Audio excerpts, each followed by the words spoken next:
The Ward of King Canute. By Audley A. Liljencrantz. For the facts of this romance I have made free use of the following authorities: the Anglo-Saxon Chronicle, the Venerable Bede's Ecclesiastical History of England, Ingulpha's History of the Abbey of Croyland, William of Malmesbury's Chronicle of the Kings of England, the Chronicles of Florence of Worcester, Lingard's History and Antiquities of the Anglo-Saxon Church, and Lingard's History of England.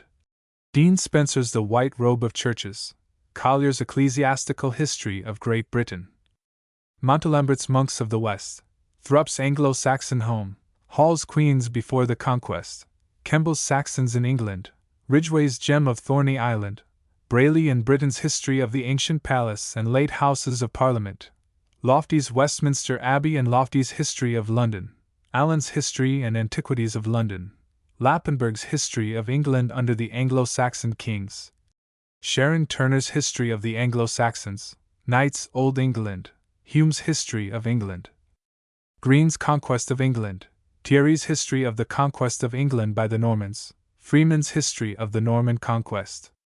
For the translations of Havemel, etc., used at the beginnings of the chapters, I am indebted to Professor Rasmus B. Anderson and Mr. Paul Du Chaillu. OAL. Chicago, April 1, 1903. Forward. There is an old myth of a hero who renewed his strength each time he touched the earth, and finally was overcome by being raised in the air and crushed. Whether or not the Angles risked a like fate as they raised themselves away from the primitive virtues that had been their life and strength, no one can tell. But it has been well said that when northern blood mingled with English blood at the time of the Danish Conquest, the Anglo-Saxon race touched the earth again. Chapter 1. The Fall of the House of Frode. As the blackness of the midsummer night paled, the broken towers and wrecked walls of the monastery loomed up dim and stark in the grey light. The long-drawn sigh of a waking world crept through the air and rustled the ivy leaves.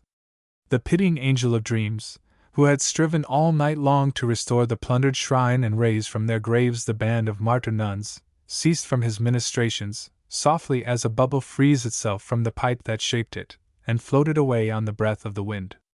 Through a breach in the moss-grown wall, the first sunbeam stole in and pointed a bright finger across the cloister garth at the charred spot in the center, where missals and parchment rolls had made a roaring fire to warm the invader's blood-stained hands. As the lark rose through the brightening air to greet the coming day, a woman in the tunic and cowl of a nun opened what was left of the wicket gate in the one unbattered wall. A trace of the luxury that had dwelt under the gilded spires survived in her robes, which had been of a royal purple and embroidered with silken flowers. But the voice of time and of ruin spoke from them also, for the purple was faded to a rusty brown, and the silken embroideries were threadbare. She struck a note in perfect harmony with her surroundings, as she stood under the crumbling arch, peering out into the flowering lane. Stretching away from her feet in dewy freshness, it made a green link between the herb garden of St. Mildred's and the highway of the waddling street. Like the straggling hedges that were half buried under a net of wild roses, red and white, the path was half effaced by grass. But beyond, her eye could follow the straight line of the great Roman road over marsh and meadow and hilltop. If grass had gathered there also, during the Anglo-Saxon times, there were no traces of it now, in the days of Edmund Ironside when Canute of Denmark was leading his war host back and forth over its stones. Between the dark walls of oak and beech, it gleamed as white as the Milky Way. The nun was able to trace its course up the slope of the last hill. Just beyond the crest, a pall of smoke was spread over a burning village. Though it was miles away, it seemed to her that the wind brought cries of anguish to her ear, and prayers for mercy. Shivering, she turned her face back to the desolate peace of the ruins. Now is it clear to all men why a bloody cloud was hung over the land in the year that Ethelred came to the throne, she said. I feel as the blessed dead might feel should they be forced to leave the shelter of their graves and look out upon the world. Rising from its knees beside a bed of herbs, a second figure in faded robes approached the gate. Sister Sexburga was very old, much older than her companion, and her face was a wrinkled parchment whereon time had written some terrible lessons. She said gently, We are one with the dead, beloved sister. Those who lie under the chancel lay no safer than we. Last night, though the pagans' passing tread shook the ground we lay on, and their songs broke our slumbers. Let us cease not to give thanks to him who has spread over us the peace of the grave. The shadows deepened in the eyes of Sister Winfrida as she turned them back toward the lane, for her patience was not yet ripe to perfect mellowness. She was but little past the prime of her rich womanhood, and still bore the traces of a great beauty. She bore in addition, upon cheek and forehead, the scars of 3 frightful burns. The peace of the grave can never be mine while my heart is open to the sorrows of others, she answered with sadness. Sister Sexburga, that was an English band which passed last night. I made out English words in their song. I am in utmost fear for the Danes of Avalcombe. They that take the sword shall perish with the sword. The old nun quoted, a little sternly. An Englishman was despoiled of his lands when Frode the Dane took Avalcombe. If now Frode's turn has come. Her companion made a gesture of entreaty. It is not for Frode that I am timorous, dear sister, nor for the boy, Fridtjof. It is for Randalin, his daughter. Sister Sexburga was some time silent. When at last she spoke, it was but to repeat slowly. Randalin, his daughter. God pity her! Sister Winfrida was no longer listening. She had quitted her hold upon the gate, and taken a step forward, straining her eyes. They had not deceived her. Out of a tall mass of golden bloom at the farther end of the lane, an arm clad in brown homespun had tossed itself for one delirious instant. Trailing her robes over the daisied grass, the nun came upon a wounded man lying face downward in the tangle. There was little in that to awaken surprise. It would have been stranger had warriors passed without leaving some such mute token in their wake. Yet when the united strength of the 4 arms had turned the limp weight upon its back, a cry of astonishment rose from each throat. The Woodward of Avalcombe! The hand of the Lord hath fallen! After a moment the younger woman said in a trembling voice, The whisper in my heart spoke truly. Dearest sister, put your arm under here, and we will get him to his feet and bring him in, and he will tell us what has happened. See! He is shaking off his swoon. After he has swallowed some of your wine, he will be able to speak and tell us. It was muscle-breaking work for women's backs, for though he tried instinctively to obey their directions, the man was scarcely conscious. His arms were like lead yokes upon his supporters' shoulders. Just within the gate their strength gave out, and they were forced to put him down among the spicy herbs. There, as one was pulling off her threadbare cloak to make him a pillow, and the other was starting after her cordial, he opened his eyes. Master! He muttered. Master? Have they gone? In an instant Sister Winfrida was on her knees beside him. Is it the English you mean? Did they beset the castle? Slowly the man's clouded eyes cleared. The sisters, he murmured. I had the intention to get to you, but I fell. His words died away in a whisper, and his eyelids drooped. Sister Sexburga turned again to seek her restorative. Sister Winfrida leaned over and shook him. Answer me first. Where is your master? And young Fridtjof? And your mistress? He shrank from her touch with a gasp of pain.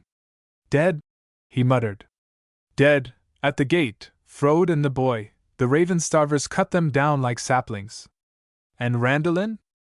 I heard her scream as the Englishmen seized her. Leofwinason had her round the waist. They knocked me on the head then I. Again his voice died away. Sister Winfrida made no attempt to recall him. Mechanically she held his head so that her companion might pour the liquid down his throat. That done, she brought water and bandages, and stood by, absent-eyed and in silence, while Sexburga found his wounds and dressed them. It was the older woman who spoke first. The fate of this maiden lies heavy on your mind, beloved, she said tenderly, and I would have you know that my heart also is sorrowful. For all that she is the fruit of darkness, it was permitted by the Lord that Randalin, Frode's daughter, should be born with a light in her soul.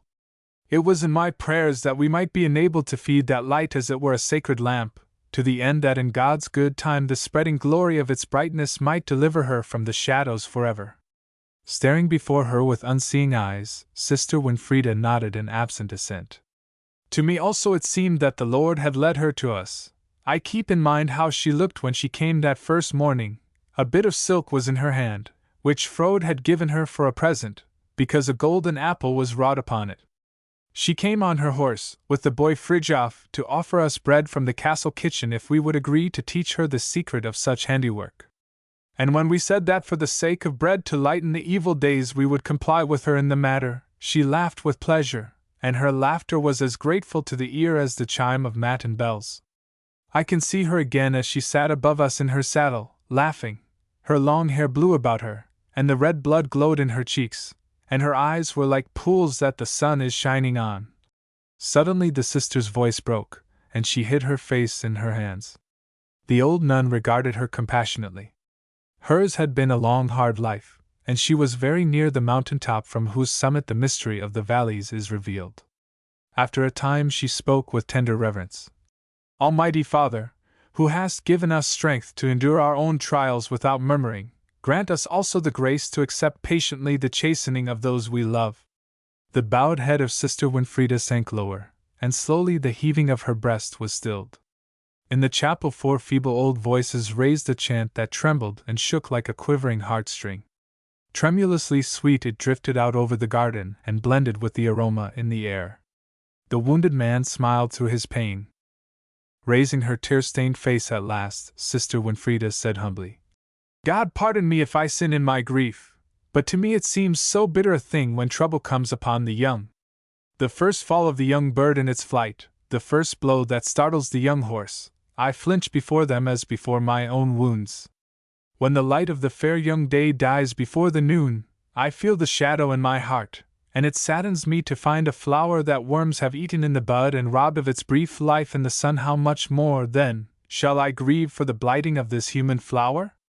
I declare with truth that the first time I saw her my heart went out to her in a love which taught me how mothers feel.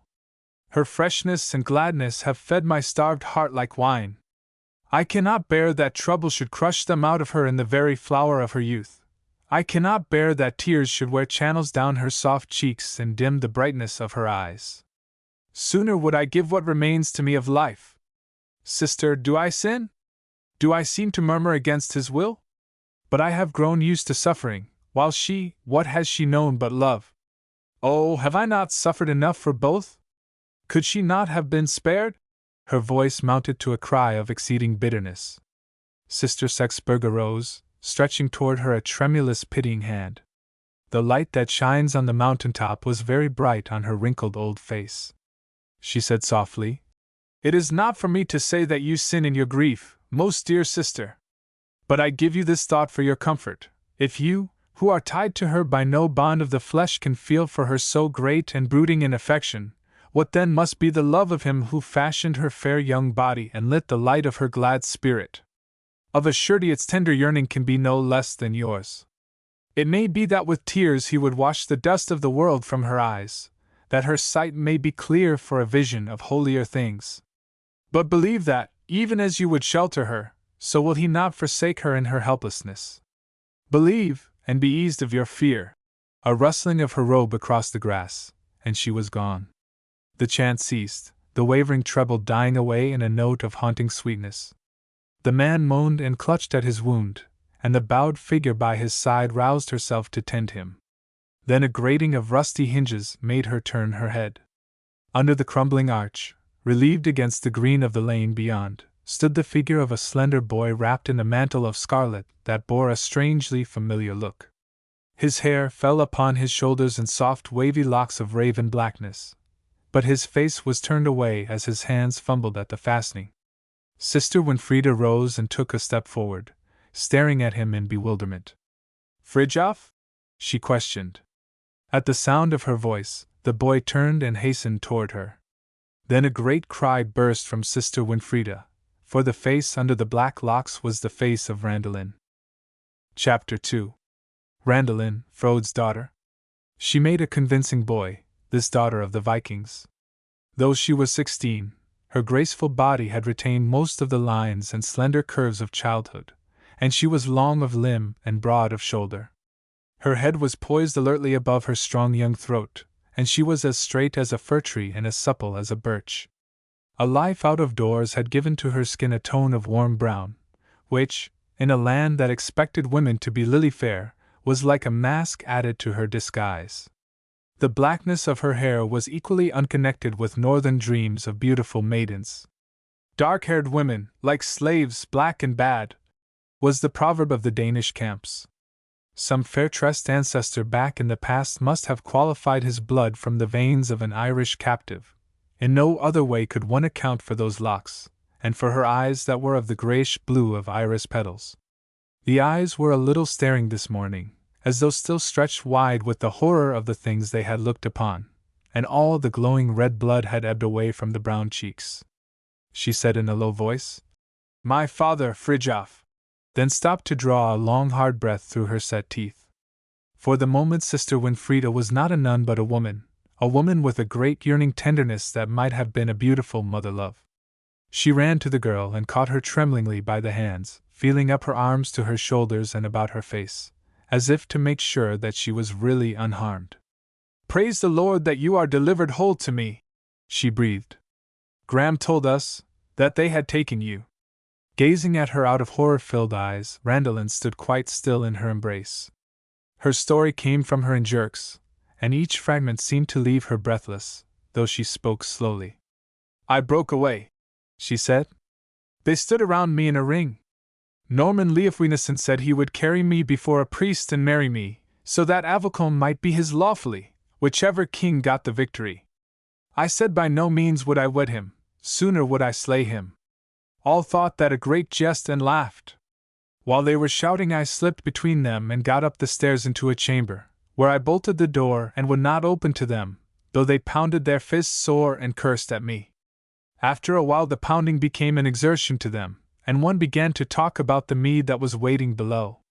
And after that they whispered together for a space. At last they began to laugh and jeer, and called to me that they would go down and drink my wedding toast before they broke in the door and fetched me, and then they betook themselves to feasting." Sister Winfrieda bent her head to murmur a prayer. "God forgive me if I have lacked charity in my judgment on the pagans. If they who have seen the light can do such deeds, what can be expected of those who yet labor under the curse of darkness?"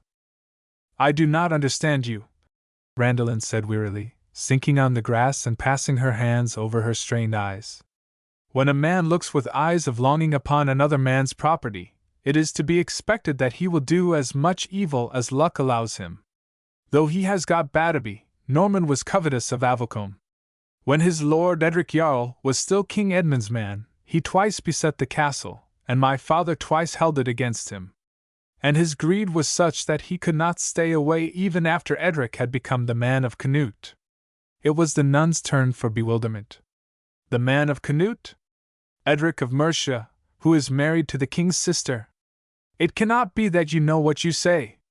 "Certainly I know what I say," the girl returned a little impatiently. "All English lords are fraudulent. Men can see that by the state of the country. Though he be thrice kinsman to the English king, Edric Jarl has joined the host of Canute of Denmark, and all his men have followed him. But even that agreement could not hold Norman back from Avocombe. He lay hidden near the gate till he saw my father come, in the dusk, from hunting, when he fell upon him and slew him, and forced an entrance, the Nithing. When he had 55 men and my father but 12. She paused, with set lips and head flung high. The nun got down stiffly beside her, and laid a gentle hand upon her knee. "Think not of it, my daughter," she urged. "Think of your present need and of what it behooves us to do. Tell me how you escaped from the chamber, and why you wear these clothes." "They were Fridtjof's." She spoke his name very softly. "I found them hanging on the chamber wall. In the night the men began to entertain themselves with singing, and it could be heard that they were getting drunk. It had been in my mind that I would stay where I was until they forced the door. Then, because I would like it better to die than to marry any of them, I would throw myself out of the window, and the stones below would cause my death. But now it came to me that if I could dress so that they would not notice me, there were many good chances that I might slip past them and get out through the postern.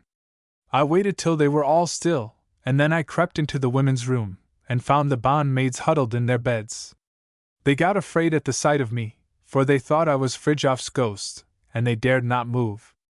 So I had to go down alone." She shuddered in spite of herself. Never did I think that darkness could be so unpleasant, when one is listening for sounds and fears to put out a hand lest it touch something alive.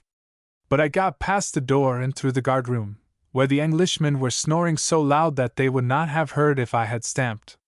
In a niche in the wall outside I found Amstein the steward hiding, full of fear.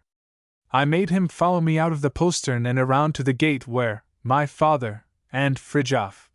Her voice broke, but she struggled on. The English dogs had left them there. My father's face was wounded, and the moon made his hair all silver round it, so that the blood looked to be black blots, and Fridtjof's sword was in his hand. Always he had wished to go into battle, though he was no more than 14 winters old. There was a smile on his lips. I made Amstein dig 2 graves. He is a cowardly fellow, and it is likely that he would have left them there till the English were gone. I kissed Fridtjof's mouth, and I laid my father's cloak over his face. It was useless trying to go on. A deep sob shut off her voice and threatened to rend her when she tried to hold it back. Sister Winfrieda strove with gentle arms to draw her down upon her breast. "Suffer the tears to come, my daughter," she urged her tenderly. "Or sooner or later they must." Randalin pulled away almost roughly, dashing the drops from her eyes. "They shall not!" she cried brokenly. "They shall not! Am I a weak-minded English woman that I should shed tears because my kin are murdered? I will shed blood to avenge them, that is befitting a Danish girl. I will not weep, as though there were shame to wash out. They died with great glory, like warriors. I will fix it in my mind that I am a kinswoman of warriors. I will not weep." The older woman shrank a little. To ears attuned to the silence of the grave, such an outburst was little less than terrifying. She was at a loss how to soothe the girl. To gain a respite, she stole away and renewed the wounded man's bandages. After a moment Randalin rose and followed, buckling her cloak as she went. "Since I am become this man's lord, I think it right for me to see how he fares before I leave him," she explained. Once more she spoke gently, though the fire of her pride had quite dried her tears. "Before you leave him?" The form in the faded robes turned inquiringly toward the erect young figure in its brave scarlet cloak. "What is it you say, my child?" But Randalin was bending low over the green couch. "Do you know who I am?" she was asking urgently of the woodward. "Fix your eyes on me and try to gather together your wits." Slowly the man's wandering gaze focused itself. A silly laugh welled up in his throat. "It would be no strange wonder if I did not," he chuckled. "Odin has changed you greatly. Your face was never so beautiful. But this once you cannot trick me, Fridtjof Frodesen." There came a time when this mistake was a source of some comfort to Randalin, Frode's daughter, but now she stirred impatiently. "Look again, and try to command your tongue. Tell me the state of your feelings. Can you live?" The man shook with his foolish laughter. "You cub! Will not even being killed cure you of your tricks? If you who have been in Valhalla do not know what Odin intends about my life, how can I know, who have stayed on earth?" Sister Winfrieda's hand fell upon the girl's arm. "Disquiet yourself no further," she whispered. "It is useless and to no end. If it please the Lord to bless our labors, the wound will soon be healed. Come this way, where he cannot hear our voices, and tell me what moves you to speak of leaving. Is it not your intention to creep in with us?" As she yielded reluctantly to the pressure, Randalin even showed surprise at the question. "By no means. My errand hither was only to ask for bread. I thought it unadvisable to venture into the castle kitchen, yet it is needful that I keep up my strength. I go direct to the Danish camp to get justice from King Canute." The nun reached out and caught the gay cloak, gasping. "The Danish camp? You speak in a raving fit. Better you thrust yourself into a den of ravenous beasts. You know not what you say." Offense stiffened the figure under the cloak. "It is you who do not know. Now, as always, you think about Canute what lying English mouths have told of him. I know him from my father's lips.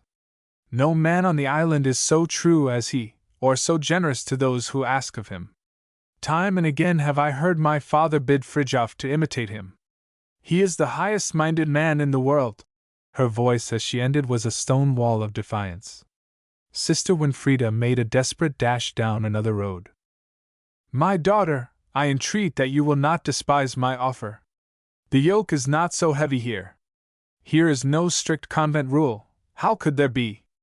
We are but a handful of feeble old women left living after those who led us are gone, to the end that heathen fogs smother not utterly the light which once was so bright. In truth, most dear child, you would have no hard lot among us. A few hours' work in the garden, surely that is a pleasure, watching the fair green things spring and thrive under your care.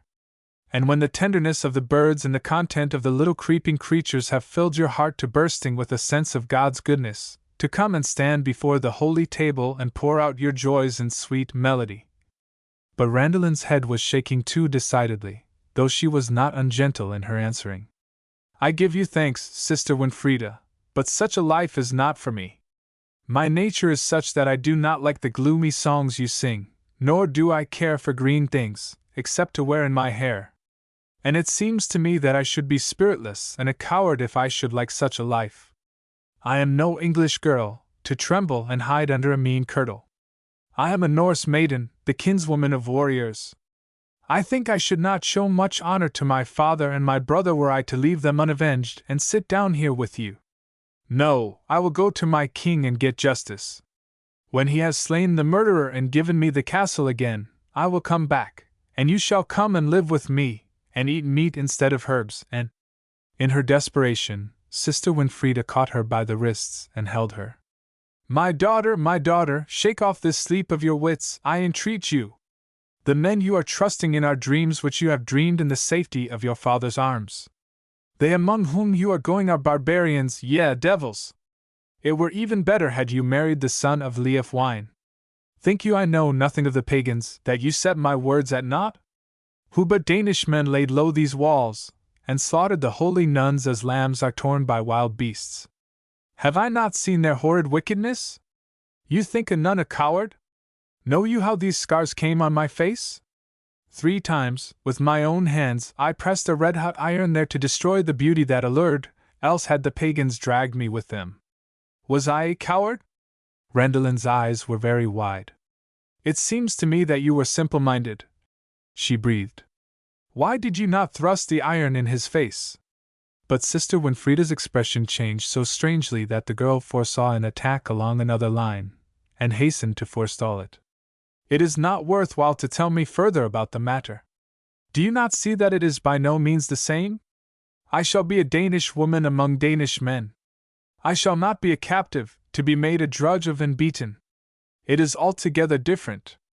I shall be with my own people, my own king. Let us end this talk. Give me the bread and let me go. The sun is getting high. She glanced at it as she spoke, and found it so much higher than she had realized that her haste increased. No, I dare not wait for it. It is necessary that I get a good start, or they will overtake me. They are to join Canute near Scoreston. I heard it talked among them. My horse is somewhat heavy in his movements, for he is the one Graham rode yesterday. I found him grazing by the road. Let me go, Sister Winfrida. Bid me farewell and let me go. Clutching at her belt, her arm, her cloak, the nuns strove desperately to detain her. Randallin! Listen! Alas! How you grieve me by talking after this manner! Wait, you do not understand. It is not their cruelty I fear for you. Child, listen! It is not their blows. But Randallin had wrenched herself free. Oh, fear, fear, fear! She cried impatiently. Fear your enemies. Fear your friends, fear your shadow. Old women are afraid of everything. You will see when I come back. No, do not look at me like that. I do not mean to behave badly toward you, but it will become a great misfortune to me if I am hindered. It will, in truth. See now, I will kiss you, here where your cheek is softest. I cannot allow you to take hold of my cloak again. There! Now lay your hand upon my head, as you do with the children when you wish them good luck. Because there was nothing else to do, and because the thought of doing this gave her some comfort, Sister Winfrida complied. Laying her trembling hands upon the bared black head, she raised her despairing face to heaven and prayed with all the earnestness that was hers. Then she stood at the gate in silence, and watched the girls set forth. As Randalin turned into the sunny highway, she looked back with a brave smile and waved her cap at the faded figure under the arch, but the nun, left in the moss-grown garden, wrapped in the peace of the grave, saw her through a blur of tears. "God guard you, my fledgling," she whispered over and over. "My prayers be as a wall around you. My love go with you as a warm hand in your loneliness. God keep you in safety, my most beloved daughter." Chapter 3. Where War Dogs Kennel. This morning there were few travelers upon the street. South of the highway the land was held by English farmers, who would naturally remain under cover while a Danish host was in the neighborhood, while north of the great dividing line lay Danish freeholds whose masters might be equally likely to see the prudence of being in their watchtowers when the English allies were passing.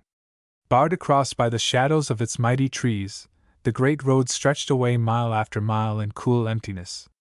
At rare intervals, a mounted messenger clattered over the stones, his hand upon his weapon, his eyes rolling sharply in a keen watch of the thicket on either side. Still more rarely, foraging parties swept through the morning stillness, lowing cows pricked to a sharp trot before them, and squawking fowls slung over their broad shoulders. Captured pigs gave back squeal for squawk, and the voices of the riders rose in uproarious laughter until the very echoes revolted and cast back the hideous din. The approach of the first of these bands caused Randalin's heart to leap and sink under her brave green tunic. For all that she could tell from their dress, they might as well be English as Danish. If her disguise should fail. As they bore down upon her, she drew her horse to the extreme edge of the road and turned upon them a pale, defiant face. On they came. When they caught sight of a sprig of a boy drawn up beside the way with his hand resting sternly on his knife, they sent up a shout of boisterous merriment. The blood roared so loudly in Randalin's ears that she could not understand what they said. She jerked her horse's head toward the trees and drove her spur deep into his side. Only as he leaped forward and they swept past her, shouting, did the words reach home. "Look at the warrior, comrades! Hail, berserker! Scamper, cub, or your nurse will catch you! Tie some of your hair on your chin, little one!" As the sound of hoofbeats died away, and the nag settled back to his steady jog-trot, the girl unclenched her hands and drew a long breath. "Though it seems a strange wonder that they should not know me for a woman, I think I need give myself no further uneasiness. It must be that I am very like Fridtjof in looks. It may be that it would not be unadvisable now for me to ask advice of the next person how I can come to the camp."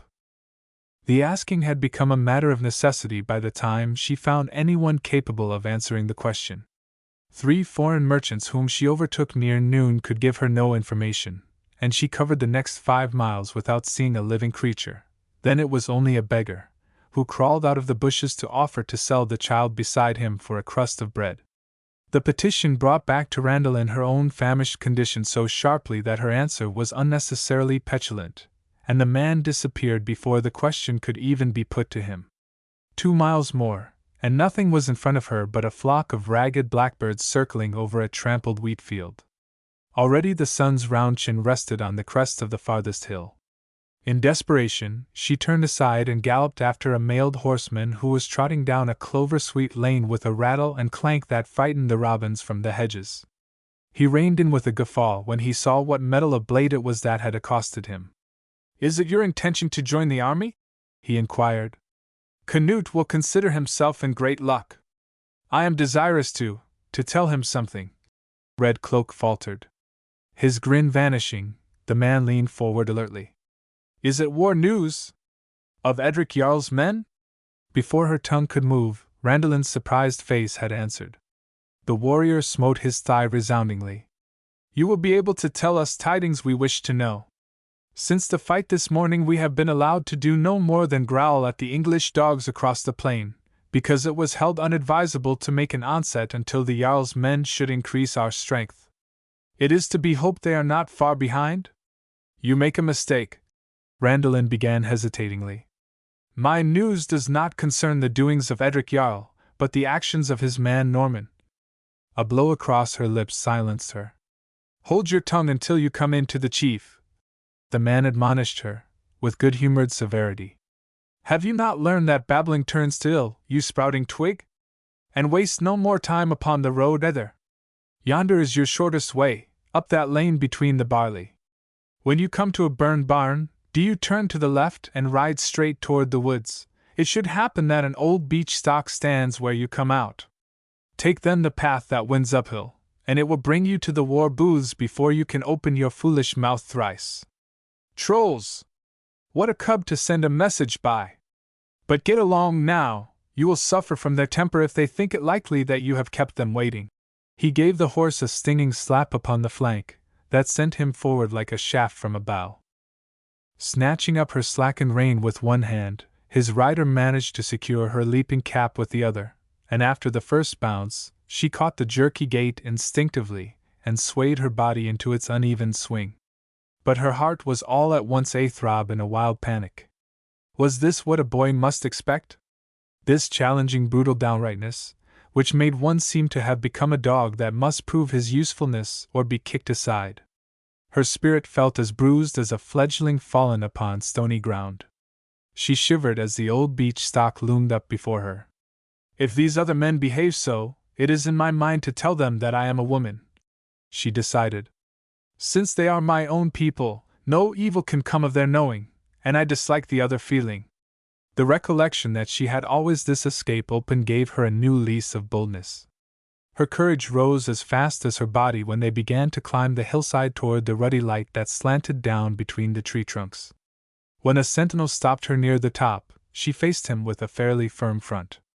I have war news for King Canute, she told him haughtily, and he let her pass with no more than a grin. The camp appeared to be strung through the whole beech grove that covered the crest of the hill. The first sign of it began less than 10 yards beyond the sentry, where a couple of squatting thralls were skinning a slain deer, and as far as I could swim in the flood of sunset light, the green aisles were dotted with scattered groups. Every flat rock had a ring of dice-throwers bending over it, every fallen trunk its row of idlers. Wherever a cluster of boulders made a passable smithy, crowds of sweating giants plied hammer and sharpening stone. The edges of the little stream that trickled down to the valley were thronged with men bathing gaping wounds and tearing up the cool moss to staunch their flowing blood. Never had the girl dreamed of such chaos. It gave her the feeling of having plunged into a whirlpool. She threaded her way among the groups as silently as the leaf-padded ground would permit. She had come in by the back door, but now she began to reach the better quarters. Her nose reported sooner than her eyes that a meal was in making, and a glow of anticipation braced her famished body. Here, in this green alcove, preparations were just beginning. A white-robed slave knelt by the curling thread of smoke and nursed the flickering flame with his breath, while his circle of hungry masters pelted him with woolly beechnuts and cursed his slowness. There, a dozen yards to the left, the meal was nearly over. Between the gnarled trunks the fire shone like a red eye, and bursts of merriment and snatches of boisterous song marked the beginning of the drinking. Sometimes a woman's lighter laughter would mingle with the peal. Sometimes, through the swaying branches, Randallin caught sight of the flower-fair face of an English girl, bending between the shaggy yellow heads of the captors. Once she came upon a brawny Viking employing his huge fingers to twine a golden chain around a white throat. The girl's face was dimpling bewitchingly as she held aside her shining hair. Randallin had an impulse of triumph. I wish that Sister Winfrieda could see that now, since it is her belief that Danes are always overbearing toward their captives, she told herself. This one has no appearance of having felt blows or known hard labor. She could not have been entertained with greater liberality in her father's house. She broke off suddenly, as the words suggested a new train of thought. This girl must have been driven from her father's house by Danes, even as she herself had been driven forth by the English. Yet here was she eating with her foes, taking gold from their hands. Could she have honor who would thus make friends with the slayers of her kin? Randallin watched her wonderingly until leaves shut out the picture. Another sentinel hailed her, and she gave him absently her customary answer. He pointed to a great striped tent of red and white linen, adorned with fluttering streamers and guarded by more sentries in shining mail, and she rode toward it in a daze. More revelers sprawled under these trees, and she looked at them curiously. The women here did not seem to be amusing themselves so well. One was weeping, and one, a slip of a girl with a face like a rose, was trying vainly to rise from her place beside a drunken warrior, who held her hands and strove to pull her lips down to his wine-stained mouth. In imagination Randalin felt again Norman's arm around her waist, and a wild pity was quickened in her. This was worse than drudgery, worse than blows. For the credit of Danish warriors, it was well that Sister Winfrieda could not see this. Again her own words raised a startling apparition. What had been the sister's last cry of warning? "It is not their cruelty I fear for you. Child, listen! It is not their blows." Could it be possible that this was what? Like a merciless answer came a scream from the girl, a short piercing cry of horror and loathing, an agonized appeal as she was drawn down upon the leering face. At that cry, childhood's blind trust died forever in Randalin. As she rode past the pair, with clenched hands and flashing eyes, she knew without reasoning that tortures would not tear from her the secret of her disguise. When the sentinel before the tent challenged her roughly, it was her tongue, not her brain, that answered him. "I have war news for the king." In a twinkling he had dropped his spear, plucked her from her saddle, and was marching her toward the entrance by her collar. "In the troll's name, get into the chief, and let nothing hinder you," he growled. "From your snail's pace I got the idea that you had come a-begging. Get in, and set your tongue wagging as speedily as you can. Why do you draw back? I tell you to make haste." Before she could so much as catch her breath, he had raised the tent flap, pushed her bodily through the entrance, and dropped the linen door behind her. Chapter 4. When royal blood is young blood. 3 richly dressed warriors, clinking golden goblets across a table. So much Randalin caught in her first glance. On the spot where the sentinel had released her she stopped, stock still, and with eyes bent on the ground tremblingly awaited the royal attention. Clink-clank, the golden goblet lips continued their noisy kissing. The hum of the low-toned voices droned on without interruption. Minute after minute dragged by. She ventured to shift her weight and steal an upward glance. Her first thought was that a king's tent was very like a trader's booth. Spears and banners and gold-bossed shields decorated the walls, while the reed-strewn ground was littered with furs and armor, with jeweled altar cloths and embroidered palls and wonderful gold-laced garments. The rude temporary benches were spread with splendid covers of purple and green, upon which silver lilies and gold-eyed peacocks had been wrought with exquisite skill. And the rough-hewn table bore such treasures as plunderers dream of when their sleeping bags are lying the most comfortably, ivory relic caskets, out of which the sacred bones had been unceremoniously turned, gem chalices from earls' feasting halls, and amber chains and silver mirrors and strings of pearls from their ladies' bowers. Randalin's gaze lingered, dazzled, then slowly rose to examine the master of all this wealth. He was not so easy to pick out. Of the 3 men around the table, only one was a graybeard, and of the 2 striplings left, either might have been the son of Sven of Denmark. Both were finely formed, both were dressed with royal splendor, and the hair of each fell from under a jeweled circlet in uncut lengths of shining fairness. The hair of the shorter one, though, was finer, and no red tainted the purity of its gold. When one came to look at it, it was like a royal cloak. Perhaps he might be the king. She wished he would raise his face from his hands, that she might see it. Then she noticed that his shoulders lacked the breadth of his companion's by as much as a palm's width, and her mind wavered. Surely so great a king as Canute must be broader-shouldered than any of his subjects. This youth was hardly brawny at all. As Vikings went, he was even slender. She turned her attention to the other man. He was big enough, certainly. The fist that he was waving in the air was like nothing so much as a sledgehammer, and there was a likeness to the Jotuns in his florid, coarse-featured face. As she watched it, Randalin felt a coldness creep over her. His great jaws were like the jowl of a mastiff. His thick-lipped mouth, what was it that made that so terrible, even in smiling? Watching it with the fascination of terror, it occurred to her to endow him with the appetite of the drunken warrior at the table outside the tent. Suppose, just as they stood now, he should take the fancy to turn and kiss her lips. Would anything stop him? In the drawing of a breath, Her overwrought nerves had painted the picture so clearly that she was sick with horror. Sister Winfrieda's red-hot iron would not keep him back, instinct told her. That sacrifice of beauty had not been simple-minded, it had been the one alternative. The girl's light-hearted boldness went from her in a gasp. Her shaking limbs gave way beneath her, so that she sank on the nearest bench and cowered there, panting. Though the men were too intent to notice her, in some subconscious way her moving seemed to rouse them. Their discussion had been growing gradually louder. Now the bearded man and the young Jotun rose suddenly and faced their companion, whose voice became audible in an obstinate mutter. "Nevertheless, I doubt that it was wise to join hands with an English traitor," the older man said in a tone of slowly gathering anger. "I told you to make the bargain, and I stand at the back of my counsels.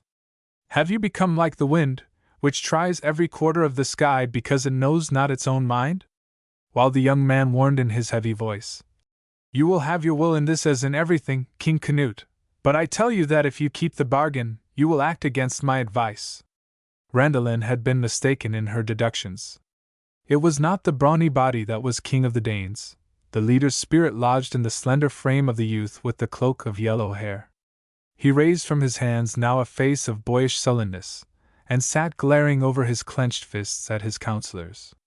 "Certainly it would become a great misfortune to me if I should act against the advice of Hrothgar Lodbrokson," he made stinging answer.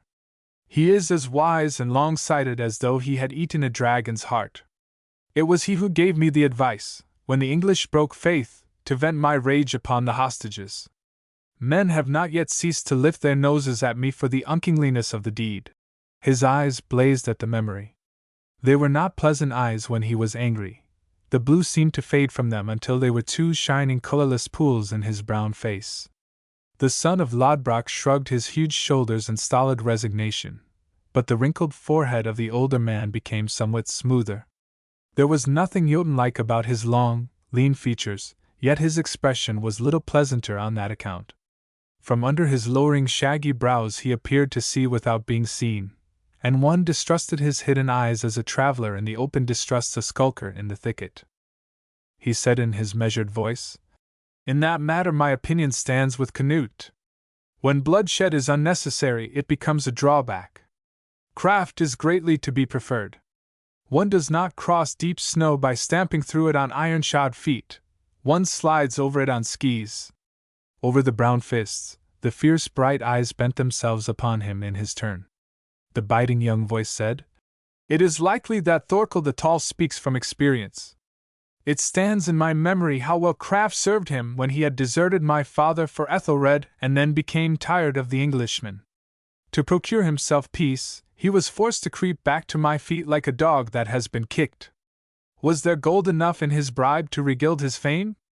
The gnarled old face of Thorkel the Tall grew livid. Growling in his grizzled beard, his hand moved instinctively toward his sword. But Hrothgar caught his arm with a boisterous laugh. "Slowly, old wolf," he admonished. "Never snarl at the snapping of the cub you have raised." The king had not moved at the threatening gesture, and he did not move now, but he echoed the laugh bitterly. "In that you say more truth than you know, foster brother. He is a wolf, and I am a wolf's cub, and you are no better. We are all a pack of ravening beasts, we Northmen, that have no higher ambition than to claw and use our teeth. Talk of high-mindedness to such, bah!" He flung his arms apart in loathing, then, in a motion as boyishly weary as it was boyishly petulant, crossed them on the table before him and pillowed his head upon them. His companions did not seem to be unused to such outbursts. Hrothgar appeared to find it more amusing than anything else, for his mouth expanded slowly in a grin. A snort of impatience distended the nostrils of Thorkel the Tall. "At such times as these," he said, "are brought to my mind the words of Ulf Jarl, that a man does not really stand well upon his legs until he has lived 25 winters." Up came the young king's yellow head. There was no question now about his temper. A spot of fiery red marked each cheekbone, and his colorless eyes were points of blazing light. "Better is it to stand unsteadily upon 2 legs than to go naturally upon 4, he retorted. "If I also am a beast, at least there is a man's mind in me that tells me to loathe myself for being so." Even as I loathe you, both of you, and all your howling pack. Make me no answer, or, by the head of Odin, you shall feel my fangs. You say that my will is like the wind's will. Can you not see why, dull brutes that you are? Because it is not my will, but yours, now Hrothgar's beast fierceness, now your low-minded craft. Because I am not content with myself, I listen to you. And you, oh, leave me, before I lose my human nature and go mad like a dog. Leave, you laugh. As he caught sight of Hrothgar, he interrupted himself with a roar. His hand shot to his belt and plucking forth the jeweled knife that hung there, hurled it, a glittering streak, at the grinning face.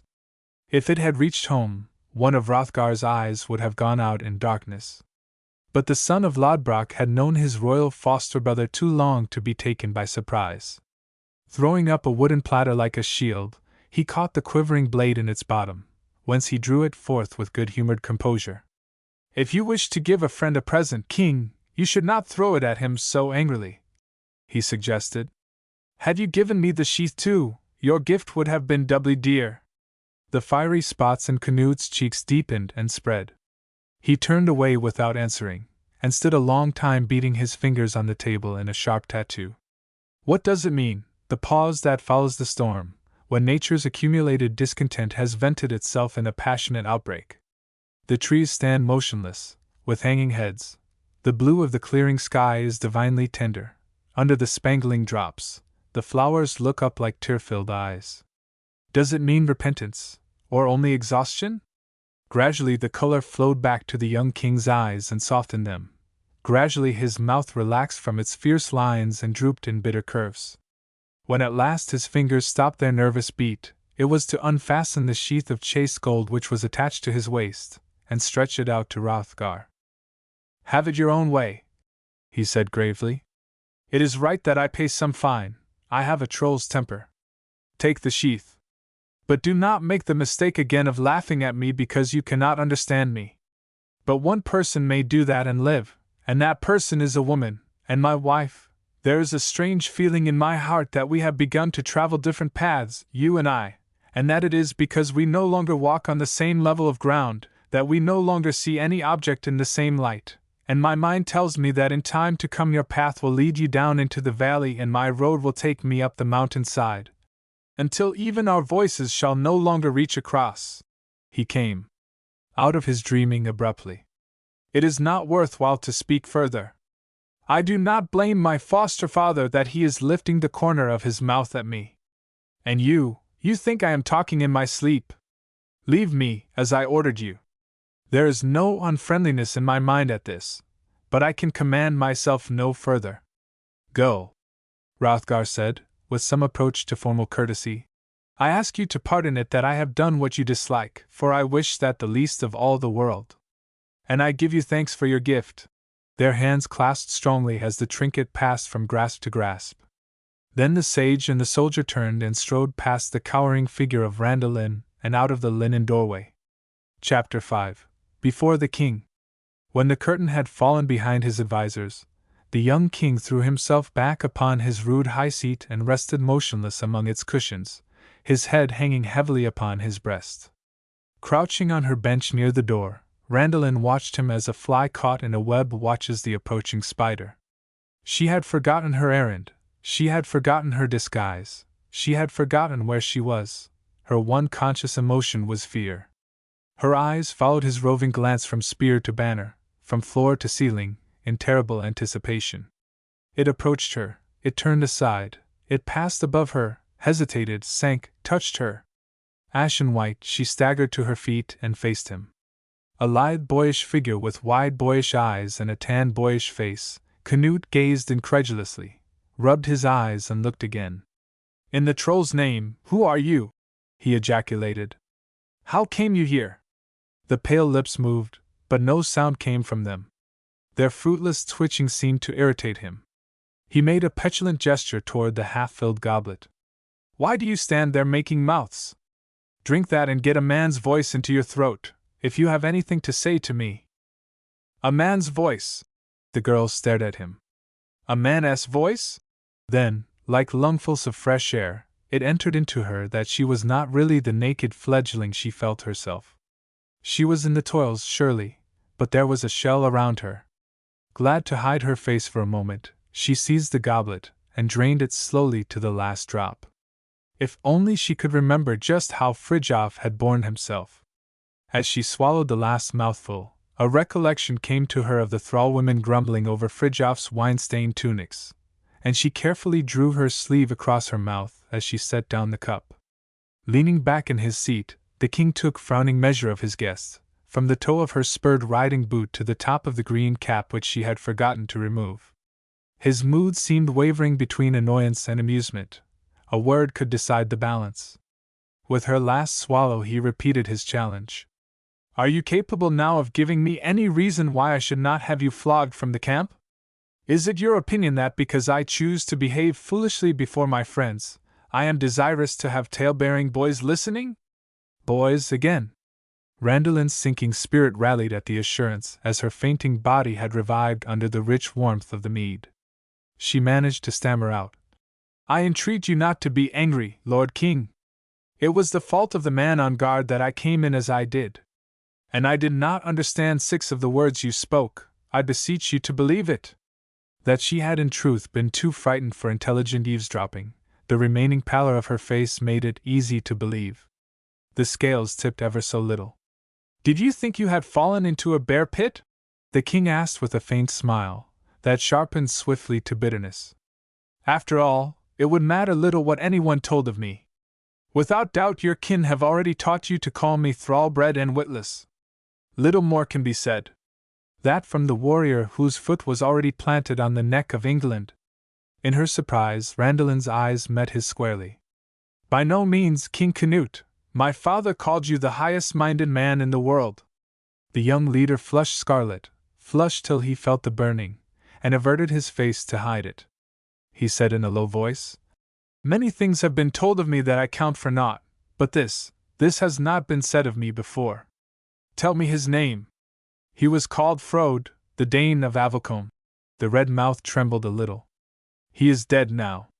He was slain last night, by Norman Leofwinesen, who is Edric Jarl's Thane."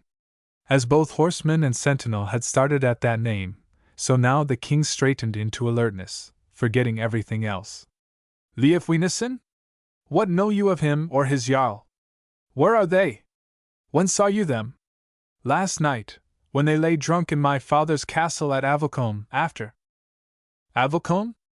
Near St. Albans? The swine!" The monarch was a soldier now, shooting his questions like arrows. "After I bade them at Gillingham come straight to me." "How many were they? Where is the Jarl?" "He was not with them. It was Norman of Batterby who led, and he had no more than 55 men. It was spoken among them that they would join you at sunset today." Canute's hand shot out and gripped her arm and shook it. "You know this for certain? I will have your tongue if you lie to me. You are sure that they intend coming, that it is not their intention to play me false and return to Edmund?" His voice was stern, his gaze mercilessly direct. An hour before, the girl would have shrunk from them both. One can learn life lessons in an hour. She faced the roughness now as one faces a rush of bracing north wind. "I know what I heard them say, Lord King. They said that Edric Jarl had marched on to St. Albans to lie there overnight. Leofwinesen stopped at Avalcombe because he wished to vent his spite upon my father. It was their intention to meet at the city gate at noon and come on to join you. They will be here before the sun is set." Canute released her arm to reach for his goblet. "I wish I could know it for certain," he muttered. "But it is as the saying has it, though they fight and quarrel among themselves, the eagles will mate again." He looked at her with a half-smile as he refilled his cup, motioning toward the other flagon. "Fill up, and we will drink a toast to their loyalty and to your beard. They appear to be equally in need of encouragement." Draining it off, he sat staring down into the dregs, twirling the stem thoughtfully between his fingers. By the time she had shifted her weight twice for each foot, the petitioner ventured to recall him. "It gives me some hope, to hear what you say about suspecting Edric Jarl," she said timidly. "For that makes it appear more likely that you will be willing to give me justice on his man." "Justice? The king's mind came back to her slowly, as from an immense distance. By Thor, I had forgotten! There have not been so many to me on that errand, though I take it well that you should trust me. Yes, certainly, I will be king-like once. Stand here before me, while I question you. She caught her breath rather sharply as she stepped forward. Would she be able to tell a straight story? She stood with fingers interlacing nervously. Tell me first how you are called? I am called Fridtjof Frodesen. Frode of Avelcombe. Now I know where I have heard that name. My father spoke it often, and always with great respect. It will go hard with me if I must return an unfavorable answer to his son. Tell me how his death was brought about. Randalin thrust the sobs back from her throat, the tears back from her eyes. Only a clear head could deliver her out of the snare. She began slowly. Leofwinason set upon him last night, at the gate of the castle, and slew him. The Englishmen had long been covetous of Avelcombe, so that even his fear of you was not so great as his greed. He had 55 men, and my father but 12, besides me. We had just come in from hunting. Then he rode over my father's body into the castle. She stopped uncertainly to glance at her listener. The brightness of his eyes startled her, though they were not turned in her direction. They were blazing down into the cup that he was turning and pinching between his fingers. He said, half as though to himself, Vermin! What would I give if I might take them in my teeth and shake them like the filth-fed rats they are? 100 such do not reach the value of one finger of a warrior like Frode. I knew that the fetters of Thorkel's craftiness would pinch me somewhere. He broke off and flung the goblet from him, burying his hands in his yellow hair. How I hate them! He breathed between his teeth. How I hate their smooth-tongued jarl, and all their treacherous hides! Oh, for the day when I no longer need their aid, when I am free to strike! The joy of his face was a terrible thing to hold in one's memory. Perhaps he saw its awfulness reflected in the wide blue eyes, for he checked himself abruptly. When he spoke again, he had himself well in hand. I act like a fool to let you hear my ravings. Poor cub! It is likely you will call me a worse name when you find out how I am hindered. Yet go on and tell me the rest. How comes it that you escaped unharmed? With Graham's experience to follow, it was not hard to frame that answer. They knocked me on the head with a spear butt and left me for dead. When I got my senses again, I found my way to the nuns of St. Mildred's, and they gave me food, and I rode hither. It is the troll's luck. Yet go on. The day will come. Did they further harm within the castle? Have you women kin? Randalin hesitated. Would it not be safer if she could deny altogether the existence of a daughter of Frode? But no, that was not possible, in the face of what Norman might reveal. She began very, very carefully. It happened that my mother died before we came to Avelcombe, and my father had but one daughter. She was called Randalin. I did not see what became of her, for I was outside, but I think that she is dead. Her thrall-woman told me that Leofwinason pursued her to a chamber in the wall. And because she could not escape from him, she threw herself from the window, and the stones below caused her death. The king's hands clenched convulsively. It is like them, he muttered. It has happened as I supposed. If the master be like his men, I ask you in what their god is to be preferred to ours? Have no fear but that I will avenge your kinswoman. Those of her own blood ties could do no more. And Frode also. You need not wait long for me when the day comes. The last hair of the otter skin shall be covered, though I take from them the ring itself. You shall see. Have patience, and you shall see. Upon burning ears the word patience falls coldly. Patience! The child of Frode repeated. Perhaps in days gone by the young king himself had rebelled at the tyranny of that word. Perhaps the smart of its scourge was still upon him. He put forth a kindly hand and drew the boy down beside him. Listen, young one, he said, and do not blame me for what I cannot help. Had I come hither only to get property and go away again, as Northmen before me have come, it would not matter to me whom I killed, and I would slay Leofwinason more gladly than I would eat. May the giant take me if I lie. But I have come to the island to set up my seat pillars and get myself land. I think no one guesses how much I have the ambition at heart. Even to me it appears a strange wonder. But it is true that I look upon the fair rolling meadows with such eyes of love that when it is necessary that I should set fire to them, it is as though I had laid the torch to my hair. And because of that, in order that I be not kept destroying them until they are not worth the having, I have made a bargain with Edric Jarl, who is dissatisfied with his king, that we are to support each other in the game. There it is all open to you. Leofwinason is the man of Edric. Until such time as I get the kingship firmly in my hands, it would be unadvisable for me to reckon with him though he had slain my foster brother. You see? It is the way the fates order things. I must submit to them, though I am a king. Can you not, then, bend your head without shame, and wait with me? Reasoning was lost on Randalin. The bitterness of failure had swept over her and maddened her. Was she mistaken, then, about everything? Could those trembling old women behind the broken wall read the world like witches? Was everyone false or a beast? Oh, how her father had been wronged! She shook off the king's hand and faced him with blazing eyes, seeking for words that should bite like her thoughts. Then she became conscious that a word would precipitate a flood of hysterical tears, to the eternal disgrace of her warrior kin. All that was left for her was to get away without speaking. Out in the woods there would be no one to see, and the grass would hide the quivering of her lips. She put up her hand now to hide it, and, struggling to her feet, began groping toward the door. She did not stop when Canute's voice called after her, not until she had reached the entrance, and the rattle of crossing spears, without, had told her that her way was barred. Then she whirled back with a sharp cry. "Let me go! I hate you! Let me go!"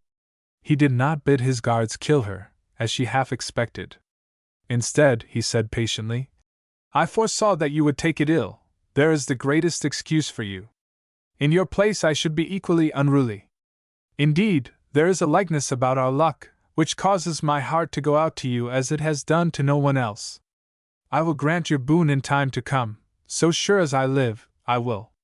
And until then, since all your stock has been cut off, I will be your guardian and you shall be my ward, as though you were my own brother. Come, sit here, and I will tell you." She repulsed him sharply. "No, no, you shall do nothing for me. I am going back. I ask you to let me go." "Let you go, to starve under a hedge? I shall not starve. Avalcombe is mine. What food will that put in your mouth, since Leofwinason has conquered it, and driven out your servants, and set his own in their place?" Her heart sickened within her. Once more the impulse came to creep away, like a wounded animal, and fight it out alone. She turned again to the door. "I will starve, then. Let me go." Leaning at his ease in the great chair, the young king regarded his ward thoughtfully. "It is not possible that the son of Frode the Fearless should be a coward," he said at last. "But you are over peevish, boy. That you have never known government is easily seen. Listen now to the truth of the matter. If you were a maiden, it would be easy for me to— Are you listening?" He paused, for the slim figure had suddenly become so statue-like that he suspected it of plotting another attack upon the door. The boy answered very low. "Yes, Lord King, I am listening." Canute went on again. "I say that if you were a maiden, if you were your sister, to tell it shortly, I could easily dispose of you in marriage. Thus would you get protection, and your father's castle would gain a strong arm to fight for it. I would wed you to my foster brother, Hrothgar Lodbrokson, and thus bring good to both of— Are you finding fault with that also?" But the lad stood before him like a stone. If a faint cry had come from him, it was not repeated, and there was nothing offensive about a hidden face and shaking limbs. The king continued more gently. "But since you were so simple as to be born a boy, such good luck is not to be expected. It is the best that I can do to offer you to become my ward and follow me as my page, until the sword's game has decided between me and Edmund of England. But I do not know where your ambition is if that does not content you. There are lads in Denmark who would give their tongues for the chance. What say you, Fridtjof the Bold?" For a time it looked as if Fridtjof the Bold did not know what to say. He stood without raising his hanging head or moving a muscle. Silence filled the tent, while from outside leaked in the noise of the revel. Then, through that noise or above it, there became audible the notes of faraway horns. Edric Jarl was fulfilling his pledge. Cheers answered the blast. An exclamation broke from the king's lips, and he leaped up. At that moment, Fridtjof the Bull fell at his feet with clasped hands and supplicating eyes. "Let me go, Lord King!" he besought passionately. "Let me go, and I will ask nothing further of you. I will never trouble you again. Let me go, only let me go!"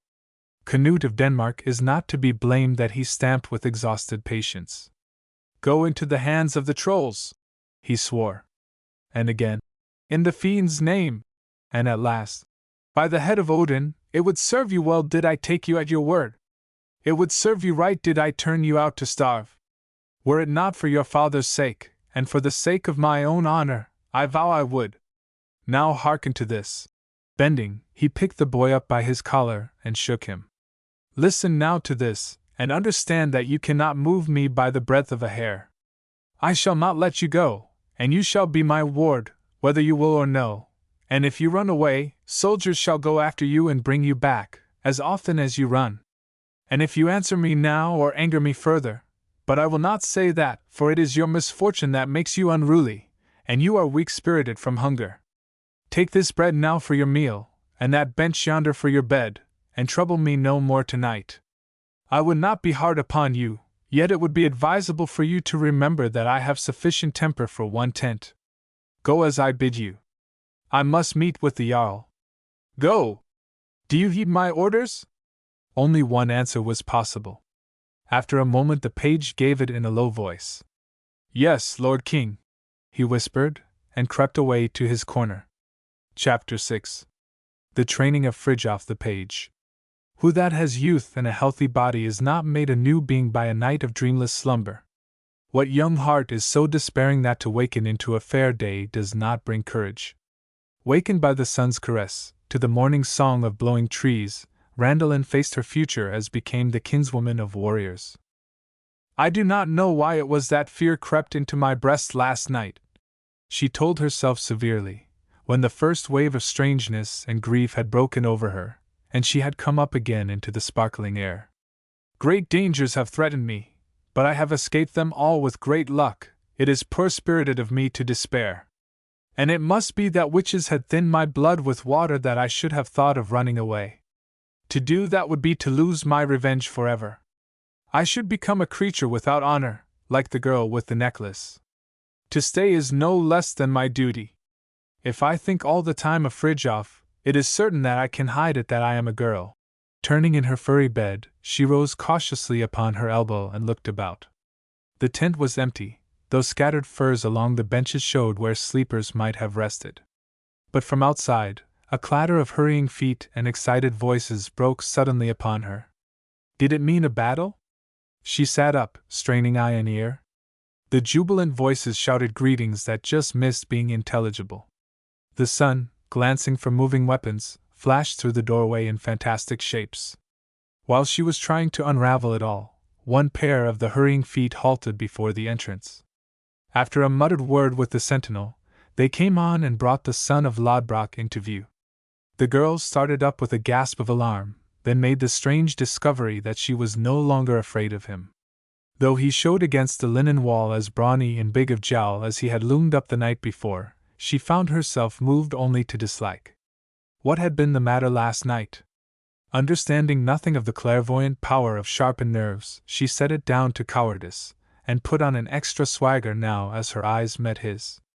Hrothgar surveyed the sprig of defiance with no more than a perfunctory interest. "It seems that you are the son of Frode the Dane," he said in his heavy voice. "Frode was a mighty raven feeder. For his sake I am going to support you until you can go well on your legs. Have you had anything to eat?" As she shook her head, Randalin's heart rather softened toward him. But it hardened again when the thralls had brought the food, and he had sat down and begun to share it. Seen in a strong light, his rich tunic proved to be foul with beer stains, while his great hands reeked with grease. His thick lips, his heavy breathing, bah, he was revolting. Before she had finished the meal, she had come to the conclusion that she hated him. Perhaps it was as well that there was something to add firmness to her bearing. As he swallowed his last mouthful of food, Hrothgar said abruptly, "Canute has put your training into my hands. It is his will that I find out how much skill you have with weapons." It was nothing more than she should have expected, yet it came upon her with the suddenness of a blow. She could only stammer, "Weapons?" The Jotun's voice rumbled hideously as he talked into his goblet. "Have you the accomplishment to wield a battle-axe or throw a spear? Can you shoot straight?" "No," she faltered. He rolled his eyes around at her as he threw back his head to catch the last drop that clung to the golden rim. "Can you handle a sword?" Randalin hesitated, uncertain how far her idle play at fencing with her brother would bear her out. She provided as many loopholes as she could devise. "I think you will find my skill slight. I have grown so fast that I lack strength in my arms. And I have not exercised myself as much as I should have done. It is in my mind that you have been a lazy cub." The warrior pronounced deliberate sentence, as he set down his goblet. "It is easily seen that Frode has been over-gentle with you. But you will pay now for your laziness, by receiving a cut each time I pass your guard. Stand forth, and show what your skill is worth. This sword will not be too heavy." Selecting the smallest of the jeweled blades upon the floor, he thrust it into her hands. It is good to have in one's veins the liquid fire of the north, blood to which the presence of peril is like the touch of the Ice King to water. At the first clash of the blades, strange tingling fires began to flash through Randalin, and then a hardness that burnt while it froze. The first pass, her hands had parried seemingly by their own instinct. Now she flung back her tumbling curls and proceeded to give those hands the aid of her eyes. They were marvelously quick eyes, for Fridtjof's thrusts, consulting no rule but his own will, had required lightning to follow them and something like mind-reading to anticipate them. 3 times her blade met Hrothgar's squarely, and deftly turned it aside. The big warrior gave a grunt of approval and tried a more complicated pass.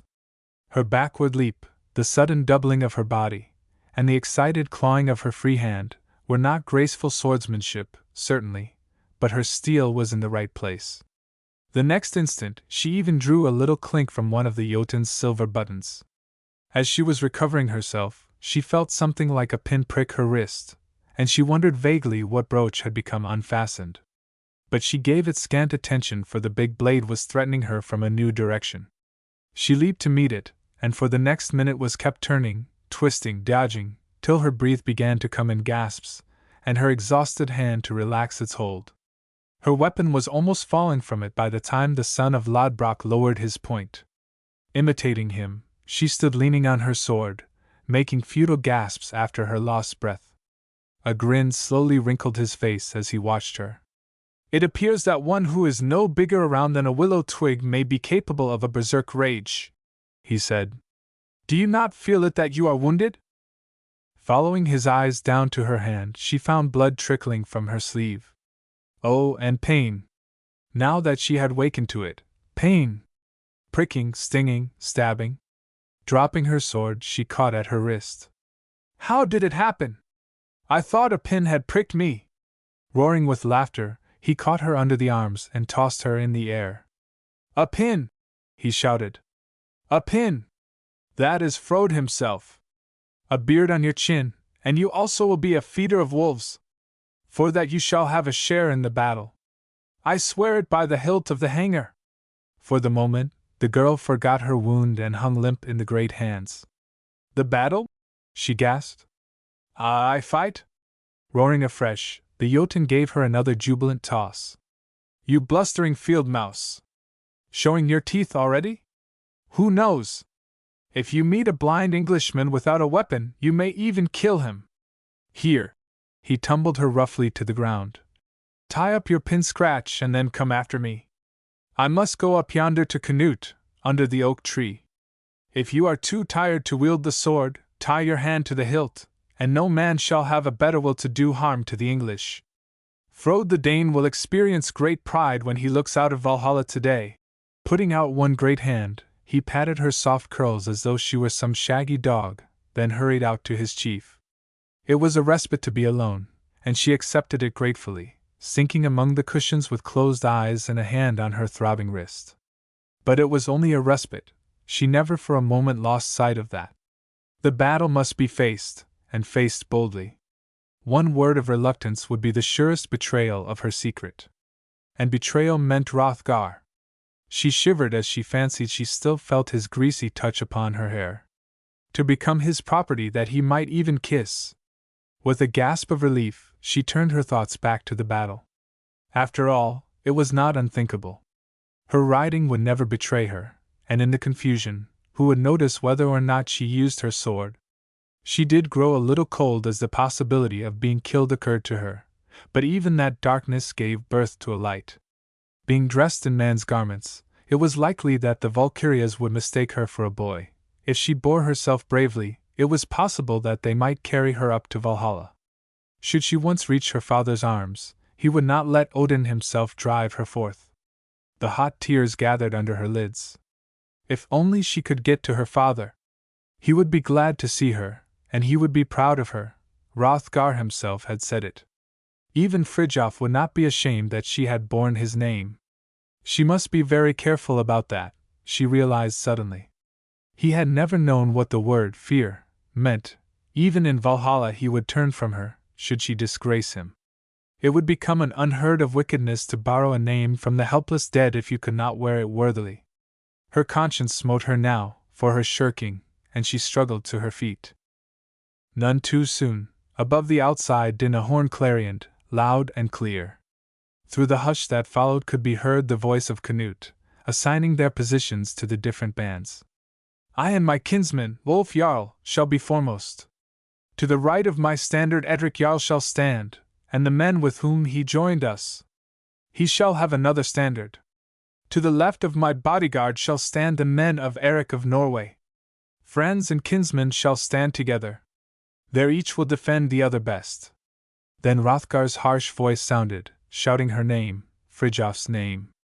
Giving her scarf a hasty twist about her arm, she knotted it with her teeth, and seizing the sword in her little brown hand clotted with her own blood, she ran out into the tumult.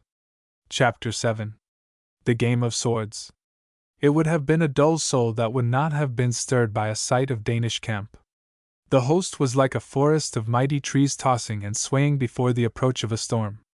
Lines of moving shot lightning flashes through the dusk of the shady grove, while the hundreds of jubilant voices blended into rumbling thunder. Through the tumult, the blaring horns thrilled like pulse beats. Flaring crimson under her brown skin, Randalin's Viking blood leaped to answer the call. For Hrothgar's shout she gave another, and laughed out of sheer delight when he tossed her upon the back of a pawing horse. Away with woman's fears! The world was a grand brave place, and men a race of heroes. To ride by their sides, and share their mighty deeds, and see their glory, what keener joy had life to offer? Away with fear, with foreboding! The present was all glorious, and there would be no tomorrow. Shrill and clear from the opposite hill came the notes of the English horns, as down the green slope moved the ranks of English bowmen. The hum of Danish voices sank in a breathless hush. Through the stillness, Tovi, the royal bannerman, galloped to his post.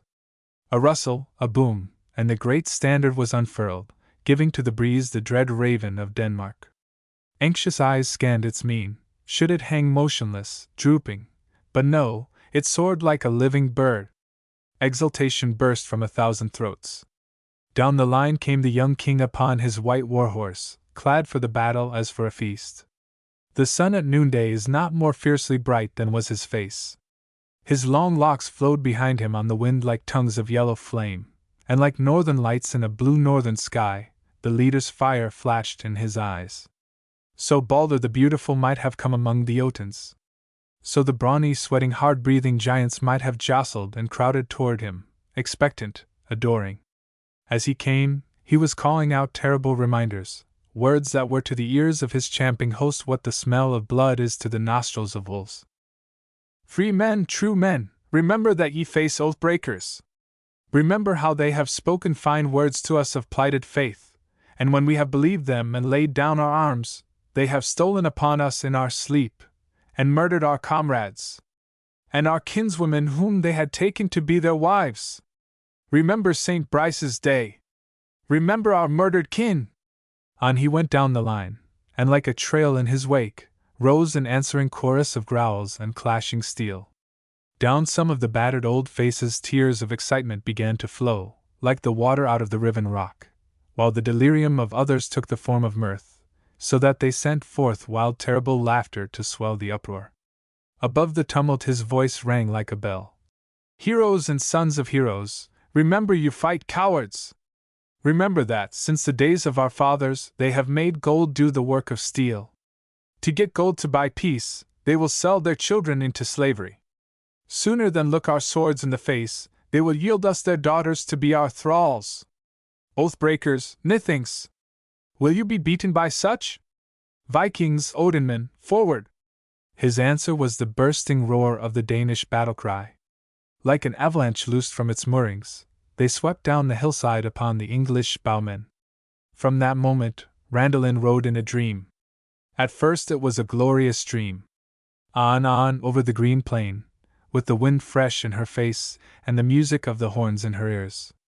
The son of Lodbrok was beside her, singing as he went, and tossing his great battle-axe in the air to catch it again by the handle. In front of them rode Canute the king, in his hand his gleaming blade, whose thin edge he tried now and again on a lock of his floating hair, while he laughed with boyish delight. Once he turned his bright face back over his shoulder to call gaily to the Jotun. Brother, you were right in despising craft. When the battle madness fills a man, he becomes a god. On till the bowmen's faces were plain before them, then suddenly it began to hail. The hail of the string. Arrows. One hissed by the girl's ear, and one bit her cloak, to hang there quivering with impotent fury. The man on her right made a terrible gurgling sound and put up his hand to tear a shaft from his throat. Would they be slain before? Canute rose in his stirrups with a great shout. The horns echoed it, the trot became a gallop, and the gallop a run. On, into the very heart of the hail cloud. How the stones rattled on the armor! And hissed! There! A man was death-doomed, he was falling. Her cry was cut short by the flashing of a blade before her. They had passed through the hail and reached the lightning. Throwing up her sword, she swerved to one side and escaped the bolt. Another faced her in this direction.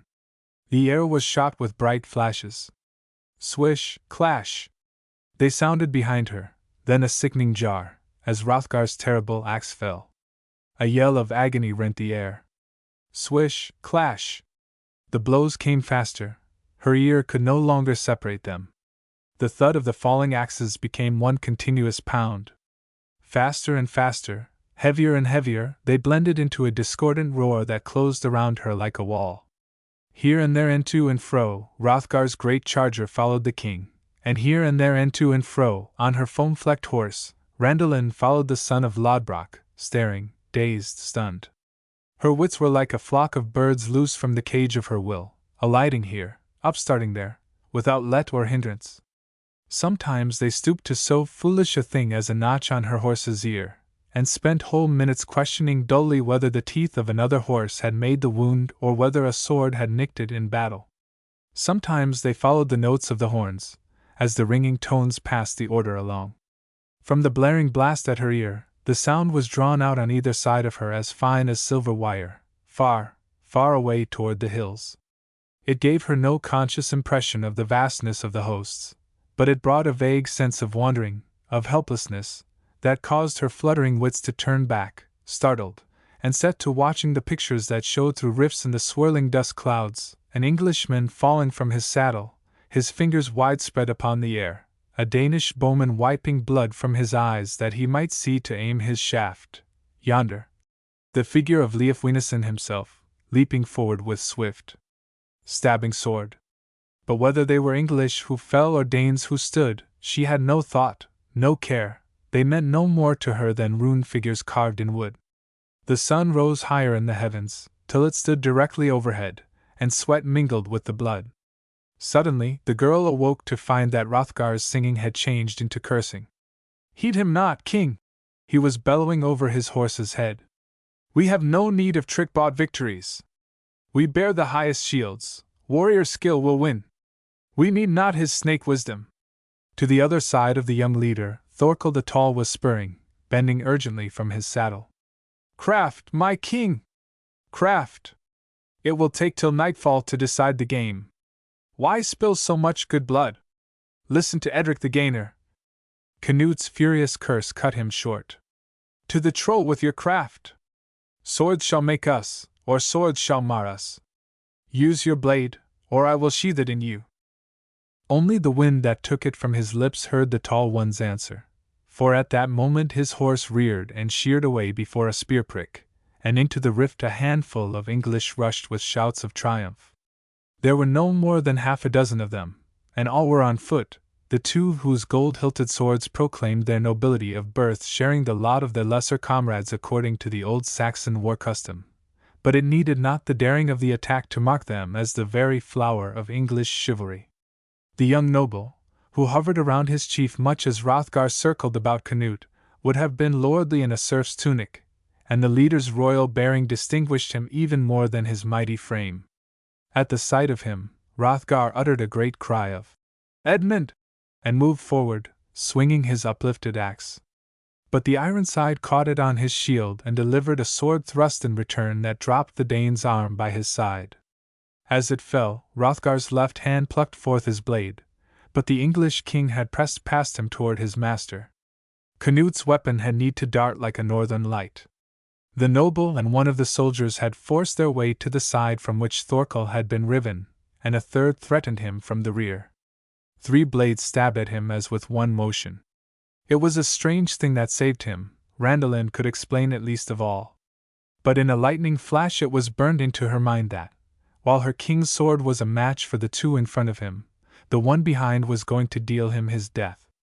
And even as she thought it, she found that she had thrown herself across her horse's neck and thrust out her sword arm, out with the force of frenzy and down into the shoulder of the Englishman.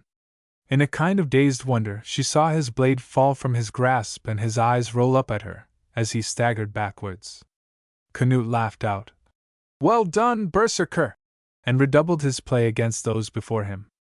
A turn of his wrist disarmed the soldier, and his point touched the young noble's breast. But before he could lunge, the mighty figure of Edmund rose close at hand, his blade heaved high above his head. For such a stroke there was no parry. A kingdom seemed to be passing. Canute threw his shield before him, while his spur caused his horse to swerve violently, but the blade cleft wood and iron and golden plating like parchment, and falling on the horse's neck bit it to the bone. Rearing and plunging with pain, the animal crashed into those behind him, missed his footing and fell, entangling his rider in the trappings. Bending over him, the Ironside struck again. But the son of Lodbrok had still his left arm. Bearing his shield, it shot out over the body of his king. The falling brand bit this screen also, and lopped off the hand that held it, but the respite was sufficient. In a flash Canute was on his feet, both hands grasping the hilt of his high-flung sword. It was a mighty blow, but it fell harmless. A sudden surge in the tide of struggling bodies swept the Ironside out of reach and engulfed him in a whirlpool of Danish swords. He laid about him like mad, and was like to have cleared a passage back, when a second wave carried him completely from view. Canute cursed at the anxious faces that surrounded him. "What means it, this swaying? What is hurting them? Who are flying? Fools! Can you not tell a retreat? Bid the horns blow." "The English!" bellowed Hrothgar. "The English are flying, Edmund's head! Yonder!" Frode's daughter had Viking blood, but she hid her face with a cry. There it was, high upon a spear point, dripping, ghastly. Could the sun shine upon such a thing? Aye, and men could rejoice at it. Above the panic screams she heard cries of savage joy. But Canute sat motionless, on the new horse they had brought him. "It is not possible," he muttered. "The flight began while he still faced me. It was their crowding that saved him." To stare before him, Hrothgar let the blood pour unheeded from his wounded arm. "Yonder Edmund rides now!" he gasped. "You can tell him by his size, yonder! Now he is tearing off his helmet." Nor was he mistaken, Within spear throw the mighty frame of the Ironside towered above his struggling guard. As he bared his head, they could even distinguish his face with its large, elegantly formed features and Ethelred's prominent chin.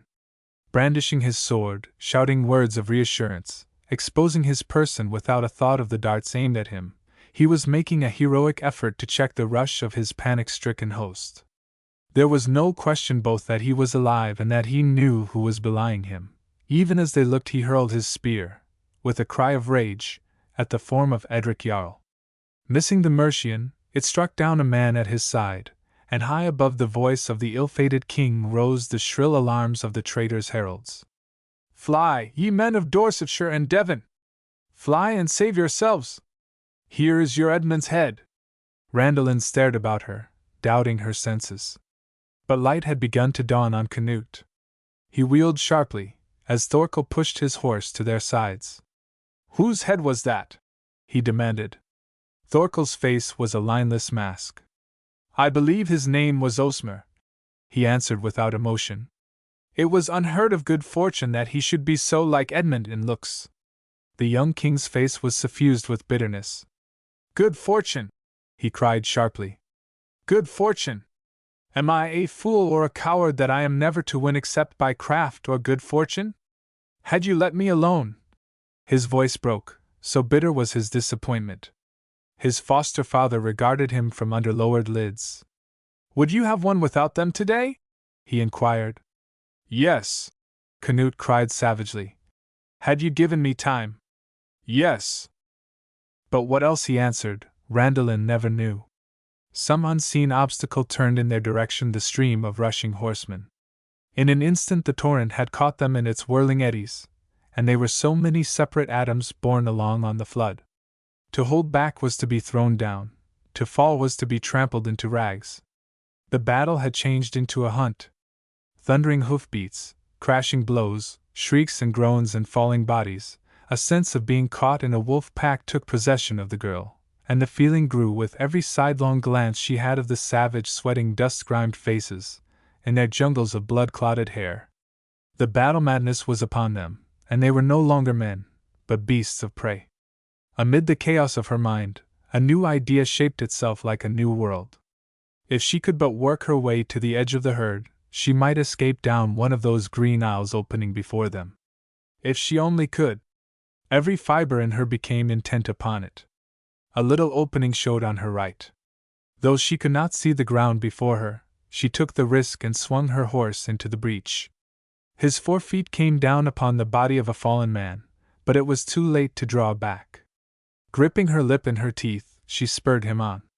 The man turned over with a yell, and used his one unbroken arm to thrust upward his broken sword. The blade cut her leg to the bone, and she shrieked with the pain, but her startled horse had no thought of stopping. Making his way with plunges and leaps, he carried her out of the press sooner than she could have guided him out.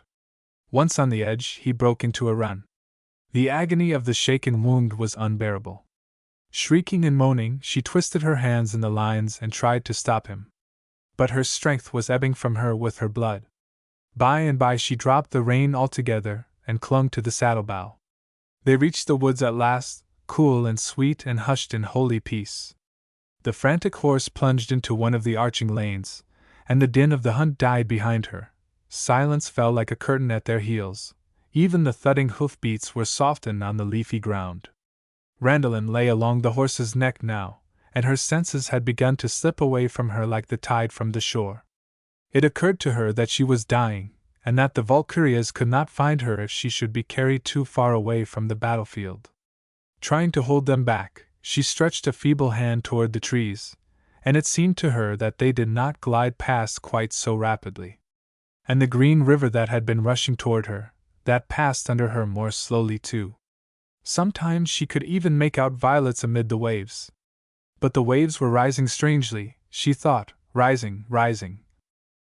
At last she felt their cool touch upon her forehead. They had risen and stopped her. Somewhere, there was the soft thud of a falling body, then the cool greenness closed around her and held her tenderly, a crumpled leaf that the whirlwind had dropped from its sport. Chapter 8. Taken captive. Lying drowned in cool silence, The girl came slowly to a consciousness that someone was stooping over her. Raising her heavy lids, eyes rested on a man's face, showing dimly in the dusk of the starlight. He said in English, "Canute's page, by the saints!" A chorus of voices answered him. "The fiend's brat that pierced your shoulder? Choke him! Better he die now than after he has waxed large on English blood. Finish him!" Opening her eyes wider, she found that heads and shoulders made a black hedge around her. The victim of her blade straightened, shaking his shaggy mane. "Were I a pagan Dane, I would run my sword through him. But I am a Christian Englishman. Let him lie. He will bleed his life out before morning." "Come on, then," the chorus growled. "The Etheling is asking what hinders us. Make haste! The Etheling is here!" While the warrior was turning, a new voice spoke. "Canute's page?" it repeated after some unseen informant. "Is he dead?" It was a young voice, and deep and soft, for all the note of quiet authority ringing through it. Something in its tone was agreeably different from the harsh utterance of the first speaker. Randalin's eyes rose dreamily to find the owner. He had ridden up behind the others on a prancing white horse. Above the black hedge, the square strength of his shoulders and the graceful lines of his helmed head were silhouetted sharply against the starry sky. Why had they so familiar a look? Ah! The noble who had followed Edmund. So far she got, and then all was blotted out in a flash of pain, as the man nearest her put out a hand and touched her torn limb. "Wriggling like a fish, lord," he answered the newcomer. A sound on the soft turf told that the horseman had alighted. "The bantling is of too good quality to leave," he said good-naturedly. "Catch my bridle, Oswin. Where is he wounded?" He made a quick step toward her, then paused as suddenly, his chin thrust out and listening. A gesture of his hand imposed a sudden silence, through which the sound became distinct to all ears, a trampling and crashing in the brush beyond the moonlit open. As they wheeled to face it, a shout came from that direction. "What ho! Does the Lord of Iversdale go there?" He whom they had called the Etheling drew himself up alertly. "I make no answer to hedge creepers," he said. "Come out where you can be seen." The voice took on a mocking edge. "There is no gainsaying that I feel safer here. I am the messenger of Edric of Mercia." Only a warning sign from the Lord of Iversdale restrained an angry chorus. He said with slow contempt, "I grant that it is well fitting the gainer's deeds that his men should flinch from the light." "Misgreet me not," the mocking voice interrupted. "Before cockcrow we shall be sworn brothers. I bear a message to King Edmund, and I want you to further me on my way by telling which direction will fetch me to his camp." Derisive laughter went up from the band of King's men. Their leader snapped his fingers. "That for your slippery devices! Is the gainer so ill-advised as to imagine that he is dealing with the second Ethelred? I tell you to keep in mind," the voice retorted, "that before the cock crows we shall be sworn brothers." The Etheling's anger leaped out like a flame. Even in the starlight it could be seen how his face crimsoned. "No, as God lives," he answered swiftly. "It is not to Edmund alone that the gainer is loathful. Should he pass the king's sword, 100 blades wait for him, mine among them. Seek what he may seek, he shall not have peace of us. When I guide a wolf to my sheepfold, I will show you the way to Edmund's camp. Take yourself out of reach if you would not be sped with arrows." A jeering laugh was the only answer, but the tramping of hoofs suggested that his advice was being taken. When the sound had faded quite away, the Lord of Iversdale breathed out the rest of his resentment in a hearty imprecation, and turning, came on to his patient. His voice was as gentle as a woman's as he dropped on his knee beside the slim figure. "What is your need, little fire-eater?" A memory of her haunting terror stirred in the girl. Shrinking from him, she made a desperate effort to push away his outstretched hand, threatening him in a broken whisper. "If you touch me, I will kill you." They were brave men, those Englishmen. The Etheling only smiled, and one of his warriors chuckled. With a touch as gentle as it was strong, he put aside her resisting hands and began swiftly to cut away the blood-stiffened hose. Darkness closed around Randalin again, darkness shot with zigzag lightnings of pain, and throbbing with pitiful moans. The idea took possession of her that she was once more on the battlefield, that it was the cries of the men who were falling around her which pierced the air, and their weapons that stabbed her as they fell. Then their hands clutched her in a dying grip. Horsemen loomed up before her and came nearer, and she could not get out of their path, though she struggled with all her force. The hoofs were almost upon her. Uttering a wild scream, she put forth all her strength in a last effort. "It will be like holding a young tiger, Lord!" A harsh voice suddenly reached her ear. She came to herself to find that soldiers were lifting her up to the horseman, where he sat again in his saddle. She recognized the squareness of his shoulders, and she knew the gentleness of his touch as he slipped his free arm around her and drew her carefully into place, making of his stalwart body a support for her weakness. No strength was in her to struggle against him, only her wide bright eyes sought his, with the terror of a snared bird.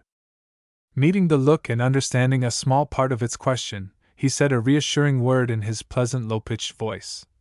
"Be of good cheer, youngling, there is no thought of eating you.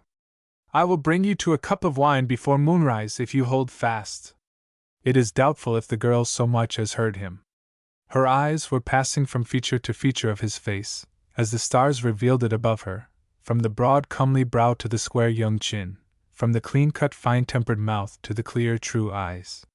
One by one she noted them, and shade by shade her strained look of fear relaxed.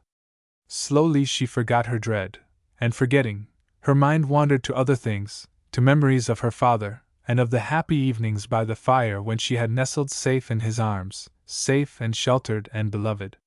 With eyes still turned up toward his face, her lids drooped and fell, and her head sank upon his breast and lay there, in the peace of perfect faith. Chapter 9. The Young Lord of Iversdale. Tap, tap, tap, tap, like dripping water dripping slowly. Drop by drop the sound filtered through the thick wrappings of Randallin's slumber, till she knew it for the beat of horses' hoofs, and stirred and opened her eyes. The silver shimmer of starlight falling through purple deeps had given way to the ruddy glare of a campfire, and she was lying just beyond its heat, cloak-wrapped, on a bed of leaves. Above her, interlacing beech boughs made an arching roof, under which the shadows clustered as swallows under eaves. Before her, green tree lanes opened out like corridors. As far as the fireglow could reach, they were flooded with golden light. Where it stopped, they were closed across by darkness as by gray-black doors. Within the sylvan alcove, some fourscore battle-stained warriors were taking their ease after a hard day. Some of them were engaged in the ghastly business of bandaging wounds, and some were already asleep, but the greater number lounged in the firelight, drinking and feasting on strips of venison which serfs had cooked in the flames. Through the fog of her drowsiness Randallin recognized them slowly. Yonder was the Englishman who had found her in the bushes. Beyond him, across the fire, the soldiers who had lifted her up to the horseman. Here, just in front of her, was the leader himself. Her gaze settled upon him dreamily. He had finished his meal, if meal it could be called, and was making some attempt at a toilet. While one serf knelt beside him, scrubbing at his muddy riding boots with a wisp of wet grass, another held a gilt shield up for a mirror, and before this the etheling was carefully parting his shining hair. His captive's eyes were not the only ones upon him, and the bright metal showed that he was laughing a little at the comments his performance drew forth from the three old knights lounging near him. Tending by 5 hairs to the sword side, Lord Sebert. One of them was offering quizzical criticism over his drinking horn. The etheling must needs have extraordinary respect for the endurance of Harold Fairhair, for it is said that to accomplish a vow he went 3 years without barbering himself. Another said gravely, while a third became slyly reminiscent, as he chewed his venison. These are soft days, comrades. The last time I followed the old chief, of honored memory, we held our war council standing knee-deep in a fen. We had neither eaten nor drunk for 2 days, and 3 days' blood was on our hands. The young chief took it all with careless good humor. When you leave off eating, in memory of that brave time, I will leave off washing, he returned. Would you have me go into a royal council looking as though birds had nested in my hair? With a parting scrutiny of his smooth locks, he motioned the shield-bearer aside and turned back to them his comely face, rosy from his recent ablutions and alight with a momentary enthusiasm. "I tell you, nothing but a warrior's life becomes Ethelborn men," he said as he straightened himself with a gallant gesture. "Nor sluggishness nor junketings, but days under fire and nights among the wise men of the council, that, in truth, becomes their station. By St. Mary, I feel that I have never lived before. 1 week at the heels of Edmund Ironside is worth a lifetime under the banner of any other king." A pause met his warmth somewhat coldly, and the warrior who broke the silence lowered his voice to do it. "Keep in mind, Lord, that it is no more than a week that you have been at his heels," he said. "Likewise bear in mind whose son he is," the man with the drinking horn added grimly. He was a stout white-bearded old knight with an obstinate old face that looked something like a ruddy apple in a snowbank. Flushing, the young noble ceased examining his sword edge to meet the eyes bent upon him. "I hope you do not think I stand in need of a rebuke for lukewarmness, Morcar," he said gravely. "I have no more forgot that King Edmund's father gave the order for my father's murder than I have forgot that Edric was the tool who did the deed. May St. Peter exterminate him with his sword! Did I not live even as a lordless man the while that Ethelred remained upon the throne? But what sense to continue at that after Ethelred was dead, and the valor of his son was to that degree exalted as if he had sprung from Alfred? Yourself counseled me to join him at Gillingham, and take the post under his banner that my fathers have always held beside his father's." 2 of the 3 warriors made no other answer than to gurgle their drink noisily in their throats. But the one whom he had called Morcar answered dryly, "It is not against testing the new king that we would advise you, Lord Sebert, it is against trusting him. But we will not be troublesome." He lifted his hand suddenly to his ear. "Horse's feet!" And stopping by the king's fire. What else he said, Randalin did not hear. Her wits had crawled heavily after the sound of the hoofs. Now the beat changed to a champing and stamping among dry leaves not many rods to her right. She wondered indifferently if there was any likelihood of their running over her, then forgot the query before she had answered it. The Etheling was speaking again, with all the earnestness of hero worship. "The battles he has fought, the abundance of warriors he has gathered together, the land he has won back since his father's death. Only take today. Aye, take today!" The old man snapped him up with unexpected vehemence. "And the devil take me if I ever heard of such witless folly! What? To go plunging off into the thick of the enemy, endangering in his person the hope of the whole English nation." The young noble relaxed from his earnestness to laugh. "Now has habit outrayed your manners, Morcar? So long have you been wont to use your tongue on my heedlessness, that it begins mechanically to perform the same office for Edmund. In a king, such courage inspires." "Courage!" Morcar's fingers snapped loudly. "Did not the henchman who followed you have courage? Yet do we think of crowning him? I tell you that a king needs to have something besides courage. He needs to have judgment. Then will he know better than to leave his men like sheep without a leader? The old proverb has it right, when the chief fails, the host quails. It was when they had become frightened about him that they began to give way, and after that it was easy for any oaf to jump out of the bushes and put them to flight." This time the Etheling's smile was rather unwilling. "Oh, if you think fit to set at naught a brave deed because nothing arose from it. After his father's cowardice, such energy and dauntlessness alone." "Dauntlessness!" The old knight snorted again. "It is the dauntlessness of the man in Father Ingulphus' story, who was so much wiser than his advisers that he must try to drive the sun a new way, till it came so nigh as Aeneas made to setting the world afire. So hot was his scorn that he was obliged to cool it in his ale, coming to the surface slightly mollified. However, Lord Sebert, you have cast your colt's teeth, and I have no desire to tread upon the toes of your dignity.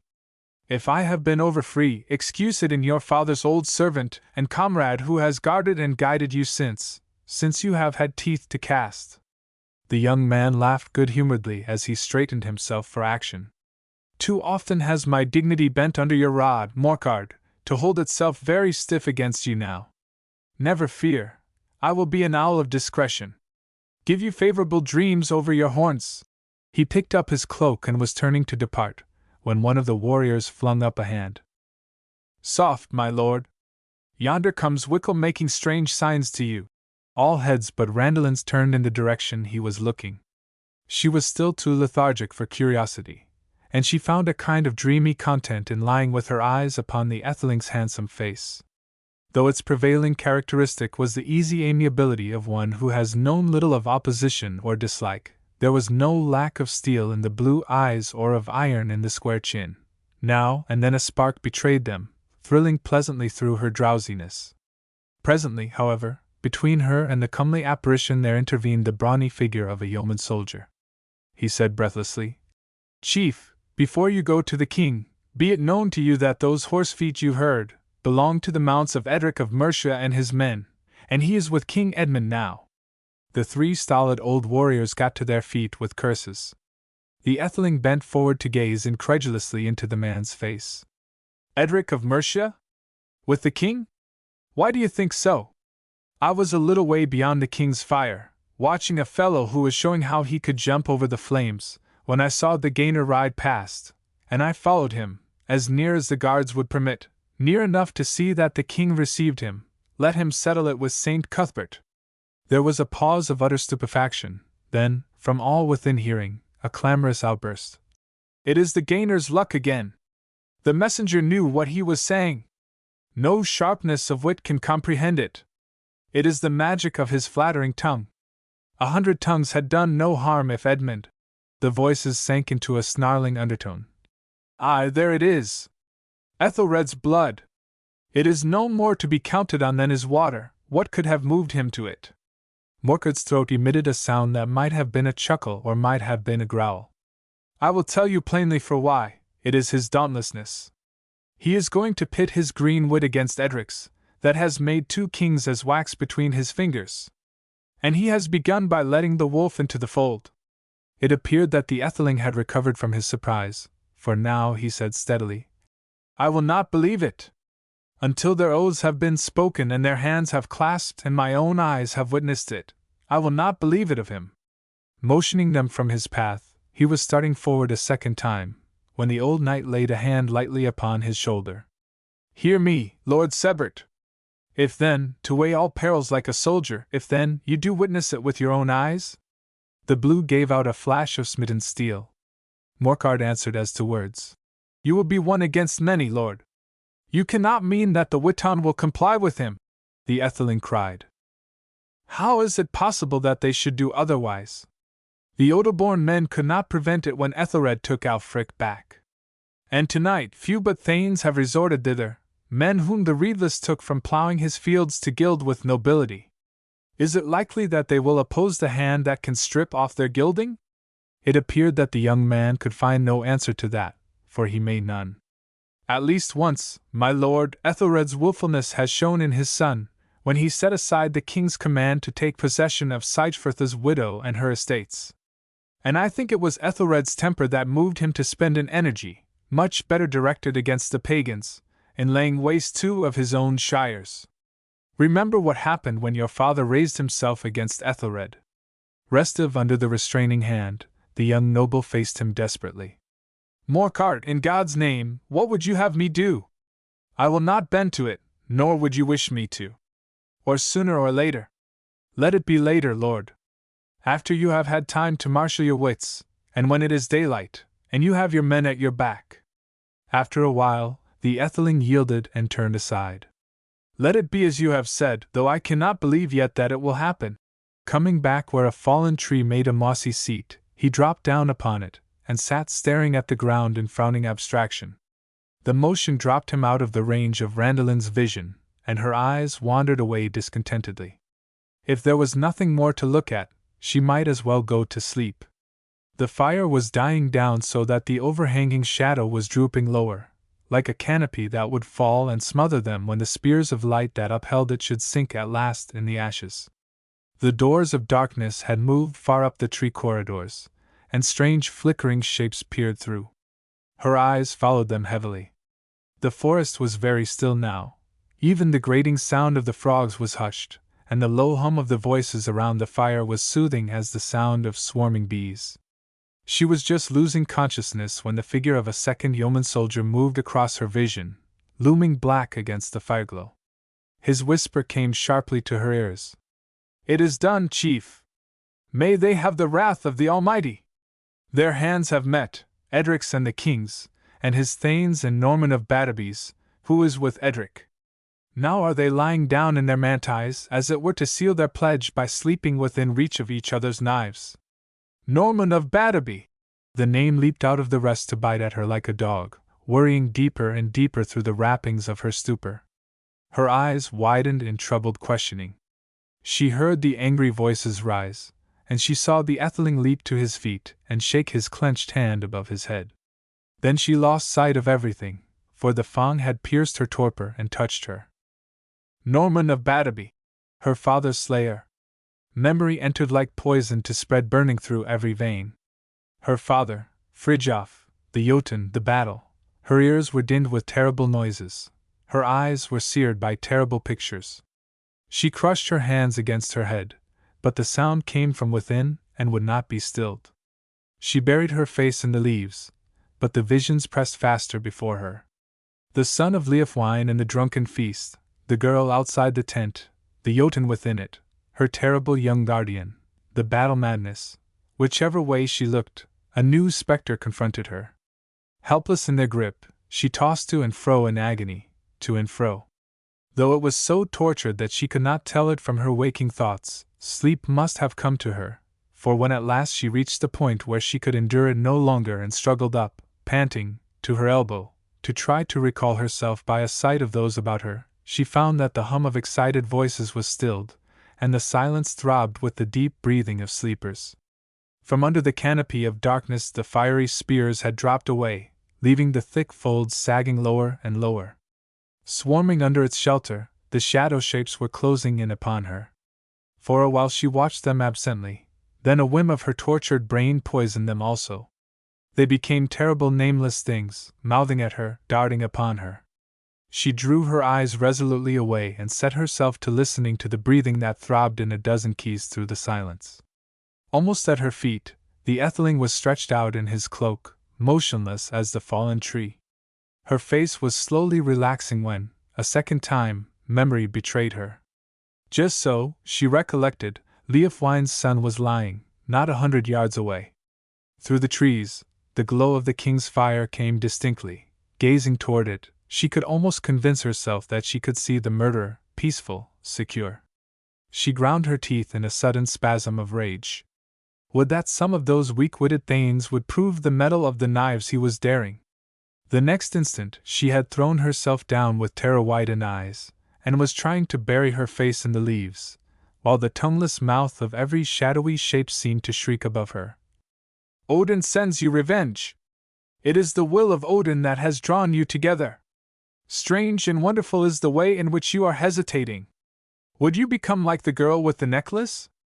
Are you a coward that you do not prefer to die in good repute rather than live in the shame of neglecting your duty?" She flung up her haggard face in appeal. "No, no, I am not a coward," her spirit cried within her. "I was brave in the battle. It is not death I fear, but I cannot kill. Odin, have mercy on me! I cannot kill. I have tried to be brave, but I am really a woman. It is not possible for me to have a man's heart." The grinning shadows mouthed at her. "You have not dared to be a woman," they mocked.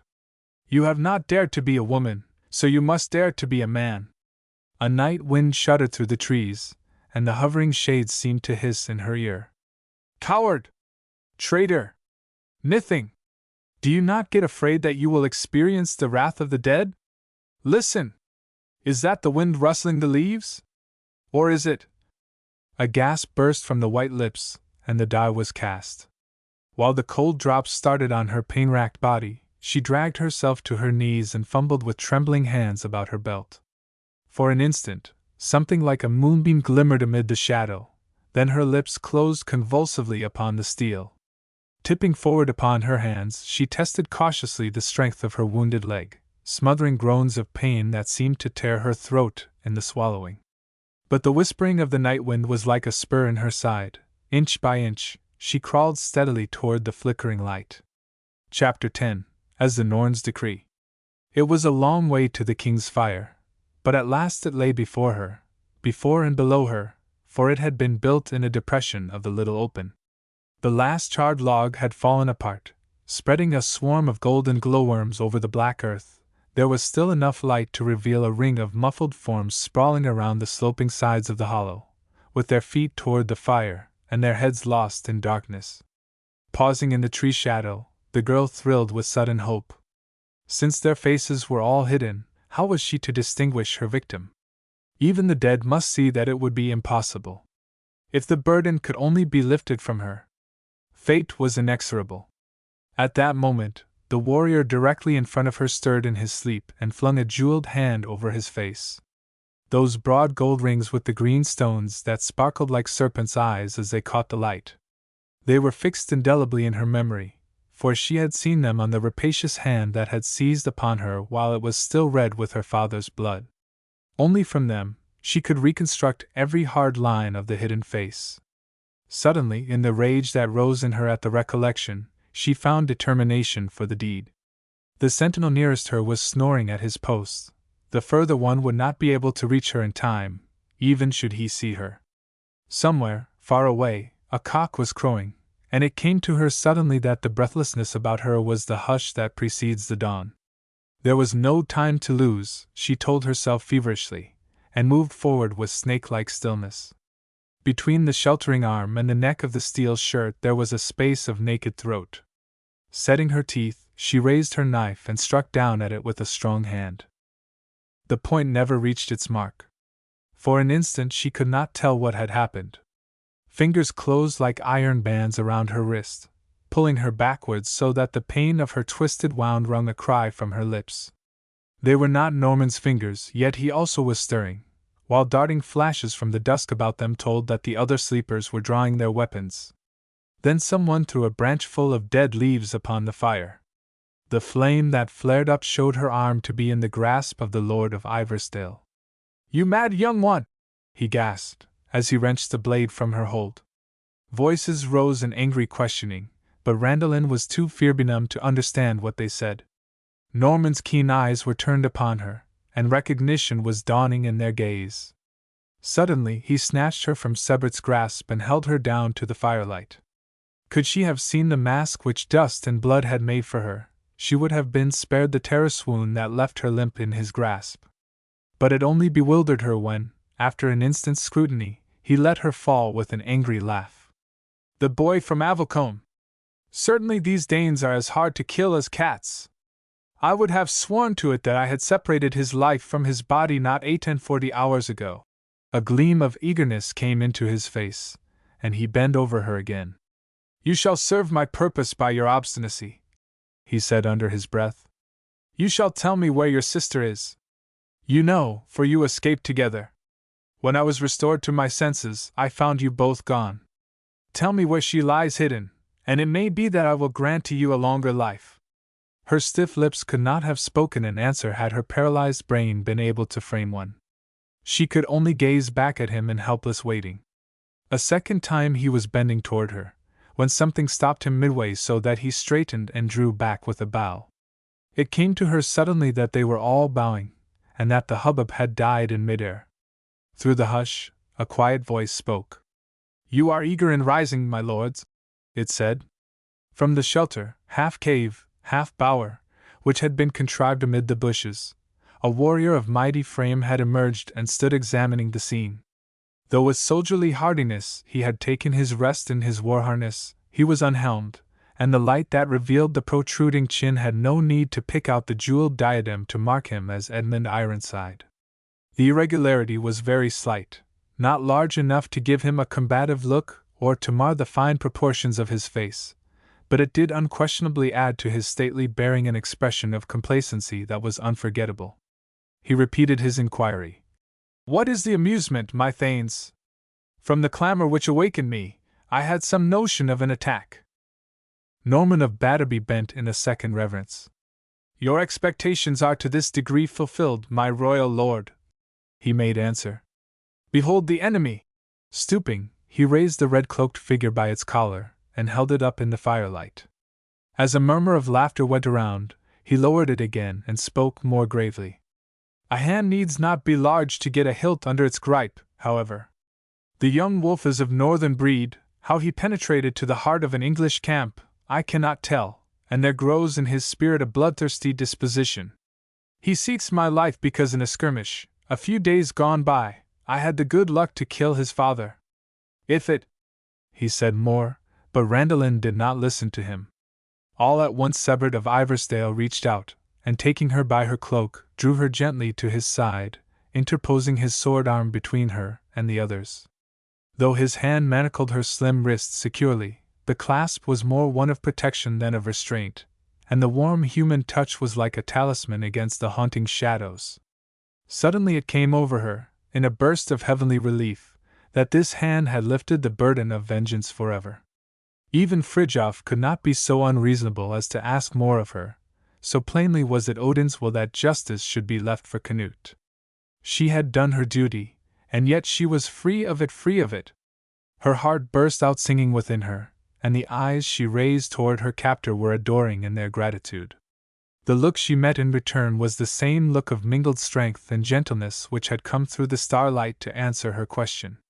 Once again that calm of weary trustfulness settled over her. Since he had saved her from the dead, she had no doubt whatever of his ability to save her from the living. Her head drooped against his arm, and her hands, ceasing their struggles, rested in his grasp like folded wings. It had not taken a moment. The instant Norman finished his explanation, the Etheling was speaking quietly. As the Lord of Batterby says, King Edmund, it was I who stayed the boy's hand, and it was I also who fetched him into camp. I found him after the battle, bleeding his life out in the bushes, and I brought him in my arms, like a kitten, and dropped him down by my fire. Waking in the night and missing him, I traced him hither. As I have had all to do with him in the past, so, if you will grant that I may keep him, will I take his future upon me. With your consent, I will attend to it that he does no more mischief. A momentary cordiality came into the king's manner. As though recognizing it for the first time, he turned to the figure across the fire with a courteous gesture. My Lord of Iversdale! I am much beholden to you. Had any chance wrought evil to the Lord of Batterby while under my safeguard, my honor would have been as deeply wounded as my feelings. As he bowed in acknowledgment, some embarrassment was visible in Sebert's manner, but he was spared a reply, for after a moment's rubbing of his chin, the king continued. As regards the boy, however, there is something besides his knife to be taken into consideration. I think we run more risk from his tongue. The words of the Earl's Thane fairly grazed the heels of the king's words. The imp can do no otherwise than harm, my sovereign. Should he bring his tongue to Danish ears, he could cause the utmost evil. For the safety of the Earl of Mercia, aye, for your own need, I entreat you to deliver the boy up to my keeping. I am no less able than the Lord of Batterby to restrain him, the Etheling said with some warmth. If it be your pleasure, King Edmund, I will keep him under my hand until the end of the war, and answer for his silence with my life. Then Norman's eagerness got the better of his discretion. Now, by St. Dunstan, he cried, you take too much upon you, Lord of Iversdale. The boy's life is forfeit to me, against whom his crime was directed.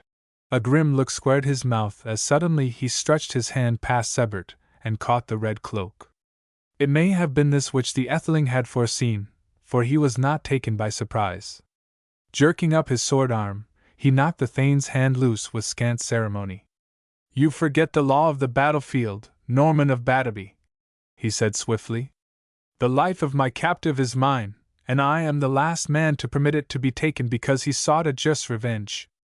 I know too well how it feels to hate a father's murderer. He shot a baleful glance toward a half-seen figure that all this time had stood motionless in the shadow behind the king. Probably this figure and the Earl's Thane were the only hearers he was conscious of, but his tone left the words open to all ears. There was a sudden indrawing of many breaths, followed by a frightened silence. The only sound that disturbed it was a growing rustle in the bush around them, which was explained when the old knight Morcar and some 20 armed henchmen and yeoman soldiers, singly and in groups, filtered quietly through the shadows and placed themselves at their chief's back. But though the king's brows had met for an instant in a lowering arch, some second thought controlled him. When he spoke, his words were even gracious. I think the Lord of Iversdale has the right of it. The crime the boy purposed was not carried out, and in each case, Lord Sebert was his captor. I am content to trust to his wardership. Sebert's frank face betrayed his surprise at the complaisance, but he gave his pledge and his thanks with what courtliness he could muster, and releasing his passive prisoner, pushed her gently into the safekeeping of the old knight. Yet he was not so obtuse as to step back, as though the incident were closed. He read the king's inflection more correctly than that. Holding himself somewhat stiff in the tenseness of his feelings, he stood his ground in silent alertness. A rustle of uneasiness crept the round of the assembled nobles. Only the monarch's bland composure remained unruffled. Advancing with the deliberate grace that so well became his mighty person, he seated himself upon a convenient boulder and signed the figure in the shadow to draw nearer.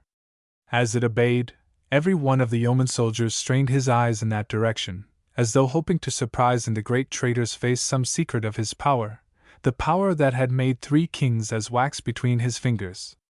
But just short of the fire glow the gainer paused, and the hooded cloak which shrouded him merged him hopelessly into the shadow. Only the hand that rested on his sword hilt protruded into the light. It was a broad hand, and thick-fingered as a butcher's, but it was milk-white and weighted with massive rings. Meanwhile, the king was speaking affably. As you did not favor us with your presence among the wise men, my lord, it is likely that you do not know of the good luck which has befallen our cause. This prudent earl, who before the battle had concluded with himself that England had so little to hope for from our reign that he was willing to throw his weight against us, has found his victory so without relish that he has become our sworn ally. As he paused, perhaps to leave space for an answer, the complacency of his face was heightened by a smile, faintly shrewd, touching the corners of his mouth. But when Sebert limited his reply to a respectful inclination of his head, the smile vanished abruptly. Under the affability there became evident a certain stern insistence. In former days, I think there was some hostile temper between the Earl and you. But I expect you will see that under the stress of a foreign war all lesser strife must give way. So I desire that you will repeat in my presence the troth already plighted by these others. He made a slight gesture, and the gainer took a step forward. The light that fell back from his hooded face played curiously about his jeweled hand. As it rose from the gilded hilt, it could be seen that to remedy the bluntness of the thick fingers the nails had been allowed to grow very long, which gave it now, in its half-curve, the look of a claw, upon which the red gems shone like blood drops. Hesitating, the Etheling went from red to white. Then, with a swift motion, he unsheathed his sword and stretched it out, point foremost. King Edmund, he said, in no other way does my hand go forth toward a traitor. This time there was no sound of breaths drawn in. It was as though the whole world had ceased breathing. The sternness that had underlain the king's manner rose slowly and spread over the whole surface of his person, as he drew himself up in towering offense. Lord of Iversdale, bethink yourself to whom you speak! He was royally imposing in his displeasure. The Etheling flushed like a boy before his master, but he had his answer ready, and his head was steadily erect as he gave it. King of the Angles, the right of open speech has belonged to my race as long as the right to the crown has belonged to yours. So my father's fathers spoke to yours under the council tree, and so I shall speak to you while I live. Back in the shadow, each yeoman laid one hand upon his weapon, and with the other, thrust an exulting thumb into his neighbor's ribs. But they did not turn to look at each other. Every eye was fastened upon the two by the fire. Freeman and his leader, or feudal lord and his dependent? For the moment they stood forth as representatives of a mighty conflict, and every breath hung upon their motions. After a time the king made a slight movement with his shoulders. I should have remembered, he said, that your father was ruined by rebellion. In a flash the rebel's son had forgotten boyish embarrassment. Whoso told you that, royal lord, told you lies. My father stood upon his right. Steel to turn against the Danes, Ethelred had a right to require, and steel my father was ready to pay. But Ethelred demanded gold, and the Lord of Iversdale would not stoop to bribe. Nor has it been proven that his policy was wrong, he added under his breath. Then there was no longer any doubt concerning the position of Ethelred's son. he said with deliberate emphasis. The only policy which concerns those of your station is obedience. If there was enough of the old free blood left in the king's thanes to redden their cheeks, that was all there was. But while they stood in silence, a mutter ran like a growl through the ranks of yeomen. The gaze they bent upon their leader had in it almost the force of a command. He was young, their chief, too young for impassivity. Despite himself, his hands trembled with excitement. But there was no tremor in his words. We of Iversdale do not profess such obedience, King Edmund. That is for thanes and for the unfree, who owe their all to your generosity. Our land we hold as our fathers held it, from God's bounty and the might of our swords.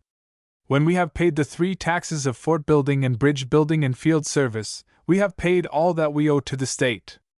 At last they stood defined, the first of the feudal lords and the last of the Odoborn men. Even through the king's loftiness it was suddenly born in that, behind the insignificance of the revolt, loomed a mighty principle, mighty enough to merit force.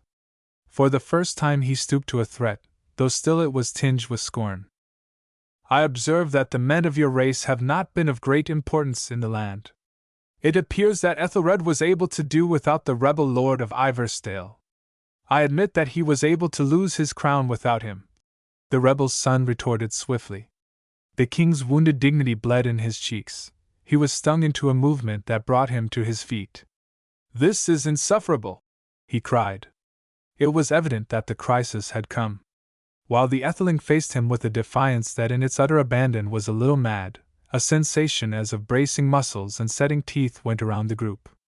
Several of the thanes laid their hands upon their swords, and the half-dozen ealdormen present bent toward one another in hasty consultation. At an almost imperceptible sign from the old knight, the henchmen made a noiseless step nearer their master. There were not more than a dozen of them, but behind them loomed some 20 yeoman soldiers, with a score more in the brush at their back, and the faces of all told more plainly than words what it would mean to attack them. But the blood of Cerdic, once fired, burned too rapidly for policy. Edmund's jaw was set in savage menace as he turned and beckoned to his guard. Had he spoken the words on his lips, there is little doubt what his order would have been. Interruption came from an unexpected quarter. Even as his lips were opening, that white taloned hand reached out of the shadow and touched his arm. Most royal lord! If it may be permitted me? Earl Edric said swiftly. His voice was very low, and every roughness had been filed away until it flowed like oil. Upon the king's wounded temper it appeared to fall as softly as drops of healing balm. With his mouth still set, he paused and bent his ear. There was a murmur of whispered words. What they were no one ever knew, and each man had a different theory, but their result was plain to all. Slowly Edmund's knitted brows unraveled. Slowly his mouth relaxed into its wonted curves. At last he had regained all his lofty composure and turned back. Lord of Iversdale, I am not rich of time, and my present need is too great to spare any of it to the chastising of rebellious boys. Go back to your toy kingdom, and lord it over your serfs until I find leisure to teach you who is master. Making a disdainful gesture of dismissal, he turned with deliberate grace and entered into conversation with the Mercian. At the moment, it is likely that the young noble would have preferred a rest. The utter scorn of word and act lashed the blood to his cheeks and the tears to his eyes. With boyish passion, he snatched the sword from its sheath, and breaking it in pieces across his knee, flung the fragments clinking into the dead embers. But if he had hoped to provoke an answer, it was in vain. The king deigned him no further notice. Resuming his seat, Edmund continued to talk quietly with the earl, a half-smile playing about his complacent chin. The old knight bent forward and whispered in his chief's ear. Make haste, Lord Sebert. They will be cheering in a moment, the churls, so pleased are they at the thought of going home. Hasten with your retiring. It was a clever appeal. Forgetting, for the moment, humiliation and responsibility, the young leader whirled to his men. A gesture, a muttered order, and they were drawing back among the trees in silent retreat. A few steps more, and the bushes had blotted out the Ironside and his thanes. Chapter 11. When my lord comes home from war. Slowly the bleak light warmed into golden radiance, and the touch of dawn strung the scattered bird notes into a chain of joyous song. passing at last from the forest shades, the men of Iversdale came out into the grassy lane-like road that wound away over the Middlesex hills. The destroyer had not passed this way, it seemed, for the oat fields stretched before them in unbroken silvery sheen, and the straight young corn dared to rustle its green ribbons boastfully. Fowls still uncaptured crowed lustily in adjacent barnyards, and now and again, sweet as echoes from elfin horns, came the tinkling music of cowbells. Here and there, the little shock-headed boys who were driving their charges afield paused knee-deep in rosy clover to watch the band ride by. "Yon must be a mighty warrior," they whispered as they stared at the sober young leader. "Take notice how his eyes gaze straight ahead, as though he were seeking more people to overcome." And they spoke enviously of the red-cloaked page who sat on the croup of the leader's white charger. "See the sword he wears in his gay clothes. Likely he also has been in battle. He must needs be happy who can strike out into the world like that." Ending, they gazed after him until the horses' hoofs threw up a yellow wall between. They would have opened their wide mouths wider had they known that the red-cloaked page was looking wistfully at them and their kine and the nodding clover. "It must be very enjoyable to wander all day in the peace of the meadows and hear nothing louder than cowbells," she was thinking. "It is good to see creatures that no man is stabbing or doing harm to." Through warm sunshine, tempered by fresh breezes, they came yet deeper into the drowsy farmland. Gradually the yeoman soldiers, who had been wrangling over the mystery of Edric's actions, dropped one by one into lazy silence, or set their tongues to whistling cleverly turned answers to the bird-calls in the hedges. Another mile, and from somewhere in the fields came the swinging chant of a ploughman, as he turned the soil between the rows of rustling corn. Like the unbinding of a spell, the words fell upon the farmer soldiers. Dropping every other topic, they began to argue over the crops, and after that they could not pass a harmless calf tethered to a crab-tree that they did not quarrel over the breed, nor start a drove of grunting swine out of the mast but they must lay wagers on the weight. Running wild in the animation, it was not long before the clamor caught up with the Etheling where he rode before them in sober reflection. He smiled faintly as he caught the burden of the disjointed phrases. 12 stone, I will peril my head upon it. Yorkshire, I tell you, Yorkshire. A fortnight? It will be ready in a week, or I have never grown barley corn. I do not believe that a tree-toad can change color more easily," he observed to the old knight who rode at his side. "That Englishmen are not stout fighters, no man can say, but the love of it is not in their breasts, while with Northmen, Morcar added, to fight is to eat." Another faint smile touched Sebert's mouth as he glanced over his shoulder at the red-cloaked boy. "After seeing this sprout, that is easy to believe. Except that time alone when a 2-year-old colt kicked me on the head, I have never had my life threatened by so young a thing." He grew grave again as his glance rested on his captive. "I want you to tell me something," he said presently. "You were Canute's page. I saw that you accompanied him in battle. I want you to tell me what he is like in his temper. It would be more easy to tell you what he is unlike," Randalin answered slowly. "For in no way whatever is he like your King Edmund." She sat a while in silence, her eyes absently following the course of the wind over a slope of bending grain.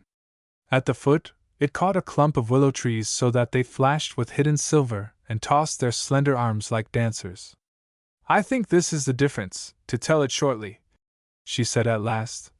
"While it sometimes happens that Canute is driven by necessity or evil counsels to act deceitfully toward others, he is always honest in his own mind, while your Edmund, I think he lies to himself also." Morcar gave out a dry chuckle. "By St. Cuthbert," he muttered, "too much has not been told concerning the sharpness of children." But the Etheling made no answer whatever. After he had ridden a long time staring away across the fields, he met the old man's eyes gravely. "It is not alone because I am sore under his tongue, Morcar. Were he what I had thought him, I would remain quiet under harder words. But he is not worth enduring from. There is not enough good in him to outweigh the evil." Old Morcar said thoughtfully, "The tree of Cerdic has borne many nuts with prickly rinds in former times, but there has been wont to be good meat inside. Since Ethelred I have been in fear that the tree is dying at the root." They swung over another piece of the road in silence, when the young man started up and shook himself impatiently. Yell away! What use to think of it? For the present, at least, I am a lordless man. Let us speak of the defenses we must begin to raise against Edmund's coming. While they discussed watchtowers and barriers, the horses took them along at a swinging pace.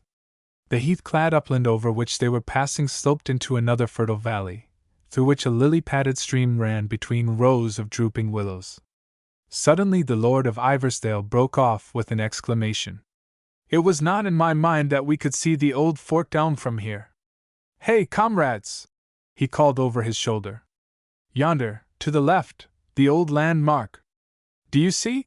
His glance, as it came back, took in his captive. The first bar of your cage, my hawk. Yonder is the first boundary of Iversdale. Every man started up in his saddle, and the cheers they had held back upon leaving camp burst forth now with added zest. Peering over her captor's shoulder, Randalin looked forward anxiously. Below the plain in whose center the old elm held up its blasted top to be silvered by the sun, the land dipped abruptly toward the river, to rise beyond in a long low hill. Rolling green meadows lay at its foot, and warm brown fields dotted with thatched farmhouses, and its sides were checkered with patches of woodland and stretches of golden barley. Just below the crest, the tower of the Lords of Iversdale reared its grey walls above the surrounding greenery. Far away, a speck through the dark foliage, the great London road gleamed white, but wooded hills made a sheltering hedge between, and all around spread the great beech forest that fostered the markman's herds. It was a kingdom to itself, with the light slanting warmly upon its fertile slopes and the forest standing like a strong army at its back.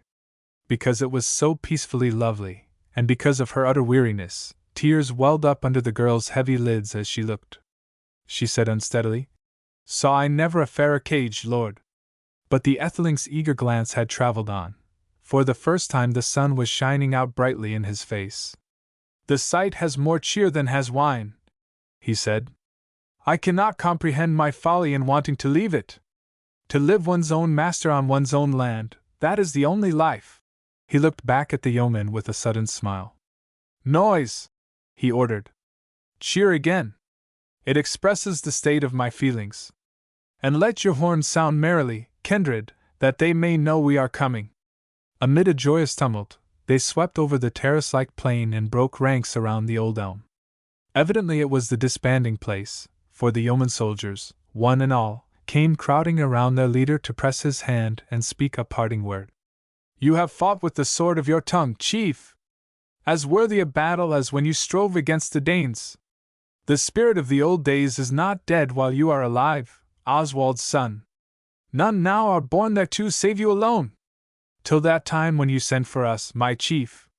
One eye on our ploughs and one watching for your messenger. God keep you in safety, young lord." In the meadows beyond the stream, little shepherd boys had heard the horn and were swarming, spider-like, over the hedges, sending up shrill shouts. And now women came running across the fields from the farmhouses, waving their aprons. More children raced behind them, and then a dozen old men, limping and hobbling on crutches and canes. A moment, and they were all over the footbridge and up the slope, and the sweet clamor of greetings was added to the tumult. Now it was a crowd of little brothers throwing themselves upon a big one, now a blooming lass flinging her arms around her sweetheart's neck, and again, a farmer's little daughter leaping joyously into her father's embrace. In the midst of it, the Lord of Iversdale looked around and found that Fridtjof the page was crying as though his heart would break. "How? Tears, my Beowulf!" he said in amazement. She was far beyond words, the girl in the page's dress. She could only bury her face deeper in her slender hands and try to control the sobs that shook her from head to foot. But it was not long before the young man's kindness divined the source of her pain. He spoke a quick word to those behind, and waving aside those before, touched spur to the white horse. In a moment, the good steed had borne them out of the crowd and down the slope, followed only by the old knights and the dozen armed retainers. As the hoofs rang hollow on the little bridge that spanned the stream, the Etheling spoke again in his voice of careless gentleness. "It is easy to enter into the sorrowfulness of your heart, youngling, and I think it no dishonor to your courage that you should mourn your kin with tears. Yet I pray you to lay aside as much grief as you can. Bear in mind that no dungeon is gaping for you." She could not speak to him yet, but when he put his hand back to feel of a strap, she bent and touched the brown fingers gratefully with her lips. The answer seemed to renew his kindly impulse. "After all, you should not feel so strange among us," he said lightly. "Do you know that it was one of your own countrymen who built the tower? Ivar Widefathomer he was named, whence it is still called Ivarsdale. He was of the stock of Lodbrok, they say, and it is said, too, that one of his race is even now with Canute. Since Alfred, my fathers have had possession of it, but it is Danish built, every stone. You must make believe that you are coming home." So he spun on, carelessly good-humored, as they climbed the wind-ing hill path. Across the ditch and through the wide-open gate in the moss-grown palisade, and they came into a broad grassy space that was more like a lawn than a court. Ahead of them rose the massive three-storied tower, built of mighty grey stones without softening wings or adorning spires, beautiful only in its mantling ivy.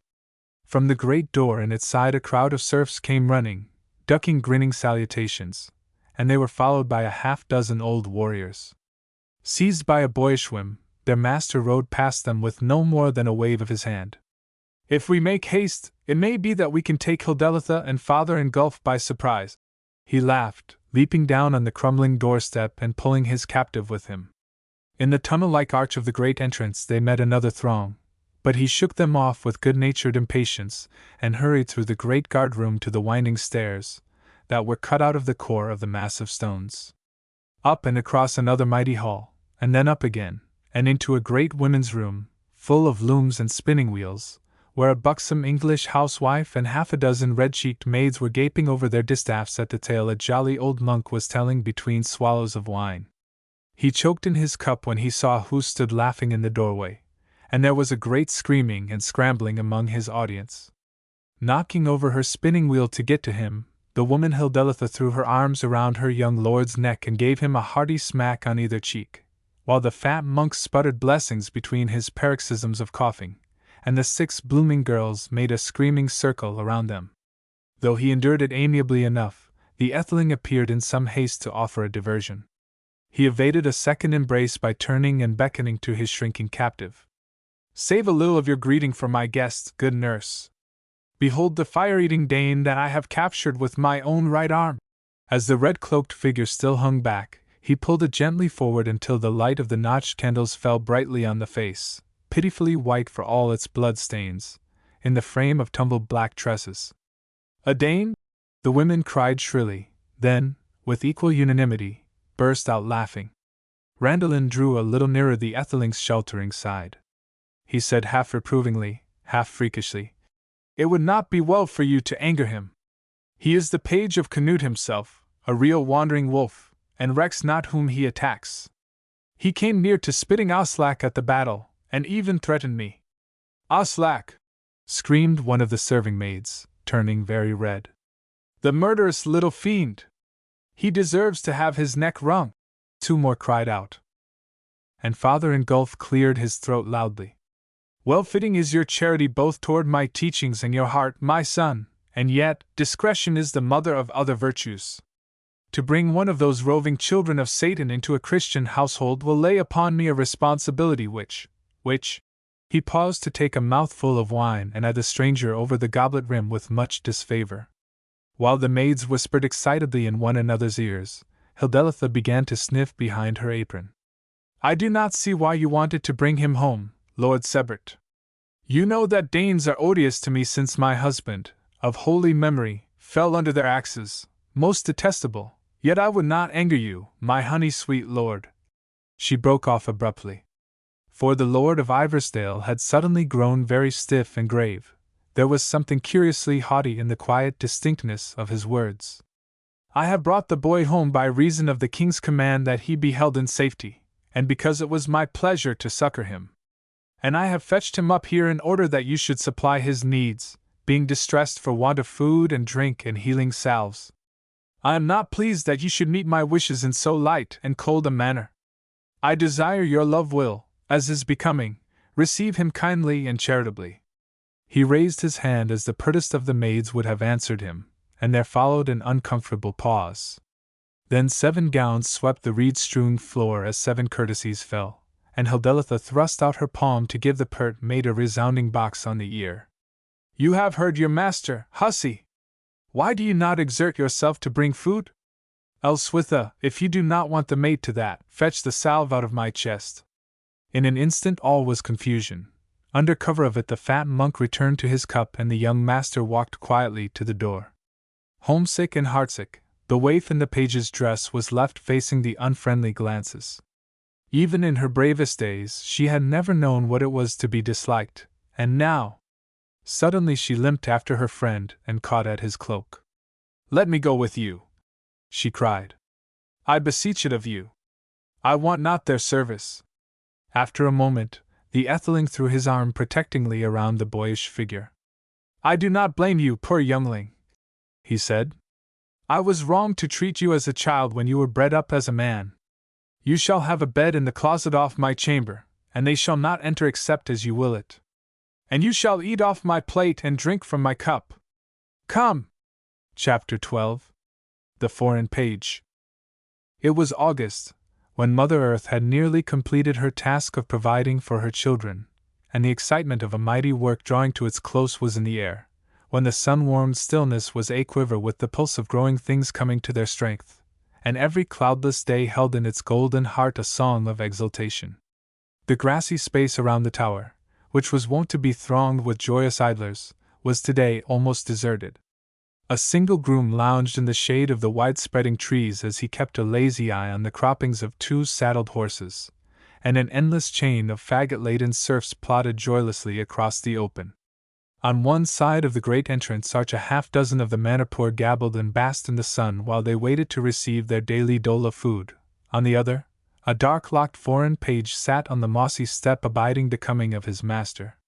Leaning back with one arm bent carelessly behind his head and one hand caressing a shaggy hound that pressed against his knee, the boy's faraway gaze was designed to intimate his haughty oblivion to the castle world in general and the movements of the almsfolk in particular.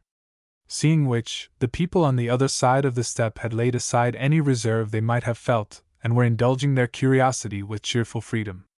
6 weeks he has been here, and this is the first good look I have had at him, the buzzing whispers ran. It is said that they were obliged to catch him between shields before they could take him. Such hair on a Dane is more rare than a white crow. I believe no good of any one with locks of that color. Tibby, the weaving woman, says he is skillful in magic. It is by reason of that he has become my lord's darling. Why is he not in the hall, then, while the Ethelborn is sitting at table? Perhaps his luck is beginning to fail him. Perhaps he has fallen out of favor. The 2 old men who offered these last suggestions chuckled with malicious enjoyment, and 2 of the old women mumbled with their toothless gums as though tasting sweet morsels. But the third drew herself up with a kind of grotesque coquetry. "You can tell by the green silk of his tunic that he is of some quality," she reproved them. "Danish men are ever the ones to adorn themselves. It occurs to my mind how, in Edgar's time, when I was a girl, one was quartered in my father's house. He changed his raiment once a day and bathed every Sunday. I used to comb his yellow hair when I took in his ale of a morning." Long after her voice had passed into a rattle, she stood in a simpering reverie, her palsied hands resting heavily upon her stick, her blinking eyes fixed on the picturesque young foreigner musing in the sunshine. Then the voice of the steward sounded sharply in the archway. There was an eager catching up of bags and baskets, a shuffling forward of unsteady feet, and the goody came out of her daydream to throw herself into the strife over a jar of peppered broth. The Danish page bent to pillow a very red cheek on the soft cushion of the dog's head, then drew back and straightened himself stiffly as a strapping serving lass, flagon-laden, came out of the door behind him. She saw the motion and looked down with a teasing laugh. "Aha, young Fridtjof! How do you like being sent to cool your heels on the doorstep while your master eats? What? I think that the next time you thrust your foot out to trip me up as I hand my lord his ale, you will attend to keeping it under your stool." Young Fridtjof regarded her with a kind of righteous indignation. "And I think that the next time you will look where you are going, even if it happen that it is Lord Sebert's ale you are bearing." Silly jades, that cannot come nigh him without biting your lips or sparkling your eyes. I wonder he does not clap masks over your faces. And I wonder he does not clap rods to your back. The lass retorted with sudden spite. She flounced past him down the step, on her way to the great lead-roofed storehouse that flanked the forest side of the tower. The boy looked after her sternly. It is likely that you will be less pert of tongue after I tell what I found out in the corn bins yesterday, he said. The maid whirled. What did you find out, you mischieful brat? He continued to stroke the dog's head in dignified silence. If you mean the brown-cloaked beggar, let me inform you that that is not. Busying himself with pulling burrs from the hound's ears, the page began to hum softly. She came a step nearer, and her voice wheedled. It was only that he was distressed for want of drink, poor fellow, and followed me into the storehouse when he saw me go in to fill the master's flagon. It was naught but a swallow. My lord would be the last to grudge a harmless body. Harmless? The page said sternly. Did I not hear him tell you the same as that he was an English spy? The girl abandoned the last shred of her dignity, to come and stand before him, nervously fingering her apron. For the dear saint's sake, let no one hear you say that, good Fridtjof. Alas, how you have got it twisted! He is an Englishman who bent his head for food in the evil days. And now they that bought him will not set him loose, so he has cast off their yoke and fled to the Danes to get freedom and fortune. He was on his way to join your people when he stopped to beg food. I could not be so hard of heart as to refuse, though Hildeletha's hand would be hot about my ears did she suspect it. Say that you will hold your tongue, sweet lad, and I will make boot with anything you like. He was very deliberate about it, the page, pursing his rosy mouth into any number of judicial puckers, but at last he conceded. Now, since you know for certain that he is not one of Edmund's spies, and you are so penitent, as is right. Pausing, he regarded her severely. If I do promise, will you make a bargain to put an end to your silly behavior toward my lord? Will you undertake to deliver his dishes into my hands, and leave it for me to pass his cup? Yes, in truth, by Father Ingolf's book, the maid cried, wringing her hands. The page made her a magnanimous gesture. In that case I will not be so mean as to refuse you, he consented. And he sat smiling to himself in sly content after she had hurried away. Emboldened by that smile, the dog suddenly laid aside his soberness of demeanor. Pouncing upon a faggot which had fallen from one of the loads, he brought it in his teeth, with shining eyes and much frantic tail wagging, and rubbed it against his friend's knee. He had not miscalculated. The boy's smile deepened easily into a laugh, and he leaped to his feet to accept the challenge. Seizing the stick, he put all the strength of his lightsome body into an effort to make off with it, while the great hound braced himself, with a rapture of rumbling growls and short, delighted barks. So they tussled, back and forth, this way and that, amid a merry tumult of barking and laughter, such a tumult that neither heard the steps that both were waiting for, when at last those steps came briskly through the archway. The first they knew of it, the Lord of Iversdale was standing under the lintel, chatting with those who came behind him. With lips yet parted by their breathless laughter, the lad straightened quickly from his sport, and stood shaking back his tumbling curls and mopping his hot face, in which the rich color glowed through the tanned skin like the velvety red on a golden peach. When, for one flashing instant, they encountered a keen glance from the young lord, the color deepened, and the iris-blue eyes suddenly brimmed over with mischievous sparkles. Then the black lashes were lowered demurely, and the page, retreating to his place beside the step, signified only deference and decorum. Followed by old Morcard and the fat monk, the Etheling descended from the doorway and stood on the broad step, shading his eyes from the glare of brilliant light, while he looked about him with evident pleasure in the fairness of the day. Now is the time to lay by a store of sweet memories against the stress of winter weather, he said. Whither do you go to harvest the sunshine, father? The monk pulled his round red face to a devout length. Why, there is a good woman at the other end of the dale, my son, that labors under a weakness of her limbs, and I have bethought me that it would be a Christian act to fetch her this holy relic I wear about my neck, that she may lay it upon the afflicted members and perhaps, aided by my exhortations, experience some relief. If the question may be permitted me, Whither do you betake yourself, my lord? The old knight asked. With the light wand he carried, the young man made a gesture quite around the horizon. Everywhere and nowhere. After I have been to see what they are doing with that portion of the palisade which I bade them repair as soon as they had finished the barrier, I am.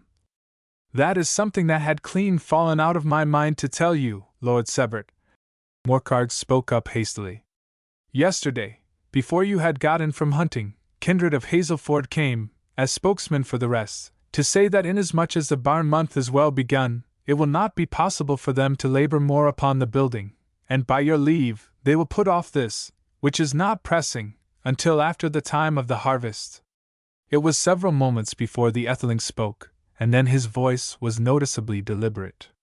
Oh, he said, so they ask my leave, but stop at their pleasure? My lord! The old man looked at him in surprise. They act only according to custom.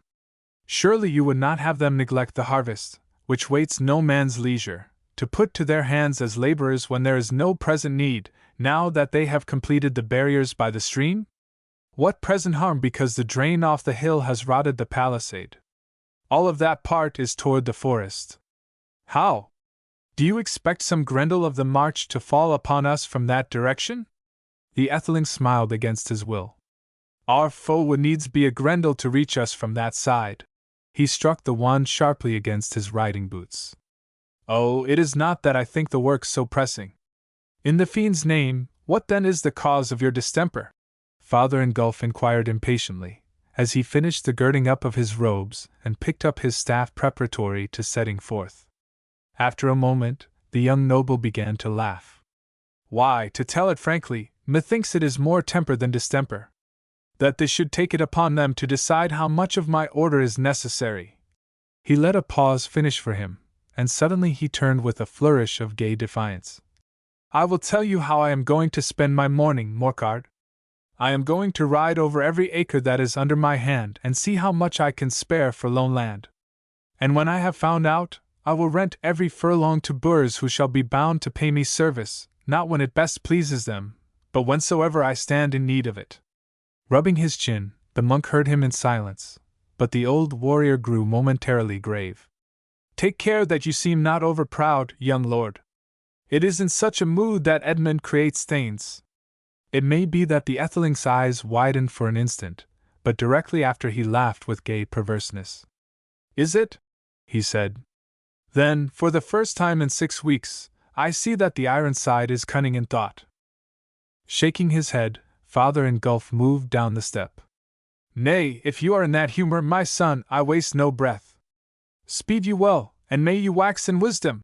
With a gesture, half paternal, half respectful, he betook himself across the grass to the gate. Old Morcar turned and stepped up into the doorway, from which he looked down indulgently upon his laughing master. It happened formerly, Lord Sebert, that I knew how to command your earnestness, and that speedily. But that time has long gone by. Methinks I can accomplish more among the watchmen upon the platform. By your leave, my lord! Bowing, he disappeared in the dark tunnel of the archway, and the Etheling was left alone save for the graceful figure awaiting him beside the step. The instant he moved, it sprang forward. Lord, is it your wish that I get the horses? As the old man had looked down upon the young one, so now the young man stood looking down upon the boy, regarding him with tolerant severity. You most mischiefful elf, he said. It would be treating you deservedly were I to leave you at home. It did not appear that the lad was seriously cast down. A betraying dimple came out and played in his cheek, though his mouth struggled for gravity. That is unjustly spoken, lord, he protested. Did I not bear my punishment with befitting penitence? Penitence! The Etheling gave one of the small ears a menacing pull as he descended to the grass. What? Do you think I did not see your antics with the dog? You made a jest of the matter, you pixie! The page sobered. I think it great luck that I could, Lord Sebert. Your servants were eager in making a jest of me when they got the courage from your displeasure. But Lord Sebert reached out the wand and gave him a gentle stroke across the shoulders. Take that for your foolishness, he said lightly. What matters their babble when you know how safe you sit in my favor? Through lowered lashes the boy stole him a glance, half mischievous, half coaxing. "How safe, lord?" he murmured. But the Etheling only laughed at him, as he drew up his long riding boots and readjusted his belt. "Safe enough so that I forgive you some dozen floggings a day, you imp, and choose you for my comrade when I should be profiting by the companionship of your betters. Waste no more golden moments on whims, youngling, but go bid them fetch the horses, and we will have another day of blithe wandering." Blithe they were, in truth, as they cantered through shaded lanes and daisied meadows, nothing too small to be of interest or too slight to give them pleasure. An orchard of pears, whose ripening they were watching with eager mouths, a group of colts almost ready for the saddle. For the young master, the fascination of ownership gave them all a value, while another fascination made his companion hang on his least word, respond to his lightest mood. By grassy commons and rolling meadows sweet with clustering haycocks, they came at last to the crest of the hill that guarded the eastern end of the dale. The whole round sweep of the horizon lay about them in an unbroken chain of ripening vineyards and rich timberland, of grain fields and laden orchards, not one spot that did not make glorious pledges to the harvest time. Drinking its fairness with his eyes, the lord of the manor sighed in full content. "When I see how fine a thing it is to cause wealth to be where before was nothing, I cannot understand how I once thought to find my pleasure only in destroying," he said. "Next month, when the barley beer is brewed, we will have a harvest feast plentiful enough to flesh even your bones, you bodkin." The Danish page laughed as he dodged the plaguing wand. "It is true that you owe something to my race, lord." He had great good sense, the wide fathomer, to stretch his strips of ox-hide around this dale and turn it into an odel. Nay now, it was Alfred who had sense to take it away from him. The Etheling teased. But the boy shook back his long tresses in airy defiance. "Then will Canute be foremost in wisdom, for soon he will get it back, together with all England. Remember who got the victory last week at Brentford, lord." In the midst of his exulting, a cloud came over the young Englishman's smile. "I would I knew the truth concerning that," he said slowly. "The man who passes today says one thing, whoso comes tomorrow tells another story. Yet since Canute is once more free to beset London—" He did not finish, and for a while it appeared as though he did not see the sunlit fields his eyes were resting on. But suddenly the boy broke in upon him with a burst of stifled laughter. "Look, lord! In yonder field, behind the third haycock." The moment that he had complied, laughter banished the Etheling's meditations. Cozily ensconced in the soft side of a haycock was Father Ingulf. A couple of jovial harvesters sprawled beside him, a fat skin of ale in his hands on its way to his mouth. As the pair on the hilltop looked down, one of the trio began to bellow out a song that bore no resemblance whatever to a hymn. Keeping under cover of the bushes, the eavesdroppers laughed with malicious enjoyment. "But I will make him squirm for that," the Etheling vowed. "I will tell him that your paganism has made spells over me so that I cannot tell a holy relic from an aleskin, and a bedridden woman looks to me like two strapping yeomen. I swear it! And I shall be able to hold it against him as a shield, the next time he is desirous to fret me about taking a new belief." The boy rejoiced. But presently Sebert's remarks began to take a new tone. "They have the appearance of relishing what they have in that skin," he observed first. And then, "I should not mind putting my own teeth into that bread and cheese." And at last, "By St. Swithin, lad, I think they have more sense than we, that linger a half-hour's ride from food with a noonday sun standing in the sky. It is borne in upon me that I am starving." Backing his horse out of the brush, he was putting him about in great haste, when the boy leaped in his stirrups and clapped his hands. "Lord, we need not be a half-hour from food. Yonder, across the stubble, is a farmhouse. If you would consent that I might use your name, then would I ride thither and get their best, and serve it to you here in the elves' own feast hall." The answer was a slap on the green shoulders that nearly tumbled their owner from the saddle. "Now I was right to call you elf, for you have more than human cleverness," the Etheling cried gaily. "Do so, by all means, dear lad, and I promise in return that I will tell every puffed-up dolt at home that you are the blithest comrade who ever fitted himself to man's moods. There, if that contents you, give wings to your heels." Chapter 13. When Might Made Right. What difference that, somewhere beyond the hills, men were fighting and castles were burning. At Iversdale, in the shelter and cheer of the Lord's great hall, the feast of the barley beer was at its height.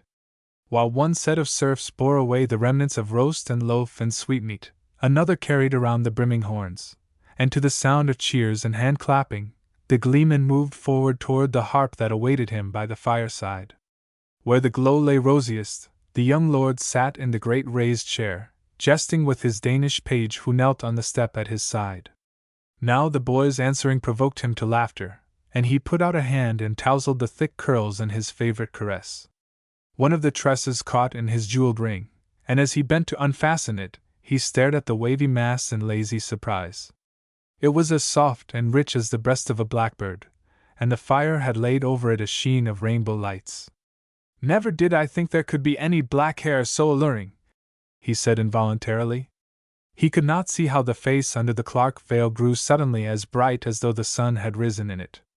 And the lad said, rather breathlessly, "I wonder at your words, Lord. You know that such hair is the curse of black elves." Leaning back in his chair, the Etheling shook his head in whimsical obstinacy. "Not so, not so," he persisted. "It has to it more luster than has yellow. My lady love shall have just such locks." He had a glimpse like the flash of a bluebird's wing in the sun, as the page glanced up at him, and the sight of a face grown suddenly rose red. Then the boy turned shyly, and slipping back to his cushion on the step, nestled himself against the chair arm with a sigh that was almost pathetic in its happiness. Like a quieting hand, the first of the mellow chords fell upon the noise of the revel. The servants bearing away the dishes began to tread the rushes on tiptoe, and a dozen frowns rebuked any clatter. Through the hush, the gleeman began to sing the romance of King Offa, the king who married a wood nymph for dear love's sake. It began with the wooing and the winning, out in the leafy greenwood amid bird voices and murmuring brooks. But before long the enmity of the Queen Mother entered, with jarring discords, to send the lovers through bitter trials. Lord and page, man and maid and serf, strained eye and ear toward the harper's tattered figure. So breathless grew the listening stillness that the crackling of the fire became an annoyance. What matter that outside an autumn wind was howling through the forest and stripping the leaves through the vines? Within sound of the mellow harp music it was balmiest springtime, as the castle folk followed the gleeman over the hills and dales of a flowering dream world. For a space after he had finished, the silence remained unbroken, then gave way only to an outburst of applause. And one did even better than applaud. Bending forward, his beautiful face quite radiant with his pleasure, the curly-headed page pulled a golden ring from his pouch and tossed it into the harper's lap. As he caught the largesse, the man's mouth broadened. "I thank you for your goodwill, fair stripling," he returned. "May you find as true a love when your time comes to go a-wooing." The maids tittered, while the men guffawed, and a richer glow came into the cheeks of Fridtjof the page. Suddenly his iris-blue eyes were daringly a-sparkle. "The spirits will have forgot your wish before that time comes," he laughed. "For I vow that I will raise a beard or ever I woo a maiden." Above the mirth that followed rose the voice of the brawniest of the henchmen, passing his judgment on the ballad. "Now that is my own desire of songs," he declared.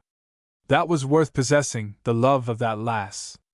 A sweetheart who will cleave to your side when your fortune is most severe, and despise every good because she has not you also. She is the filly to yoke with. Drink to the wood maiden, comrades, bare feet and wild ways and all." Swinging up his horn, he drained off the toast at a draught. "Give us a mistress like that, my lord," he cried merrily, "and we will hold Iversdale for her though all of Edmund's men batter at the doors." Laughing, they all looked up where the young master leaned in his chair, watching the revels with a smile of idle good humor. All except the blue-eyed page. He bent forward instead, so that his long locks fell softly about his face. The Lord of Iversdale shook his head indolently against the cushion. "No would last for me, friend Selric," he said. "The lady of my love shall be a high-born maid who knows no more of the world's roughness than I of woman's ways. Nor shall she follow me at all, but stay modestly at home with her maids and keep herself gentle and fair against my return. Deliver me from your sun-browned, boy-bred wenches." "I am consenting to that, lord," a voice cried from the benches, and a hubbub of conflicting opinions arose. Only the page neither spoke or moved. The henchman would not be downed. Again his voice rose above the others. In soft days, my lord, in soft days, it might easily be so. But bear in mind such times as these, when grief happens to a man oftener than joy. Methinks your lily fair lady would swoon at the sight of your blood, and tears would be the best answer you would get, should you seek to draw comfort out of her. White as a star at dawn, the page's face was raised while his wide eyes hung on his master's, and from the little reed wound between his brown fingers, the juice began to ooze slowly as though some silent force were crushing the life out of its green heart. But the young noble laughed with gay scorn. Tears would be in all respects a better answer than I should deserve, should I whimper faint-hearted words into a maiden's ear. What folly fit do you speak in, fellow? What? Do you think I would wed another comrade like yourself, or a playfellow like this youngster? Ever so gently his foot touched the boyish form on the step. It is something quite different from either of you that is my desire, something that is as much higher as the stars are above these candles. Disputing and agreeing, the clamor rose anew, and the etheling turned to his favorite with a jest. But the page was no longer in his place. He had risen to his feet, and was standing with his head flung back like one in pain, both hands up tearing the tunic away from his throat. Sebert bent toward him with a question on his lips. He forgot the query before he could speak it, however, for at that moment there was a sound of hurried steps on the stone stairs, and one of the armed watchmen from the top of the tower burst into the room. Lord, he gasped, someone is upon us. We thought first it was naught but the noise of the wind, then Elward saw a light. We swear they came not over the bridge yet. His words were cut short by a horn blast from the darkness, loud and clear above the whistling wind. Though only one woman screamed out Edmund's name, it is probable that the same thought was in every mind. Jests and laughter died on the lips that bore them, and with one accord the men turned in their seats to watch their master. His face had sobered as he listened. Before the first echo had died away he had spoken swiftly to the fellow at his side.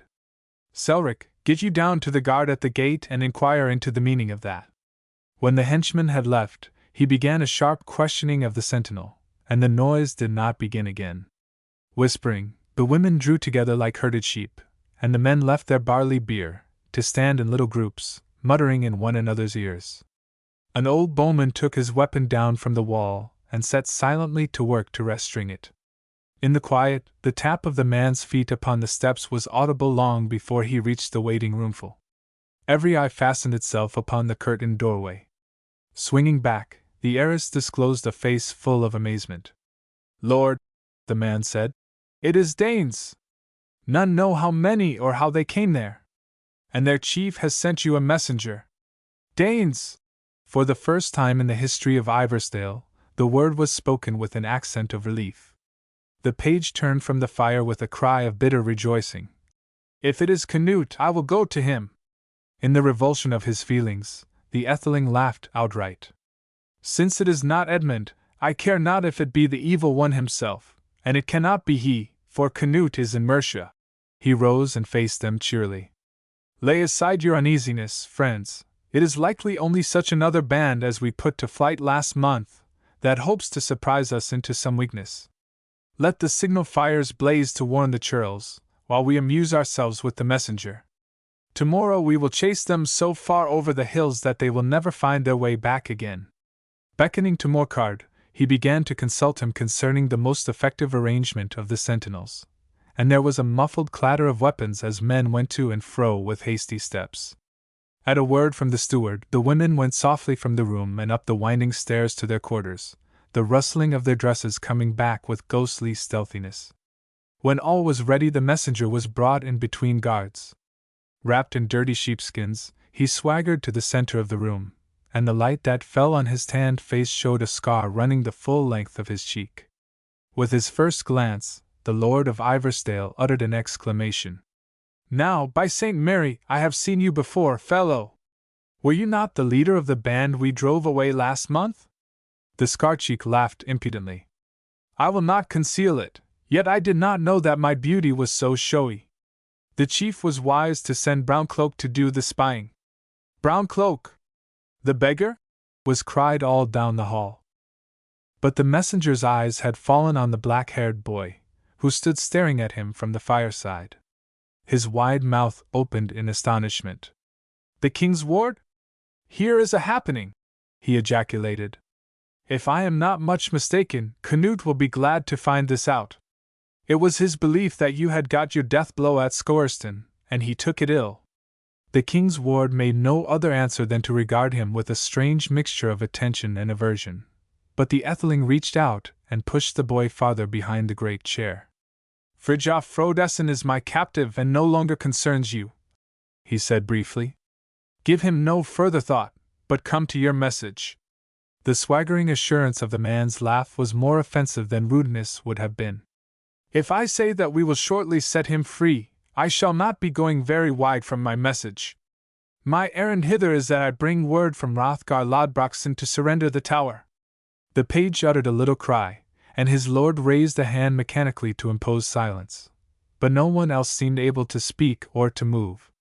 From the master in his chair to the serf by the door, they stared dumbfounded at the messenger. He, on his part, appeared to realize all at once that the time for formality had come. Pitching his cloak higher on his shoulders, he fastened his eyes on a hole in the tapestry behind the Etheling's chair and began monotonously to recite his lesson.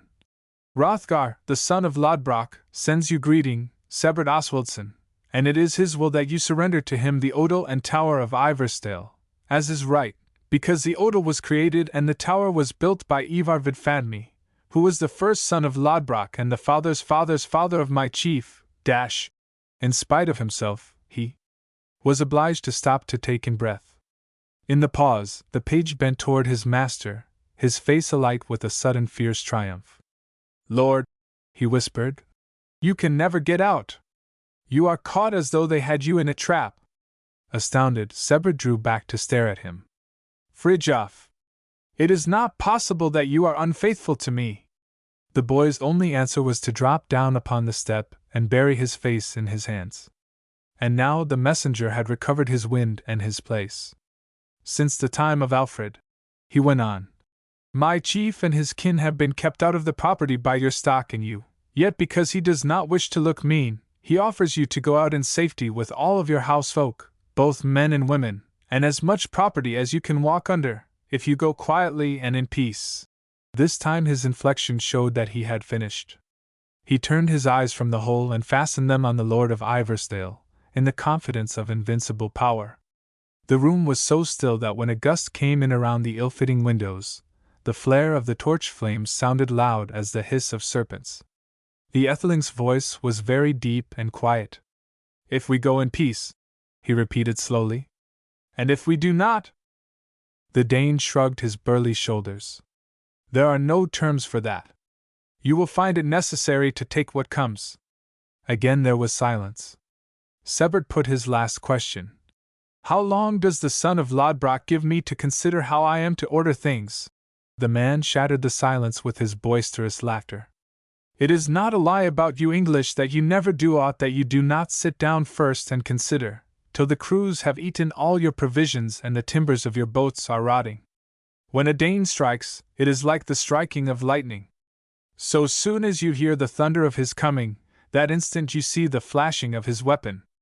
My chief gives you no time at all. So long a time, he has studied out, will it take me to come in to you, so much longer to do my errand, and so much longer to get back. At the end of that time he will blow his horn, and if your gates do not fly open in obedience, he will take that for your answer. Either the Lord of Ivarstale had been doing some rapid thinking during the long speech, or else he was too incensed to think. Now he rose with sparks flashing from the steel of his eyes. By Peter, he is right! I do not need even that long, he cried. Since the Wide Fathomer began the game, the tower has been the prize of the strongest. Shall I flinch from a challenge? Our rights are equal, our luck shall decide. For his answer be he reminded of his own Danish saying, that it is a strong bird that can take what an eagle has in his claws, and let him get what comfort he can from that. After his ringing tones, the unmoved voice of the messenger fell flat on the ear. It has happened as we supposed, that you would answer unfavorably, he said as he turned. It was seen in battle that you are a brave man. Otherwise the chief would not have thought it necessary to hew a path through the forest in order to take you by surprise." Saluting with some appearance of respect, he joined his conductors at the door and passed out of sight down the stair. Like smoke in the wake of a firebrand, confusion rose behind him. A din of exclamations loosed on the air and the clangor of weapons caught down from the wall. Through it, the Etheling's voice sounded strongly. "To the palisade, all of you! They may not wait till morning. To the forest side, and keep them from it as you would keep off death!" He bent and shook the crouching page. "My armor, boy! How? Would you have me read treason in your sluggishness? My armor!" The page started up, but it was only to stare past him and fling out his hand toward a window, where a bright light had suddenly shot athwart the darkness. "Lord, they have set fire to something!" The voice of old Morcar rose shrill. "To the storehouses! Save the grain!" There was a wild rush for the door, but on the threshold they were met by the shouts of watchmen hurrying from the parapets. "Lord, the court is swarming with them! They have cut through the palisade on the forest side! They had brush laid ready, waited only for him. Holy saints, what is the meaning of that? Something else has taken!" From the stairway above them came a piercing cry. "The storehouses! They have fired them from inside! The lead is melting like ice! The grain! The grain!" In their midst the young lord stood in helpless fury, and the hand he had grasped around his sword hilt gripped it so hard that blood started under each nail. But his page bent and kissed the clenched fist with a cry of fierce exulting. "You will never get out to find your lily fair lady. You will never have a lady wife, Lord. We shall die together." Chapter 14. How the Fates Cheated Randalin. After that night the deep-set windows of Iversdale looked out upon some grim sights. The first morning it was a skirmish in the meadow beyond the footbridge, when the 60 farmer soldiers came loyally to their leader's aid.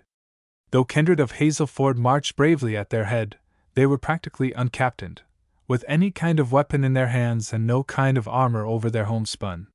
What chance had they against 60 picked warriors, led by the fiercest chief of a race of chieftains? They met, and there was a moment of clash and of clangor, a moment of awful commotion, and when the whirling dust cloud settled, the only homespun that was moving was that which was flying, sped by Danish arrows. All the rest of the day the tower windows looked out upon a litter of brown heaps, here and there a white face upturned or a scarf end fluttering in the autumn wind. Wild with helpless misery, the Lord of Iversdale would have charged the berserkers with his handful of armed servants if the old knight had not restrained him almost by force, when he spent his breath in railing at everything between earth and sky. "It is the folly of it that maddens me," he cried over and over. "The needless folly! Had I but used my mind to think with, instead of to plan feasts, I am moved to dash my brains out when I remember it. Nay, it is my judgment that was lacking," Morcar said bitterly. "I was an old dog that could not learn a new trick. I should have seen that the old ways no longer avail. The fault was mine." His wrinkled old face was so haggard with self-reproach that the Etheling hastily recanted. "Now I bethink me, I am wrong, and it is no one's fault. It comes of the curse that lies over the island. Was there not something rotten in all English palisades, it would never have happened that the pirates got their first foothold. But we have shaken off the spell, and they have not mastered us yet. Tonight we will try to get a messenger out to my kinsman in Yorkshire, and another to my father's friend in Essex." The next day, and for many days thereafter, the tower windows stared out like expectant eyes. But no delivering bands ever came over the hills to reward their watching. From the moment that he was swallowed by the outer darkness, the messenger for Yorkshire was as lost to their sight and their knowledge as though he had plunged into the ocean. And a week later, the man who had been sent into Essex crept back with a dejection that foretold his ill success. The ealdorman was taxed, might and main, to protect his own lands. He regretted it, to his innermost vitals, but these were days when each must stand or fall for himself. He could only send his sympathy and the counsel to hold out unflinchingly in the hope that some fortune of war would call the besiegers away. When he heard that, Father Ingulf forgot his robes to indulge in a curse. Does he think we have possession of the widow's blessed oil cruse? If the larder had not been stocked for a week's feasting, we must needs have been starved under ere this. How much longer can we endure, even at 1 meal a day? He sighed as he drew his belt in another notch. When the beginning of the wine month came, the bitterest sight that the tower windows gave out upon was the band of foragers that every morning went forth from the Danish campfires. Every noon they returned, amid a taunting racket, with armfuls of aleskins, backloads of salted meats, and bags bulging with the bread which they had forced the terrorized farm women into baking for them. They have the ingenuity of fiends! Father in Gulf was wont to groan after each of these spectacles. At last the time arrived when it looked as though these visions were to be the only glimpses of food vouchsafed to them. Bread for 1 more meal, and the last ale cask has been broached. The steward answered in a very faint voice when Morcar put the nightly question. Because it was not possible for the old man's face to record more misery, the light of the guardroom fire over which he crouched showed no change whatever in his expression. It was the young lord, who sat beside him, that answered. After a pause he said gently, "Go and try to get some sleep. At least you can dream of food. I have done no otherwise for us tonight." The man sighed as he hurried away to snatch the tongs from a serf who was spending an unnecessary faggot upon the fire. At any other time he would have shouted at him, but it was little loud talking that was done within the walls these days. When they were left alone, the old knight threw himself back upon the bench and covered his face with his mantle. "I have outlived my usefulness," he moaned. "I have lived to bring ruin on the house that has sheltered me. What guilt I lie under!" For a time he lay as stark and rigid under his cloak as though death had already closed about him. The guardroom seemed to become a funeral chamber, with a mass of hovering shadows for a pall. The fire held up funeral tapers of flickering flame, and the whispers of the starving men who warmed themselves in its heat broke the silence as dismally as the voices of mourners. But the Lord of Ivorstale said steadily, "Not so, good friend, and it hurts my pride sorely that you should speak as if I were still of no importance in my father's house. That which I call myself lord of, it behooved me to rule over. If ever I get out of this—" Checking himself, he rose to his feet. "The smoke makes my wits heavy. Methinks I will go up into the air a while." He took a step toward the door, but halted when the red-cloaked page, who had been stretched near him on the bench, started up as though preparing to accompany him. "Stay where you are, lad. These fasts from sleep will part your young brains. I go up to the platform because I would rather walk than rest. But do you remain here by the fire and try to catch a drowsiness from its heat." But the page advanced with the old wilful shake of his curly head. "I also would rather walk, if you please." As he looked at him, compassion came into the Etheling's face. The hollowness of their sockets made the boy's large eyes look larger, and his fever flush trebled their brightness. Sebert said, with a poor attempt at a smile, "Little did I think that my hospitality would ever produce such a guest. Poor youngling! You would better have crept out to your countrymen, as I bade you." Again the dark head shook obstinately. "Rather would I starve with you than feast with them. I go not out till you go." Something seemed to come into the young man's throat as he was about to speak, for he swallowed hard and was silent. Putting an arm about the slender figure, he drew it to his side, and so they left the room and began to climb the stairs. As soon as the curtain fell at their heels, a stifling mustiness came to their nostrils, and a chill that was like the flat of a knife blade pressed against their cheeks. They drew breath thankfully when they had come up into the sweet freshness of the night air. Flashing on the weapons of the pacing sentinels, a glory of silver moonlight lay like a visible silence over the parapets. In the darkness below, a sea of forest trees was murmuring and splashing at the passing of a wind. Yet deeper down in the dark glowed the fires of the Danish camp, red eyes of the dragon that would rise ere long and crush them under his iron claws. After they had twice made the round without speaking, the page said gravely, "I heard what Brithwald told you about the bread, lord. What will overtake us when that is gone? Shall we charge them, so that we may die fighting?" When the Etheling did not answer immediately, his companion looked up at him with loving reproach. "You forget that you need conceal nothing from me, dear lord. I am not as those clowns below. You have even said that you found pleasure in telling me your mind. Sebert's hand was lifted from the red cloak to touch the thin cheek caressingly. I should be extreme ungrateful were I to say less, dear lad. There is a man's courage in your boy's body, and I think a woman could not be more faithful in her love. How? Are you cold that you shiver so? Pull the corner of my cloak about you. But the page cast it off impatiently. No, no, it is nothing, no more than that one of those men out there may have walked across the spot that is to be my grave. Sooner would I bite my tongue off than interrupt you. I asked you not to let it hinder your speech. Again a kind of affectionate pity came into the young noble's face. Does it mean so much to you to hear that you have been faithful in your service? It means so much to me, the boy repeated softly, and if the man's ear had not been far afield, he might have divined the secret of the green tunic only from the tenderness of the low voice. But when his mind came back to his companion again, the lad was looking at him with a little smile touching the curves of his wistful mouth. Do you know why this mishap which has occurred to you seems great luck for me? Because otherwise it is not likely that you would have found out how true a friend I could be. If it had happened that I had gone with Hrothgar's messenger that night, you would have remembered me only as one who could entertain you when it was your wish to laugh. But now, since it has been allowed me to endure suffering with you and to share your mind when it was bitterest, you have given me a place in your heart. And tomorrow, when we go forth together, and the Dane slays me with you because it will be open to him then that for your sake I have become unfaithful to him, you will remember our fellowship even to. But Sebert's hand silenced the tremulous lips. No more, youngling! I adjure you by your gentleness, he whispered unsteadily. You owe me no such love, and it makes my helplessness 1,000-fold more bitter. Say no more, little comrade, if you would not turn my heart into a woman's when it has need to be a flint. Sit you here on the ledge the while that I take one more turn. You will not?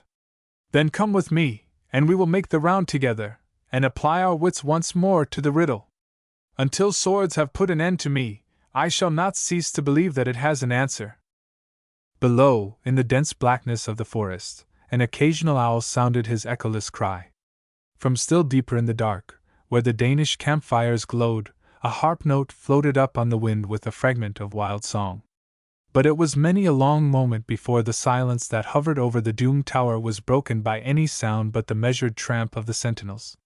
It was Sebert who brought the dragging pace finally to a halt, throwing himself upon a stone bench to hold his head in his hands. We cannot drive them off, that needs no further proof. And I do not see how we can hold out till the time that chance entices them away, when but one meal stands between us and starvation, and already we are as weak as rabbits. Naught can profit us save craft. The dark head beside him shook hopelessly, but he repeated the verdict with additional emphasis. I tell you, craft is our only hope, some artfulness that shall undermine their strength even as their tricks crept, snake-like, under our guard. Turning in his seat, he set his face toward the darkness, clutching his head in renewed effort. No word came from the page, but a strange look was dawning in his upturned face. Whether it was a great terror that had shaken his soul or whether a joy had come to him that raised him to heaven itself, it was impossible to tell, for the signs of both were in his eyes. And when at last he spoke, both thrilled through his voice. Lord, he said slowly, I think I see where a trick is possible. As Sebert turned from the darkness, the boy struggled up and stood before him. If they could be made to believe a lie about the food? If they could be made to believe that you have enough to continue this for a long time? Their natures are such that already it must have become a hardship for them to remain quiet. The Etheling's eyes were riveted on the other's lips, his every muscle strained toward him. Under the stimulus the page's words seemed to come a little less uncertainly, a little more quickly. I think I could manage it for you, Lord. They think me your unwilling captive. You remember what the messenger said about freeing me? If I should go to Hrothgar. His voice broke and his eyes sought his friend's eyes as though they were wine cups from which he would drink courage. If I should go to Hrothgar, Lord, I could declare myself escaped, and he would be likely to believe any story I told him. Sebert leaped up and caught the lad by the shoulders, then hesitated, weighing it in his mind, half fearing to believe. But are you sure that your tongue will not trip you? Or your face, per mouse? What? Can you make them believe in abundance when your cheeks are like bowls for the catching of your tears? The boy seemed to gather strength from the caressing hands, as Thor from the touch of his magic belt. He even gave a little breathless laugh of elation. As to that, I think he is not wise enough to guess the truth. I will tell him that you have thought it revengeful toward him to starve your Danish captive, and because it is in every respect according to what he would do in your place, I think he will have no misgivings. Pulling the soft curls with a suggestion of his old light-heartedness, the Etheling laughed with him. You badling! Who would have dreamed you to that degree artful? Are you certain your craft will bear you out? I would not have you suffer their anger. Are you capable of so much feigning? For an instant the boy's eyes were even audacious, and all the hollowness of the cheeks could not hide a flashing dimple. Oh, my dear lord, I am capable of so much more feigning than you guess, he answered daringly. Nay, have I not been wont to call you elf? Sebert returned. Then his voice deepened with feeling. By the soul of my father Fridtjof, if you bring me out of this snare, me and mine, I declare with truth that there will be no recompense you can ask at my hands which I shall not be glad to grant. He paused in the wonder of seeing the sparkle in the blue eyes flee away like a flitting light. The page turned from him almost with a sob. Pray you, promise me nothing, he said hastily. If ever I see you again, and you have more to give me than pity, nay, I shall lose my courage if I think of that part. Get me out quickly while the heart is firm within me. And give me a draught from your cup to warm my blood. Certainly it would be best for you to come to them while they are in such a state of feasting that their good humor is keenest and their wits dullest. Sebert assented. He spoke but with the matter-of-factness of a soldier reconnoitering a position, but on the girl in the page's dress the words fell like blows. Then it was that she realized for the first time how a crumb can satisfy the hunger which asks for a loaf, that she knew that her body was not the only part of her which was starving. Somewhere on that dark stairway she lost the boyishness out of her nature forever. The thin cheeks were white under their tan when they came again into the light of the guard-room fire, and the blue eyes had in them a woman's reproach. It would show no more than friendship if you said that you were sorry to have me go, she told him with quivering lips. Are you so eager in getting me off that you cannot say you will miss me? But the young lord only laughed good-humoredly as he poured the wine. What a child you are! Do you not know those things without my telling you? And as for missing you, I am not likely to have time. The first chance you get, you will slip back to me. If you do not, I will come after you and flog you into the bargain. Be there no forgetting. She could not laugh as she would once have done. Instead she choked in the cup and pushed it from her. A passionate yearning came over her for one such word, one such look, as he would give the dream lady when she should come. With her secret on her lips, she lifted her eyes to his. A little amused but more pitying, and withal very, very kind, his glance met hers, and her courage forsook her. Suppose the words she was about to speak should not make his face friendlier? Suppose his surprise should be succeeded by haughtiness, or, worse than all, by a touch of that gay scorn. Even at the memory of it she shrank. Better a crumb than no bread at all. Turning away, she followed him in silence down the dark passage. When the moment of parting arrived, and Sebert's hand lay on the last bolt, that mood was so strong upon her that it seemed to her as though she were passing out of life into death. Clinging to his cloak, with her face buried in its folds, she wet it with far bitterer tears than any she had shed over her murdered kinsman. I wish I had not thought of it! I wish I had not told you! She sobbed into the soft muffling. Only to be near you I thought heaven, and now the fates have cheated me even out of that. The Etheling put his hand under the bent head to raise it that he might hear what the lips were saying, and she covered his palm with kisses. Then slipping away, like the elf he had called her, she glided through the narrow space of the half-open door and was gone, sobbing, out into the night. Chapter 15. How Fridtjof cheated the Jotun. The fair-haired skald sang exultingly to the Danish men sprawled around the campfire. It was to no graceful love song that his harp lent its swelling chords, but to a stern chant of mighty deeds, whose ringing notes sped through the forest like the bearers of war arrows, knocking at the door of each sleeping echo until it awoke and carried on the summons. Echoes awoke as well in the breasts of those who listened. When the minstrel laid aside his harp for his cup, Snorri Scarcheek brought his fist down in a mighty blow upon the earth. To hear such words and know oneself doomed to wallow in mast! A dozen shaggy heads wagged surly acquiescence. But from the figure outstretched upon the splendid bearskin a harsh voice sounded. Now! See that because you lie in mass you have a swine's wit, it said. Do you want the thrall to stand forth and prove for the 100th time that their bins must needs be as empty as your head?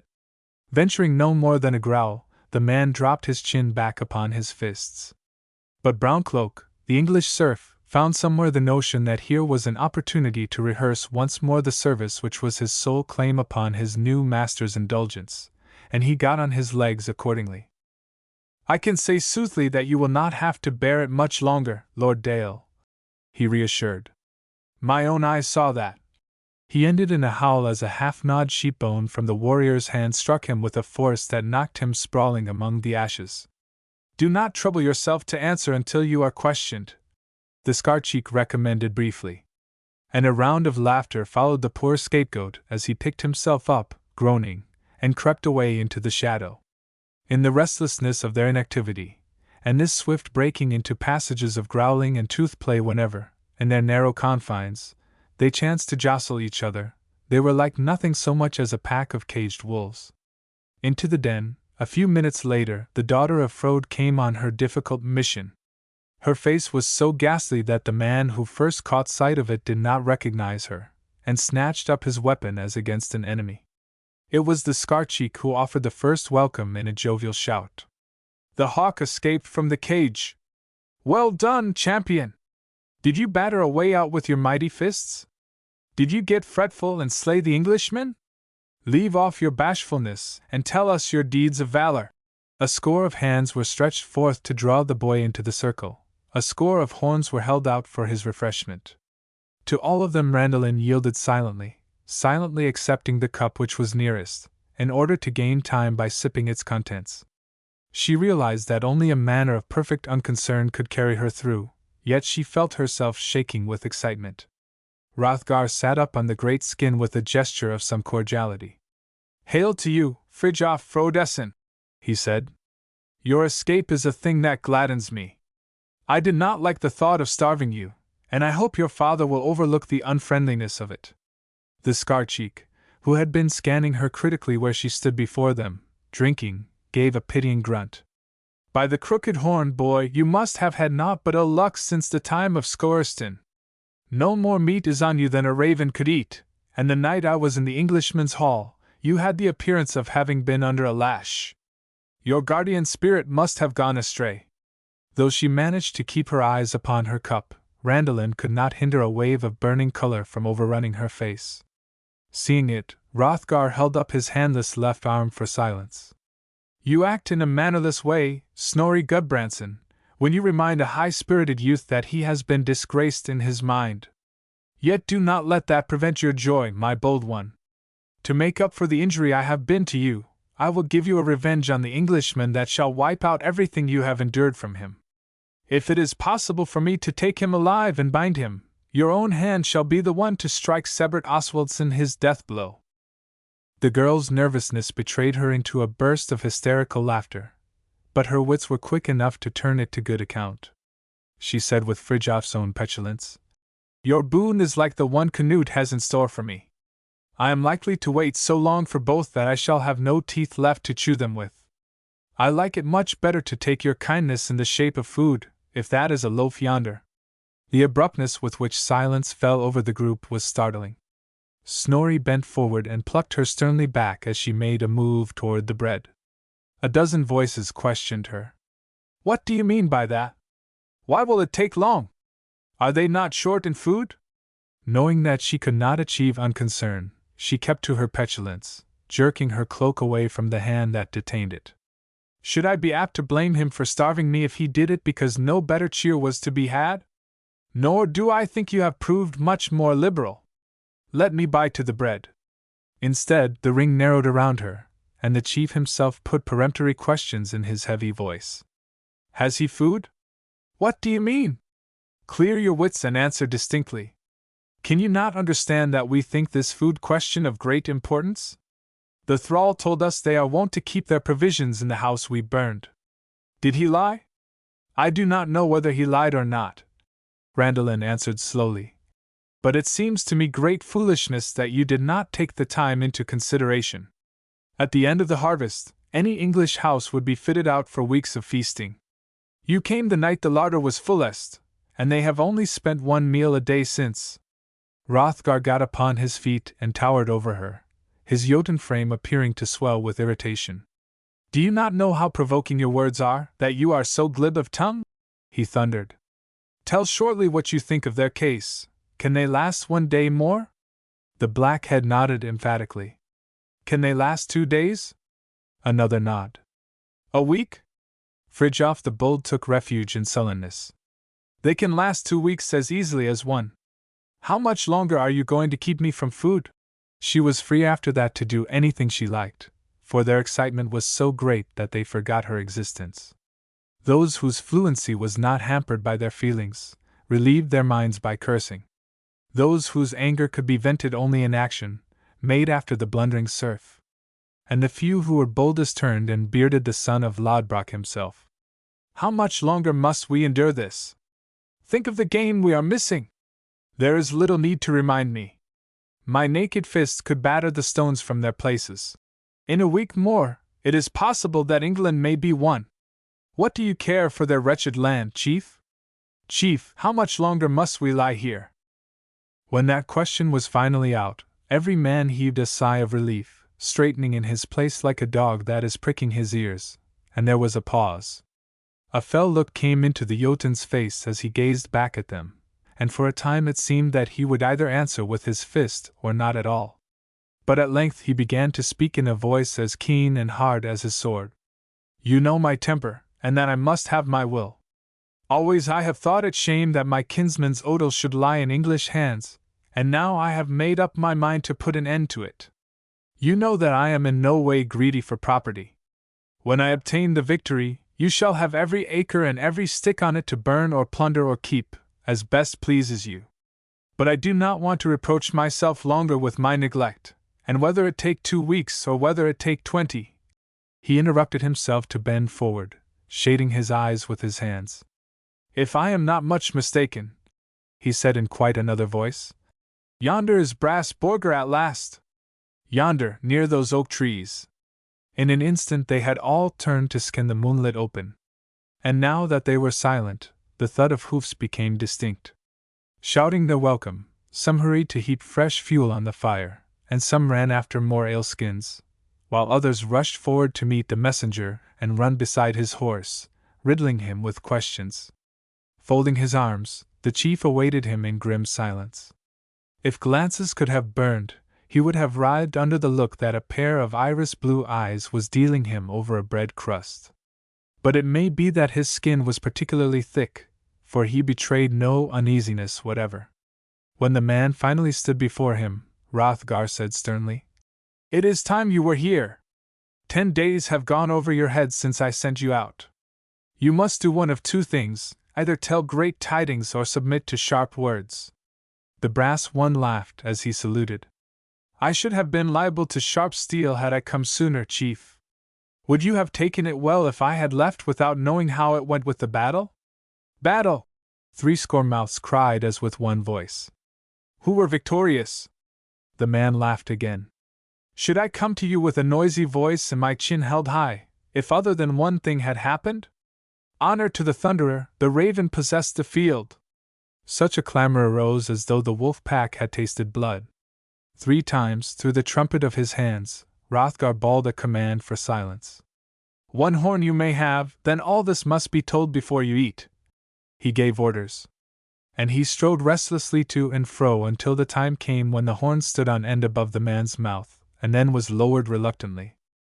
Drawing his hand across his lips, the brass one cleared his throat. At your pleasure, Chief. Is it to your mind to begin with the battle? Or do you rather wish to hear of my journey thence? I admit that part is somewhat likely to stick in my teeth and in your ears. From Otford to Sheepy was little better than a retreat, and if... The battle! A chorus of voices cried, and the chief confirmed the choice. The battle, by all means! The other will do for lesser dishes when the first edge is off our appetite. Where was it? And how long since? Yet, before any of these, how goes it with my royal foster brother? And how do his traitors carry sail, Odin's curse upon them? Speak! How fares he? On the top of the wave, my chief, though it is my belief that he has your mind toward Edric Jarl, for all that Thorkel is ever on hand to urge the value of his craft. And certainly it was exceedingly useful to them at Essington. Essington? In Essex? The chorus broke in upon him. It happened as Grimalf said. The horse with the bloody saddle which he found over the hill. Do you know for certain if Edric? Why will you interrupt him? Yes, end this talk. Go on, go on. I also say go on, in the troll's name, the Jotun roared. Go on and tell us what Edric the Gainer did which they else could not have done. I said not that he did what they could not, chief. He did what they would not, as the thrall who pulls off our boots muddies his hands that we may keep ours clean. And a strange wonder is the way in which the English king trusts him even after this treason has been committed. The Gainer fled, with all his men, at the moment when most King Edmund depended upon his support, and in this way left for Danish feet a hewn path where a forest of battle trees had stood.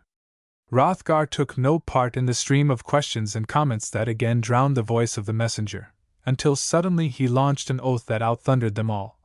May Thor feel otherwise than I do, for I vow that were I in his place, I would raise Danish warriors in wool chests. Is that the valor of the descendants of Odin, that they go not into battle until a foul-hearted traitor has swept the way clean of danger? Is the heart of the king become wax within him? Or is it that cold-blooded fox at his side that is draining the manhood out of him? I would give much if I had been there. Casting himself down upon the bearskin, he lay there breathing hard and tearing the fur out in great handfuls. Brassborger spoke with the utmost deprecation. I say nothing against your feelings, chief, and there are not a few who think as you do, yet I ask you to remember one thing.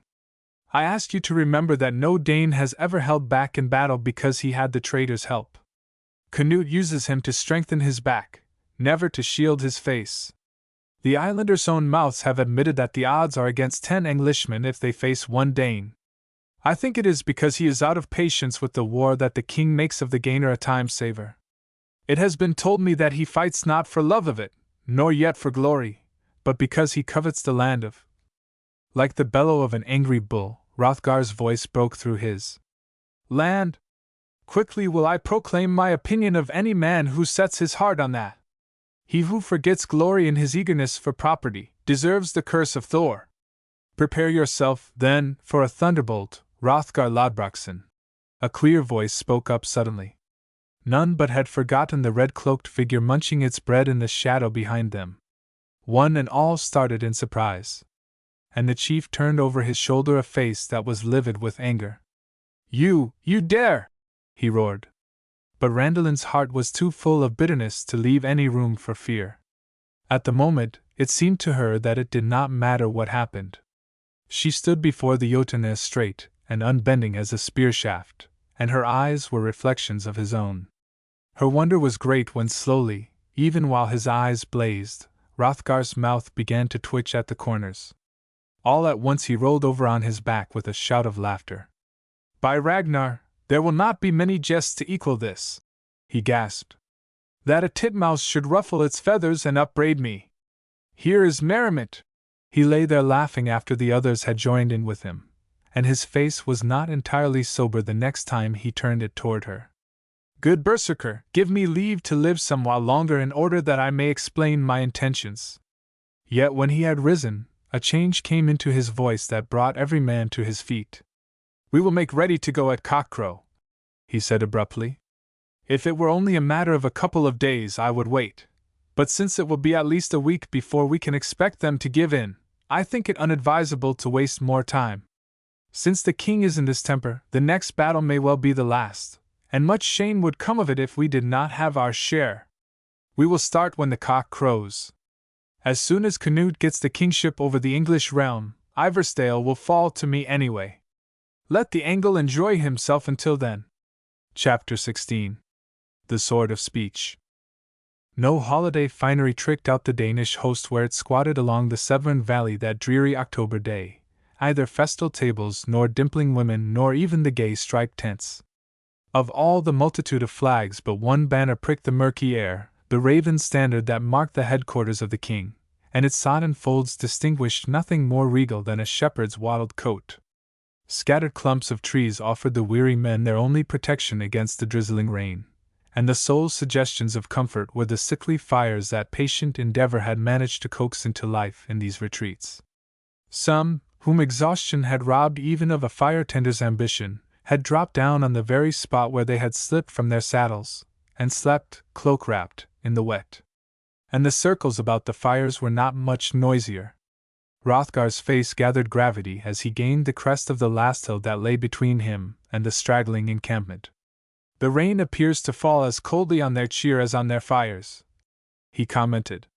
"They hug the earth like the ducks on Viti Island, and look about as much like warriors who have got a victory." The child of Frode added wonderingly. The Jotun threw her a glance, where she rode at his side. "Hear words of fate! I think that is the first time you have spoken in 3 days. You would think that great luck if you knew the kind of thoughts that have been in my mind," she muttered. But the son of Lodbrok was already leading his men down the hillside toward the point where the silken banner mocked at the wattled walls. Under the thatched roof of the hut, a still more striking contrast awaited the eyes of those who entered. With a milking stool for his table and the shepherd's rude bunk for a throne, the young king of the Danes was bending in scowling meditation over an open scroll. Against the mud-plastered walls, the crimson splendor of his cloak and the glitter of his gold embroideries gave him the look of a tropical bird in an osier cage, while the fiery beauty of his face shone like a star in the dusk of the windowless cell. Days in the saddle and nights in the council had pared away every superfluous curve from cheek and chin, until there was not one line left that did not tell of impatient energy, and every spark of his burning soul seemed centered in his brilliant eyes. At the sight of him, the girl's heart started and shook like a harp string under the touch of the master, and Hrothgar, the stolid, the stern, who had come to upbraid, bowed reverently as he grasped the hand his leader stretched out. "King, I would not have kept away had I guessed that my sword would be useful to you. It was my belief that you were entertaining yourself with getting property in Mercia, else would I have left all to come to you." Canute half pressed the huge paw and then half spurned it. "It was in my mind to give you a great scolding when I got you again. I thought you had drunk sea-water and blood out of a magic horn and forgotten me utterly. You must have gotten yourself fitted out for the rest of your life since at last you were willing to leave." "Lord," Hrothgar began, "I have come back to you as poor as I went." But the king interrupted him, as at that moment, in the figure hesitating at the door, he recognized his missing ward. "Say not so, when you have brought back the bright blade we mourned as lost." He put out his other hand with a gleam of pleasure in his changeful eyes. "Welcome to you, Fridtjof the Bold. I should like to believe that you are as glad to return to me as I am glad to receive you." As she stood there watching him, Randalin had been undergoing a strange transformation. For 4 months she had almost forgotten his existence. He had been little more than an empty name, while she gave every energy of mind and heart to the things about her. But now, behold! One sight of his lifeful face, one moment in his dominating presence, and those months were swept into the land of dreams. His deeds alone appeared vital, he alone seemed real. She, the Etheling himself, were but as shadows depending upon his sun-like career. If he should choose to shine upon them, what dark evil could come nigh? It was in all sincerity that she bent her knee as she took his hand. "Lord," she cried impulsively, "I have brought you back a loyal heart. I have been very close to the English king, and he is unworthy to hold your sword." Canute gave a sudden laugh, but it was a short one, and he turned away abruptly to begin a restless pacing to and fro. "You choose your words in a thoughtful way," he said. "It is seen that you do not say how it would be if he were to hold his sword against mine." Pausing before Hrothgar, he jerked his head toward the scroll. "Do you know what that is? That is a challenge from the Ironside." "A challenge?" his listeners cried in chorus. He seemed to take petulant offense at their surprise. A challenge. Did you never hear the word before that you stare like oxen? He invites me to settle this affair by single combat on the island yonder, and there is the greatest sense in what he says. Every one who has a man's wit is tired of the strife, and if we continue at it, there will not be much to win besides ashes and bones. Hrothgar sat gazing at the wooden door as though he could see through it the huddled groups outside. Now by no means do I think it strange that your host is not in high spirits, he said. With an impatient shrug the king moved on again. It has happened, then, that the news has spread? I wonder whether they are troubling themselves most for fear that I shall undertake this fight and get killed, or for fear that I shall turn back from it, and the war will be obliged to go on. And I should be glad if I knew what expectation was uppermost in the gainer's mind when he made the plan. For certainly one sees his claw behind the pen. May wolves tear him! Hrothgar burst out. 2 kings he has used as Odin pipes, but never did I think that you would make the third. Canute's foot jarred upon the earth.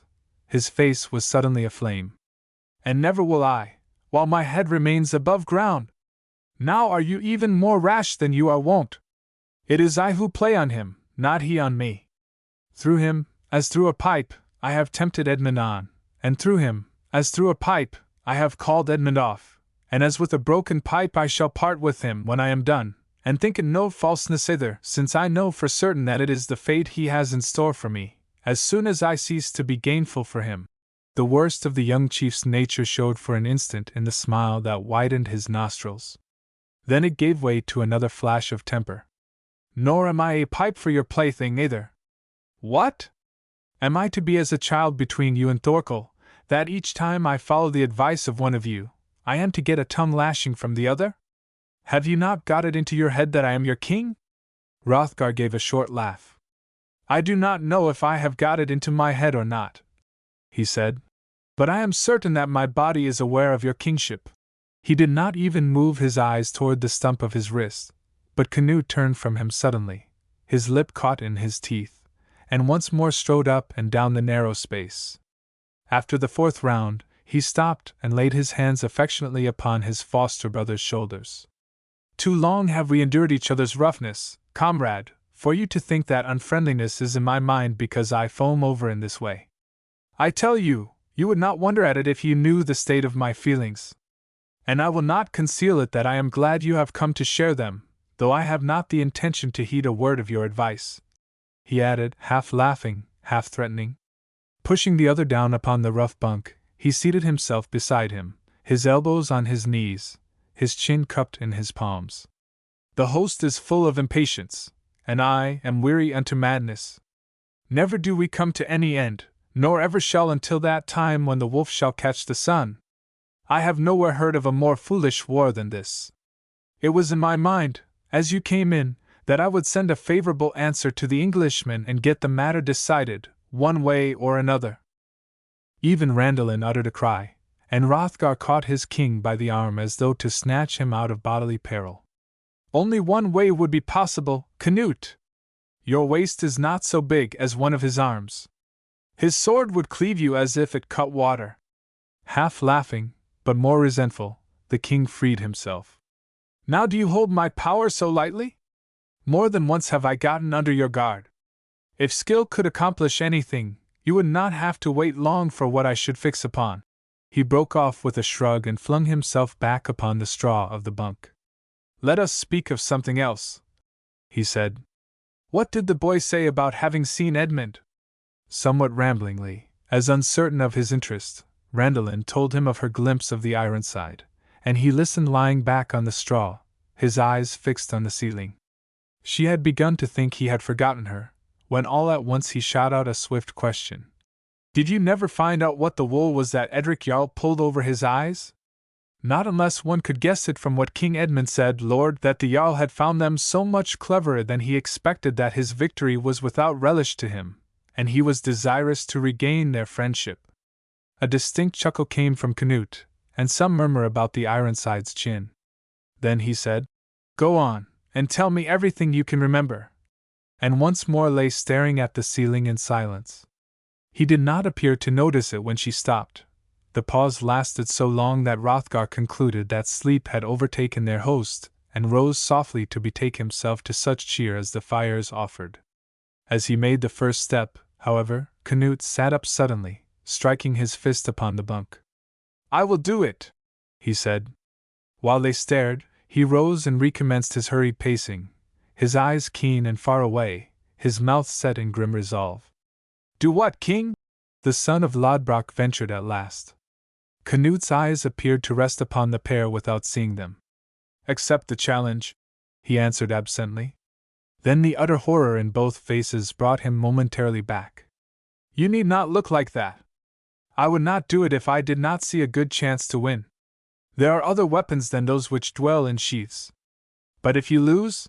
Hrothgar's harsh voice was discordant with emotion. "If you lose?" The king silenced him impatiently. "I do not think I shall lose, but if it be otherwise, then fate will rule it. I prefer to risk everything rather than to experience more delay." Catching the bewildered page by the collar, he pushed him toward the door. "Run, boy, with all the speed of your legs, and find Ingemund the swimmer and fetch him here. And you, foster brother, if my fame is important to you, do you betake yourself to those Doompish oafs around the fires and try, by any means whatever, to remedy their faint-heartedness. Ask them if they want the host across the river to think them turned into a herd of weeping bondwomen. Ask them if they think thus to show honor to their king. Tell them that I take it as no proof of their love, that I will have none of that halting faith which limps up with a great cry after the show is over. Tell them, oh, tell them anything you think worthwhile, only that you get some noise out of them. Evil will come of it if the Englishman is allowed to believe that he has beaten us before ever he has struck a blow." Hrothgar sighed as he moved forward. "I am very unfit to speak words of cheerfulness to anybody, but this shall, like other things, be as you wish." Chapter 17. The Judgment of the Iron Voice. Fold by fold, the sun's golden fingers drew apart the mists that hid the valley. One by one, the red Severn cliffs were uncovered, and the wooded steeps on which the rival hosts were encamped. Brighter and brighter the river's silver gleamed through its veilings. Finally the moment came when the last mist wreath floated up like a curtain, and there lay open the shining water, and the rocky islet it seethed about, and the vision of two boats, setting forth from the two shores amid the noise of shouting thousands.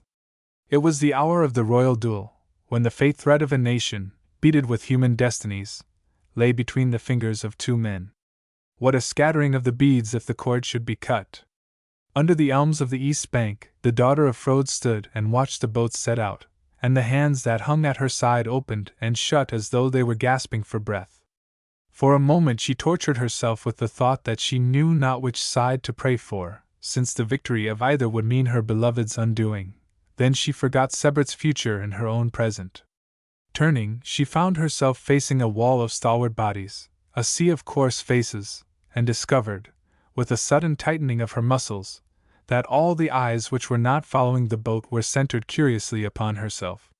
Before she could take a step, the nearest warrior thrust out a hand and caught her by her black locks.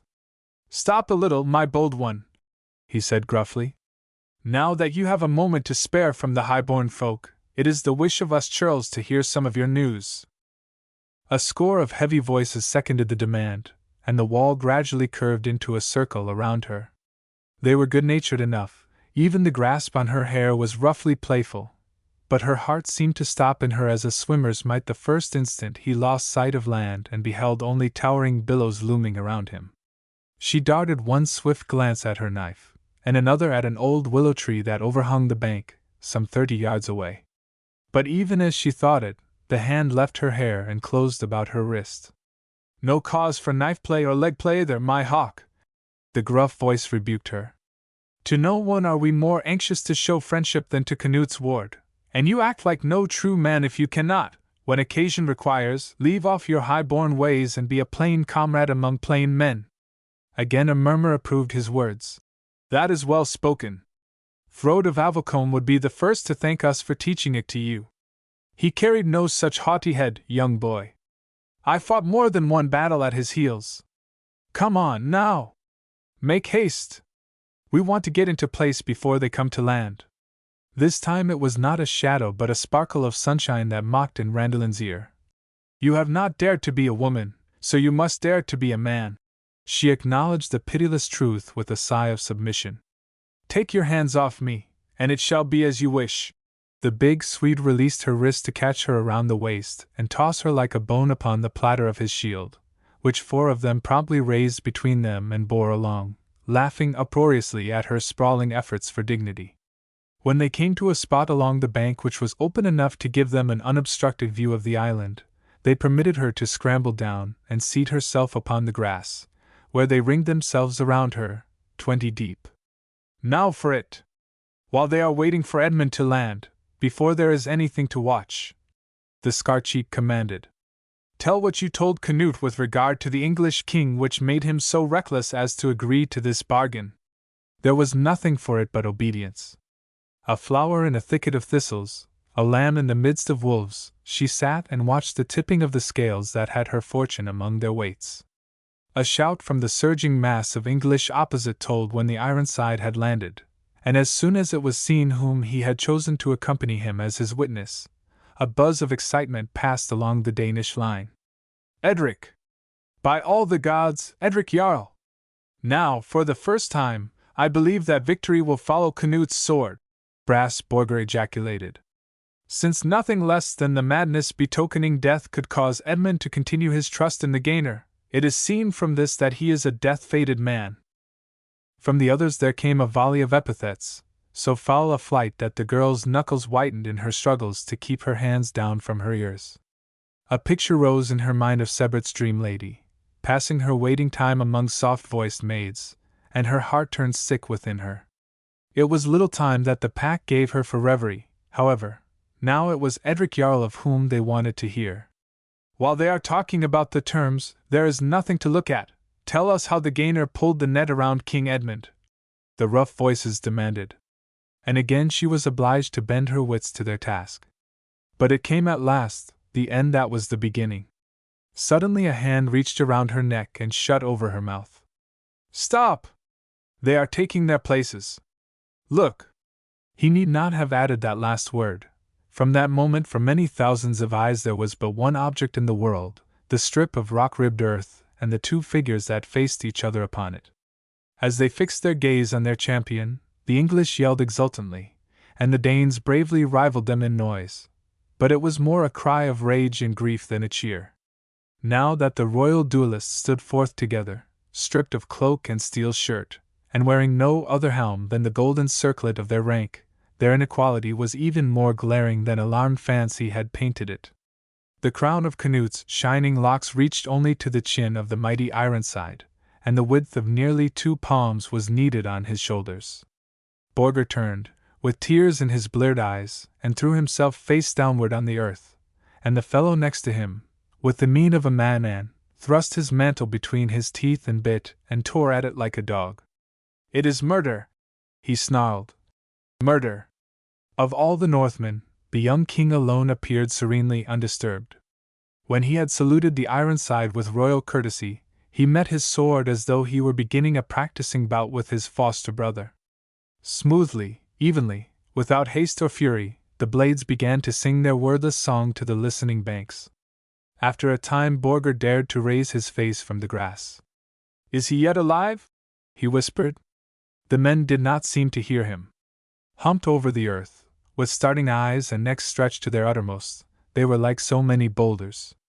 Nor did Frode's daughter seem to feel that the hand the brass one had raised himself upon was crushing her foot. She did not even glance toward him as she answered. "Simpleton!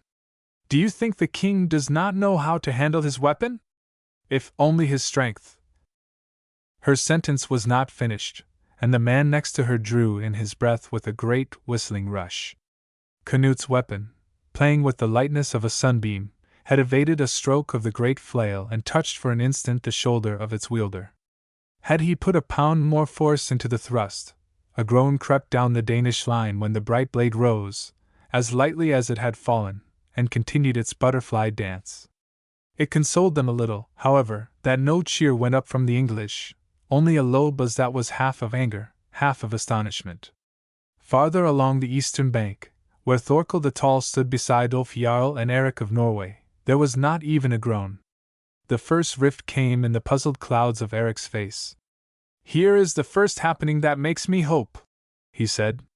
"If he has something more than his fencing accomplishment to support him, it may be that an unfavorable outcome need not be expected."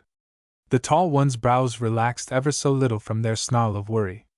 "The boy has experienced good training, for all that he has at present the appearance of a great fool.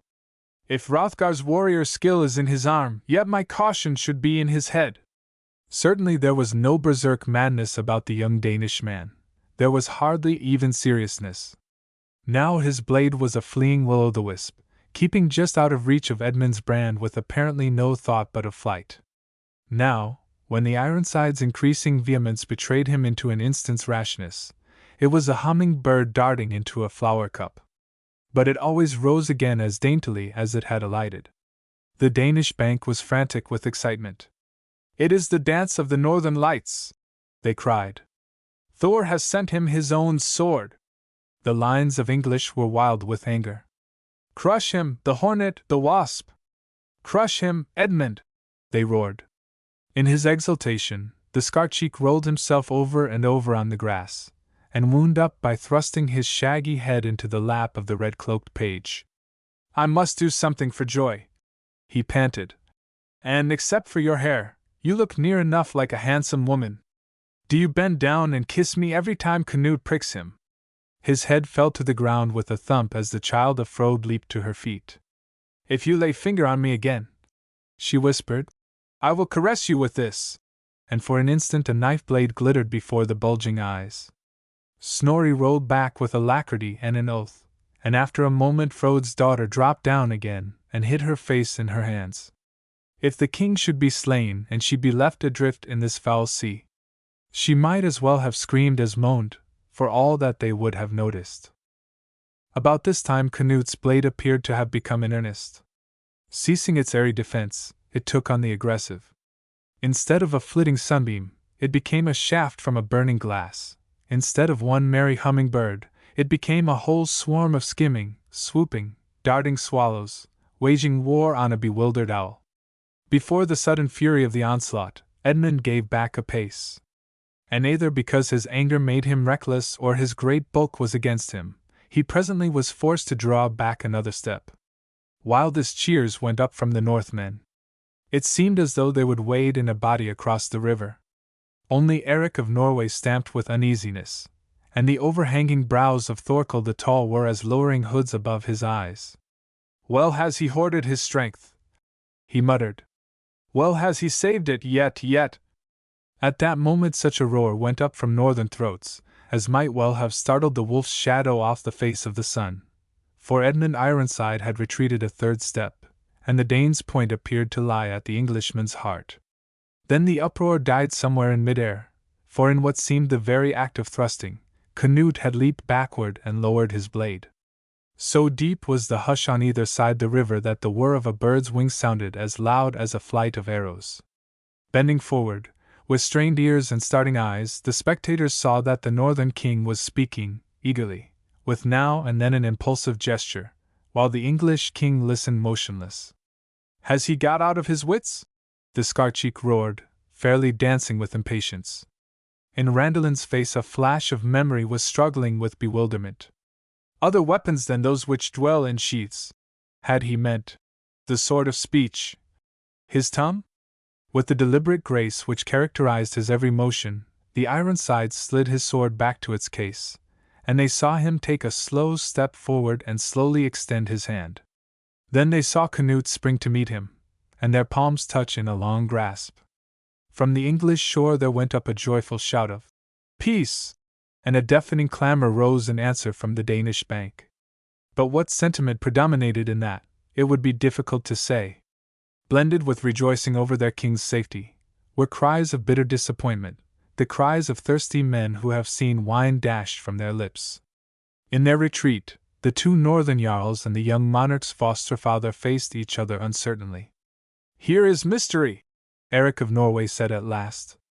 "I should be thankful if you would tell me whether he thought it unwise to kill the Englishman before the face of his army, or whether he is in truth struck with love toward him, as the fools seem to believe? Or whether he had reached the exact limit of his strength so that he was obliged to save himself by some trick of words, Wolfjarl suggested. The tall one shook his head slowly.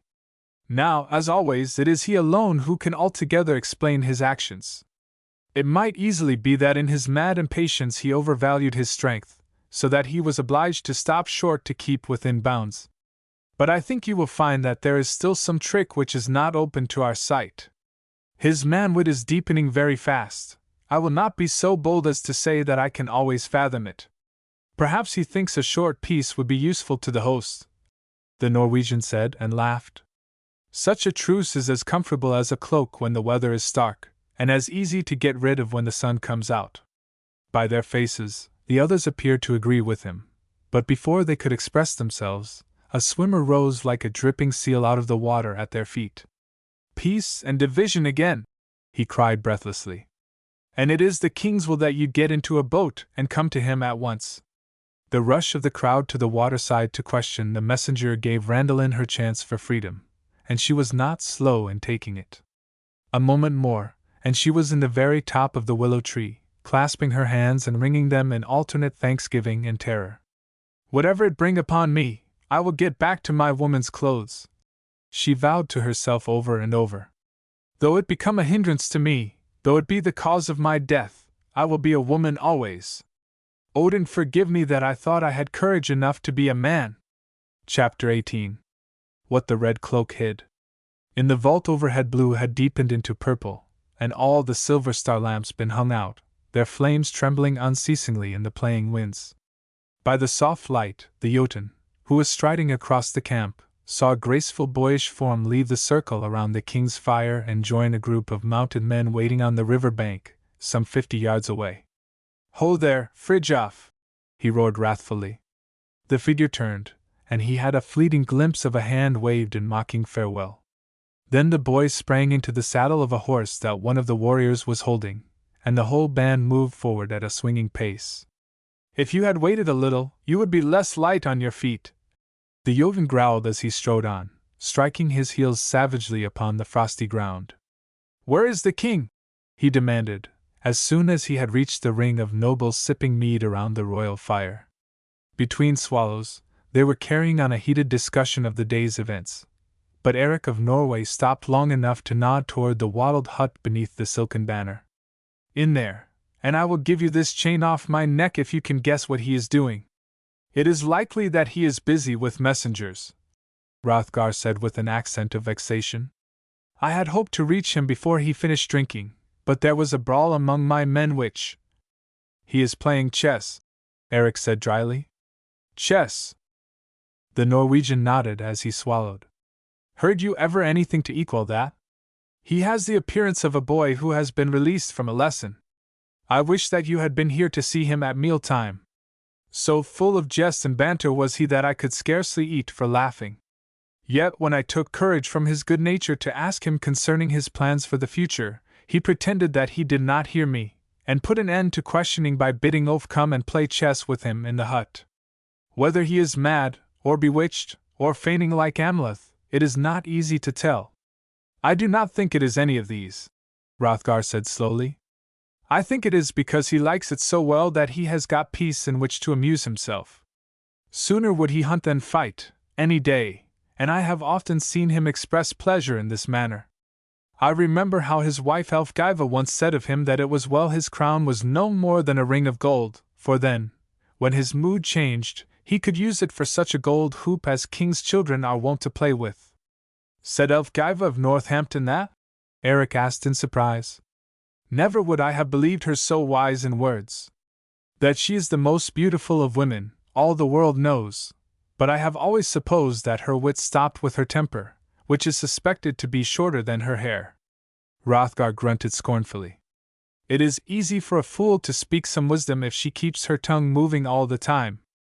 Laughing, the Norwegian plunged again into the general discussion, and the son of Lodbrok stood listening discontentedly, while he kept a sharp watch of the low-browed entrance. Presently his patience was rewarded. Within the hut there arose all at once a duet of voices, half angrily accusing, half laughingly protesting.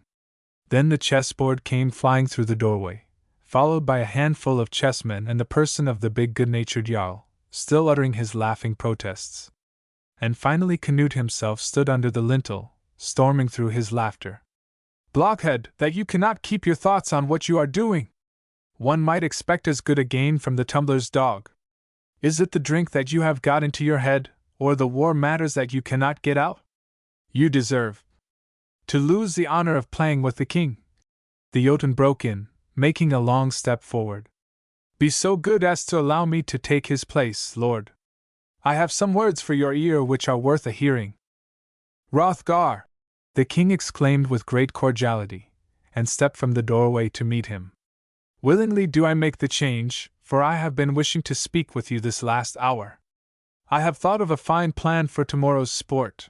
Laying his arm boy-fashion across his foster brother's shoulders, he swung him around toward the river. But we will not go in there to do our talking. We will walk along the shore. Tonight I feel as though I could walk to the Rainbow Bridge. He shook back his head full of long hair and drew a deep breath, like a man from whom a burden has been lifted. As they strolled beside the moonlit water, the son of Lodbrok listened in secret amazement to the string of plans that unfolded itself: hunts and horse races, swimming matches and fishing trips. But where will you get the fishing tackle, lord? And the hawks and the hounds for all this? He ventured presently. They were some little distance up the bank now, where trees screened them from the campfires. Suddenly the young king made a leaping grab at a bough overhead and hung by it, looking down at his companion with the face of a mischievous boy. How joyfully you will take my answer! I have sent to Northampton for them.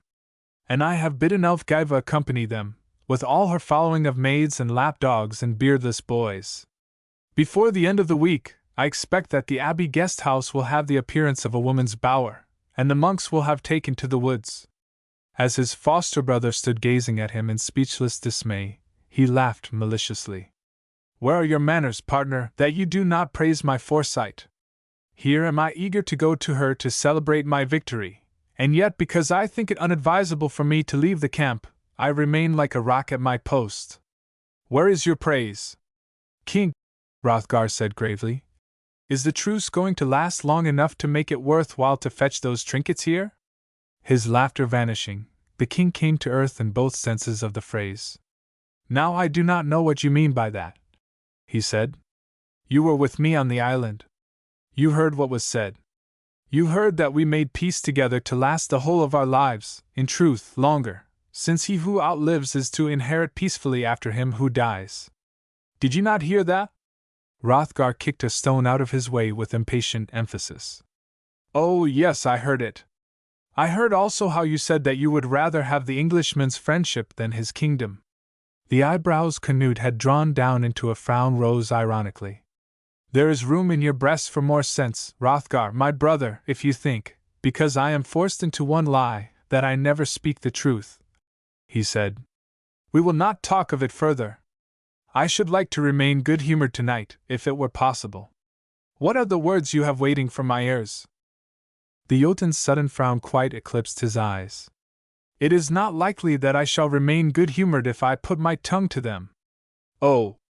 Now it becomes clear in my mind what you have sent your black-haired falcon down the wind after, to carry your order to Northampton? Certainly it is, Canute assented. When the boy found that I had need of a messenger, he begged it of me as a boon that he might be the one to carry the good news to my lady. I thought it a well-mannered way to show his thankfulness. But why is your voice so bitter when you speak of him? Because I have just found out that he is a fox, Hrothgar bellowed.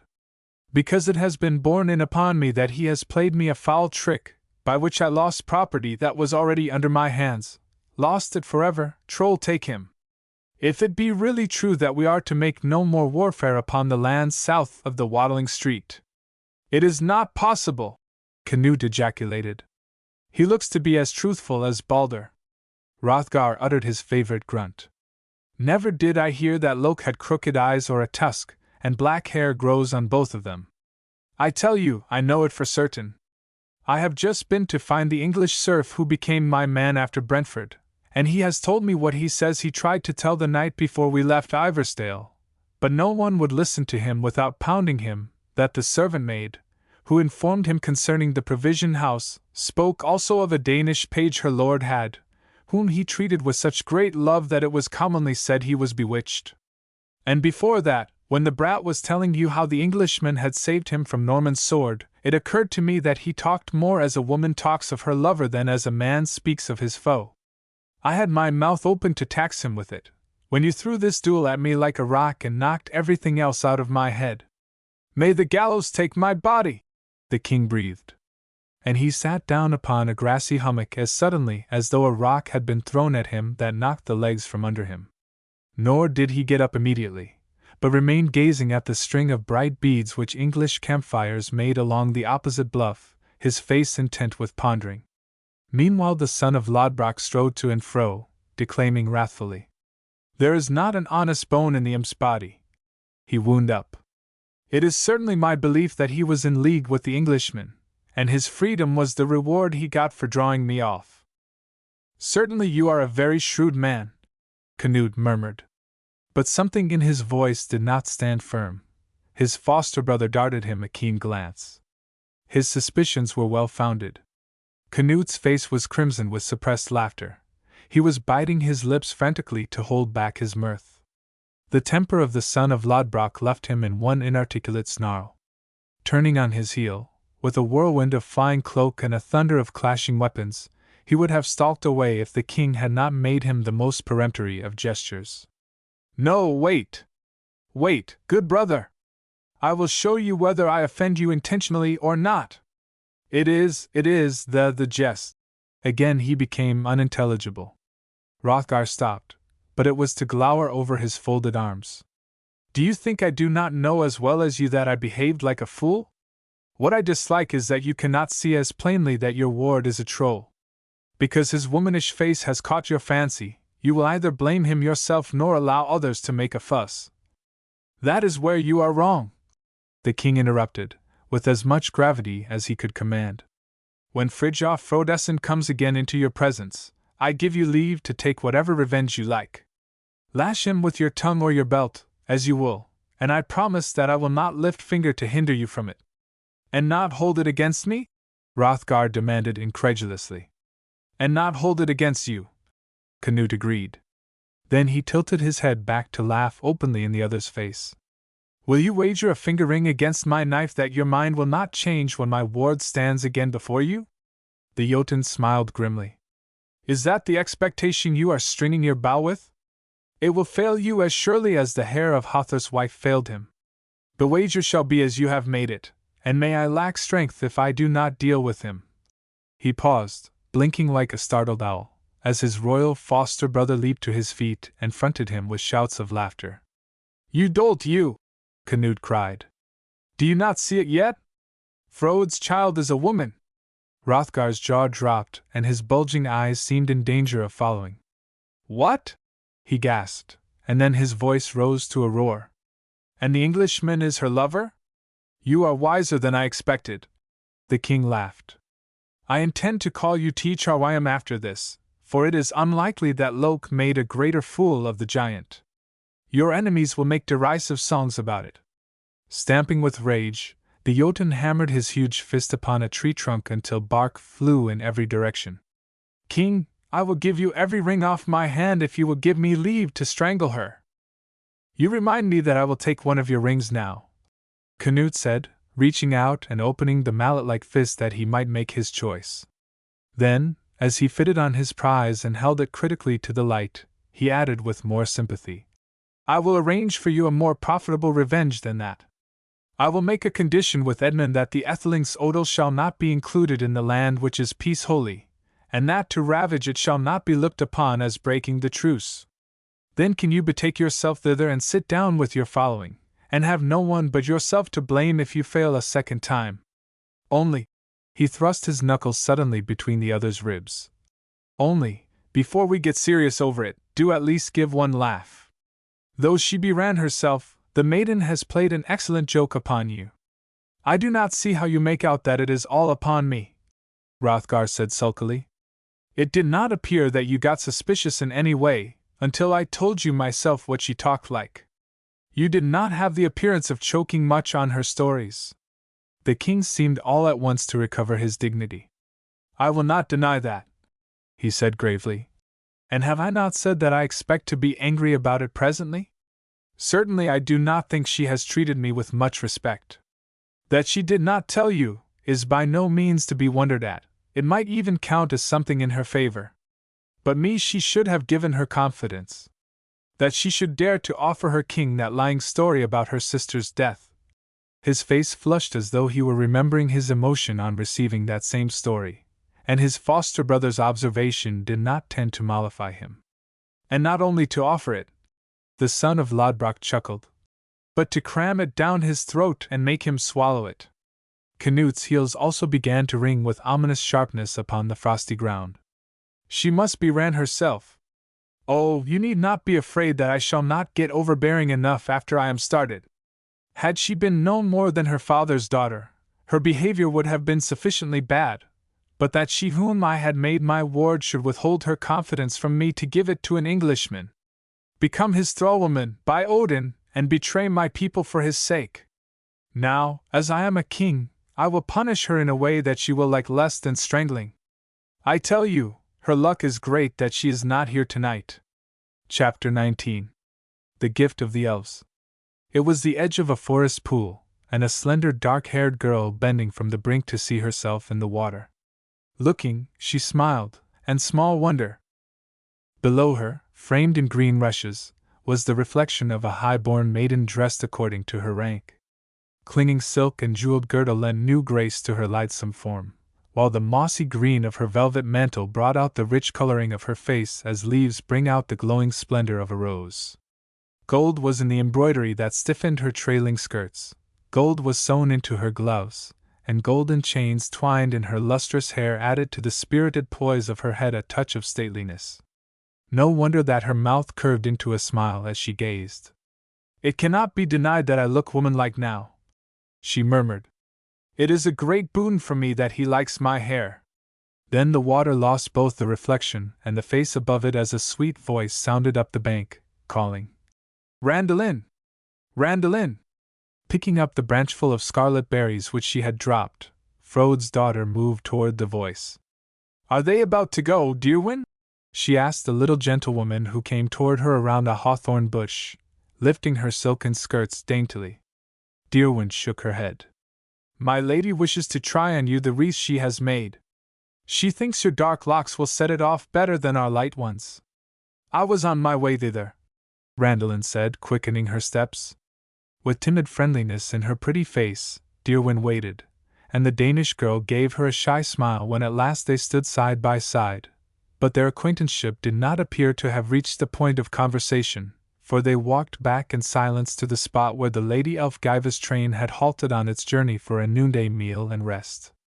Along the bank of a pebbly stream, between pickets of mounted guards, the troop of holiday folk was strung in scattered groups.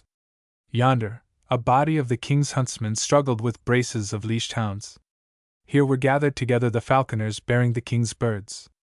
Nearer, a band of grooms led the king's blooded horses to the water. And nearer yet, where the sun lay warm on a leafy glade, the king's beautiful Danish wife took her nooning amid her following of maids and of pages, of ribboned wenches and baggage-laden slaves. As her glance fell upon this last picture, Randalin drew a quick breath of admiration. While they waited for the bondwomen to restore to the hampers the crystal goblets and gold-fringed napkins that even in the wood wastes must minister to such delicate lips, one merry little lady was launching fleets of beechnut rinds down the stream.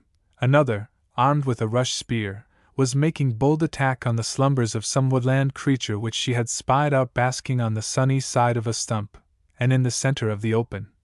The Lady Elfgiva was amusing herself with the treasures of red and gold leaves which silk-clad pages were bringing from the thicket. Gazing at her, Randalin's admiration mounted to wistfulness. Were I like that, I should be sure of his feeling toward me, she sighed. Certainly, as she looked today sitting under the towering trees, it was easy to understand why the king's wife had been named the gift of the elves. Every lovely thing in nature had been robbed to make her, and only fairy fingers could have woven the sun's gold into such tresses, or made such eyes from a scrap of June's sky and a spark of opal fire. From the crown of her jeweled hair to the toe of her little red shoe, there was not one line misplaced, one curve forgotten, while her motions were as graceful as blowing willows. When the pair came toward her over the carpet of leather-hued leaves, she put out a white hand in beckoning. "Come here, my Valkyria, and let me try if I can make you look still more like a gay bird from over the East Sea." "You have made me look a very splendid bird, lady," Randalin said gratefully, as she knelt to receive the woodland crown. Elfgiva patted the brown cheeks in acknowledgement, and also in delight at the effect of her handiwork. "You are an honor to my art. Do you know that the night before you came to me I dreamed I held a burning candle in my hand, and that is known by everybody to be a sign of good. 100 plans are in my mind against the time that this piece shall be over, and we are obliged to return to that loathful house where we suffer so much with dullness that the quarrels of my little brats are the only excitement we have." Still kneeling for the white fingers to pat and pull at her headdress, Randalin looked up wonderingly. "Is it your belief that King Canute will not carry out his intention, lady, that you say when the peace is over? I know for certain that it is expected to last forever." "Forever?" The lady's voice was an echo of sweet mockery. "Take half a kingdom when a whole lies almost within his reach? Now I will not deny that the king is sometimes boyish of mood, but rarely that foolish." She seemed to toss the idea from her with the leaves she shook from her robe as she rose and moved back a step to see the wreath from a new point. "Turn your head this way, child. Yes, there is still one thing wanting on this side. Berries if I have them, or grasses if I have not. Here are more berries. Oh, yes, I declare that I expect to be very merry through your spirits. You shall have the rule over my pages and devise games and junketings without end." Humming gaily, she began to weave in the bright berries, and it struck Randalin that here was a good opportunity to make the plea she had in her mind. She said gravely, "I shall be thankful if you are able to manage it, lady, so that I may go back with you." Pausing in her work, Elfgiva looked down in surprise. "Now what should prevent?" she asked. The girl colored a little as she answered. "It was in the king's mind once, lady, that a good way to dispose of Randalin, Frode's daughter, would be to marry her to the son of Lodbrok. If he should still keep that opinion, I would prefer to die," she ended abruptly. But the king's wife laughed her rippling laughter that had in it all the music of falling waters. "Shed no tears over that, ladybird. Would I be apt to let such an odious bear as Hrothgar Lodbrokson rob me of my newest plaything?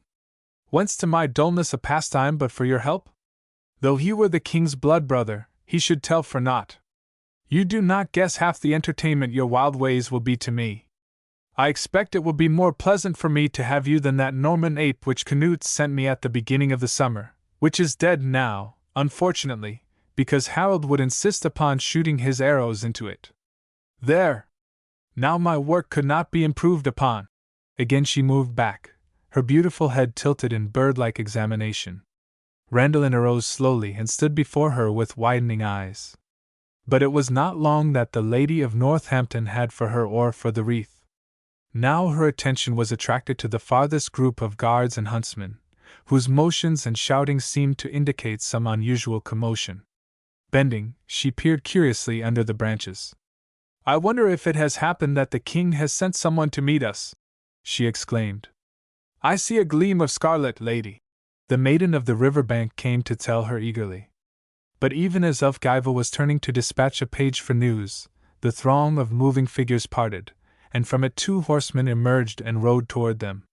One was the mighty son of Lodbrok, clad in the scarlet mantle and gilded mail of the king's guard.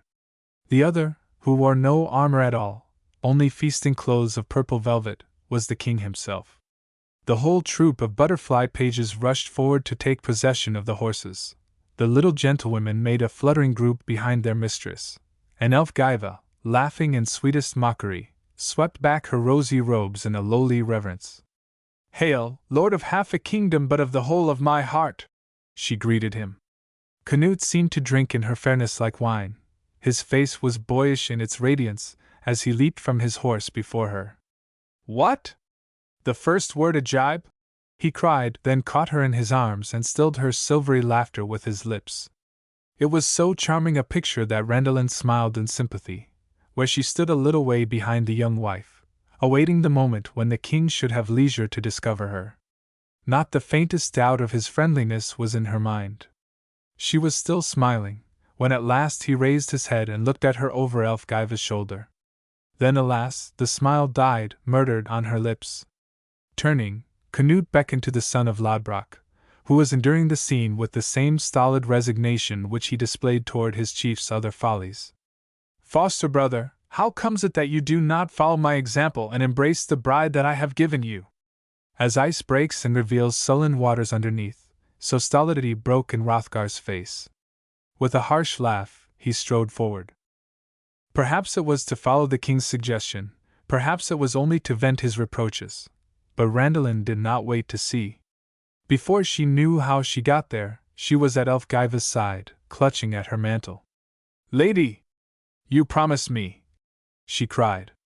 And for all her chiming laughter, Elfgiva's silken arm was stretched out like a bar.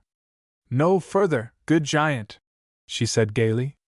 "The king gave what was not his, for this toy has become mine." She turned to Canute with a little play of smiling pouts, very bewitching on such lips. "Fie, my lord! Be pleased to call your wolves off my lambs." Plainly, Canute's frown was unable to withstand such witcheries. Despite himself he laughed, and his voice was more persuasive than commanding. "Now he will not rob you of the girl, my shining one. Once he has wedded her, you may keep her until you tire.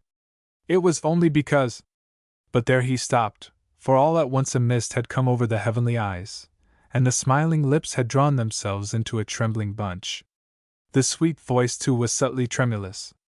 "It is because you are to a greater degree anxious to please him than me, though it is a whole year that I have pined away, day and night, in the utmost loneliness. You yell away. What? Why have you troubled to send for me, if you hold my happiness so lightly that you will not comply with me in so small a matter?" Bridling softly, she was turning away, when the young king threw up his hands in good-humored surrender. "To this I will quickly reply that my shield does not secure me against tears. If it is not to your wish we will not speak of it. Give back, foster brother, and choose 2 of the others to be your drinking companions. Look up, my fair one, and admit that I am the most obedient of your thralls.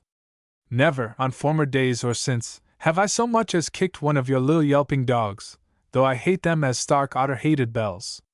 Sunshine through the mist, Elfgiva laughed.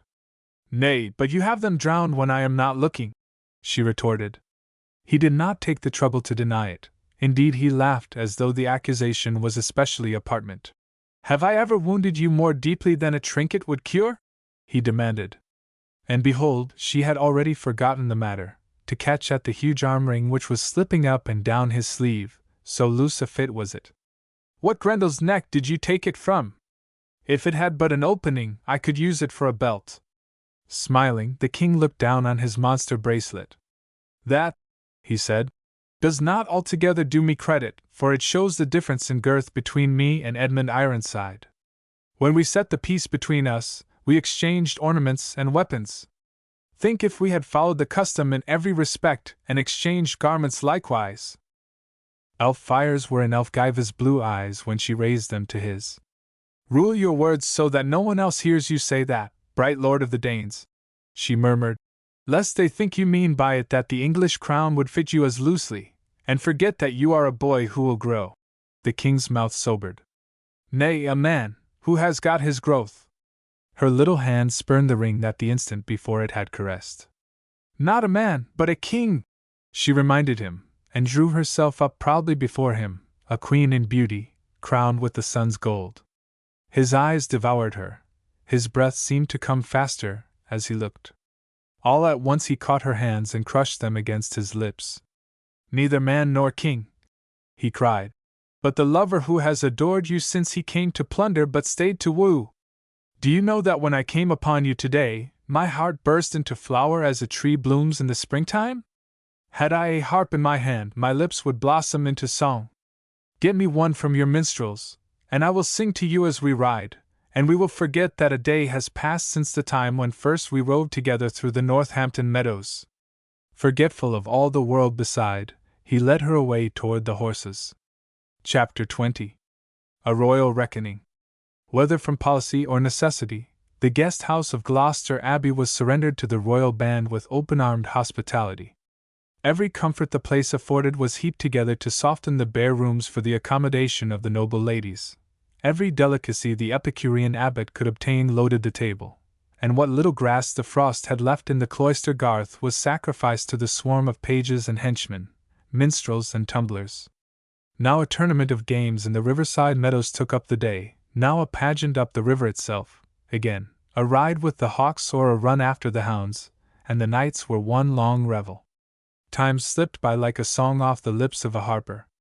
Today it was to chase a boar over the wooded hills that the holiday troop was awake and stirring at sunrise. The silvery bell notes, that called the monks to morning prayer, were jostled in mid-air by the blare of hunters' horns. Stamping iron-shod hoofs and the baying of deep-voiced hounds broke the stillness of the cloister, and 80 merry voices laughed out of memory the Benedictine vow of silence. Voices and horns made a joyous uproar when the king led forth his lady and her fair following, and he smiled with pleasure at the welcome and the picturesque beauty of the gay throng between the grey old walls. "Now how could I come upon a better sight if I were the king of 100 islands?" he demanded of Elfgiva. But he did not wait for her answer. Instead, he stepped forward as though to avoid it, and put a question to one of his huntsmen. And his wife turned and spoke sharply to the blonde maiden behind her, whose more than usual fairness had given her the name of Candida, or the White One. "Where is Randalin? I sent the garments to her an hour ago. She stands in need of a taste of Teboin's rod to teach her promptness." Little Dearwin, watching the doorway with fluttering color, cried out eagerly, "Here she is, lady!" There she was, in truth, standing on the threshold with crimson cheeks and flashing eyes. At the sight of her every huntsman uttered a whistle of amazement, then settled into an admiring stare, and Canute, glancing over his shoulder, laughed outright. "What?" he said. "Have you tired of woman's clothes already?" For, once more, Frode's daughter was attired in a man's short tunic and long silken hose. It was a suit much richer than the old one, since silver embroidery banded the blue, and precious furs lined the cloak. But that fact was evidently of little comfort to her, as her eyes were full of angry tears, and she deigned the king no answer whatever. "I am obliged to pay dearly for your amusement, lady," she said bitterly. Elfgiva chimed her bell-like laughter. "I will not deny that you pay liberally for my trouble, sweet. Does it not add spice to her stories, maidens, to see her habited thus? She looks like one of the fairy lords Teboin is wont to sing of. She holds her head like Emma of Normandy," the king said absently. In wide-eyed surprise, Elfgiva looked up at him. "Ethelred's widow? Never did I hear that you had seen her. Why has this been passed over in silence? I have abundance of questions to ask about her garments and her appearance. When saw you her? And where?" Canute stirred uneasily. "It is not worth a hearing.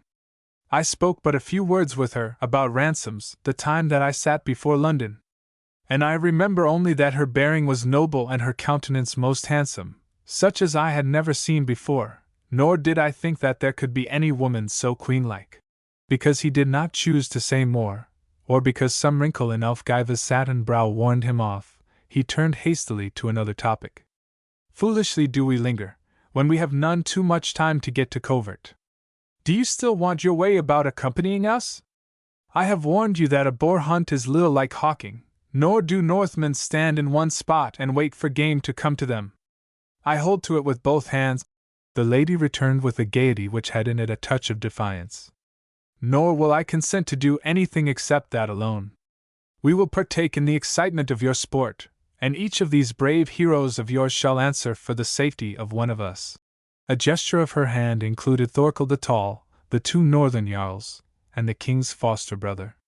"And is it your belief that a man can at the same time chase a boar and talk fine words to a woman?" Canute demanded between amusement and impatience. "Call it a ride, if you will, but leave the boar out for reason's sake, as he would leave us out ere we were so much as on his track." She gave him a sidelong glimpse of her wonderful eyes, and drooped her head like a lily grown heavy on its stem. Would that be so great a misfortune then? She murmured. Do you think it unpleasant to be passing your time at my side? Smiling, he watched the play of her long silken lashes, yet shook his head. Nay, when I hunt, he said. I would have idled in your bower if you had chosen it, but you urged me to this, and now if it happens that you cannot keep up, you must bear your deed.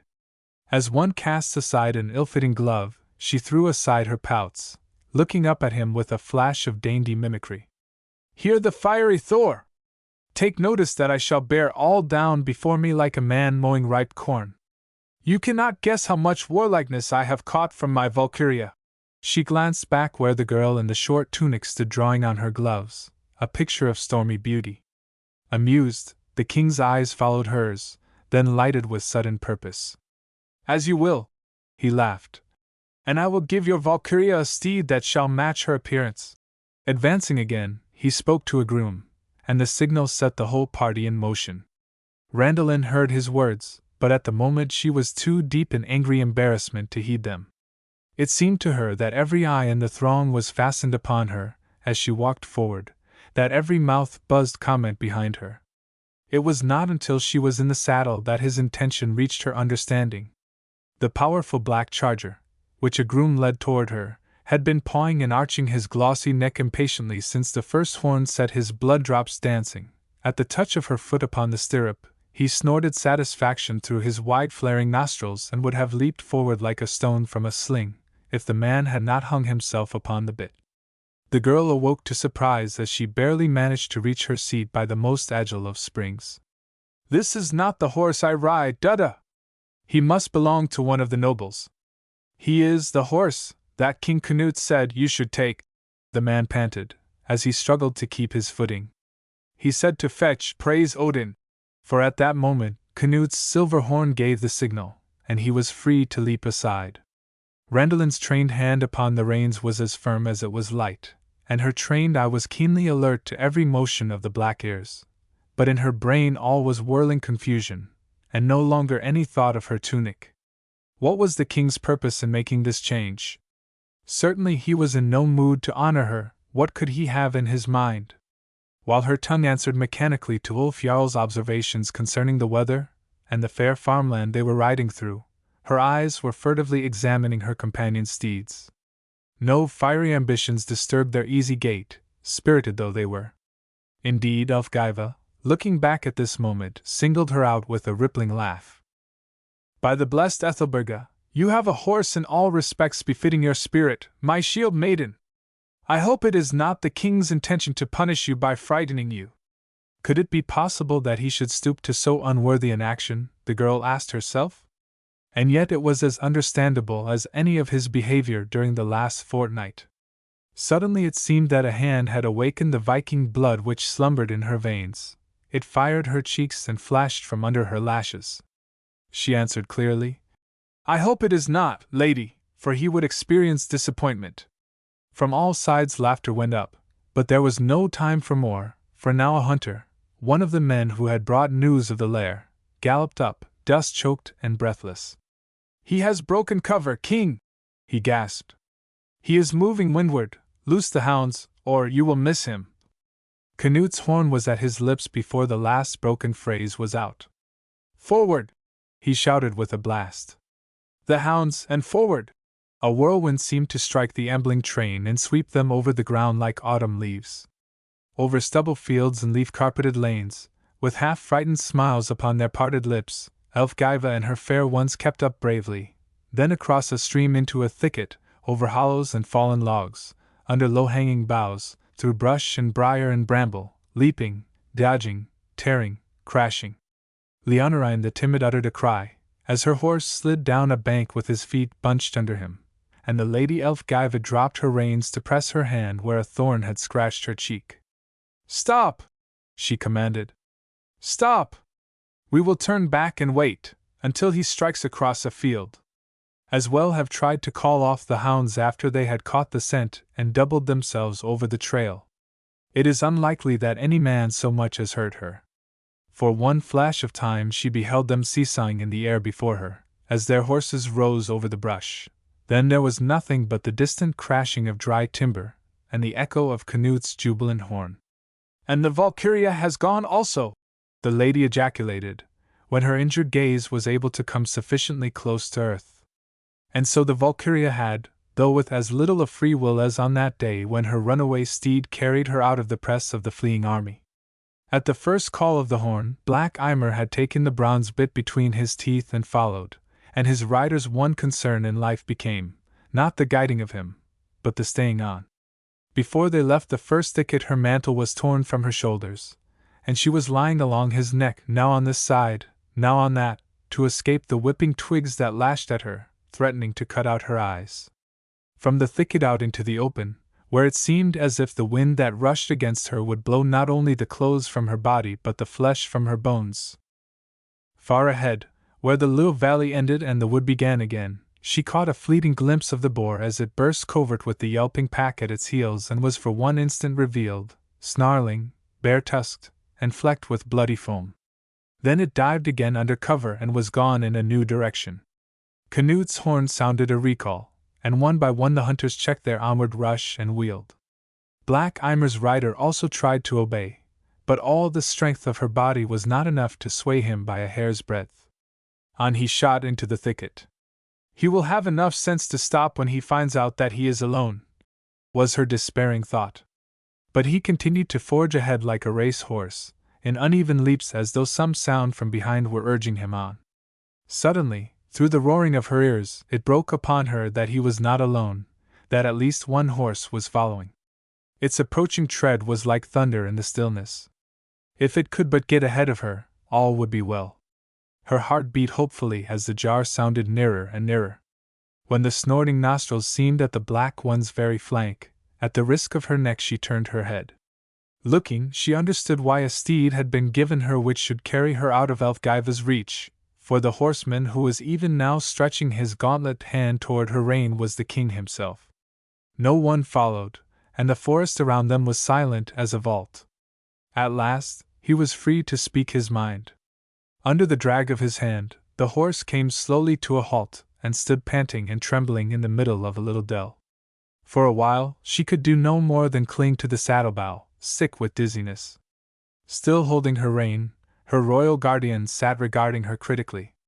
"Now it seems to me that your boasting is less than before," he said. "And you were mistaken in supposing that I would have given this animal to you if I had not known you could ride him." When she made no reply, he shook the rein impatiently. "Is it still the horse that makes you heavy in your breathing? Or perhaps you scarcely dare to face my justice? I warn you that I shall not take it well if you begin to weep." A spark was drawn out of her by that. With an effort she raised her head and shot him a glance from bright angry eyes. "No such intention have I, Lord King. Certainly I do not fear your justice. Why should I? Since I have little time to spend upon your freaks, I will tell you why," he said sternly. "Because you have betrayed one of my people for the sake of an Englishman." With surprise, her glance wavered. "I did not know you knew that," she said slowly. But as he expected her to droop, she bristled instead. "Nor was it to be expected, Lord King, that you would be the one to blame me for using craft." His eyes kindled. If she had stopped there it might have gone hard with her, but she spoke on swiftly, her head indignantly erect. "If Hrothgar Lodbrokson thinks he should have indemnity because he was too stupid to see through a trick, let him have Avalcombe, when you get it back from the English, and feel that he has got more than he deserves. But your anger—" She broke off abruptly and sat with her lips pressed tight as though keeping back a sob. "In the beginning, I got great kindness at your hands, Lord King," she said at last. "And your anger hurts me." On the point of softening, the king's face hardened, and he averted his head. "You value my favor rather late in the day, Frode's daughter. It would have been better if you had shown honor to it when you came in to me at Scoreston, by giving me truth in return for friendship." If she had laughed as though recalling the jest in that scene, it is possible that he would have struck her with his glove. It was fortunate that her sense of humor was no more than a bubble on the foam of her high spirits. Her eyes were dark with earnestness as they sought his. "Lord King, I was hindered by necessity. Your camp, was it a place for women? And did not your own mouth tell me that Randalin, Frode's daughter, should wed the son of Lodbrok if she were alive? He struck his knee a ringing slap. I confess that it is not easy to be a match for you. But I can tell you one thing which you will not be able to explain, as heretofore, and it is a thing which has made me get bitterest against you. If you had kept your confidence from all it might have passed for discreetness, but that you should keep it from me to give it to an Englishman. But I did not give it to the Englishman, she interrupted. For an instant he stared at her. Directly after he burst into a loud laugh. Now that is the best thing that has occurred yet. Where you cannot crawl through, you break through. He laughed again, and was opening his mouth to repeat some of the suspicions he had shared with Hrothgar when something about her stopped him, whether it was the way she bore her head or something in her deep eyes. Dropping his derision, he spoke bluntly. What reason in the world could cause you to behave thus if it is not that he is your lover? The color gathered and spread over her face in maiden shame, until her tunic became the cruelest of mockeries. Short is the reason to tell, Lord King, she said. It is because I love him. As he sat regarding her, she put out her hand and played with a tendril of wild grapevine that hung from the tree beside her, her eyes following her fingers. I do not know why I should be ashamed of the state of my feelings. I should not be able to stand alive before you if he had not been a better lord to me than you are to English captives, and he is more gentle and high-minded than any man I ever heard sung of. Sometimes I think I should have more to be ashamed of if I did not feel love toward him. A little defiantly, she raised her eyes to his, only to drop them back to the spray. But he does not love me. He knows me only as the boy he was kind to. I have given him the high seat in my heart, but I sit only within the door of his. The forest seemed very still when she had done, the only sound the clanking of the bits as the horses cropped the withered grass. Then suddenly the king gathered up his lines with a jerk. I cannot believe it, he said harshly. You are all alike, you women, with your cat-like purrings and tricksy eyes that surpass most other things in deceit. I do not deny both that you know well how to feign and that I would like to believe you, but you must prove it first before I do. How can I do that, Lord? She said helplessly, but shrank, the next moment, as she saw that already he had a plan in his mind. Moving his horse a step nearer, he bent toward her triumphantly. I will send for the Englishman, in your name, or the name you wore, and you shall meet him in my presence, and I shall be able to tell from his manner whether or not you have spoken truthfully. Send for him. At the very thought her face was ecstatic with happiness. Then she clasped her hands in dismay. But not if I must continue in these garments, Lord. You can decide over my fate, but I will never face him again in anything but woman's weeds. The king frowned. Strangely do you speak, as if I did not know what is befitting a Danish woman that I would allow one who is noble-born and all her kindred to be treated disgracefully after I had taken her into my wardership. A while longer he sat there, watching her changeful face with its lovely mouth and the eyes that some trick of light and shade had deepened to the purple of an iris petal's markings, and the sight seemed to gentle his mood. I should like to reconcile myself to you, he said slowly.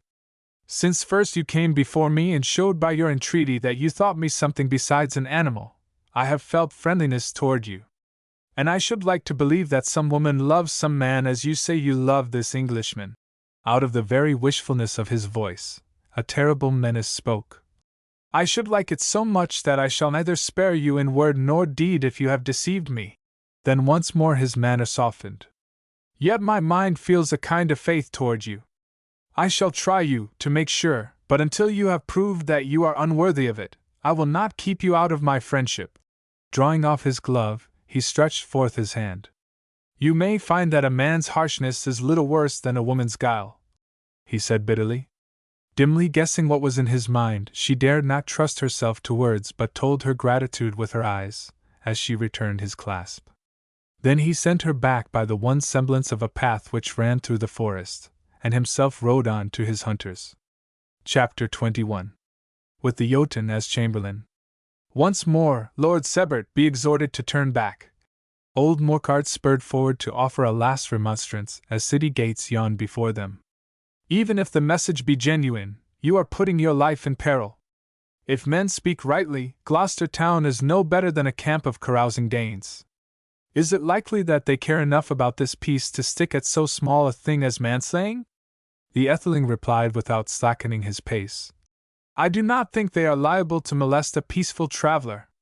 I will take care that I upheave no strife, and I will make all my inquiries of the monks.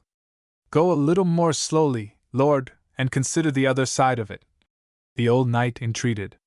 Suppose the message is false, the black tress around it proves nothing.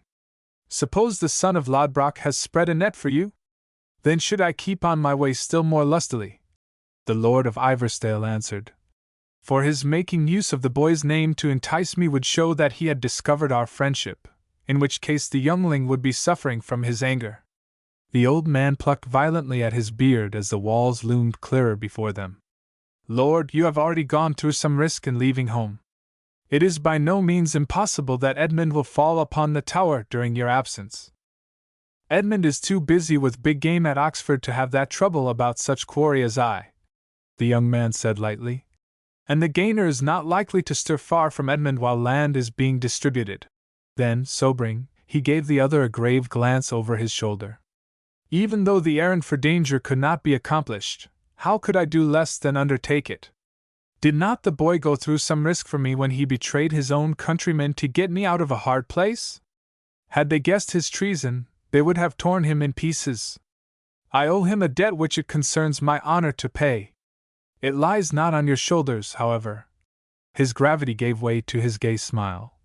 If it is more pleasant for you not to enter the city, you may ride back to the hostelry we passed, and await me in its shelter. The old knight's courage was too well approved to require any defense. Contenting himself with an indignant grunt, he reined back to his place at the head of the dozen armed servants who formed the Etheling's safeguard, and the young lord galloped on between the bare fields, humming absently under his breath.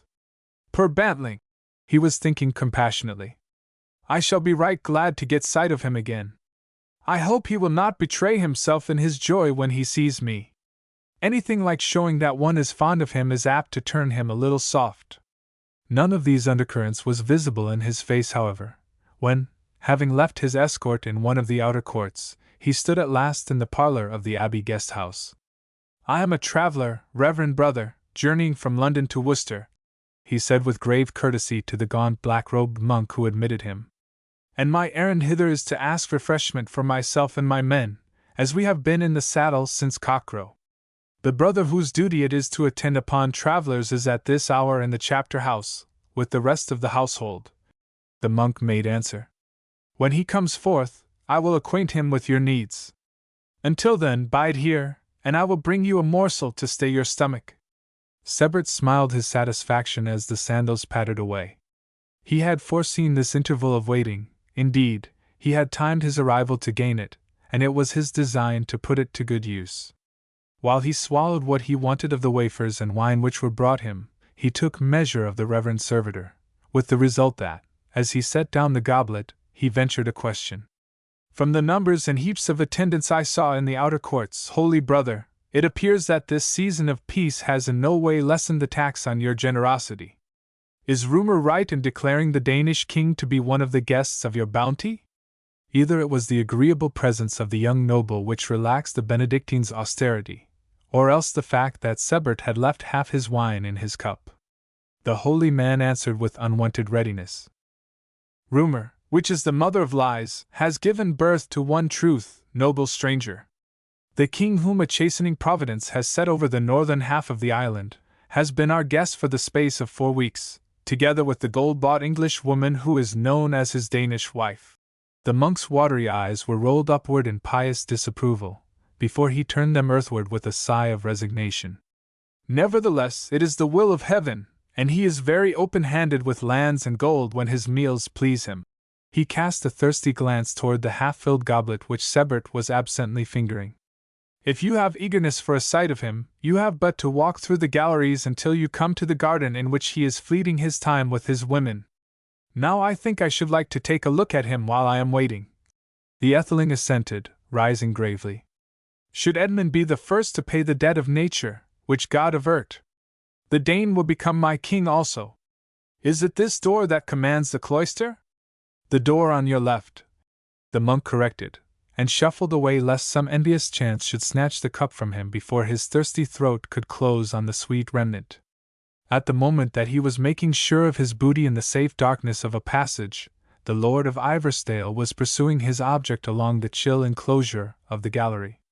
The November sunlight that, unsoftened by any filter of rich-tinted glass, fell coldly upon the worn stone, showed the carrels beneath the windows to be one and all deserted by their monkish occupants, and he strode along unhampered by curious eye or ear.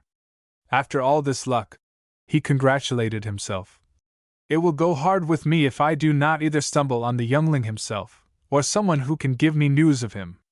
He had no more than thought it, when the sound reached him of a door closing somewhere along the next side of the square, followed by the clank of spurred feet coming heavily toward him. As they drew nearer, the rattle of a sword also became audible. Lifting his eyebrows dubiously, the Etheling grasped his own weapon beneath his cloak. When the feet had brought their owner around the corner into sight, he did not feel that his motion had been a mistaken one, for the man who was advancing was Hrothgar Lodbrokson. It flashed through Sebert's mind that the old knight's forebodings had not been without cause, and that Ivorstale was in danger of changing masters by a process much quicker than a month's siege. He stared in amazement when the Dane, instead of flashing out his blade, stopped short with a burst of jeering laughter. "Here is the Englishman arrived, and he looks small enough now," he cried in his thunderous voice. "Has it happened that I am to be the Bower Thane who is to fetch you in?" Sebert's grasp tightened around his hilt. Apparently the son of Lodbrok was expecting him. Yet even on a forlorn hope, he deemed it wise not to commit himself. He said with what haughtiness he could muster, "What should a plain traveler want with a Bower Thane, Danish man? I stand in more need of the cellarer who is to provide me with a meal." Another jeering outburst interrupted him. "Now I say nothing against it if you declare yourself looking for sweetmeats. Well, I will be the cellarer, and lead you to them." "I do not understand you," Sebert said slowly, and quite truthfully. The Dane grinned at him. "I mean that I will fetch you in to the one who sent you the summons." "The one who sent you the summons?" Certainly that sounded as though he were using the words to conceal a name. Neither the Etheling's patience nor his temper was long enough to reach below the knee. He made a swift gesture of throwing aside all reserve. "Enough of mystery, Danish man! If the message which I have received was not sent by Fridtjof Frodesen, it was sent by you. Be honest enough to admit it, and say plainly what your intention is toward me." "Fridtjof Frodesen," the Jotun mocked, and his fiery eyes probed the Englishman like knives. "Now, since honesty is to your wish, I will go so far as to confess that the word came neither from Frode's son nor from me." Sebert's foot rang upon the ground. "Say then that the devil sent it, and a truce to this juggling. Since you know that I am the boy's friend, you understand that any harm he has suffered is a harm to me, and that my sword is equally ready to avenge it." Much to his surprise, the Dane accorded this challenge no notice whatever. He stood studying the Lord of Ivorstale with eyes in which malicious amusement was growing into open mirth. It came out in another laugh. "Now it would be more unlikely than the wonder which has occurred, yet I begin to believe you. I myself will guide you to your Fridtjof, only for the pleasure of watching your face. The fates are no such stepmothers after all." He turned in the direction from which he had come, and made the other a sign. "This way, if you dare to follow. I am not afraid to go first, so you need give no thought of the chances of steel between your ribs." The Etheling took his hand off his weapon with a twinge of shame, but he was not without misgivings as he strode along at Hrothgar's heels. Unless the youngling had made a decided change for the worse, what satisfaction could the Jotun expect to get from witnessing their meeting? Before his mind, there rose again the tear-stained boyish face which had bidden him farewell that night at the postern, and his pulses throbbed with a fierce pity. He took himself from the one person who was dear to him, poor little cub, he murmured. If they have maimed him, I swear I will tuck him under my arm and cut my way out though there be a wall of the brutes around him. His musings came to an end, as the man preceding him stopped suddenly where one of the milky panes broken from the cloister window gave a view of the cloister garden. With the cold November sunshine a hum of voices was coming in, now brightened by peals of laughter, again blurred by the thud of falling quoits. Over the Jotun's shoulder, he caught a glimpse of gorgeous nobles and fair-haired women scattered in graceful groups about a sunny old garden, green in the very face of winter, thanks to the protecting shelter of the grey walls. Only a glimpse, for even as he looked, Hrothgar caught his cloak and pulled him ahead.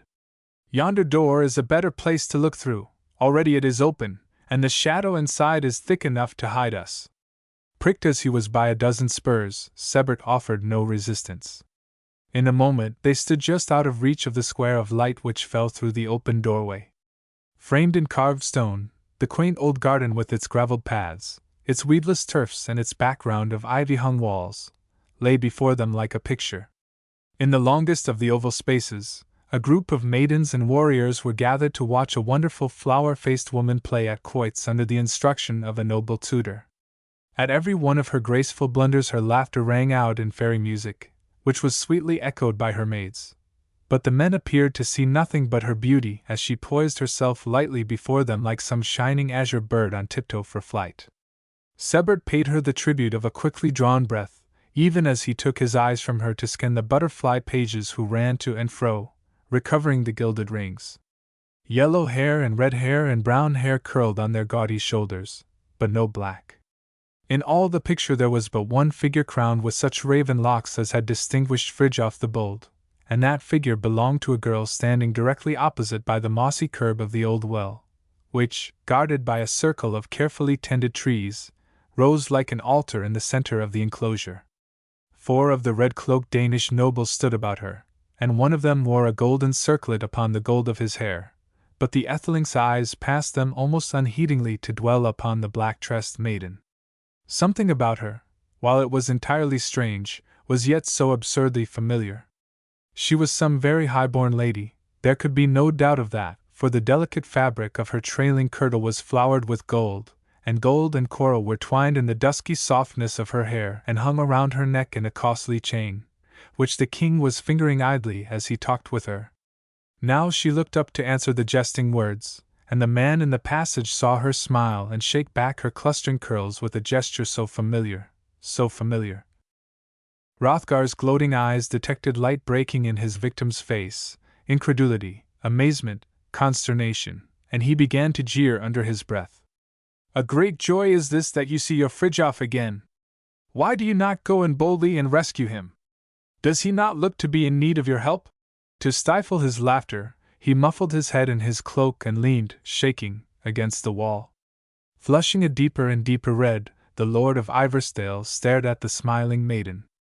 Just so, 100 times, she had lifted her sparkling face toward him, and he, fool that he was, where had been his eyes? Perhaps it is not strange that after the surprise had faded from his look, the first feeling to show was bitterest mortification. Turning, he forced a laugh between his teeth. "I do not deny you the right to be amused. You speak truly that she needs no help from me. I will hinder you no longer." Hrothgar leaped forward to bar the passage, and the mantle that fell from his face showed no laughter of mouth or eyes. "I have not as yet spoken harm, but it is not sure that I do not mean it," he said. "If you take it in this manner to see how you have been tricked, you may suppose how well I like it to remember the lies she fed to me, who would have staked my life upon her truthfulness. It is not allowed me to take revenge on her for her treachery, but I think I need not spare you, as you got the profit of her falseness." The Etheling's sword was out while the other was still speaking. "By St. Mary, do you imagine that I am fearful of you? Never in my life was I more thirsty for fighting." But Hrothgar pushed the blade aside with his naked palm. "Not here, where she could come between. Besides, the king wants a thrust at you first. Nor have you yet greeted Randalin, Frode's daughter." His hand, which was itching for a sword, began to tear the fur from his cloak, and his lips curved in a grin that had in it little of mirth. "Certainly you would not rob the maiden of the pleasure of seeing the one she has taken so much trouble for?" he mocked. On the verge of an angry retort, Sebert paused to regard him, a suspicion darting spark-like through his mind. Did the Jotun's words smack of jealousy? It was true that it needed not that to explain their bitterness, and yet, what more natural than that the king's foster brother should love the king's ward? If it was so, It was small wonder the girl had said that he would slay her when he discovered her unfaithfulness. Unfaithfulness? Sebert started. Had she not in that very word acknowledged a bond? Not only did he love her, but she must have returned his affections. The spark of suspicion flared into a flame. That would solve so many riddles. For one, her presence in the Danish camp, for surely, as a chieftain's daughter, she would have been sent on to the care of the Lady of Northampton. Was it not thoroughly in accordance with her elfish wildness to have chosen man's attire and the roughness of camp life in order to remain near her lover? Her lover! The young noble's lips curled as he glanced at the warrior beside him, at the coarse face under the unkempt locks, at the huge body in its trappings of stained gaudiness. Involuntarily, he looked again at the group by the well. She was very winsome in her smiling, and the graceful lines of her trailing robes, their delicacy and soft richness, threw about her all the glamour of rank and state. He clenched his hands at the thought of such treasures thrown down for brutal feet to trample on, and his heart grew hot with anger against her, anger and scorn that were almost loathing, that she who looked so fine should be so poor, but he did not finish his thought, for on its heels came another, a recollection that stayed his anger and changed his scorn to compunction. However dear Hrothgar might have been to her, he could be dear no longer, or she would never have betrayed his trust and dared his hate to save Ivarsdale Tower and its master. Sebert winced and put up his hand to shut out the vision as he realized at whose feet her heart lay now, like a pitiful bruised flower. Meanwhile, the son of Lodbrok had been drawing heavily on his scant stock of patience. Suddenly, he ran out completely. Seizing the Etheling by the shoulders, before he could raise finger in resistance, he thrust him through the open doorway into the garden, a target for every startled glance. After which, he himself stalked grimly on to await him at the city gate. Chapter 22. How the Lord of Ivarsdale paid his debt. A moment, it was to Randalin, Frode's daughter, as if the heavens had let fall a star at her feet. Then her wonder changed to exultation, as she realized that it was not chance but because of her bidding that the man she loved stood before her. Only because she had asked it, he had come through pitfalls and death traps, and now faced, alone, the gathered might of his foes. Glorying in his deed, she stood shining sun-like upon him until the red cloaks of the advancing warriors came between like scarlet clouds. "Who are you? What is your errand? How came you here?" she heard them demand. And after a pause, in disbelieving chorus, "Hrothgar Lodbrokson! Does that sound likely? Where is he, then? You are trying to lie out of something, you are an English spy! Seize him! Bind him!" The scarlet cloaks drew together into a swaying mass. A dozen blades glittered in the sun. With a gasp, she came out of her trance to catch at the royal mantle. "Lord King, you promised to give him safety!"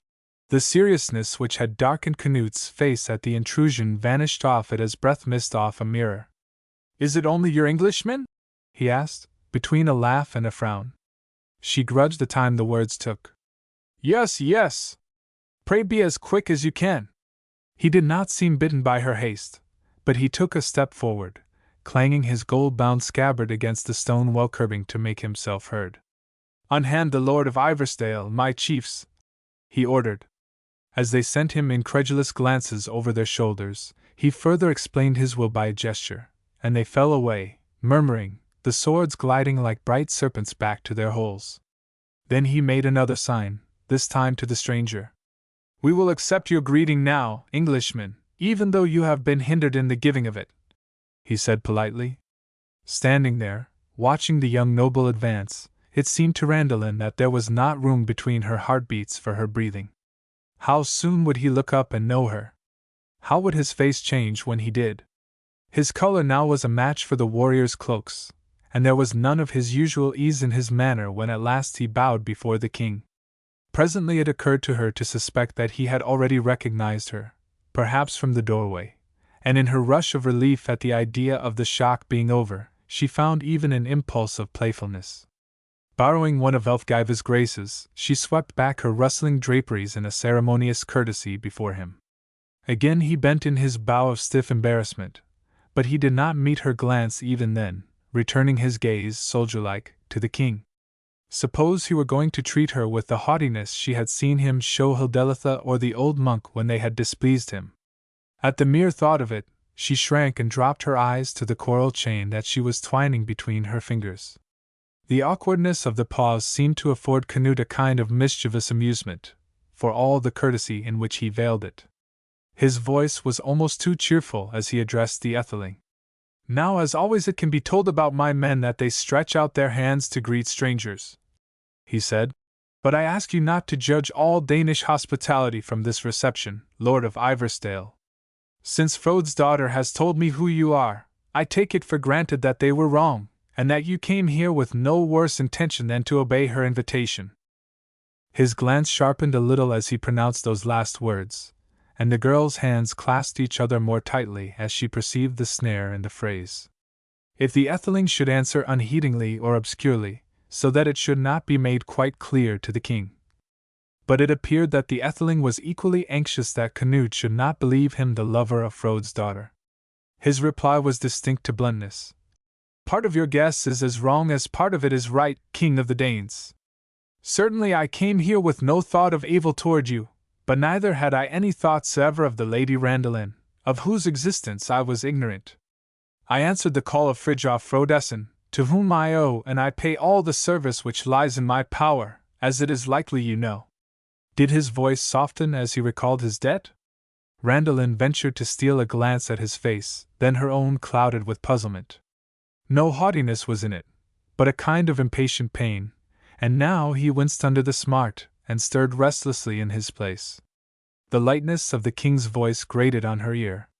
Then I think you must have got surprised, if this is true, which seems impossible. The Etheling answered almost impatiently. If your mind feels doubt of it, Lord Canute, you have but to ask your foster brother, who conducted me hither. A while longer, Canute's keen eyes weighed him, then their sky was clear to the last cloud. The best expression of which his brilliant face was capable was on it as he turned and held out his hand to the girl beside him. Shall we pledge our friendship anew, Frode's daughter? Was all he said, but she knew from his look that he had taken her under his shield for all time to come, and it was something to know, now when her world seemed falling about her. For an instant, as she yielded her trembling fingers to his palm, her groping spirit turned and clung to him, craving his sympathy.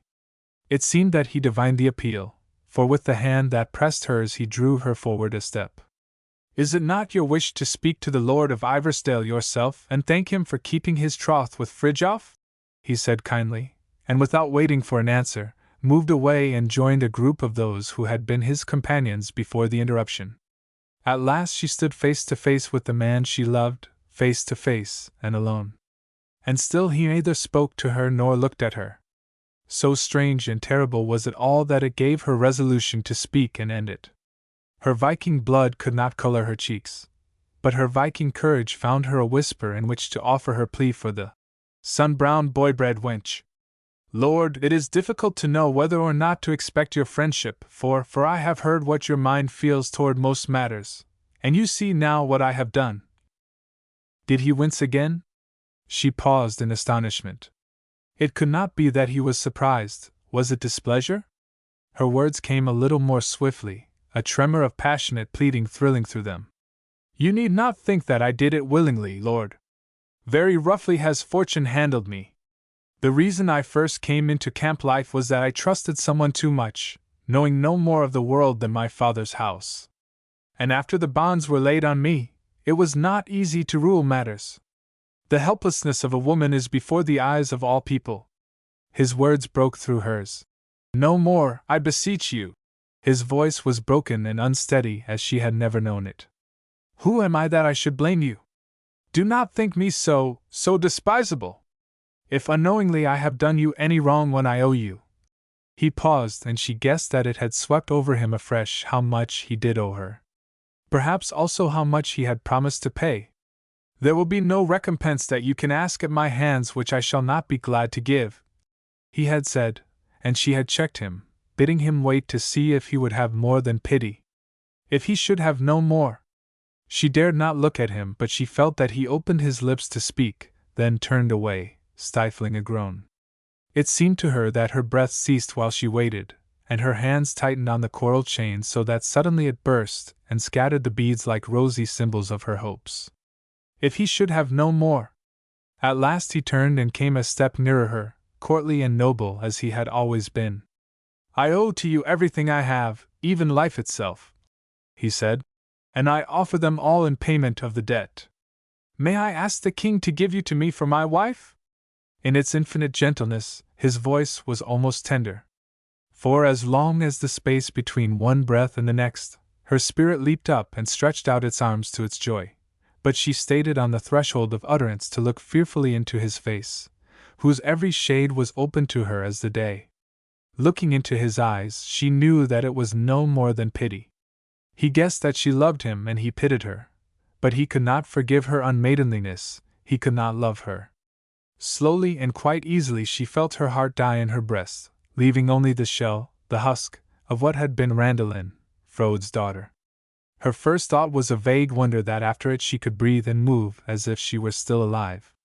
Her next, a piteous desire to escape from him while she had this strength, before the end should really come. Clutching the broken chain, she drew herself up bravely, her words coming in uneven breathfuls. "I want not that recompense, Lord. I want nothing you have to give. Little shall you think of the debt, or think that in helping you, I repaid you for your hospitality, Her voice broke as the memory of that time passed over her like bitter waters, and she was obliged to stand silent before him, steadying her lip with her teeth, until the waters had fallen. She had a faint consciousness that he was speaking to her, but she did not understand what he said, she did not care. Her only wish was for words that should send him away so that she might be free to sink down beside the old well and press her burning face against its smooth coldness and finish dying there. "It was the king who sent for you, that he might know whether I had spoken the truth concerning my disguise," she said when at last her voice returned.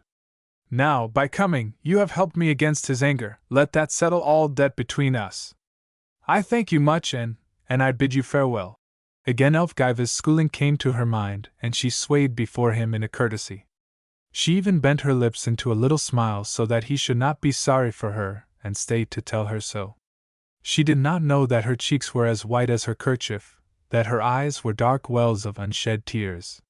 She knew only that at last he was bowing, he was turning, in a moment more he would be gone, but just short of that point he stopped, and all motion around her appeared to stop, as a noise down the corridor blotted out every sound in the garden, the noise of a great body of people rousing the echoes with jubilant shouting. "The king! The king!" could be heard again and again, and after it a burst of deafening cheers that drowned the rest. Elfgiva dropped the gilded quoits to wring her hands. "Is it the English, my lord?" she implored of Eric of Norway. "Is it the English attacking us? Shall we be killed? Think you that Danes cheer like that when they are expecting death?" The Norseman reassured her with a hearty laugh.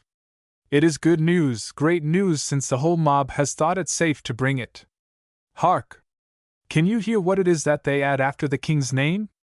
Listening, everyone stood motionless as the babble came nearer with a swiftness which spoke much for the speed of the shouters. Only Randalin's little red shoe began to tap the earth impatiently. What did it matter what they said? "Hail to Canute of Denmark! Hail to the king of the Danes!" and again cheers drowned the rest. The pages, who had sped at the first alarm like a covey of gay birds, came panting back, tumbling over one another in their efforts to impart the news. "A messenger! A messenger from Oxford, from Edric! Edmund is Edmund! A messenger!" One cancelled another in the wild excitement. Elfgiva caught the nearest and shook him until his teeth chattered, and in the lull, the swelling shout reached them for the first time unbroken. "Honor to the king! Hail to the king of the Danes and the Angles!" From the Lord of Iversdale came a cry, sharp as though a heartstring had snapped in its utterance, the tie that for generations had bound those of his blood to the house of Cerdic. "Edmund?" The mob of soldiers and servants that burst through the doorway answered his question with exultant shouts. "Edmund is dead! Edmund is dead! Long live Canute the king! King of the Danes and the Angles!" Unbidden, memory raised before Randalin a picture of the English campfire in the glade, with the English king standing in its light and the hooded figure bending from the shadow behind him, its white taloned hand resting on his sleeve. An instant she shivered at it, then again her foot stirred with unendurable restlessness. If he was dead, he was dead, and there was no more to be said. Was the Etheling always going to stand as though he were turned to stone? Would he never? Ah, at last he was moving! As if the news had only just reached home to him, she saw him draw himself together sharply and stride toward the door, and she watched feverishly to see if anyone would think to stop him. One group he passed, and another, now he was on the threshold. Her pulses leaped as she recognized Hrothgar, in the throng pouring into the garden with the messenger, but quieted again when she saw that the two passed shoulder to shoulder without a look, without a thought, for each other. Now he was out of sight. She let her suspended breath go from her in a long sigh. "It is good that everyone is too excited to notice what I do," she said to herself. And even as she said it, she realized that her limbs were shaking under her, that she was sick unto faintness. "I am going to finish dying now, and I welcome it," she murmured. Staggering to a little bench under one of the old oaks, she sank down upon it and leaned her head against the tree trunk and waited. Chapter 23. A Blood-Stained Crown. Tata! That was the pet name which Elfgiva had given to her Danish attendant because it signified lively one. "Tata! I have looked everywhere for you." The pat of light feet, a swish of silken skirts, and Dirwin had thrown herself upon the bench under the oak tree, her little dimpled face radiant. "What are you doing here in this corner where you can see nothing? How? Are you not overcome with delight? Only think that Elfgiva will be a queen and we shall all go to London." As the only adequate means of expression, she threw her arms around her friend in a rapturous embrace. Something in the touch of her soft body, the caress of her satin hands, was indefinably comforting. Randalin's arms closed about her and pressed her close, while the little gentlewoman chided her gaily. "What is the matter with you that you are so silent as to your tongue, when you must needs be shouting in your heart? You are as bad as the king, who stands looking from one to another and speaks not a word. Does your coldness arise from dignity? Then let me lose all the state I have and be held for a farmer's lass, for I am going to stand up here where I can see everything." Disengaging herself gently, she climbed upon the bench as she chattered. "The messenger had a leather bag around his neck which I think likely contains Edmund's crown, and Tata, look! Thorkel is holding it up." As cries of savage rejoicing mingled with the uproar, Randalin found herself dragged up, whether she would or no, until she stood beside her companion, gazing over the heads of the shouting throng. Yes, it was Edmund's crown. Again, a picture of the English campfire rose before her, and she shivered as she recognized the graceful pearled points she had last seen upon the Ironside's stately head. Now Thorkel was setting them above the Danish circlet on Canute's shining locks, while the shouts merged into a roar of acclamation. Like blowing flowers, the women bent before him, and the naked swords of his nobles made a glittering arch above him. "But why does he look so strange?" Randalin said suddenly. And Dirwin laid a finger on her lip. "Hush! At last he is going to speak." For now it was plain that Canute's attention was given neither to the nobles nor to the fluttering women. He was bending toward the messenger, holding him with his glance. "Tell more news, messenger," he was saying sternly. "Tell about the cause of my royal brother's death." The messenger seemed to lose what little breath his ride on the shoulders of the crowd had left him. "My errand extends no further," he panted. "It is likely that the Earl will send you more news. I am but the first." His breath gave out in an inarticulate gasp, and he began to back away. But the king moved after him. "Stop," he commanded, "or it may be that I will cause you to remain quiet for the rest of time. You must know what separated his life from his body. Tell it." Stammering with terror, the man fell upon his knees. "Dispenser of treasures, how should I know? The babblings of the ignorant durst not be repeated. Many say that the Ironside was worn sick with fighting." "You lie!" Canute roared down upon him. "You know they say that Edric murdered him." At that, the poor fool seemed to cast to the winds his last shred of sense. They do say that the Earl poisoned him, he blubbered. But none say that you bade him to do it. No one dares to say that. How could they say that? Randalin cried in amazement, while the king drew back as though the groveling figure at his feet were a dog that had bitten him. I bid him do it, he repeated.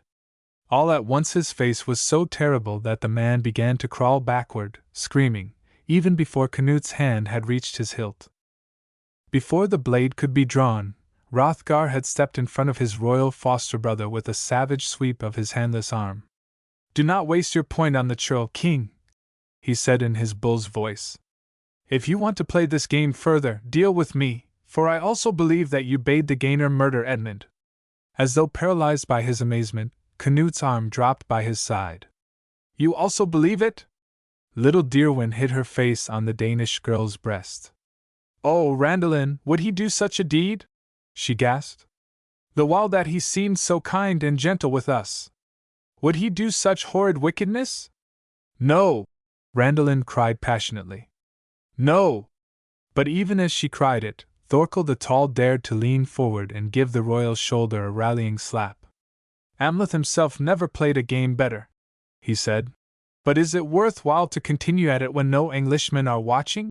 And his words seemed to open a door against which the others were crowding.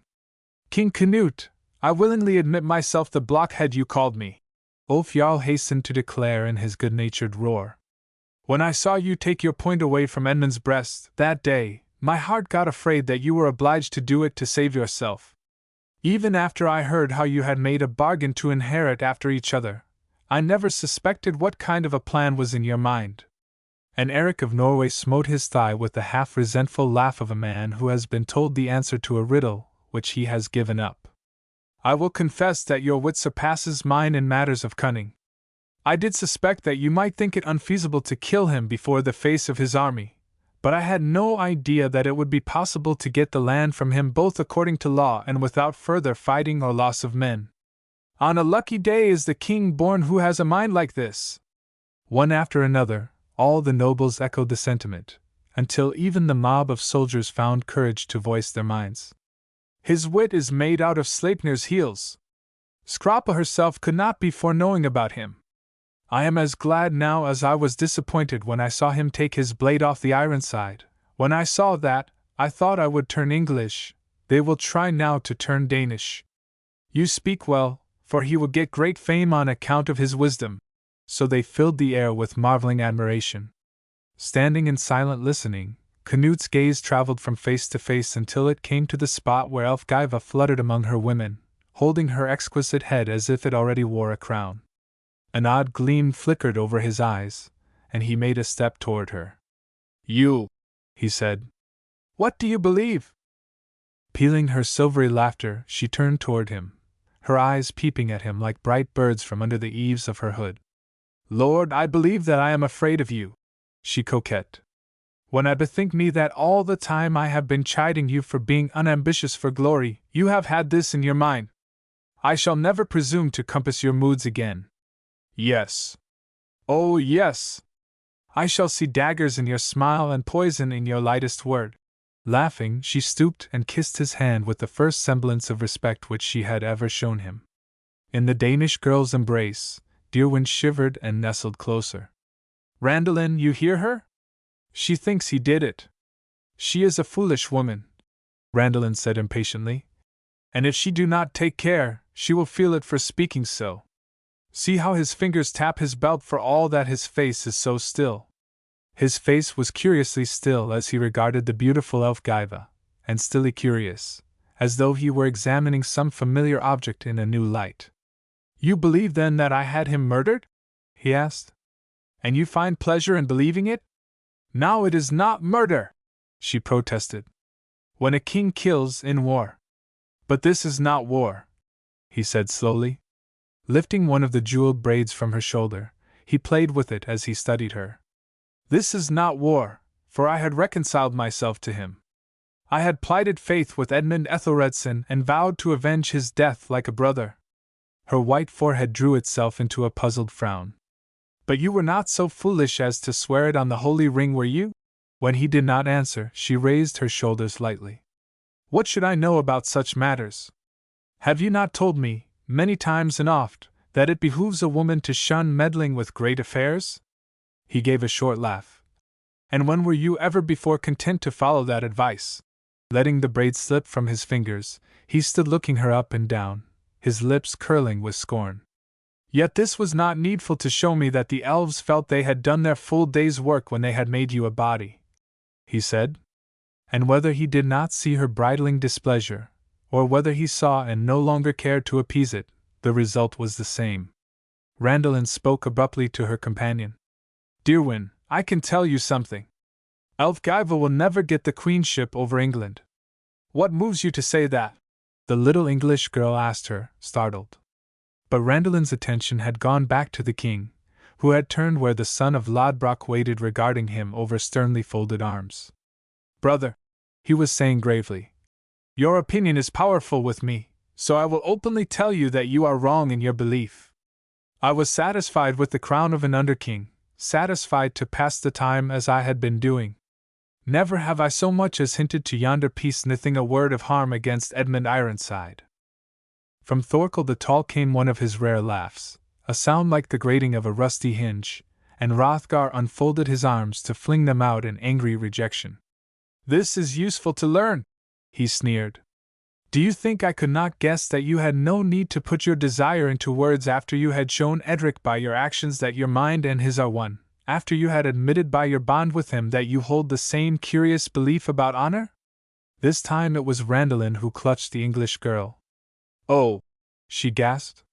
For Canute's eyes were less like eyes than holes through which light was pouring. All his fingers opened and shut as though he had forgotten his sword and would leap upon the scoffer with bare hands. Thorkel left off laughing to grasp the Jotun's arm and try to drag him backwards. Do you want to drive it from his mind that he has loved you? Go hide yourself in Fenrir's mouth. But the king did not spring upon his foster brother. Even as they looked, the fire went out in his eyes spark by spark, until they were lusterless as ashes, and at last he put up his hand and wiped great drops from his forehead. Never had you the keenness to father that judgment, he said in a strangely dull voice. It must be that a god spoke through your mouth.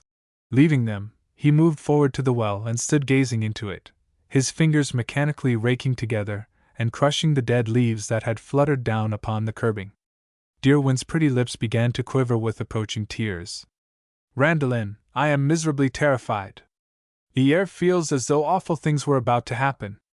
It seems that the world has begun to fall to pieces everywhere, Randalin said wearily. The momentary forgetfulness which the happenings around her had created was beginning to give way before the weight in her breast. She drew herself up listlessly. Is it of any use to remain up here, Dearwyn? But Dearwyn's grasp had tightened. See! The king is beginning to speak. Whom he was addressing was not quite clear even though he had turned back to the group of nobles, for his eyes still gazed into space, but his words sounded distinctly. Heavy is it to lose faith in others, but heavier still to lose faith in oneself.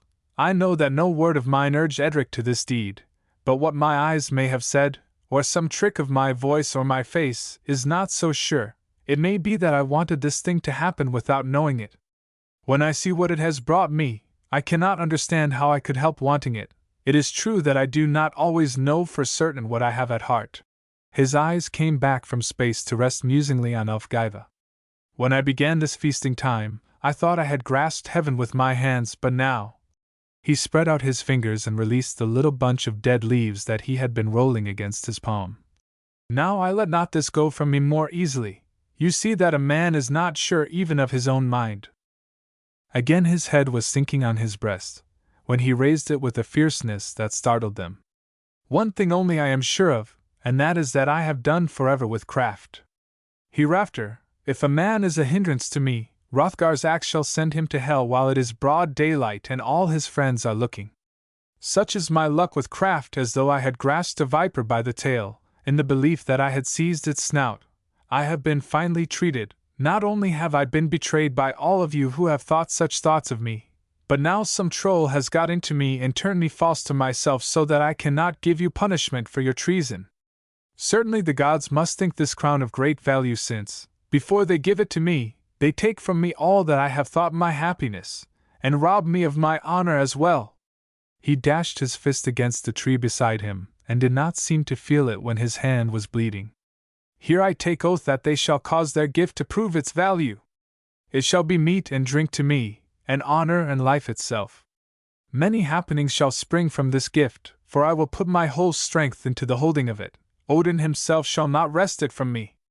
I will be such a king that there will not be many to equal me, such a king that they will wish they had given me happiness and left me a man." Whirling, he flung out his bleeding hand toward Elfgiva, and his mouth was distorted with its bitterness. "Hear that, you who were so mad to have your lord the King of England that you could not spend a thought on the love of Canute of Denmark. You have got your wish. Go back now to your Northamptonshire castle and think whether or not you are gladdened by it. Go back!" Elfgiva fell from her height of injured dignity with a piercing scream. "What is it you say, King?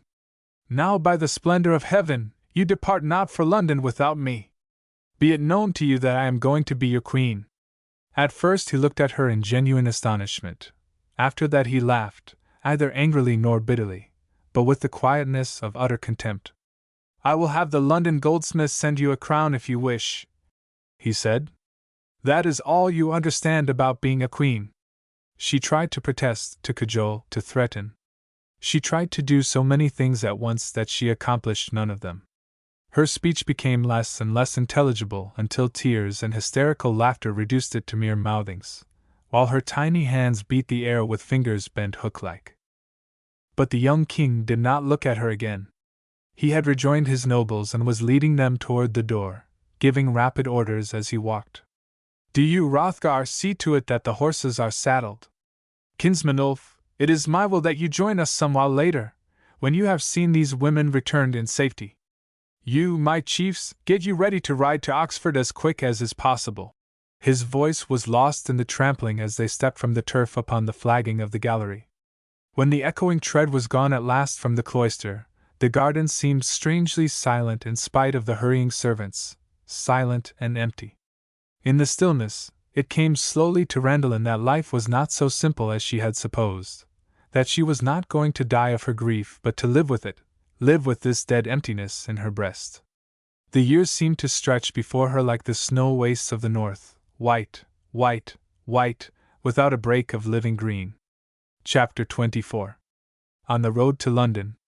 From Edgware, where the Waddling Street left the Middlesex Forest to cross the barren heath known as Tyburn Lane, the great road was crowded with travellers. A small portion of them, messengers, soldiers, and hunting parties, were riding northward, but the great mass was facing the city whither they were pressing to warm themselves in the glow of the coronation. On foot, on horseback, in wagons and on crutches, they were as motley a throng as had ever trod the Roman stones, and the respectable element among them was by no means large enough to leaven the lump. Sometimes a group of merchants was to be seen, conducting loaded wagons, sometimes a thane's pompous thane, ensheathed in his retinue, while occasionally, as they neared the new gate, the crowd was swelled by squads of the lesser Cheapside dealers making the daily pilgrimage from their country dwellings to their stalls in the city. But these were as scattered islands in the stream of half-drunken seamen, masterless thralls, wolf-eyed beggars, paupers, vagabonds and criminals, who were pushing toward London in hopes of pleasure or gain or for want of another goal. Amid such a rabble, and as out of place as a swarm of butterflies in frost-silvered air, a band of high-born women was to be seen approaching the city this early December morning. Gorgeously attired pages, hardly more warlike than the women, made a blooming hedge around them, while a sufficiently strong guard of men-at-arms protected them from actual harm, but from impudent comment and ribald jest there was no defense. Their hoods were pulled down as before a storm, their mantles drawn up above their chins, and all but two of them appeared to be trying to shrink into their gilded saddles. The two who rode at their head, however, looked to be of a different metal. Indeed, in the quality of her courage, each appeared to differ from the other, though muffling folds blotted out anything like individuality. The shorter of the two, while she rode with gracefully drooping head, had left her face practically uncovered, seemingly unconscious of the half-slighting, half-pitying admiration elicited by its pathetic beauty. The other, who showed no more than the tip of her nose, held her head bravely erect, while, even through her wrappings, the straightness of her back breathed haughtiness. Yet it was not to the pensive fair one that a timid companion appealed for comfort, when a temporary damming of the stream pressed those who led back upon those who followed. She stretched out an entreating hand toward the girl with the haughtily carried head. "Randalin! What will he do, the king, when he finds that we have fooled Ulf Jarl, and come hither against his command?" The Danish girl laughed recklessly. "Little do I care, Candida, to tell it truthfully. Nothing can be worse than sitting in that abbey. Here at least there is a chance that something may happen to help us to forget that we are alive." Candida shook the cloak she had grasped. "But you expect that he will be angry? You told Ulfgiva not to undertake the journey because of it. And you were able to say the soothest about his temper." "I was obliged to tell her that, to be honest," Randalin answered, and again there was a little wildness in her laugh. "But I should have gone stone mad if she had not come." Yet, as her horse commenced to bear her forward once more, she consented to speak more encouragingly across the widening space. "If his humor is right, it may be that nothing disagreeable will happen. She is very fair to look at, it may be that his mind will change at the sight of her. Think that you will sleep in the palace tonight." Catching this last phrase, as her Valkyria came abreast of her, Elfgiva spoke pettishly. "You see fit to sing a different tune from what you did when you tried to hinder me from this undertaking. I should have brighter hopes if I had not given ear to your advice to send a messenger ahead. If I could have come upon him before he had time to work himself into a hostile temper." Her attention wandered as a couple of tipsy soldiers elbowed themselves between the guards only to catch a nearer glimpse of her face, after which they allowed themselves to be thrust back, shouting drunken toasts to her beauty. "Is it your wish that I help you to lower your hood, lady?" the Danish girl made offer. Elfgiva's half-smile deepened into a laugh. "Not so, not so," she said. "What? Have you seen so much of war and battle axes that you have forgotten the ways that are pleasing to men? Yet methinks you must needs have taken notice that, always before he goes into battle, a soldier tests the sharpness of his weapon.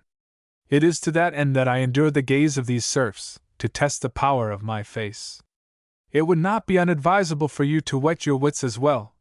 Frode's daughter muttered scornfully, and somewhat rashly, since Elfgiva's wits had been sharp enough to guess the significance of her handmaiden's interview with the young English noble, and the knowledge had given her a weapon which she was skillful in using. "Has the sharpness of your mind brought you so much success then, my sweet?" she inquired with her faultless smile, and had the satisfaction of seeing her rebel shrink into silence like a child before a rod. The crowding of the highway became more noticeable as they neared the point where the waddling street swerved from its old course, toward the ford and the little Isle of Thorns, to bend eastward toward the new gate. Some obstruction at the forking of the roads impeded their progress almost to a walk. After a brief experience of it, Elfgiva spoke impatiently to the nearest soldier. "Why does it become more crowded when two paths open before us? Why does it not happen that some of these cattle turn down the old way?" The man shook his head. "I do not think there is much likelihood of that, lady. Since the bridge was built, no one has wanted to use the ford, and there is little else to take that way for, unless you are going to service in the Westminster or to the monastery." "Wanted!" the lady of Northampton repeated in the extremity of scorn. "Bid them turn into that road at once. They stand some chance of their faces getting clean if they take the ford. If they also get drowned matters very little. Tell them, seek what they may seek, to take that way instantly, or the king shall punish them for interfering with their betters." The man pushed up his leather cap to scratch his head. He was not unacquainted with her custom of sweeping the Northamptonshire serfs off any road she wished to possess, but that struck him as being somewhat easier than dispersing a coronation mob at the gates of London, and yet to defy her, that was harder than either of them. It was an interposition of his good angel that at this moment provided a diversion. Randalin broke from her silence with an exclamation. "Thorkel! Yonder!" Less than 50 paces ahead of them, the grizzled head of the king's foster-father rose steeple-like above the crowd, while the mighty shoulders of the king's foster-brother made a bulwark beside it, and the gilded helms of the king's guard formed a palisade around them. The obstacle in the way was nothing less than a royal detachment drawn up and waiting beside the road. Elfgiva's frown relaxed. For the first time in many days she let the liquid music of her laughter trickle forth. "Be blithesome in your minds, maidens!" she called gaily over her shoulder. "Friends are at hand to take charge of us." Taking into consideration what they had expected, the attention was so flattering that at first they scarcely dared believe it, but its truth was proved the moment Thorkel turned his head and saw them coming. At his command, the line of gilded helms quickly drew out across the road in a barrier which once more dammed the human stream to overflowing. A break in the middle allowed the party from Gloucester to filter through, then the opening closed behind them. The line bent at either end, and they moved as between walls, guarded against any further jostling or rude contact. Elfgiva sparkled with delight and greeted the tall one with more affability than she had ever before deigned his gruffness. "Since my royal lord came not himself to meet us," she said graciously, and pushing her hood entirely back so that he might get the full benefit of her face, "he has well honored us in his messengers, than whom no persons could be more welcome. I pray you, tell me without delay how it stands with his health and his fortunes." Turning from a muttered word to the soldier at his side, Thorkel answered her with his usual curtness. "He thrives well, but his time is full of great matters. Today he is with the English Witan. Yesterday they chose him to be their king. Tomorrow he is to be crowned. Tomorrow? And he would have let me remain in ignorance." The Lady of Northampton was unable to repress a start of anger, though she turned it as soon as possible into a plaintive sigh. "Let me be thankful that my arrival is not too late. I cannot tell you how we have been beset with hardships." Whereupon, she instantly began telling him, giving free rein to eyes and lips and all the graceful tricks of her hands. It did not disturb her in the least that he rode beside her in silence, when she had observed that from under the bristling thatch of his brows his gaze never left her face. So complete was her preoccupation that she disregarded another thing, the highway along which they were traveling.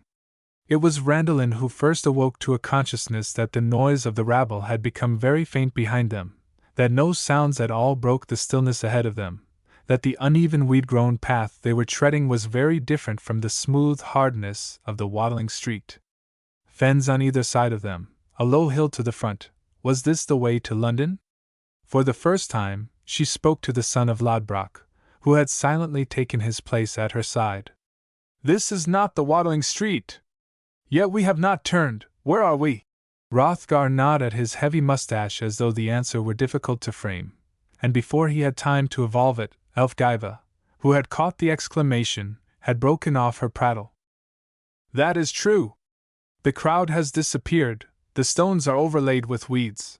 In her bewilderment, she reined in her horse and would have stopped to look about her, if Thorkel's hand upon her bridle had not compelled her to remain in motion. "You are still on the waddling street," he said harshly. "It is only that this is the old bed of it that has not been used much since the bridge was built. Besides the ford, it leads also to St. Peter's Monastery on Thorney." Stung with fear, she tried to snatch the lines from him. "I am not going to a monastery. I am going to the palace." As a cliff stands against the fretting of waves, his grasp stood against hers, and his voice was as immovable as his hand. "Certainly you are going to a palace. You did not let me carry out my meaning. Adjoining the monastery there is a dwelling place which was once a house for travelers, that King Edgar himself has slept in. It is a prison you are taking me to." Her voice rose in a shriek. "It is a prison! You are mocking me. I will scream for help." His smile mocked her openly then.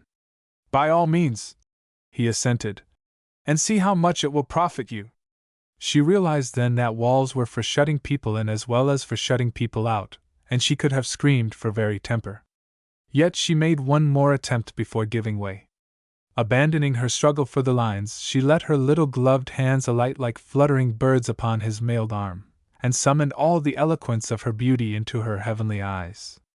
"No sooner would I trust to you," she murmured. "You could not mistreat me so. I beseech it of you, take me to the palace where the king is." On what she based her belief that he was incapable of thwarting her is not quite clear, for he had never taken the trouble to hide the fact that he considered her a nuisance, and her civil marriage with the king a piece of youthful folly on Canute's part. Sinister satisfaction was in his tone when he answered her. "The palace where the king is," he said, "is the palace for a queen."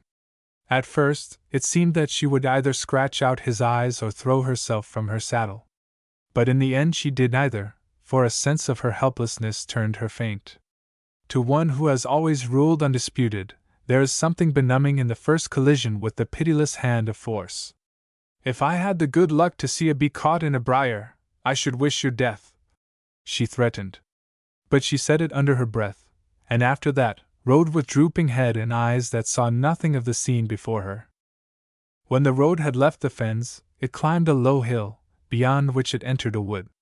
A brook was the further boundary of the wood, and across its brawling brown water a rude stone bridge continued their path, and linked the bank with the little Isle of Thorns. Nature must have had a prison in mind when she constructed this island, Elfgiva thought with a shiver. A low sandy hillock rising amid 3 streams or water, the high tide would have cut it off completely but for the friendly arm which the waddling street extended to it from the Tot Hill, while a thicket of brambles and briars edged it like a natural prison wall. Nor had man forgotten such defenses. She found when they had passed a gap in the thorny hedge, a fence of stone rose sheer before them and extended on either hand as far as eye could reach. In the fence was a great gate of black oak, which a black-robed Benedictine presently opened to their summons. Now for the first time, Thorkel took his hand from her rein. "I will go no farther," he said. "You are expected, and one of the monks will be your guide. It lies only across the court and through one more door." His lips curled in their cruel smile as he motioned her forward. "Go in and take possession. It is not sure how soon the king will get time to come to you. His mood has not been very playful lately. Hrothgar's sword has scarcely had time to go to bed in its sheath. The king is occupied with great matters." Hrothgar's heavy voice bore down the old man's thinner tones. "It is not only that he has to be crowned and make laws. He has many Englishmen to dispose of, and much land to divide up among his following." While Elfgiva's glance passed him uncomprehendingly, Randalin lifted startled eyes. When she saw that he was looking directly at her, she knew that it was no chance shaft, but an arrow aimed at her heart. The time had come that he had looked forward to, when Canute should get the kingship over the English, and Ivarsdale should come back to the race that had built it. And it was all fair, quite within the rules of the game at which she herself had played. She had not a word to offer as she lowered her eyes and let her horse follow the others as it would. There was satisfaction on the lips of each of the king's deputies as they rode cityward that day. Chapter 25. The King's Wife. The fact that King Edgar had slept under its uneven on some visit to Dunstan's monkish colony was scarcely sufficient to make a palace of the rambling rookery which a wall separated from the Westminster. It was an irregular one-storied building, or rather, group of buildings connected by covered passages, and every kind of material had been used in its construction, brick and stone and wood, while some of the smaller offices were even straw-thatched and wattled. "It is the waste place of ruins," Elfgiva said on the day of their arrival, when the monk who guided them proudly identified the brick portions as fragments of the old Roman temple to Apollo, the wooden doorposts as beams from the Saxon Sebert's refectory, and the stone walls as contributions from Dunstan's chapel, which the Danes of the year 1012 had reduced to a crumbling pile. Today, a fortnight later, Randalin repeated the comment with a despondent addition. "It is the waste place of ruins, and ruins have come to dwell in it. I can believe that it is no lie about the fates to call them women, when they put like with like in so housewifely a manner." She was alone in one of the bare moldering rooms, leaning against the deep-set small-paned window which had become her accustomed post. It offered no pleasanter outlook than the snow-powdered thicket beyond the wall and a glimpse of the Thames, spreading silently over the surrounding marshes. But from it her fancy's eye could follow the mighty stream around its eastern bend to the point where the city walls began, and St. Paul's shingled steeple reared itself in lofty pride. The palace stood in the shade of that steeple, the real palace, where the king sat deciding over the fate of his new subjects, taking their lands from them, when he did not take their lives, and banishing them across the sea to live and die in beggary. Her fingers tapped the glass in desperation as she realized her helplessness even to get news of his judgments. The king will never come to this rubbish heap, she told herself despairingly. Here we are buried no less than if we lay in a mound. It is not likely that we shall get news by an easier way than by going to him. Straining her eyes out over the mist-robed river, she tried for the 1000th time to think of some bait alluring enough to tempt Elfgiva to that point of daring. Hope the Lady of Northampton had every morning when she awoke and looked in her mirror, and wrath lay down with her every night, but the rashness which had prompted her first attempt, Thorkel must have taken away with him, a trophy tied to his saddle-bow. She made big plans and she talked big words, but always she put off their fulfillment until the morrow.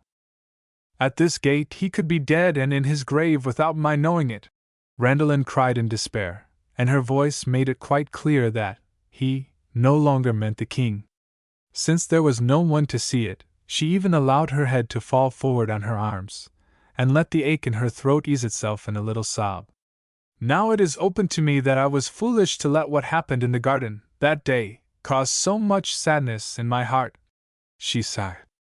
It should have been a great joy to me that he was still safe and happy, and I should have found some hope in it, also, for as long as he is in England there would always be the chance that I might see him again, and perhaps, after a long while, when he had quite forgotten how I looked as Fridtjof, if I should be able to learn many graceful woman's ways from Elfgiva, and if he should come upon me when I had on a very beautiful kirtle, so long as he likes my hair. But even as the smile budded on her lips, she plucked it from them, trembling. How dare I think of such things, when already they may have driven him across the sea? It would be quite enough if I could know that the same land is to hold us both, if I could have the hope of seeing him again to make it seem worthwhile for me to go on living. Oh, I did not dream how much I leaned on that, until it was taken from me. In the utter loneliness of her despair, she crushed her face against her arm, pressing back the burning tears, and her heart rose in a prayer to the Englishman's God, since her own no longer answered her.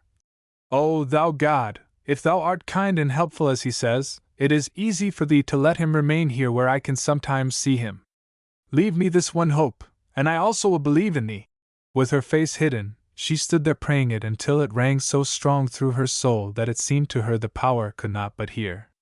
And after he had heard, it would be so simple, if he was as helpful as Sebert said. There was new resolution in her movements when at last she left the window and went toward Elfgiva's bower.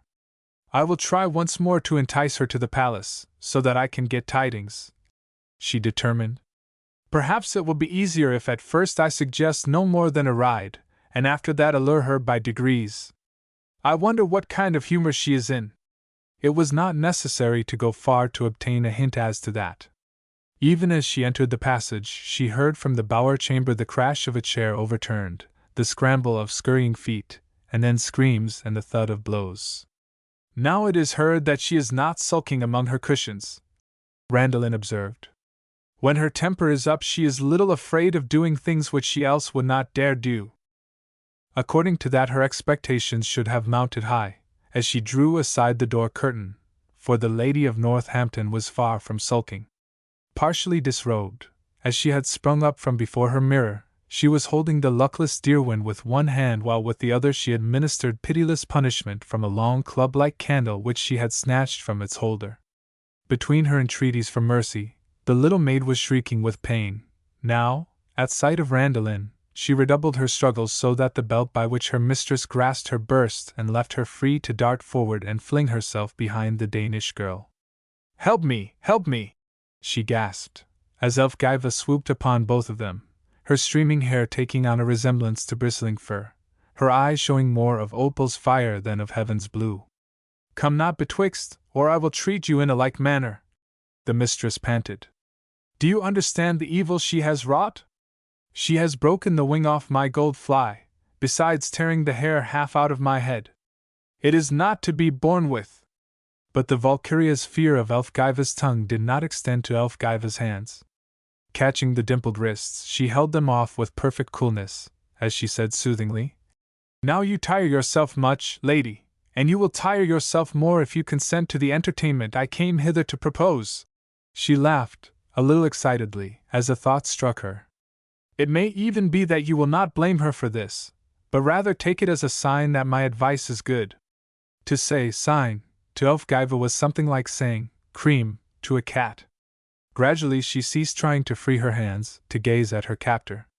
What do you mean by that? Or have you any meaning except only trying for an excuse to get this hussy off from punishment? No, in truth, for I thought of it before I knew that trouble had happened to her, Randallin answered, and now she knew that it was safe to release the wrists. I will show you. I was thinking how it might cause amusement to us to ride into the city and see what the goldsmiths have in their booths. And then I came in here and found you in need of goldsmiths' mending. Does not that look like a sign that my thought is good? Elfgiva threw aside the candle to come close and lay her hands upon the girl's breast. Good for what? She demanded. Do you think it likely that I might fall in with the king somewhere in the city? This was going a bit faster than Randallin had planned, and her breath came quickly, but she took the risk and admitted it. I did hope that it might happen that we would see the king, she said. And, what is more important to us, that the king might see you. Slowly, the king's wife went back to her seat before the mirror, and sat there fingering and turning the jeweled rouge pots in a deep study. Deliver me your opinion of this, Teboin, she said, at last, to the big raw-boned British woman who was her nurse and also the female majordomo of her household. Teboin was enough mistress of the magic art to give anything like an omen its due weight, and perhaps she was also human enough to be weary of a fortnight's imprisonment with a porcupine. After becoming deliberation, she replied that she thought rather favorably of the plan, that certainly it could do no harm, since a visit to the booths had never been forbidden to them, while it would be almost as sure to do good if the king could be reminded of how beautiful a woman he was neglecting. Elfgiva's laughter was like returning sunshine. How? You say so? Then will we make ready without delay. Leonorine, come hither and finish clothing me, Dearwyn would shake too much. Lay aside your whimpering, child, the scourging is forgiven you. Tada, I could find it in my mind to scold you for not thinking of this before. You must mouth the order for the horses, though, she added as an afterthought. I should expect it would be told me that I am a prisoner, whereat I should weep for rage. Another flash of daring lighted Randallin's eyes, though her mouth remained quiet. A good way to keep them from thinking you a prisoner, lady, is to act like a free woman, she said. I shall tell them that you are going to the palace to see your husband. Sowing her seed, she left it to take root, and went away to convince the head of the grooms. As she had foretold, he was too uncertain regarding their position to dare contest their order, little as he liked it. In something less than an hour, the 5 women, fur-wrapped and flanked by pages and soldiers, were riding across the little stone bridge and up the wooded slope of the Tot Hill. In something more than an hour after that, they were passing under the deep arch of the new gate into the great city itself. Do you purpose to visit the palace first, noble one? The leader of the guards inquired with a respectful if uneasy salute. The seed had rooted so far that Elfgiva did not disclaim the intention, but she hesitated a long time, pulling nervously at the embroidered top of her riding glove. In what direction lie the goldsmiths? She asked at last. Straight ahead, lady.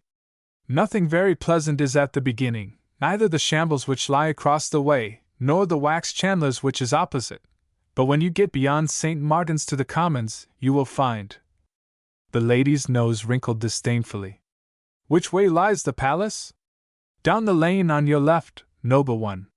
You can see where the wall of the king's garden makes one side of Paternoster Row. You can reach the Cheapside along the road also, he added, if you do not turn in your way until you come where the churchyard joins the folk.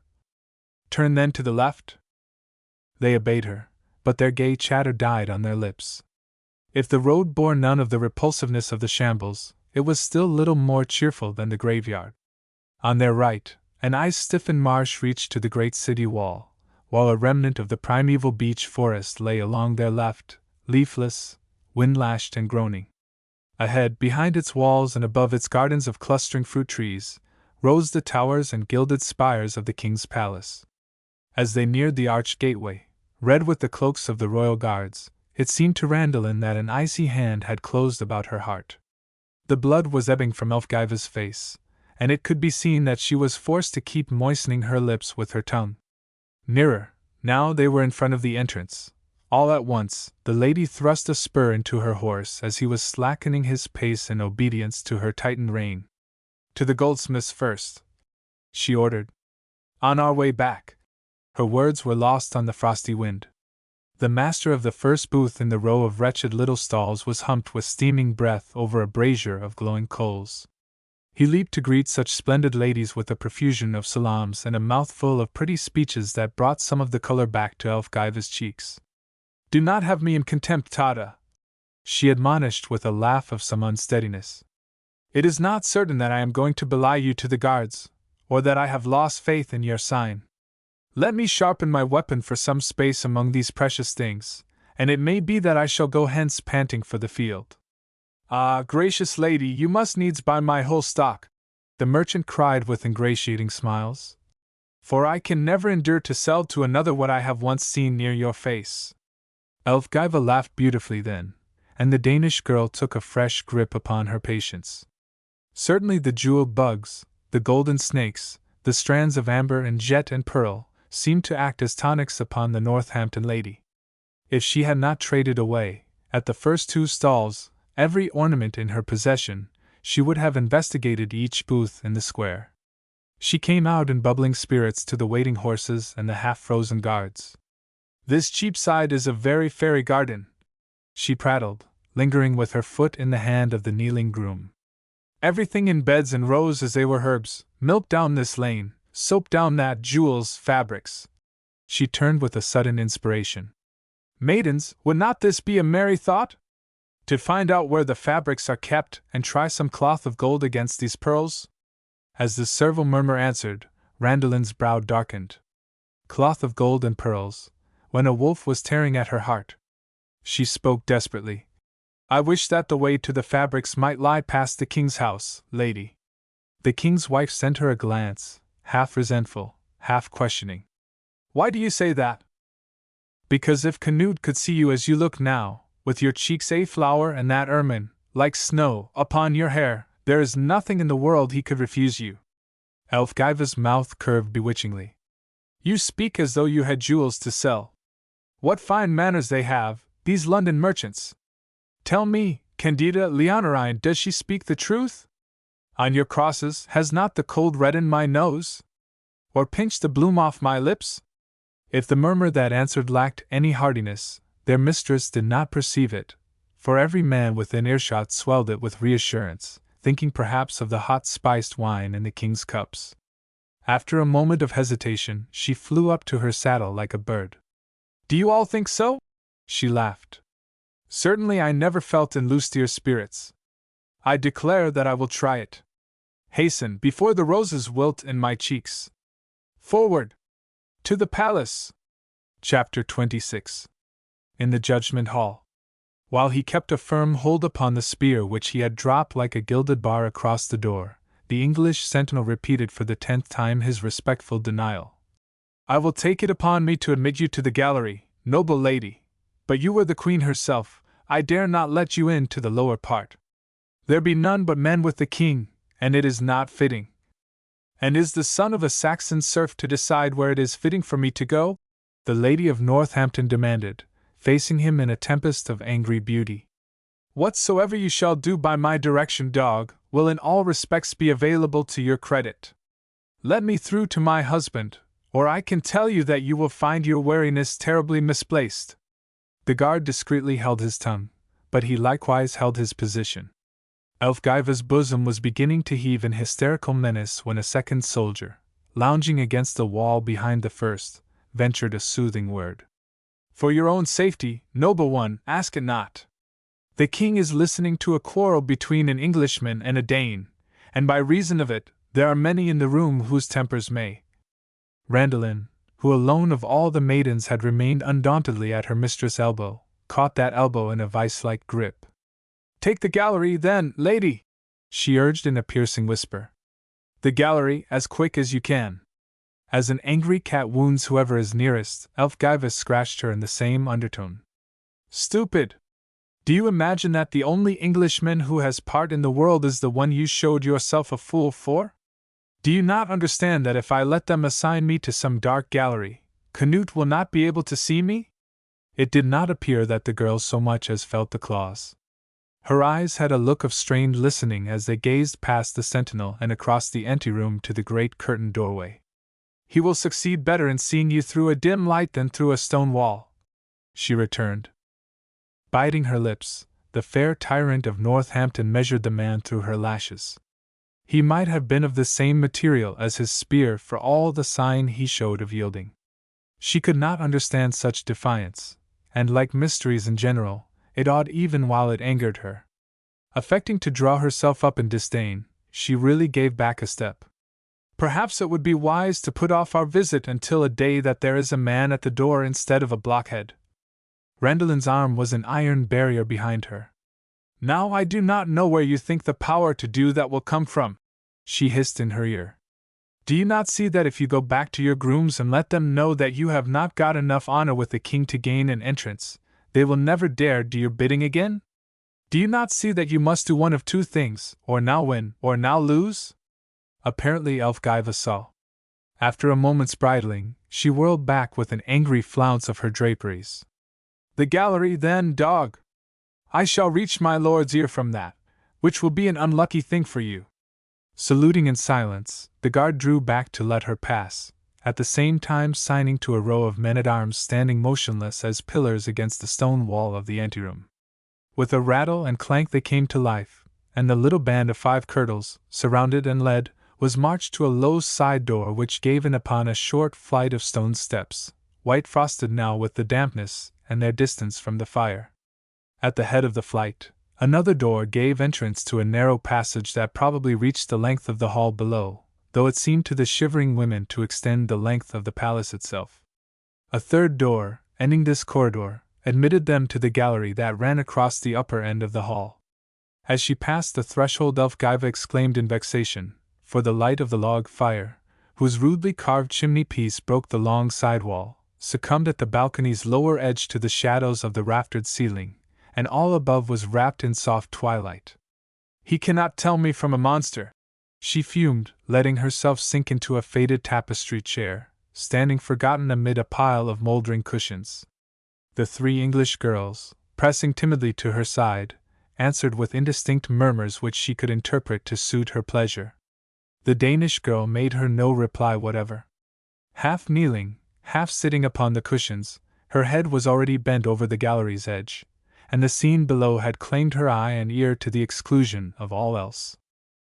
Whatever its shortcomings as a showcase, the balcony was excellently adapted both for spectators and for eavesdroppers, its distance from the floor being little more than twice a man's height, while the fire which doled its light so stingily, lavished a glory of brightness on the spot where the king's massive chair stood beside the chimney-piece.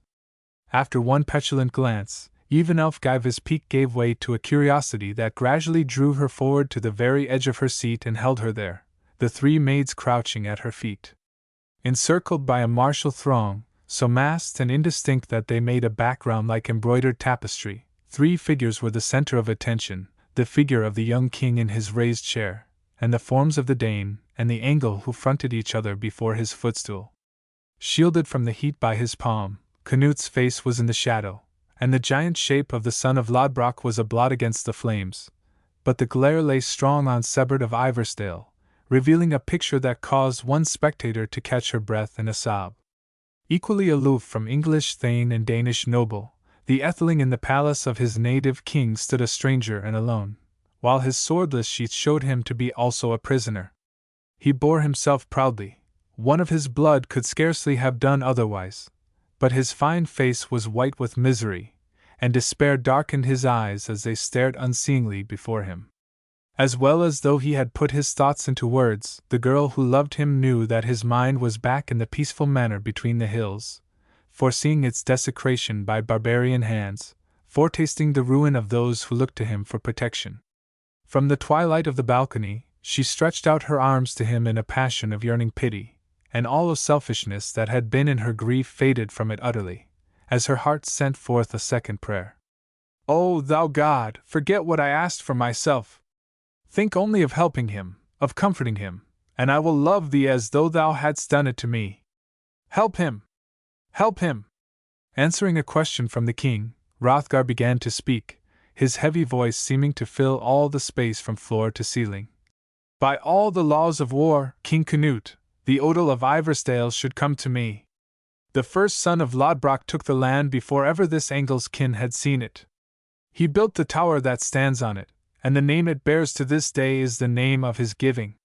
Under Guthrum, a weak-kneed son of his lost it to the English Alfred, and we fell out of our fortunes with the tipping of the scales, and Angles have sat since then in the seat of Lodbrok's sons. But now the scales have risen again. Under Canute, Ivarsdale, with all other English property, comes back to Danish hands. By all the laws of war, my kinsman's inheritance should be my share of the spoil. Ending roundly, he drew himself up in an attitude of bold assurance. Wherever a group of scarlet cloaks made a bright patch upon the human heiress, there was a flutter of approval. Even the braver of the English nobles, who for race pride alone might have supported Sebert in a valid claim, saw nothing to do now but to draw away, with a silent interchange of shrugs and headshakes, and leave him to his doom. In the shadow of his hand, Canute nodded slowly. By all the laws of war, he affirmed, your kinsman's inheritance should be your share of the spoil. Again an approving murmur rose from Danish throats, and Hrothgar was opening his lips to voice a grateful answer, when a gesture of the royal hand checked him. Recollect, however, that just now I am not only a war chief, but also a lawman. I think it right, therefore, to hear what the Englishman has to say for his side. Sebert Oswaldson, speak in your defense. Not even a draught appeared to stir the human tapestry about them. Sebert started like a man awakened from sleep, when he realized that every eye was hanging upon him. Swiftly, his glance passed around the circle, from the averted faces of his countrymen to the foreign master on the throne, then bitterly he bent his head to his fate. I have nothing to say. Your justice may most rightly be meted out. Nothing to say? The king's measured voice sounded sharply through the hush. For the first time, he lowered his hand and bent forward where the fire glow could touch him. As she caught sight of his face, Elfgiva shrank and clutched at her women. Ah, saints, I am thankful now that it is dark, she murmured. Sebert sustained a look with proud steadiness. Nothing that would be of use to me, he said. And I do not choose to pleasure you by setting up a weak plea for you to knock down again. The right which gave Britain to the Saxons has given England to the Danes, and it is not by words that such a right can be disputed. If your messengers had not taken me by surprise, he paused, with an odd curl to his lips that could hardly be called a smile. But Canute gave him grim command to finish, and he obeyed with rising color. If your messengers had not come upon me as I was riding on the Watling Street and brought me here, a prisoner, I would have argued the matter with arrows, and you would needs have battered down the defensive stone walls to convince me. Mutters of mingled admiration and censure buzzed around, and one English noble, more daring and also more friendly than the others, drew near and spoke a word of friendly warning in Sebert's ear. Through it all, Canute sat motionless, studying the Etheling with his bright colorless eyes. At last he said unexpectedly, If you would not obey my summons until my men had dealt with you by force, it cannot be said that you have much respect for my authority. Do you not then acknowledge me as king of the English? Hrothgar betrayed impatience at this branching aside. Sebert himself showed surprise. He said hesitatingly, I cannot deny that. You have the same right that Cerdic had over the Britons. Nay, you have more, for you are the formal choice of the Witan. I cannot rightly deny that you are king of the Angles. If you acknowledge me to be that, Canute said, I do not see why you have not an argument for your defense. While all stared at him, he rose slowly and stood before them, a dazzling figure as the light caught the steel of his ringmail and turned his polished helm to a fiery dome. Sebert Oswaldson, he said slowly, I did not feel much love toward you the first time I saw you, and it is hard for me not to hate you now, when I see what you are going to be the cause of. If your case had come before Canute the man, you would have received the answer you expect. But it is your luck that Canute the man is dead, and you stand before Canute the king. Hear then my answer. By all the laws of war, the land belongs to Ivar's son, and had he regained it while war ruled, I had not taken it from him, though the Witan itself commanded me. But instead of regaining it, he lost it. He stretched a forbidding hand toward Hrothgar, feeling without seeing his angry impulse. By what means matters not. Battles have turned on a smaller thing, and the loyalty of those we have protected is a lawful weapon to defend ourselves with. The kinsman of Ivar a second time lost his inheritance, and the opportunity passed, forever.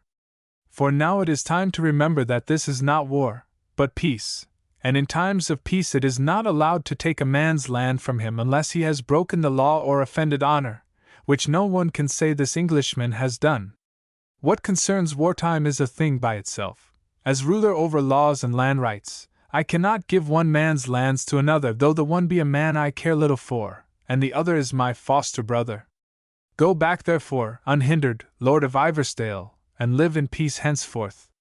I do not think it probable that I shall ever call you to my friendship, but when the time comes that there is need of a brave and honest man to serve the English people in serving me, I shall send for you. Beware you that you do not neglect the summons of one whom you have acknowledged to be your rightful king. Orvar, I want you to restore to him his weapon and see him on his way in safety. Your life shall answer for any harm that comes to him. With one hand, he struck down the murmur that was rising. With the other he made an urgent gesture of haste, which Orvar seemed to understand. Even while he was returning to the Lord of Ivarsdale his sword, he seized him by the arm and hurried him down the room, the Etheling walking like a man in a dream. From the dusk of the rafters, the girl who loved him stretched out her hands to him in tender farewell, but there was no more of anguish in the gesture. Gazing after him, the tears rose slowly to her eyes and rolled slowly down her cheeks, but on her mouth was a little smile whose wondering joy mounted to exultation. No need was there for her to hide either tear or smile, for no one of the women about her was so much as conscious of her existence. The murmur below was growing, despite the king's restraining hand, and now, crashing through it in hideous discord, came a burst of jeering laughter from the Jotun. What words he also spoke they could not catch, but they heard the Danish cries sink and die, aghast, and they saw a score of English thanes spring upon him and drag him backwards. Above the noise of their scuffling, the king's voice sounded stern and cold. While I act as lawman in my judgment hall, I will hear no disputing of my judgments. Whoso comes to me in my private chamber, as friend to friend, may tell his mind, but now I speak as king, and what I have spoken shall stand. Struggling with those who would have forced him from the room, Hrothgar had no breath to retort with, but the words did not go unsaid because of that.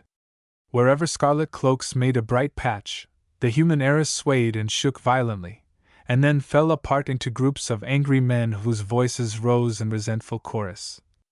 Such judgment by a Danish king is unexampled. King, are we all to expect this treatment? This is the third time you have ruled against your own men, Sven, you punished for the murder of an Englishman. Because you forced Gorm to pay his debt to an Englishman, he has lost all the property he owns. Now, as before, we want to know what this means. You are our chief, whose kingship we have held up with our lives. What are these English to you? They are the thralls your sword has laid under. While we are of your own blood, it is the strong will of us warriors to know what you mean. Yes, tell it plainly. We speak as we have a right. Snarling more and more openly, they surged forward, closing around the dais in a fiery mass. In the cushions of the balcony, Leonorine hid her face with a cry. They will murder him! And Elfgiva rose slowly from her chair, her eyes dark with horror yet unable to tear themselves from the scene below. The mail-clad king no longer looked to her like a man of flesh and blood but like a figure of iron and steel, that the firelight was wrapping in unendurable brightness. His sword was no more brilliantly hard than his face, and his eyes were glittering points. The ring of steel was in his voice as he answered. You speak as you have a right, but you speak as men who have swine's memories. Was it your support or your courage that won me the English crown? It may be that if I had waited until pyre and fire you would have done so, but it happened that before that time the English Witan gave it to me as a gift, in return for my pledge to rule them justly. My meaning in this judgment, and the others you dislike, is that I am going to keep that pledge. You are my men, and as my men you have supported me, and as my men I have rewarded you. No chief was ever more open-handed with property toward his following, but if you think that on that account I will endure from you trouble and lawlessness, you would better part from me and get into your boats, and go back to my other kingdom. For I tell you now, openly and without deceit, that here henceforth there is to be but one rule for Angle and Dane alike, and I shall be as much their king as yours, and they shall share equally in my justice. You may like it or not, but that is what will take place." How they liked it was suggested by a bursting roar, and the scuffling of many feet as the English leaped forward to protect their new king, and the Danes whirled to meet them. But the women in the gallery did not wait to see the outcome. In a frenzy of terror, Elfgiva dragged up the kneeling maids and herded them through the door. "Go, before they get into the anteroom," she gasped. "Do you not see that he is no longer human? We should be pleading with iron. Go! Before they tear down the walls." Chapter 27. Pixie-led. So Sebert of Iversdale went to his tower unhindered, and the rest of the winter nights, while the winds of the wolf month howled about the palisades, he listened undisturbed to his harper, and the rest of the winter days he trod in peace the homely routine of his lordship, in peace and in absent-eyed silence. The old ways are clean fallen out of England, and it becomes a man to consider diligently how he will order his future, he told Hildelitha and the old knight when they inquired the reason for his abstraction. Perhaps it was the future that was engrossing his mind, but sometimes it came to him dimly as a strange thing how so small a matter as a slip of a girl in a page's dress could loom so large that there was no corner of manor or tower but recalled some trick of her tossing curls, some echo of her ringing laughter. The platform whereon they had walked in the moonlight, facing death together, he shunned as he would have shunned a grave, and the postern where they had parted was haunted ground. Did he tramp across the snow-crusted fields, memory clothed them again in nodding grain, and between the golden walls a figure in elfin green flitted like a will-o'-the-wisp. Did he outsit the maids and men around his hearth and watch the dying fire with no other companions than his sleeping dogs? Fancy placed a scarlet-cloaked figure on the cushion at his feet and raised at his knee a face of sweetest friendliness, whose flower-blue eyes brightened or gloomed in response to his lightest mood. Once more he heard the harp notes that told of the wood-nymph's sorrow. Once more he heard his laughing denunciation. Again there looked back at him the wounded eyes. Whenever this vision rose before him, he stirred in his chair and turned his face from the light. "May heaven grant that she is not remembering it," he would murmur. And for a while he would see her, as he had left her in the garden, holding herself so bravely erect in her shining robes, her white cheeks mocking at her smiling lips. A great well of pity would spring in his breast, drowning his heart with its pent-up gushing, and the waters would rise, until they had touched his eyes. But always before they brimmed over, another change would come. Slowly, the rigid figure before him would relax into an attitude of idle grace, the white cheeks would regain their color, the eyes their brightness, and, presto! She stood before him as he had seen her from the passage, a high-born maid among her kind, favored by the king, guarded by her lover. When he reached this point, he always rose with an abruptness that swept his goblet to the floor and awakened the sleeping dogs. "Fool!" he would spurn himself. "Mad puffed-up fool! Keep in mind that she has her consolers, while you have only your wound. If she could stake her all upon the son of Lodbrok and then give him up at the turn of the wheel, is it in any way likely that she is dead with tears for you? What? It may easily be that she has had a new love for every month that has passed." As the winter wore on, he grew restless in his solitude, restless and sullen as the waters of the little stream in their prison of ice. He told himself that when the spring came he would feel more settled, but when on one of his morning rides he came upon the first crocus, lifting its golden cup toward the sun, it only gave to his pointless restlessness a poisoned barb. Involuntarily his first thought was, it would look like a spark of fire in the dusk of her hair. When he realized what he had said, he planted the great forefoot of his horse squarely on the innocent thing and crushed it back into the earth.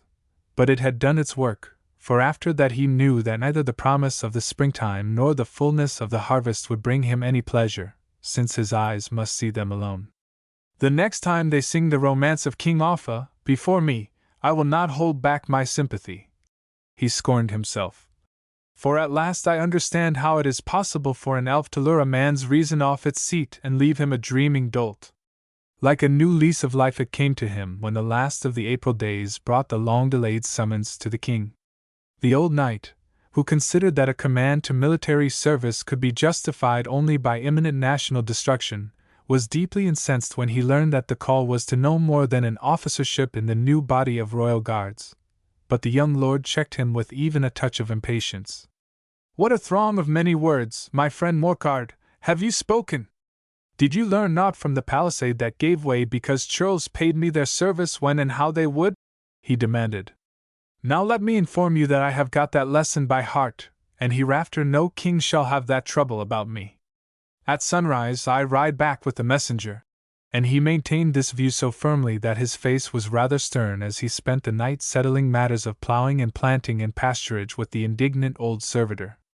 But the next morning, after he had set forth and found how every mile lengthening behind him lightened the burden of his depression, a kind of joy rose phoenix-like out of the grey ashes of duty.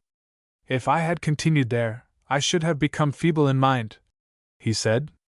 "Now, since I have got out of that tomb that she haunts, it may be that I can follow my art more lustily." And suddenly his sternness melted into a great warmth, toward the strapping soldier riding beside him, toward the pannier-laden vendors swinging along in their tireless dog-trot, even toward the beggar that hobbled out of the ditch to waylay him. "To live out in the world, where you are pulled into others' lives whether you will or no, is the best thing to teach people to forget," he said. "Solitude has comfort only for those who have no sorrows, for solitude is the mother of remembrance." He got genuine enjoyment out of the hour that he was obliged to sit in the anteroom, waiting to be admitted to the king. On one side of him, a group was discussing a Danish rebellion that seemed to be somewhere in progress. On the other, men were speculating on the chances of a Norman invasion. News of keenest interest was flying thick as bees in June, and the coming and going of the red-cloaked warriors, the occasional passing of some great noble through the throng, stimulated him like wine. "Praise to the saint who has brought me into a life where there are no women," he told himself. "Yes. Oh, yes. Here once more I shall rule my thoughts like a man." When a page finally came to summon him, he followed with buoyant step, and so gallant a bearing that more than one turned to look at him as he passed. "Yonder goes the new marshal," he heard one say to another, and gave the words a fleeting wonder. The bare stone hall into which the boy ushered him was the same room in which he had had his last audience, and now as then the king sat in the great carved chair by the chimney-piece. But other things were so changed that inside the threshold the atheling checked his swinging stride to gaze incredulously. No soldiers were to be seen but the sentinels that had been placed beside the doorways, stiff as their gilded pikes, and they counted strictly in the class with the ebony footstools and other furnishings. The knots of men, scattered here and there in buzzing discussion, were all dark-robed merchants and white-bearded judges, while around the table under the window a dozen shaven-headed monks were working busily with writing tools. The king himself was no longer armored, but weaponless and clad in velvet. Stopping uncertainly, Sebert took from his head the helmet which he had worn, soldier fashion, into the presence of his chief, and into his salutation crept some of the awe that he had felt for Edmund's kingship, before he knew how weak a man held up the crown. Certainly Edmund had never received a greeting with more of formal dignity than the young Dane did now, while Edmund could never have spoken what followed with this grim directness which sent every word home like an arrow to its mark. "Lord of Iversdale, before I speak further I think it wise that we should make plain our minds to each other. Some say that you are apt to be a hard man to deal with because you bend to obedience only when the command is to your liking. I want to know if this is true of you?" Half in surprise, half in embarrassment, the atheling colored high, and his words were some time coming, but when at last they reached his lips, they were as frank as Canute's own. "Lord King," he made answer, "that some truth is in what you have heard cannot be gainsaid, for a king's thane I shall never be, to crouch at a frown and caper according to his pleasure. What service I pay to you, I pay as an odoman to the state for which you stand, yet I will say this, that I think men will find me less unruly than formerly, for, as I have accepted you for my chief, so am I willing to render you obedience in any manner soever you think right to demand it. This I am ready to swear to." Canute's fist struck his chair arm lightly. Nothing more to my mind has occurred for a long time, and I welcome it. Better will both of us succeed if we declare openly that friendship between us must always be rather shallow. I love not men of your nature, either is it possible for me to forget what you have cost me. Hatred would come much easier to me, and I will not deny that you will feel it if ever you give me fair cause for anger. For an instant an edge of his Viking savagery made itself felt through his voice, then faded as quickly into cold courtesy. As to this which I now offer you, however, I think few are proud enough to find fault about it, for I have called you hither to be a marshal of the kingdom and to have the rule over my guards. Men from many lands will be among them, and it is a great necessity that I have at their head a man I can trust, while it is also pleasing to the English that that man be an Englishman. Concerning the laws which I shall make to govern them, Eric Jarl will tell you later. Marshal! That then was what the mutter in the anteroom had meant. Sebert would not have been young and a soldier if he had not felt keen delight tingle through every nerve. Indeed, his pleasure was so great that he dared say little in acknowledgment, lest it betray him into too great cordiality toward this stern young ruler who, though in reality a year younger than he, seemed to have become many years his senior. He said shortly, "If I betray your trust, King Canute, let me have no favor. Is it your intention to have me make ready now against this incursion of the Normans, of which men are?" He did not finish his question, for the king raised his hand impatiently. "It is not likely that swords will have any part in that matter, Lord Marshal. There is another task in store for you than to fight Normans, and it may be that you will think it beneath your rank, for instead of the state, it concerns me and my life, which someone has tried to take. Yet I expect you will see that my death would be little gainful to England." A second curt gesture cut short Sebert's rather embarrassed protest. "Here are no fine words needed. Listen to the manner in which the deed was committed. Shortly before the end of the winter, it happened that Ulf Jarl saw the cook's scullion pour something into a broth that was intended for me to eat. Suspecting evil, he forced the fellow instead to swallow it, and the result was that night, the boy died." The Etheling exclaimed in horror. "My lord! Know you whence he got it? You prove a good guesser to know that it was not his crime," the king said dryly. "A little while ago, I found out that he got it from the British woman who is nurse to Elfgiva of Northampton." To this, the new marshal volunteered no answer whatever, but drew his breath in sharply as though he found himself in deep water, and the king spoke on. "I did not suspect the lady of Northampton of having evil designs toward me, because she is more prosperous in every respect while I am alive, and now that belief is proved true, for I am told for certain that, the day before the British woman gave the boy the liquid, a Danish man gave the British woman an herb to make a drink of." He paused, and his voice became slower and much harder, as though he were curbing his feelings with iron. "Since you have heard the Norman rumor," he said, "it is likely that you have heard also of the discontent among the Danes, who dislike my judgments. But in case you have not, I will tell you that an abundance of them have betaken themselves to a place in the Middlesex forest where they live outlaws, and their leader is Hrothgar Lodbrokson." To motion back a man who was approaching him with a paper, he turned away for a moment, and Sebert was glad of the excuse to avoid meeting his glance. Not until now had he understood what the judgment in his favor had cost the judge, and his heart was suddenly athrob with many emotions. "In no way is it strange that I am hateful to him," he murmured. "But by St. Mary, he is of the sort that is worth enduring from." He inclined his head in devoted attention as the king turned back, lowering his tone to exclude all but the man before him. "Even less than I believe it of Elfgiva of Northampton, do I believe it of Hrothgar Lodbrokson that he would seek my life. But often that happens which one least expects, and it is time that I use forethought for myself. Now I know of no man in the world who is better able to help my case than you." "I," the Etheling ejaculated. Suddenly it occurred to him to suspect that his new sworn vow of obedience was about to be put genuinely to the test, and he drew himself up stiffly, facing the king. But Canute was tracing idle patterns on the carving of his chair-arm. "Listen, Lord of Iversdale," he said quietly. "It is unadvisable for me to stir up further rebellion among the Danes by accusing them of things which it is not certain they have done, and even though I seized upon these women it would not help, while I cannot let the matter continue, since one thing after another, worse and worse, would be caused by it. The only man who can end it, while keeping quiet, is the one who has the friendship of the only woman among them to whose honor I would risk my life. I mean Randalin, Frode's daughter. Whether or not he heard Sebert's exclamation, he spoke on as though it had not been uttered. One thing is, that she knows nothing of a plot, for did she so, she would have warned me had it compelled her to swim the Thames to reach me.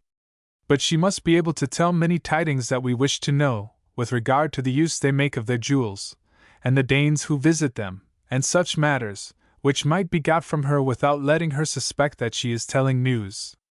Now you are the one person who might do this without making any fuss, and it is my will therefore that you go to her as soon as you can.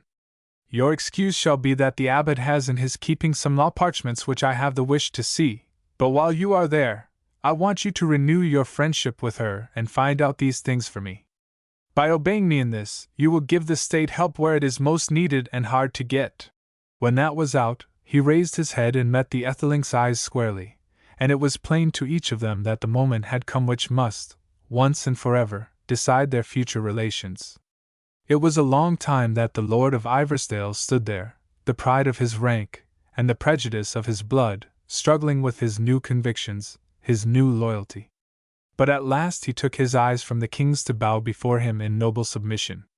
"This is not the way of fighting that I am used to, King Canute," he said, "and I will not deny that I had rather you had set me any other task, but neither can I deny that, since you find you have need of my wits rather than of my sword, it is with my wits that it behooves me to serve you.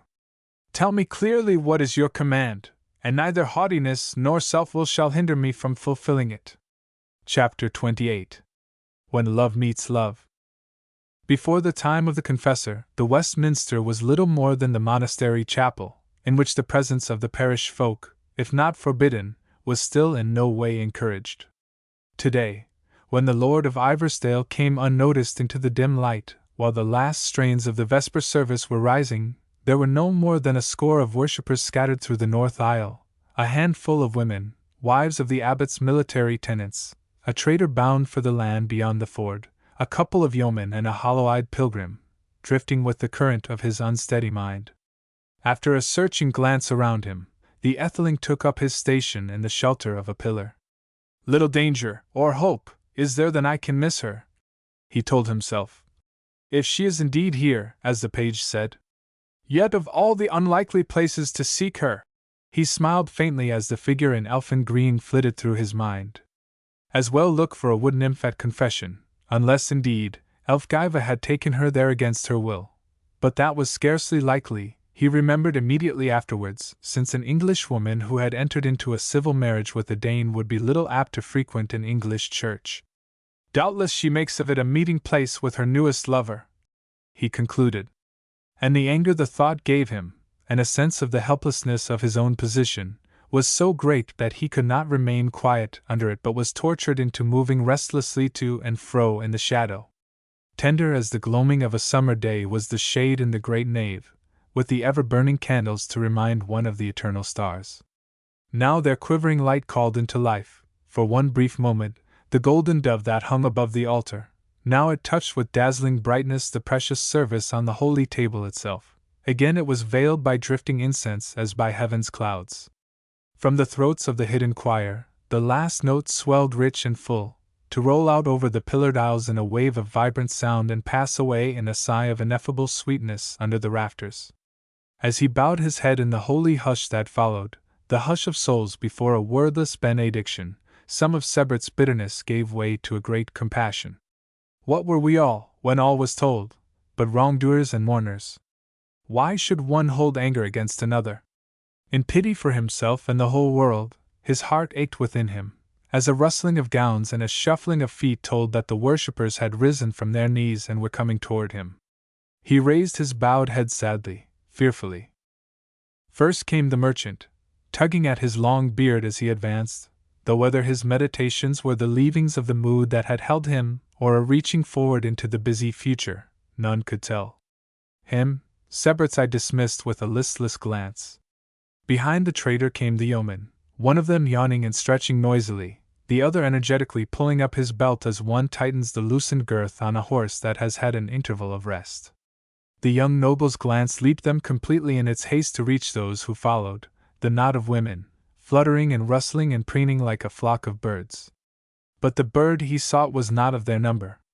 He stared blindly at the pilgrim as the wanderer shuffled past, muttering and beating his breast. Only one figure followed the penitent, and if that should not be she.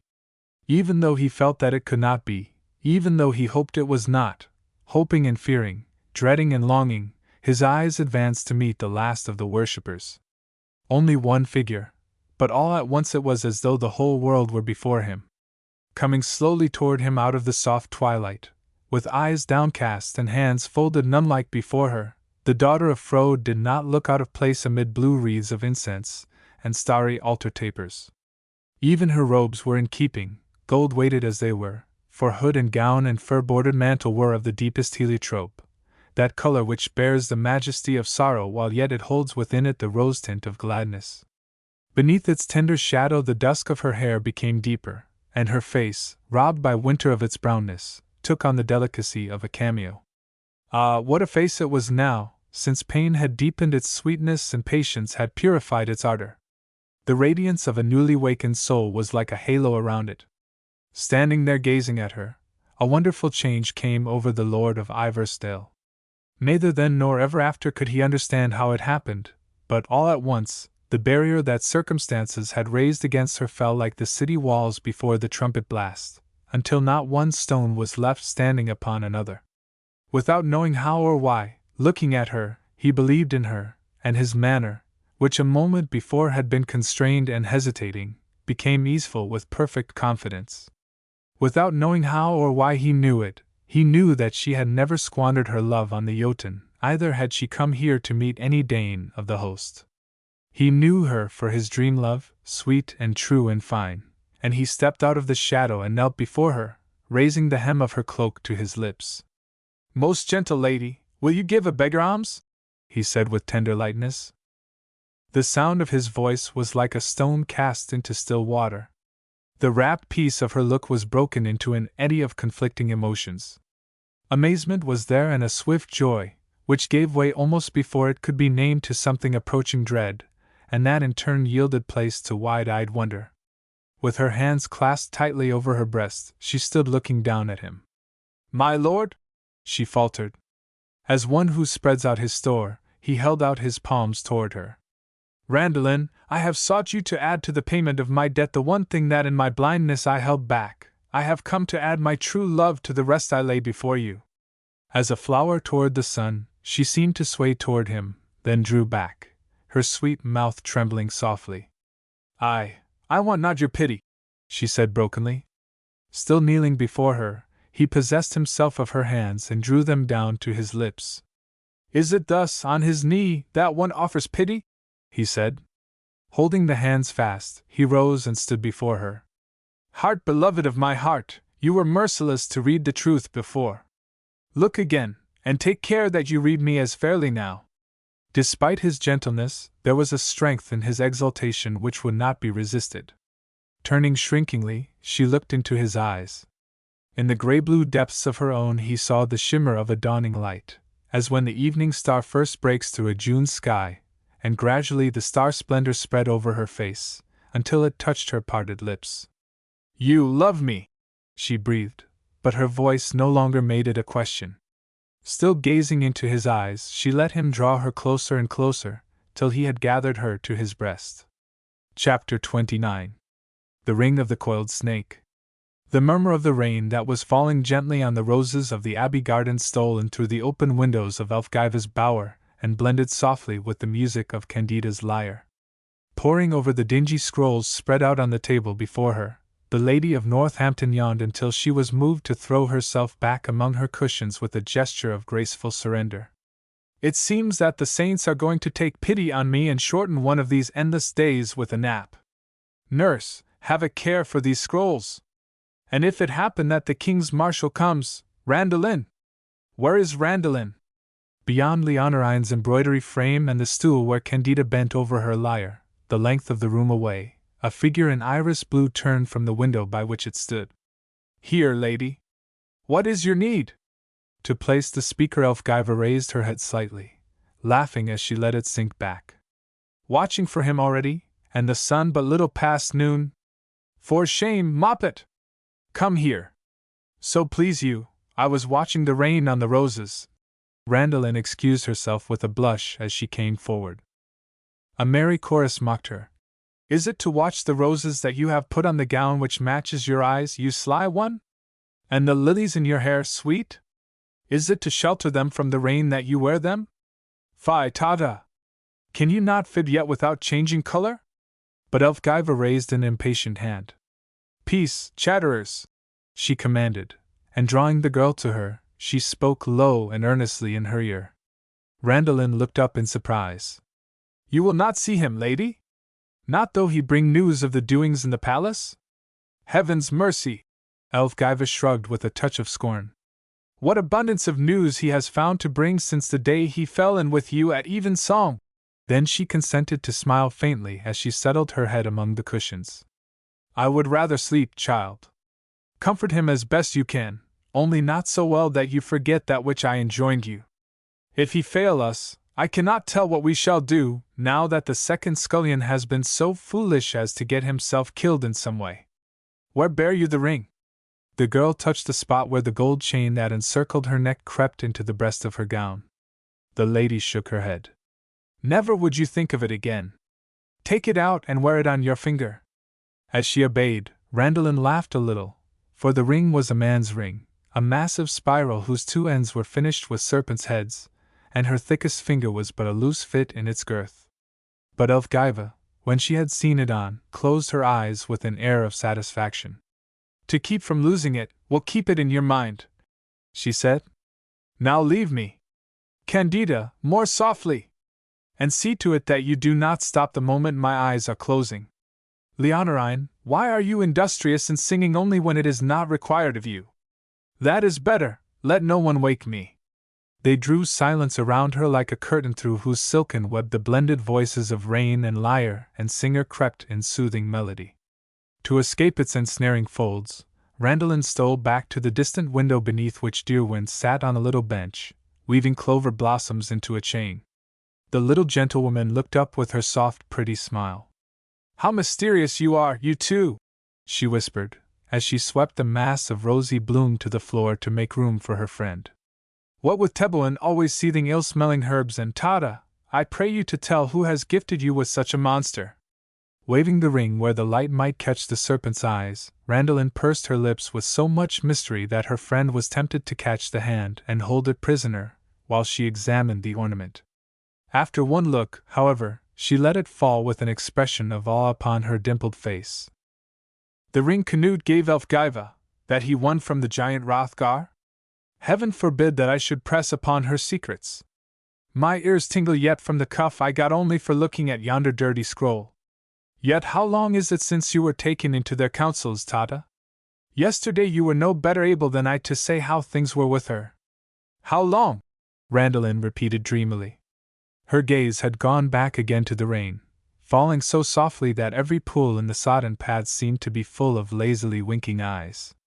"Oh, there are many good chances that he will be here soon now. He is seldom later than the third hour after noon." After a bewildered gasp, Deerwind stifled a burst of laughter in her garlands. "Oh, Tata, come to earth!" she admonished. "Come to earth!" And scooping up a handful of the fragrant bloom, she pelted the dreamer with rosy balls. Shaking them from robe and clustering hair, Randalin turned back, smiling. But her lips sobered almost to wistfulness as she sank down upon the seat beside her friend. "It seems that I must do that against my will," she said. "Deerwind, do you get afraid when you are happy? Sometimes, when I stand here watching for him and think how different all has happened from what I supposed, I am so happy." She paused, and it was as though the sun had caught the iris flowers in her eyes, until a cloud came between and the blue petals purpled darkly. "So happy that it causes fear to me, lest it be no more than a dream or in some way not true."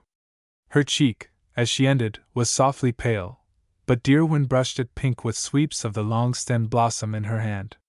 Sweet, it is the waxing of the moon. I pray you be blithe in your spirits. Small wonder your lover bears himself as gravely as a stone man on a tomb if you talk such. Dearwyn, the same thought has overtaken us both. Randalin broke in anxiously, and now she was all awake and staying the other's busy fingers to ensure her attention. Not a few times it has seemed to me that he looks weary of heart, as though some struggle were sapping his strength. He swears it is not so, yet I think the rebellion of his pride against king serving. If you want to know my belief, it is that he carries trouble in his breast about you. Dearwyn interrupted. About me? So much hurt surprise was in Randalin's manner that the little maid begged forgiveness with caresses of the swaying clover. Be not vexed, honey, but in truth he is overcome by the oddest look whensoever he watches you without your seeing, as though he were not sure of you, in some way, and yet, oh, I cannot explain it. Only tell me this, does he not ask you, many times and oft, if you love him, or if others love you, or such like? In the midst of shaking her head, Randalin paused and her mouth became as round as her eyes. Foolishly do I recall it. As if he would. And yet, Dearwyn, he has asked me 4 times if any Danes visit us here. Would you think that he could be jealous? Dearwyn dropped her flowers to clap her hands softly. Tada, I have guessed his distemper rightly. Let no one say that I am not a witch for cleverness. Ah, you can have the best fun that ever any maid could have. If you could but make him believe something about that Danish man that Teboin saw last winter. Last winter? Randalin repeated. Oh, I had altogether forgotten him. It seems that it has not been truthfully spoken when. The little Angle smothered the rest in her rapturous embrace. The ring, Tada, that would be the cream of all. Let him think that Hrothgar gave it to you, that he is your lover. I would give many kirtles to see his face. Hrothgar? Randalin's voice was light with scorn. As likely would be to think him love-struck for the serving wench who sparkled her eyes at him, as he to think that Hrothgar Lodbrokson could count for aught with me. Yet I say nothing against the fun it would be. It may be that if he take notice of the thing and question me, just to see how he would look. She broke off discreetly, but the one elf which the abbot had not exorcised crept out and danced in the dimple of her cheek. Dearwyn shook her floral rod with an assumption of severity. I trust he will be sorely disquieted, she said. He deserves no otherwise for his behavior last winter. Are you so soft of heart, Tada, that you are never going to reckon with him for that? The dimple elf took wing and all the mischief in the girl's eyes seemed to go with him. Those days are buried, she said. Let the earth grow green above them. And suddenly she leaned forward and hid her face on the other's shoulder. Bring them not before me, Dearwyn, my friend, until I am a little surer of my happiness. It is so new yet, Dearwyn, so new! And it came to me so suddenly that sometimes it almost seems as if it might depart as suddenly from me. Awhile they nestled together without speaking, the little maid's cheek resting lovingly on her friend's dark hair. It was a page thrusting aside the arras that broke the spell. Opening his mouth to make a flourishing announcement, the words were checked on his tongue by 4 white hands motioning stern commands for silence. It is the king's marshal, he framed with protesting lips. But even that failed to gain him admittance. Rising, flushed and smiling, the girl with the blue lilies in her hair tiptoed toward him. I have orders to receive the marshal, she whispered. Where is he? He is in the old room. The page answered rather resentfully, but resigned himself as he remembered that, however this curtailed his importance, it left open a prompter return to his game of leapfrog along the passage.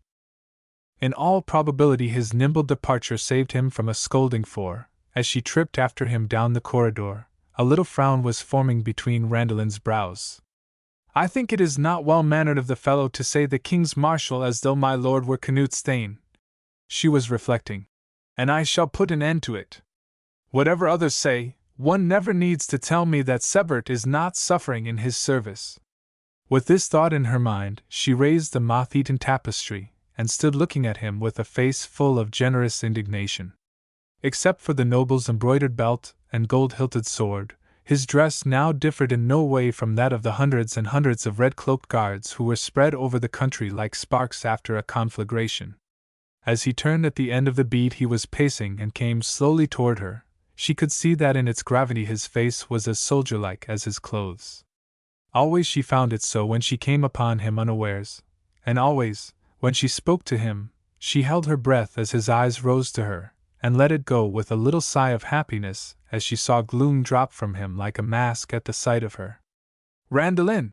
he cried joyously, and made a step toward her, then stopped to laugh in gay wonder. "Now no poet would call you a weaver of peace as you stand there, for you look rather like an elf of battle. What is it, my raven?" Her lips smiled back at him, but a mist was over her eyes. "It is your king that I am angry with, lord. He is not worthy that a man like you should serve him." Moving toward her again, he held himself a little straighter. "I serve not the king, dear heart," he said gently, "but the state of England, in whose service the highest is none too good to bend." She yielded him her hands but not her point. "That does not change the fact that it is his overbearingness which makes your path as though you trod on nettles, for certainly I know it is so, though you will not say it." Neither would he admit it now, but laughed lightly as he drew her to him. "Now may he not give me thorns who gives me also the sweetest rose in his kingdom? I tell you he is the kingliest king ever I had to deal with, and the chief I would soonest trust England to. Be no Danish rebel, shield maiden, or as the king's officer I will mulct your lips for every word of treason." She showed no rebellion against his authority, at all events, and her hands remained in his clasp until of his own accord he opened his fingers with an exclamation. "Do you wear bracelets for rings, my fair, or what?" "What?"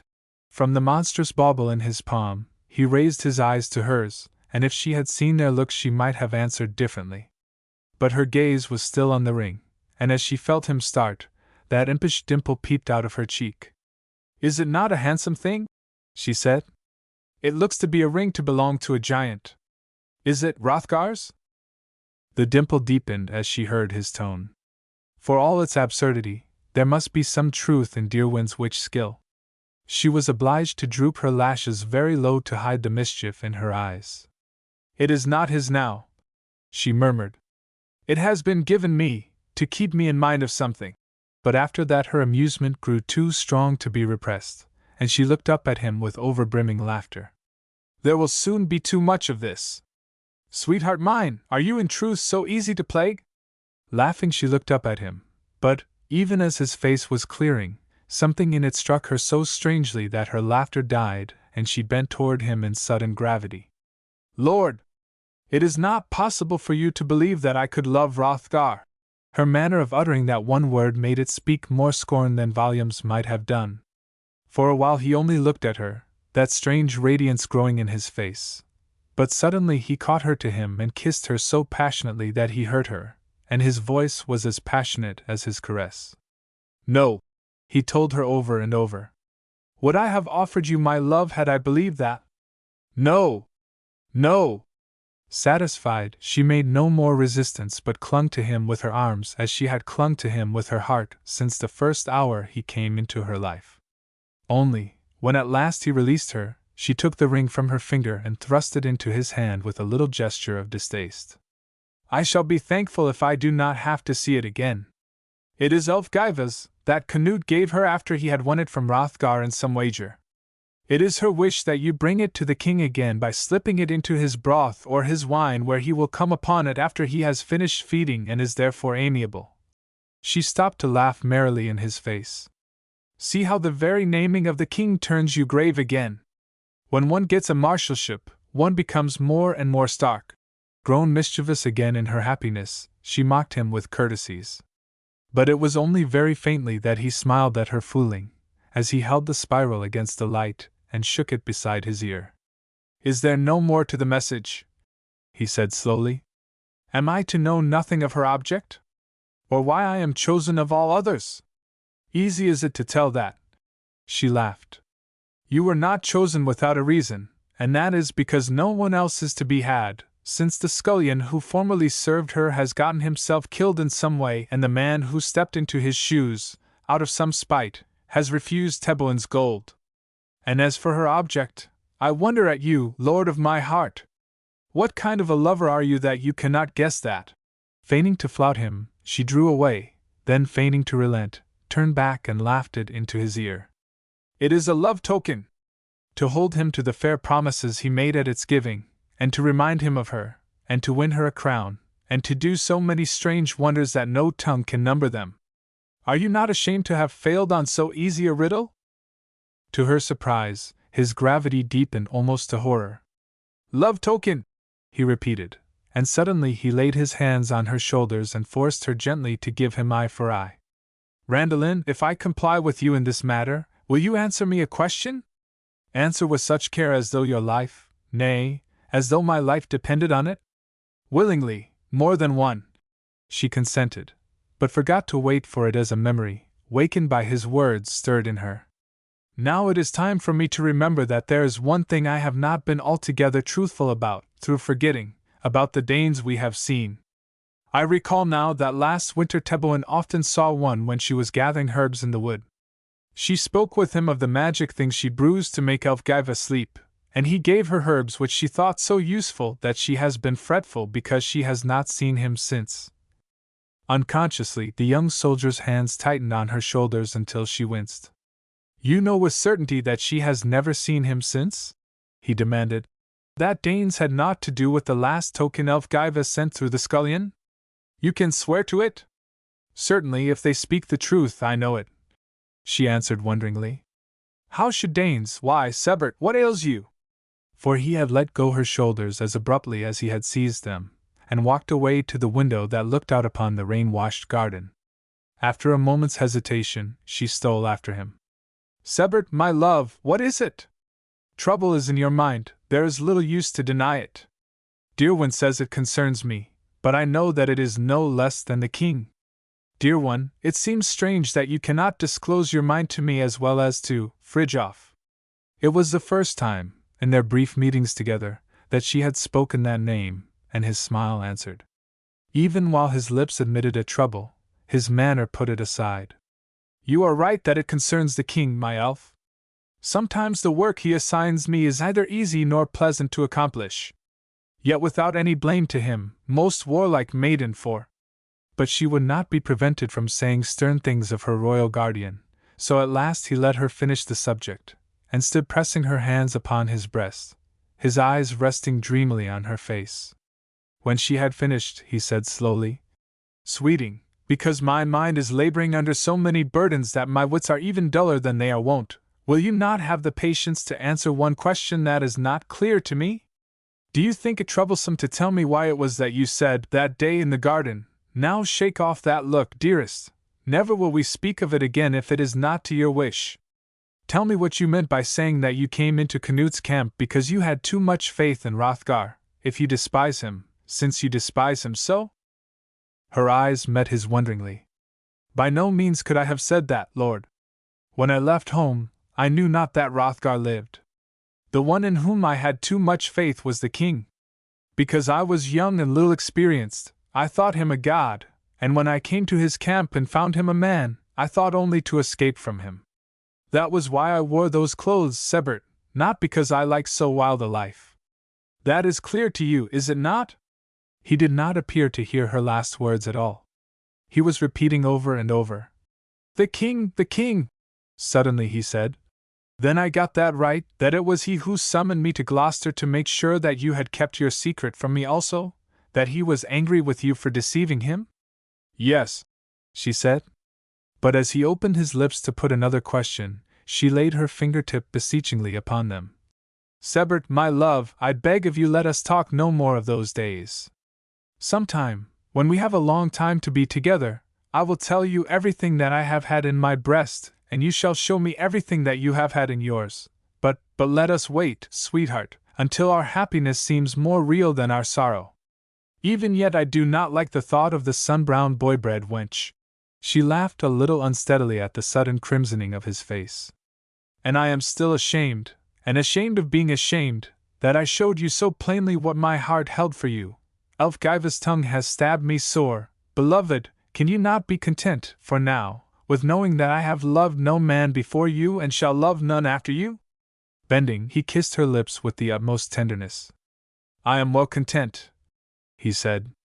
And after that they spoke only of the future, when the first period of his marshalship should be over and he should be free to take his bride back to the fields and woods of Iverstill, and the grey old tower on the hill. Chapter 30. When the king takes a queen. Out under the garden's spreading fruit trees, the little gentlewomen of Elfgiva's household were amusing themselves with the flock of peacocks that were the abbey's pets. In a shifting, dazzling mass of color, blended blue and green and golden fire, all but one of the brilliant birds were pressing around Candida, who scattered largesse from a quaint bronze vase, while the one whose vanity was greater even than its appetite was furnishing sport for Dirwin as she strutted after him in merry mimicry, lifting her satin-shod feet mincingly and trailing her rosy robes far behind her on the grass. The old cellarer, to whose care the birds fell except during those hours when the brethren were free for such indulgences, watched the scene in grinning delight, and Leonorine laughed gaily at them over the armful of tiny bobbing lapdogs, whose valiant charges she was engaged in restraining. The only person who seemed out of tune with the chiming mirth was the Lady Elfgiva herself. Among the blooming bushes she was moving listlessly and yet restlessly, and each rose she plucked was speedily pulled to pieces in her nervous fingers. A particularly furious outburst from the dogs, followed by peals of ringing laughter, brought her foot down in a stamp of utter exasperation. "Will you not observe my feelings if you have none of your own?" she demanded. "Leonorine, take those wretched dogs out of my hearing. Dirwin, lay aside your nonsense and go ask Gith if he has heard anything yet of Teboin." She stamped again angrily as her eye went from one to another of the merrymakers. "I suppose it would gladden all of you to feel safe from her hand, but I will plainly tell you that if harm has happened to her, you will find a lairbear pleasanter company than I shall be." The dull red that mottled her face and neck was a danger signal whose warning her attendants had learned to heed, and they scattered precipitately. Only the old cellarer, herding his gorgeous flock with waving arms, ventured to address her. "Is it the British woman you are inquiring after, lady? The woman who comes to the lane gate of a morning to get new milk for your drinking?" Elfgiva turned quickly. "Yes, Teboin, my nurse. Have you seen her? I saw her between cock-crowing and dawn, noble one, when I let down the bars for the cattle to come in to the milking. The herd boy who drives them said something to her. It seemed to me that he named a Danish name and said that person was waiting in the wood to speak with her, whereat she set down her pitcher and went up the lane. I have not seen her since." The lady's little white hands beat the air like a frightened child's. "3 candles have burned out since then. It is certain that evil has befallen her. Never since I was born has she left me for so long. She paused to gaze eagerly toward a figure that at this moment appeared in the low arch of the doorway. "Tata! Do you bring me news of her?" Though she shook her head, Randalin's manner was full of suppressed excitement as she advanced. "Not of her, lady, yet tidings, great tidings. The king has sent his marshal again? I will not see him. Nay, the marshal but accompanies the messenger. In truth, lady, it is my belief that the token has accomplished its mission. The message is brought by Thorkel Jarl, as this has not been done before." "Earl Thorkel?" Elfgiva cried. "By the saints, it can be nothing less than the token." She dropped down upon the rustic seat that stood under the green canopy of the old apple tree and sat there a long time, staring at the grass, her cheeks paling and flushing by turns. Presently, she drew a deep breath of relief. "I was foolish to fret myself over Teboin. Since she is clever enough to bring this to pass, she is clever enough to take care of herself.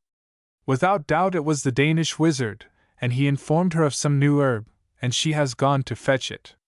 After a while, an enchanting smile touched her lips. "Surely a rose garden is a fitting place to receive the ambassadors of a lover," she said, and straightened herself on her rustic throne, sweeping her draperies into more graceful folds. "Bring them to me here, ladybird. Candida, fetch hither the lace veil from my bower, and call the other maids as you go, and all the pages you can find. Since Teboin is not by, I want all of you behind me. I cannot help it that the tall one always gives me the feeling of a lamb before a wolf." Even had the likeness never occurred to her before, it would not have been strange if she had thought of it today as, followed by the marshal and preceded by their fair usher, the old warrior came across the grass to the little court under the apple tree.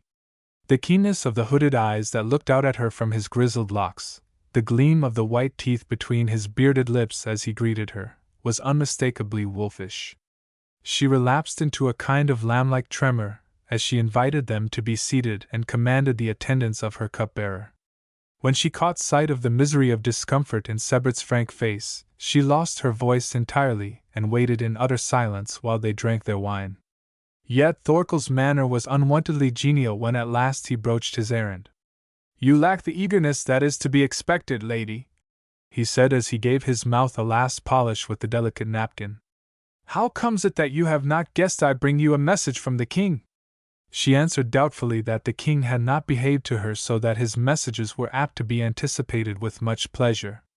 "But it has never occurred that I brought you this kind of news before," he tempted her.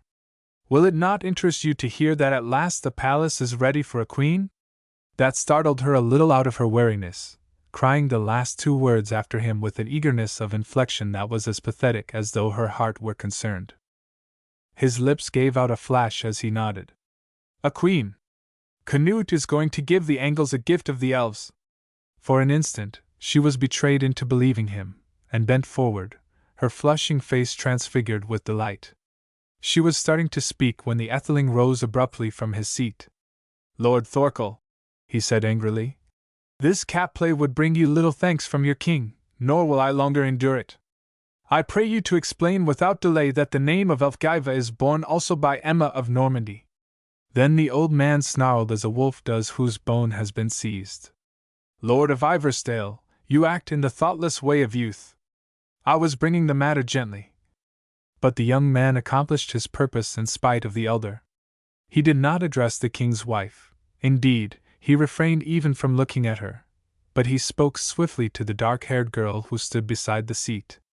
"Randalin, I beg you to tell your lady that Elfgiva Emma, who is Ethelred's widow and the Lady of Normandy, arrives at Dover tomorrow to be made Queen of the English." As all expected, the Lady of Northampton started up shrieking defiance, screaming that it should not be so, that the king was her husband and the soldiers would support her if the monks would not, that he was hers, and more to that effect, until the plunging words ran into each other and tears and laughter blotted out the last semblance of speech. That she would end by swooning or attacking them with her hands those who knew her best felt sure, and maids and pages crept out of her reach as hunters stand off from a wounded boar. But at the point where her voice gave out and she whirled to do one or perhaps both of these, her eyes fell on the house door, and her expression changed from rage to amazement, and from amazement to horror. Catching Randalin's arm in fear, not anger, she began to gasp over and over the name of Teboin the nurse. Those whose glance had not followed hers thought her mad and shrank farther, but the eyes of those who saw what she did reflected her look. In the doorway the British woman was standing, wagging her head in time to a silly quavering song that she was singing with lips so distorted as to be almost unrecognizable. Her once florid face was ashen gray, and now as she quitted the door-post and came toward them she reeled in her backslash-walk, stumbling over stones and groping blindly with her huge bony hands. But still she kept on singing, with twisted lips that strove to simper, and once she tried to sway her ungainly body into an uncouth dancing step that brought her floundering to her knees. "A devil has possession of her!" Elfgiva shrieked. "Take her out of my sight, or I shall go mad! Take her away! Take her away!" Shrieking in wildest terror she fled before her, and for a moment the garden seemed given over to a grotesque game of blind man's buff as women and boys scattered with renewed screaming at each approach of the ghastly face. It did not stop until the two soldiers who had been made keepers of the wretched creature came running out of the house and led her away. Then it was Thorkel's sardonic voice that brought the Lady of Northampton back to herself. "Now, is this how you take the sight of your own handiwork? Or is it because you regret that the king is not in this plight? One mouthful and no more has she had of the blood of the coiled snake." Stopping where she was, Elfgiva gazed at him, and with a dawning comprehension came back her interrupted fury. "The coiled snake," she repeated slowly, and after that, in a rush of words, "Then it was you who enticed her away and mistreated her?" But what does it concern you that I sent a snake? Where saw you it? How knew you it had blood? Without waiting for an answer, she turned upon the marshal, her lids contracted into narrow slits behind which her eyes raged like prisoned animals. It is you who are to blame for this. You who miscarried my message. You have betrayed me, and I tell you.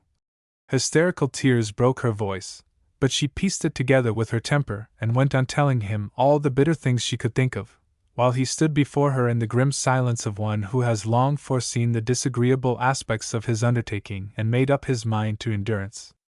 When she stopped for breath, he said steadily, I declare with truth that you cannot dislike what I have done much more than I, Lady of Northampton. I hope it will be an excuse with you, as it is a comfort to me, that instead of fetching you into trouble.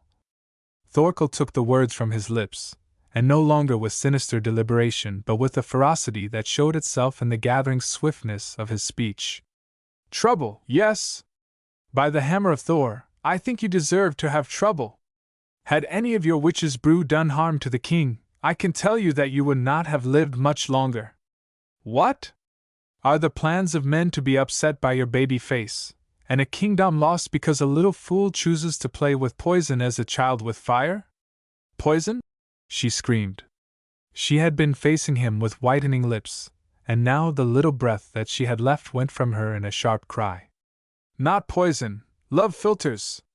To win him back. Love philters, can you not hear? Love philters. The old warrior's voice made the words bite with contempt. Did the mouthful she swallowed have that effect upon your woman? Or do you think you planted love in the breasts of the dead scullions? Had you seen their writhings, I think you would have called it by another name. He was standing over her now, and she was cowering before him, her shaking hands rising as though to ward off his eyes. I meant no harm. She was wailing with stiff lips. The scroll said not a word that it was hurtful. Do not kill me. I meant no. The word ended in an inarticulate sound, and she swayed backward. It was Randalin who caught and eased her down upon the rustic chair, and Randalin who turned upon the tall one. Saw I never a meaner man? She cried. Certainly I think Loke was less wolf-minded than you. You know very well that if Teboin had thought it would become a cause of harm to her, she would have refused to swallow it. I will go to the king myself, and tell him how despisable you are. She stamped her foot at the united ministry of the kingdom as she turned her back upon its representatives to speak reassuringly to her mistress. Her lover did not blame her that her flashing eyes seemed to include him among the objects of their wrath. He said fiercely to the Jarl, For God's sake, tell her that no one suspects her of seeking his life, and give her his true message, or I will go and hang myself for loathing. Tell her yourself, the old Dane snapped. It is seen that you are as rabbit-hearted as the boy who makes her such an offer. Were I in his place, I would have them all drowned for a litter of walling kittens. He looked very much indeed like a wolf in a sheepfold as he stamped to and fro, grinding his spurred heels into the patches of clover and growling in his beard. The young soldier had been known to ride into battle with a happier face, but the sudden gritting of his teeth implied that he would do anything to get the matter over with, and having braved the outburst of hysterics that redoubled at his approach, he managed to slip a soothing word into the lull. Lady, the king sends you none but good greetings. It would make you feel better if you would listen to them. Then he does not blame me for this, Elfgiva quavered at last. He does not blame you. The marshal hastened to reassure her.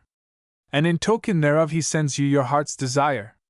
Plainly, the elves had endowed their gift with a wit to match her soul. Her beautiful eyes were simple as an injured child's as she raised them to his. Can that be, Lord, when Emma of Normandy is to get the crown of England? A woman 10 years older than he, to put the best face on it. Who can expect me to bear with this insult? Her scorn went so far toward reviving her that for the first time she drew herself away from the support of her women, and even made one of them a sign to rearrange the locks she had disturbed. Lest it revive her beyond the point of docility, Sebert spoke the rest of his message in some haste. It is true, noble one, that for state reasons the king has consented to this union with Emma of Normandy, who will bring him the friendship of Duke Richard besides causing pleasure to the English. But the crown of Denmark is also at his disposal, lady, and this he purposes to bestow upon your son Sven, for whom he has much love. And it is his will and pleasure that you accompany the boy across the sea and, together with the earls of his guardianship, hold the power for him until his hands shall be big enough to grasp it alone. For this he gives you the name of queen and all the honor you shall desire. He paused, more at the wonder of watching her face than because he had finished. It was as though a rainbow had been set in her showery eyes. He purposes this? She murmured, and rose out of her seat in a kind of ecstasy, then caught at its back, glooming with doubt. I cannot believe it, it is too beautiful. Swear that you are not mocking me. I swear it, he said gravely, but his lips curled a little as he watched her delight bring back her color, her smiles, her every fairy charm. Throwing her arms about Dearwyn, who chanced to be nearest, she kissed her repeatedly. Think, mouse, a queen! A queen! It was not for naught that I dreamed an eagle flew over my head. Ah, how I shall cherish the dear little one who has brought me this! With her pleasure overflowing as of old and rippling laughter, she turned to greet the king's foster father who came stalking toward her. Now your ill humor no longer appears strange to me, noble wolf, than which no better proof could be had that I have come into good fortune. I pray you tell me when I am to leave, and who goes with me, and every word of the plan, for I could eat them like sweets. Ulfjarl will feed your ears later, Thorkel said gruffly. Your safety on the road is the charge of this battle sapling. He jerked his head toward the young marshal. You will leave for Northampton this afternoon, to get the boy, and to get rid of you before the Lady of Normandy arrives. The shaft fell pointless as she turned her sparkling face toward her women. You hear that, my lambs? This afternoon, not one more night in this prison. You cannot apply yourselves too soon to the packing, Candida, Leonorine. And I must see if Teblin's wits have come back to her. If she should not be restored to them, that would be one bee in the honey. Randalin, learn what disposal is to be made of you, and that quickly. Nobles, if I am not yet enough queen to dismiss you, still am I queen enough to depart without your leave. I desire you will thank your king as is becoming, and tell him that I am right glad he was not poisoned, and I trust he will not wish he had been, after he has seen his ancient bride. Chiming the sweet bells of her laughter, she glided away among her excited attendants, the silver mockery reaching them after she had vanished into the house. Randalin awoke to a sense of bewilderment. It is true that I do not know where to go, now that this place is upset. The question was repeated in her lover's attitude, but Thorkel Jarl answered it, coming between them and drawing her aside. I will remedy that, he said. My men are to fetch you to the palace so soon as ever your lady has left. The king has a use for you. The rest he spoke into her ear, but its effect was to blanch her cheeks and cause her hands to clasp each other in terror, as she started back. I cannot! She cried.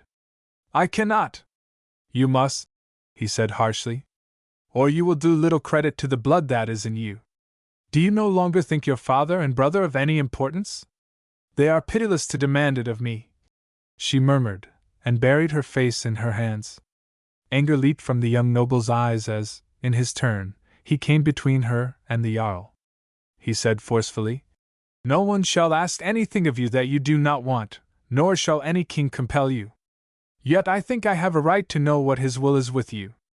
You have not, the Dane contradicted.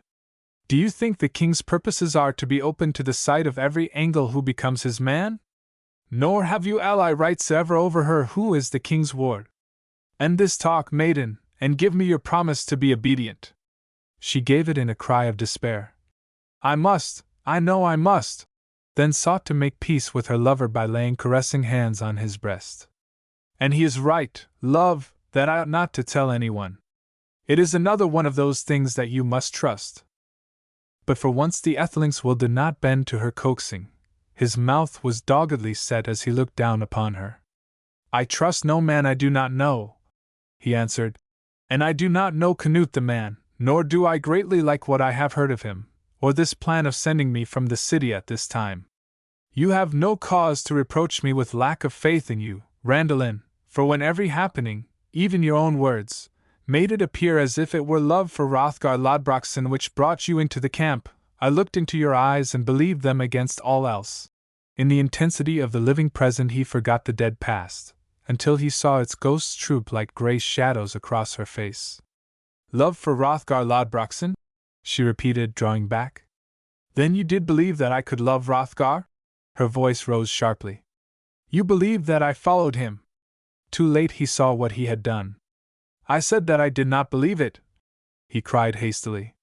What I thought at first in my bewilderment, that could not be called belief. Now it was the present that he had forgotten in the past, as he strove desperately to recapture the phantoms and thrust them back into their graves. But she did not seem to hear his explanation as she stood there gazing at him, her mind leaping lightning-like from point to point. It was that which made you behave so strangely in the garden, she said, and she spoke each phrase with a kind of breathless finality. You thought that I was like those other women in the camp. As he tried to take her hand, she drew farther away, and stood looking at him out of eyes that were like purple shadows in her white face. It was with a little movement of anger that she came to herself at last. And what are you thinking of me now? Do you dare to dream that the king? Turning, she confronted the old warrior fiercely. Thorkel Jarl, I ask you to tell the Lord of Ivarstein as quick as you can what the king wants with me. That I will not do, the Jarl said quickly. You know no prudence, maiden. The Lord of Ivarstein is also English. A mishap might occur if... She flung the words at him. I care not if it lose Canute his crown. If you will not risk it, I will tell him that the king settles tonight with Edric of Mercia and his men, and that it is to witness the punishment of my kinsman's murderer that he has sent for me. As for my camp life, ask Hrothgar himself, or Elfgiva, or the king, or any soldier of the host. Of them all, you alone have thought such thoughts of me. She flung up her hands against him in a kind of heartbroken rage. You, to whose high-mindedness I trusted everything I have. Hiding her face, she ran from them, sobbing, into the house. Chapter 31. The Twilight of the Gods. Waking to tapestried walls and jeweled lanterns and a strange splendor of furnishings, Randallin experienced a moment of wild bewilderment. What had happened to the low-ceiled dormitory with its bare wall spaces splotched with dampness? What had become of the row of white beds, with Dearwin's rosy face on the next pillow? And she herself, why was she lying on the outside of the covers, with all her clothes on, a cramped aching heap? Rising on her elbow, she gazed wonderingly at the frowsy woman stretched near her on a pallet. It was not until the woman turned over, puffing out her fat cheeks in a long breath, that the girl on the bed recognized her, and knew what room this was and remembered what had happened to separate today from all the yesterdays of her life. Falling down upon the pillows, she lay with her face hidden among them, living over with the swift sharpness of a renewed brain the scenes of the previous night. As she had seen it from the gallery where the king's soldiers had hidden her, she saw again the great stone hale, enshrining a feasting table around which a throng of nobles in their gorgeous dresses and their jewels and their diadems made a glittering halo. At the farther end, the king sat in his shining gilded chair.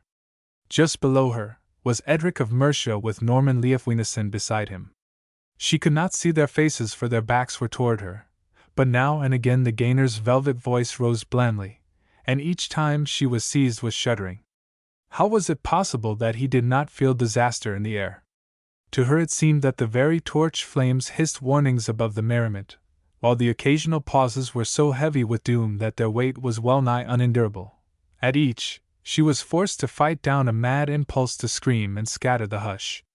Then the light from the taper which a page was holding behind Norman of Batterby fell upon the gemmed collar that was his principal ornament, and the sight wrought a subtle change in her mood. The collar had been her father's. She could not look at it without seeing again his ruddy old face with its grim mouth and faded kindly eyes. Beside this vision rose another, the vision of this beloved face dead in the moonlight, with Fridtjof's near it, his brave smile frozen on his young lips. From that moment, softness and shrinking died out in her bearing as out of her heart, and her blood was turned to fire within her, the liquid fire of the north. Hour after hour, She sat in rigid waiting while the endless line of servants ran to and fro with their silver dishes, and the merriment grew and spread, and the clinking came faster and louder, and the voices grew thicker and wilder. When the wave of goodwill and fellowship had reached its height, like one who would ride in upon its crest, the gainer rose to his feet and began speaking to the king. His manner was less smoothly deferential than when addressing Edmund, she noticed, affecting more the air of bluff frankness which one might who wished to disarm any suspicion of flattering, but she could not hear what he said because of the noise around him. The first words she heard distinctly were Canute's, as he paused with upraised goblet to look at the Mercian. Like an arrow his voice cleft the uproar, so that here and there men checked the speech on their lips to look at him, and their neighbors, observing them, paused also, until the lull extended from corner to corner. "Strangely, do you ask?"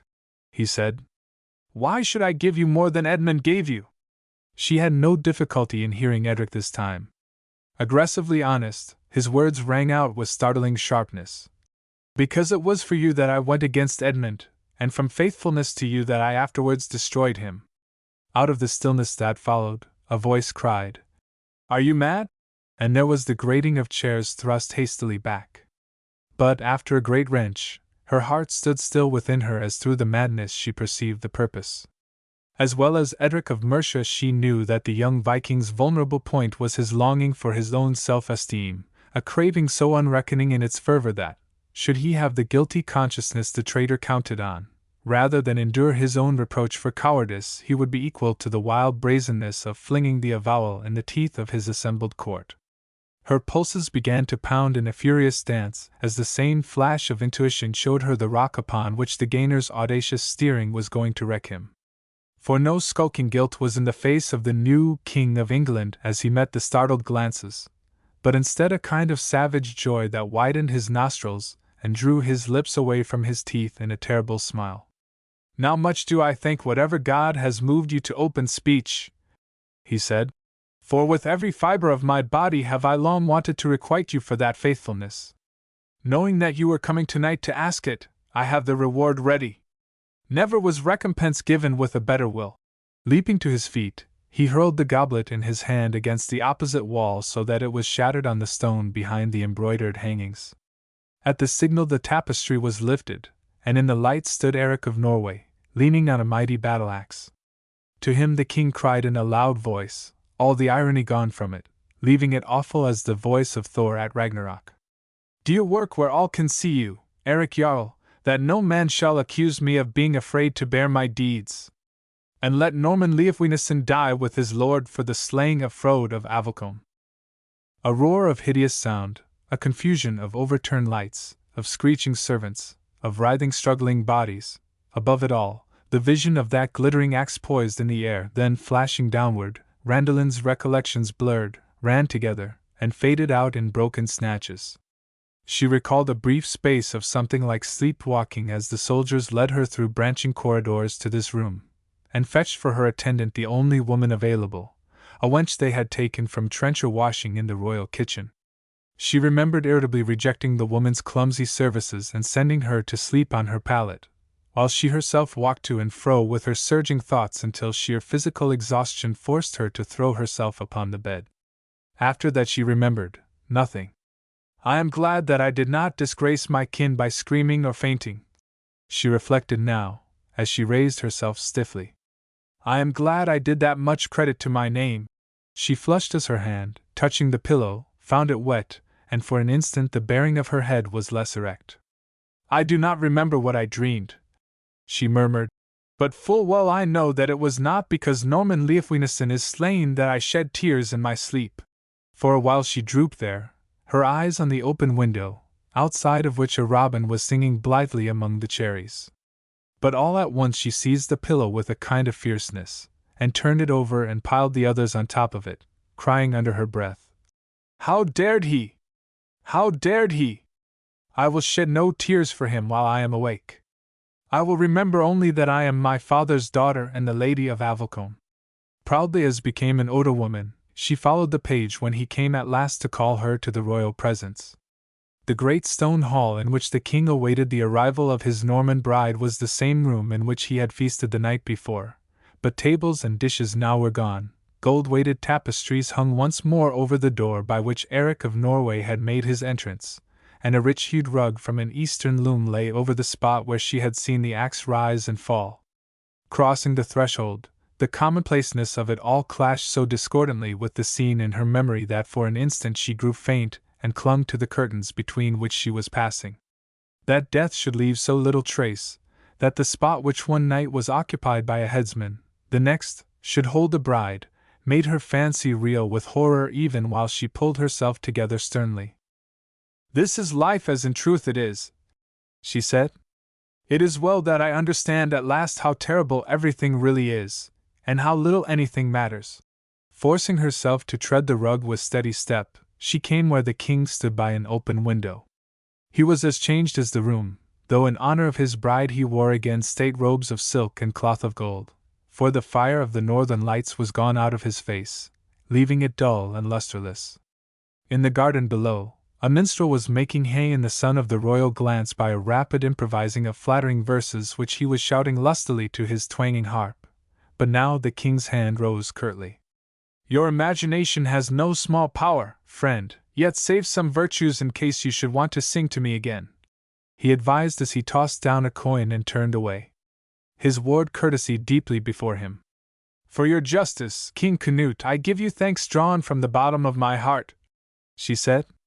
"I welcome you to your own, Lady of Avocombe," he answered as he returned her salutation.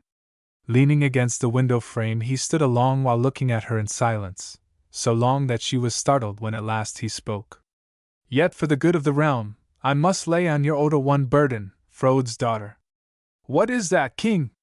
"It is that before the year is out you take a husband who shall be able to defend your land in time of need." Her white cheeks went very red before him, and then grew very pale again, while her breast rose and fell convulsively. But she clasped her hands over it as though to still its protest, and suddenly she flung up her head in a kind of trembling defiance. "What does it matter? King, I know what a Danish woman owes her race. Choose you the man, and this shall, like other things, be as you wish." It was evident that her answer took him by surprise, for he bent from the wall to observe her. "I choose," he repeated. "Have you then no choice?" She tried to say, no, she tried desperately to say it, but already her courage was crumbling under her. All at once she took her hands from her breast to hold them out pleadingly, and her voice was broken. "Lord, let me go back to Avocombe, now, today." "Wherefore today?" he asked. "I had thought you would remain here for a while and get honor from Queen Emma." A moment he looked away from her, out of the window at the drifting clouds. "I can tell you, Frode's daughter, that while she is noble in her birth, she is still nobler in her mind," he said gravely.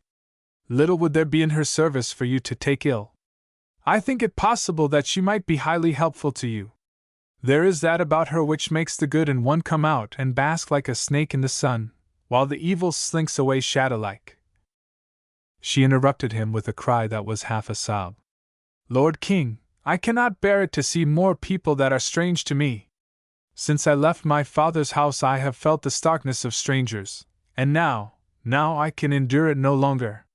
My heart within me is as though it were bruised black and blue. Let me go back where all know me, where none will hold me off at arm's length to challenge me with his eyes, but all love me and place faith in me because they know me. Lord, give me leave to go home, I pray it of you. Beseech it of you." Entreating, she would have fallen at his feet if he had not caught her hands and stayed her. He did not release them immediately but tightened his grasp as his eyes, grown suddenly keen, searched her face. His voice dropped low. "Randalin, it is very unlikely that Elfgiva's scratches have brought you to this. Do you stand in need of reminding that any man who has angered you has angered me? That my sword lies under your hand?" Her face seemed to have become glass before him, through which he looked into the innermost chambers of her mind. Terror-stricken, she snatched her hands away to cover it. "No, no!" she cried wildly. "I am angry with no one. I have found fault with no one.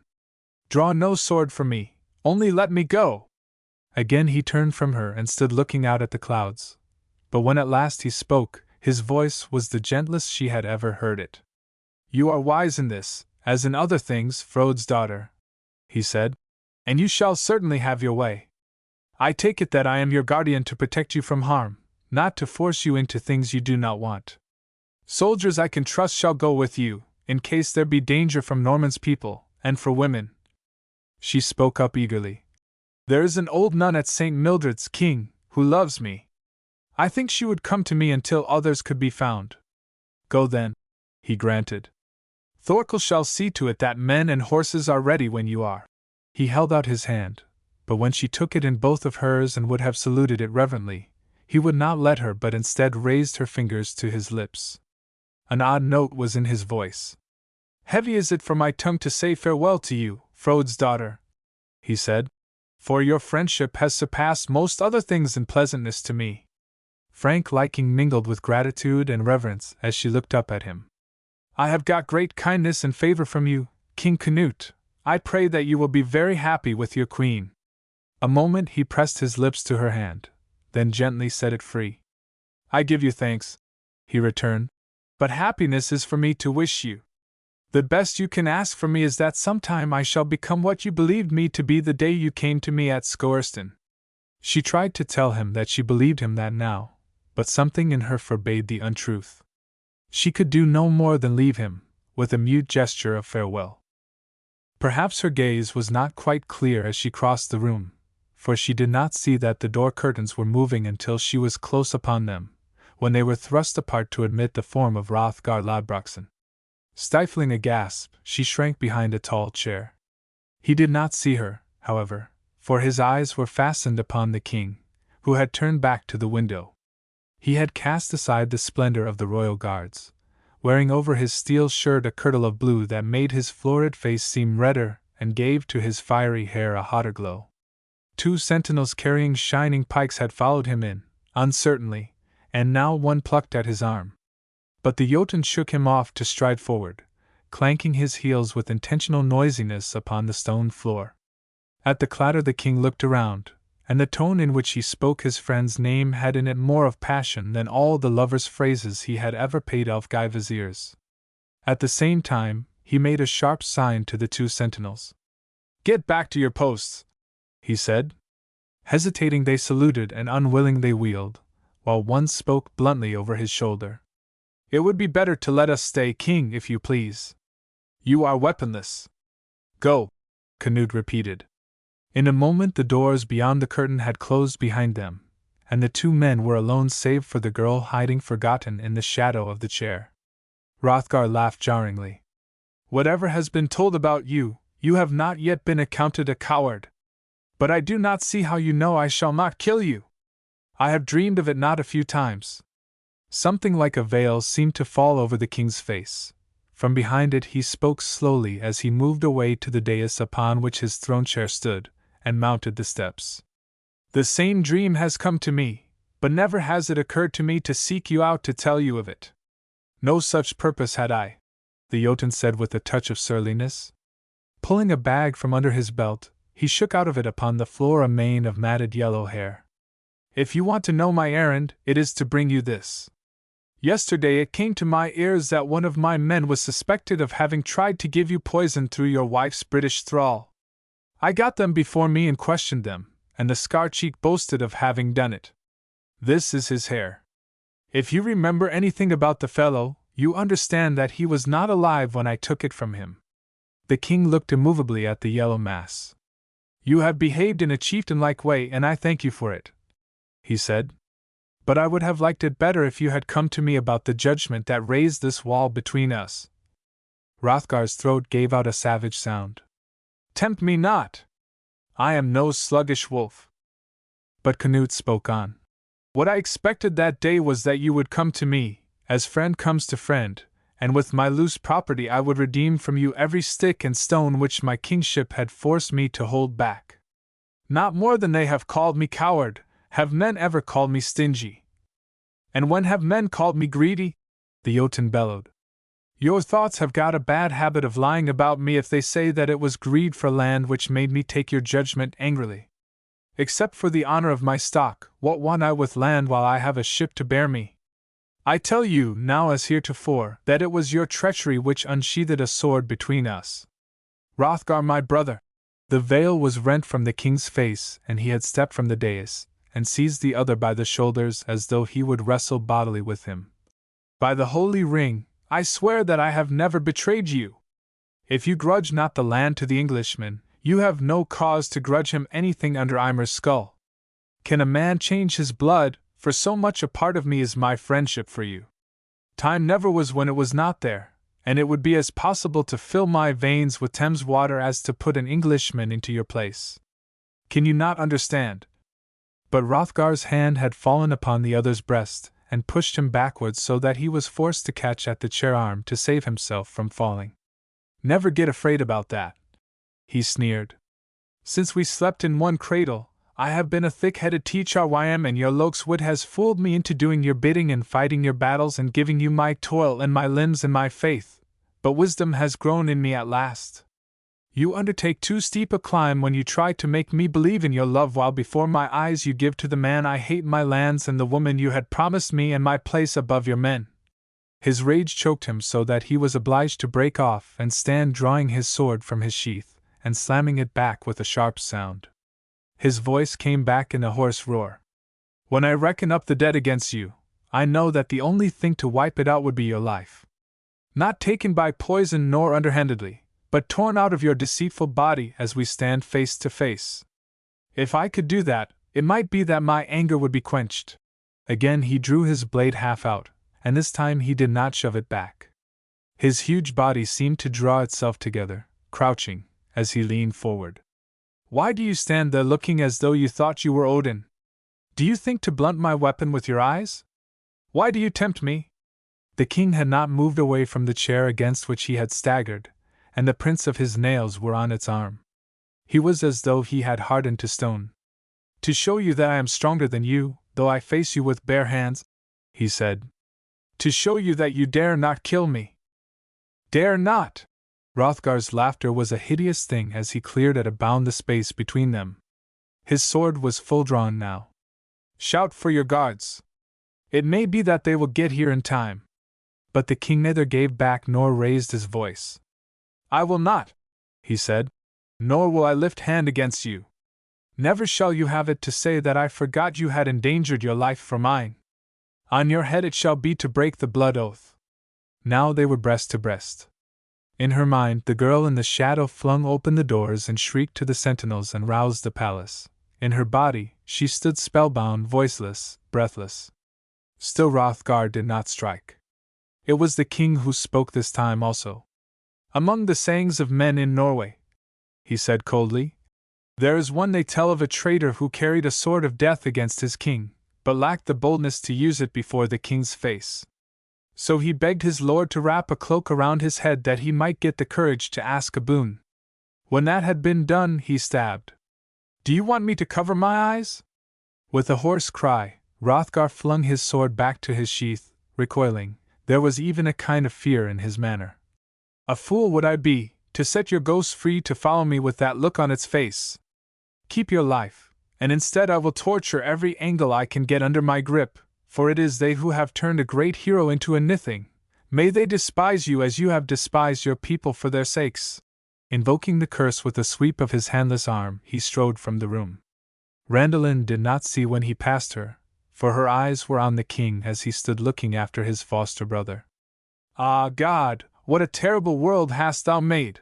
She murmured, as she put up her hands to ease the swelling agony in her throat. No longer will I try to live in it. I will go to the sisters and remain with them always. Through the doors opening before the Jotun there came in a sudden buzz of laughing voices, while a breeze brought through the window a ringing of bells and a clarioning of approaching horns. Upon the girl in the shadow and the king on the dais, the sounds fell like the dissolving of a spell.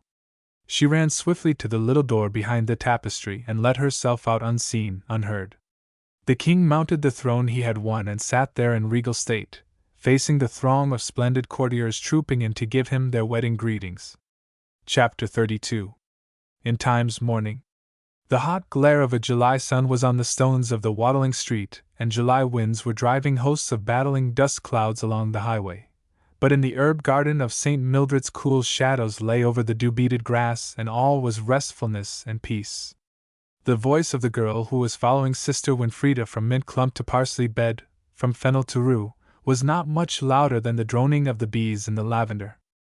If it be true as you say, she was speaking with the passionate bitterness of wounded youth. If it be true that in his place anyone would have believed what he believed, then is this a very hateful world, and I want no further part in it. Over the fragrant leaves which she was touching as fondly as if they had been children's faces, Sister Winfrida gently shook her head.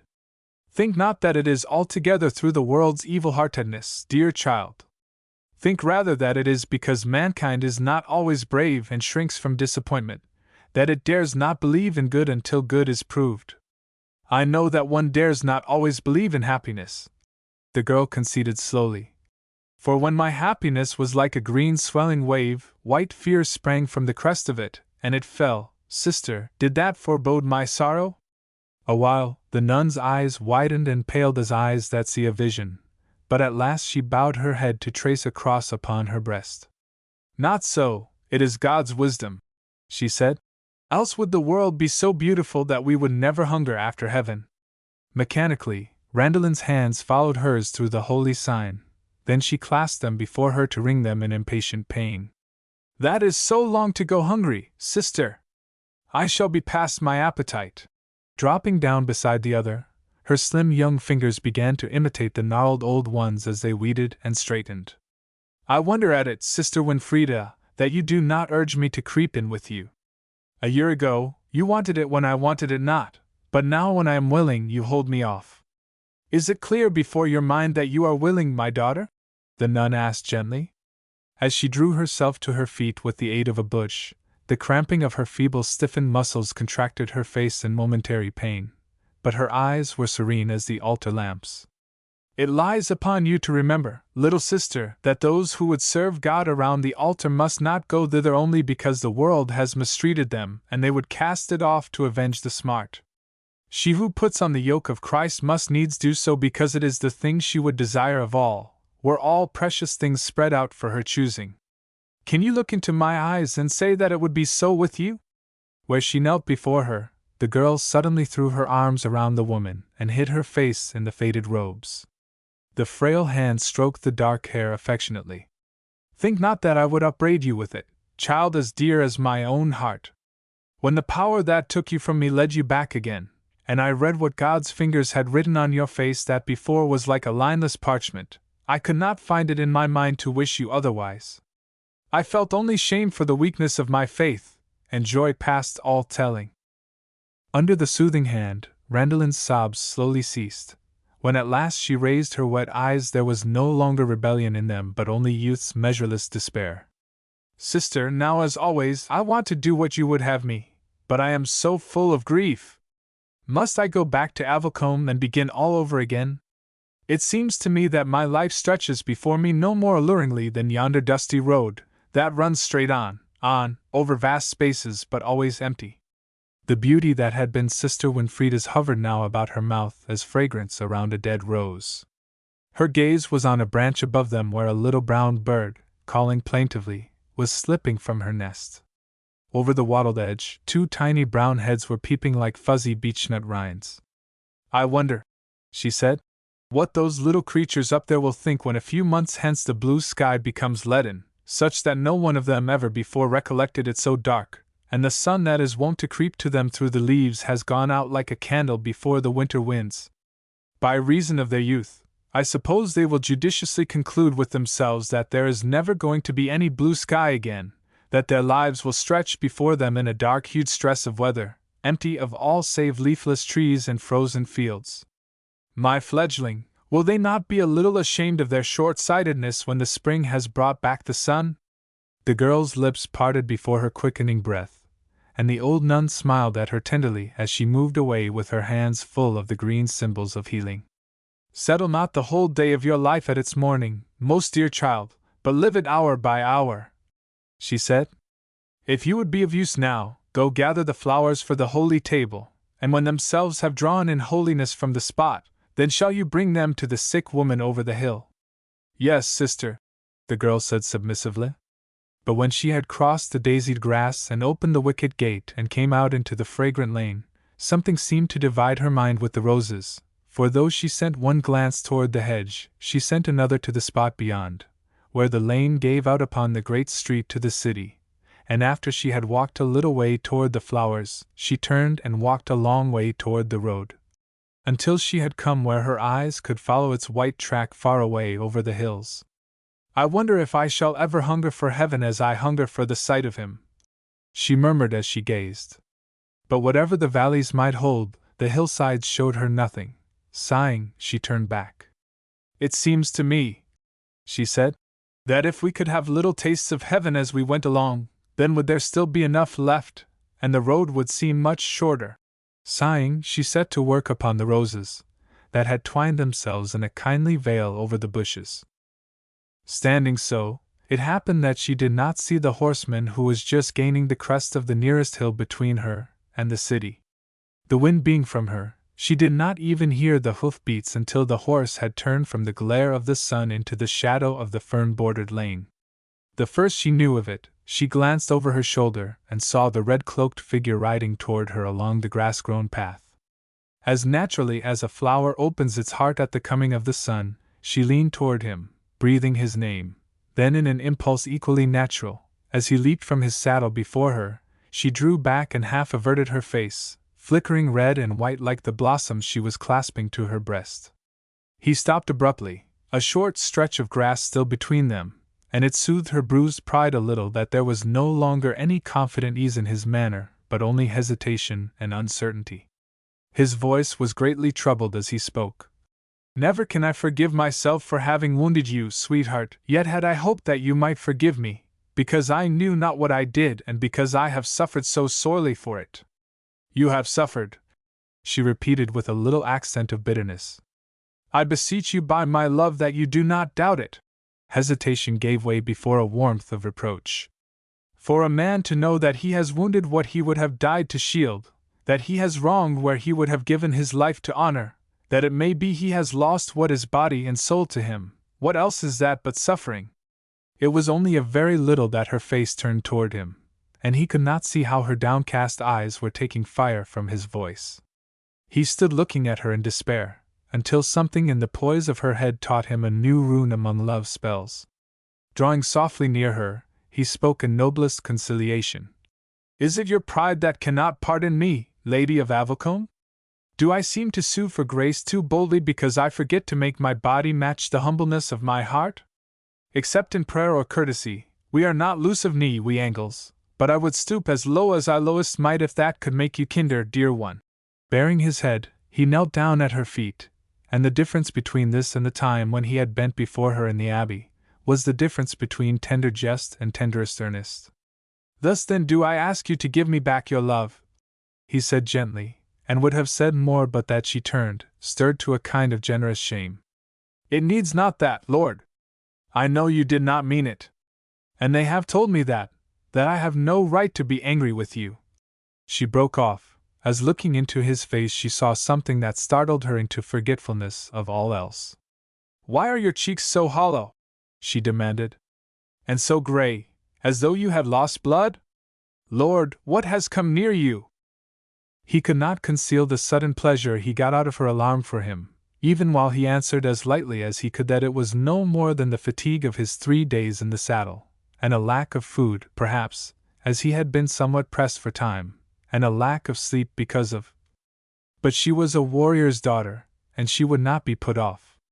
Coming close to him, she pulled aside the dusty cloak, hot as a live coal in the glare of the day, and there, behold, there were blood stains on the breast of his blue kirtle. Forgetful of everything else, she flung her arms around him as though to shield him. "Sebert, you are wounded! What is it?" Nothing that troubled him very much, apparently, for his haggard face had grown radiant with gladness. Yet he was enough afraid of the reaction to answer her as gravely as possible. "It is Hrothgar Lodbrokson, whom I met coming from the city as I was journeying back from my errand in Northampton. Little affection has ever passed between us, and this time something more than usual seemed to have stirred him against me, for he tried to kill you." The words were not a question but a breathless assertion as she remembered the Jotun's last threat. He tried to kill me, the marshal assented quietly. And his blade did manage to pierce my mail. He is a giant in strength as in other things. But it cut no more than flesh, and after that, fortune wheeled not toward him. You slew him. Her lips were white as she gasped it, but he knew now that it was no love for the Jotun that moved her, and he answered promptly to her unspoken thought. No, sweet, for the king's sake I spared him. Before this, his men have taken him aboard his ship and England is rid of him. Murmuring broken phrases of thanksgiving, she stood holding the cloak she had grasped, but he dreaded too much the moment of her awakening to await its coming inactive. Slipping his arms around her, he began to speak swiftly, the moment her silence gave him an opening. Never did I blame Hrothgar much for his enmity against me, and now I thank him for this cut as for a gift, for through it I know that at least you have not outlawed me from your love. Dear one, as you are not unkind to so slight a thing as this wound in my flesh, so either be without pity for the one that is so much deeper, in my heart. As the scratch stayed your anger for a while, so, in the gentleness of love, let this which is mortal stay it for all time. With his arms around her, she could not shrink very far away, nor was it seen that she tried to, but all at once her words came in uneven rushes. How can I hold anger against you when, with every breath, my lips sigh for your kisses? Yet let no one wonder at it that I am frightened. You cannot conceive what a lurking place for terrors the world looks to me. Never, I think, shall I see men sitting together that I shall not suspect them of having murder in their hearts. Never shall I see two friends clasp hands but my mind will run forward to a time when they shall part in wrath and loneliness. Nay, even of the sound of my own voice I am afraid, lest whomsoever is hearing it, for all that he speak me fair, be twisting the words in his mind into evils I have not dreamed of. Sebert, I do not reproach you with it. I think it all the fault of my own blunders, and therein I find a new terror. That one should suffer for wrongdoing is to be looked for, but if one is to be dealt with so unsparingly only for making mistakes, who knows where his position is or what to expect? Oh, my best friend, make me brave or I am likely to die only through fearing to live. With my ignorance my boldness went from me, until now my courage is lowly as a willow leaf. Love, make me brave again. Trusting, in her very declaration of distrust, she clung to him to save her from herself. It was in the briar-pricked fingers, which he was pressing against his cheek, that he found his answer. Suddenly he spread them out in his palm before her, laughing with joyful lightness. Randalin, the thorns wounded your hands the while that you stripped yonder hedge, but did you stop for that? If I can prove to you that all these dark days you have been but plucking roses, can you not bravely bear with the pricks? Putting her gently from him, he gathered up the spoils she had let fall, picking from among them with great care the fairest of either kind, while she, catching his mood, watched him April-faced. This, he said gaily, is the red rose of my heart. Battlefields lay between us and tower walls, and the way was long and hard to find, yet can you deny, my elf, that you came in and plucked it and wore it away in your hair, to keep or to cast aside as please you? Smiles and tears growing together, she caught the blossom from him and pressed it to her lips. I will wear it in my bosom, she answered, for my breast has been empty since the day I saw you first. Smiling, he held out the white rose, but his mood had deepened until now he looked down upon her as he had looked down upon her in the moonlit forest. This, beloved, is the symbol of my faith, he said. Your eyes took it from me that day at evensong. I hold it the dearer of the two, for with it goes my honor that is as stainless as its petals. It is worth more than life to me, is it not worth some pricks to you? She took it from him reverently, to lay it beside the other, and as her face was too proud for fear so was it too tender for jesting. I am more honored, she told him, than Canute by his crown, and I will live as bravely to defend them. But as he would have caught her to him, she leaned back suddenly to stretch a hand toward a dark-robed figure standing under the moss-grown arch, and her pride melted into a laugh of breathless happiness. Sister Winfrieda, you were very right, she called softly. The world can be so beautiful that one has no hunger for heaven.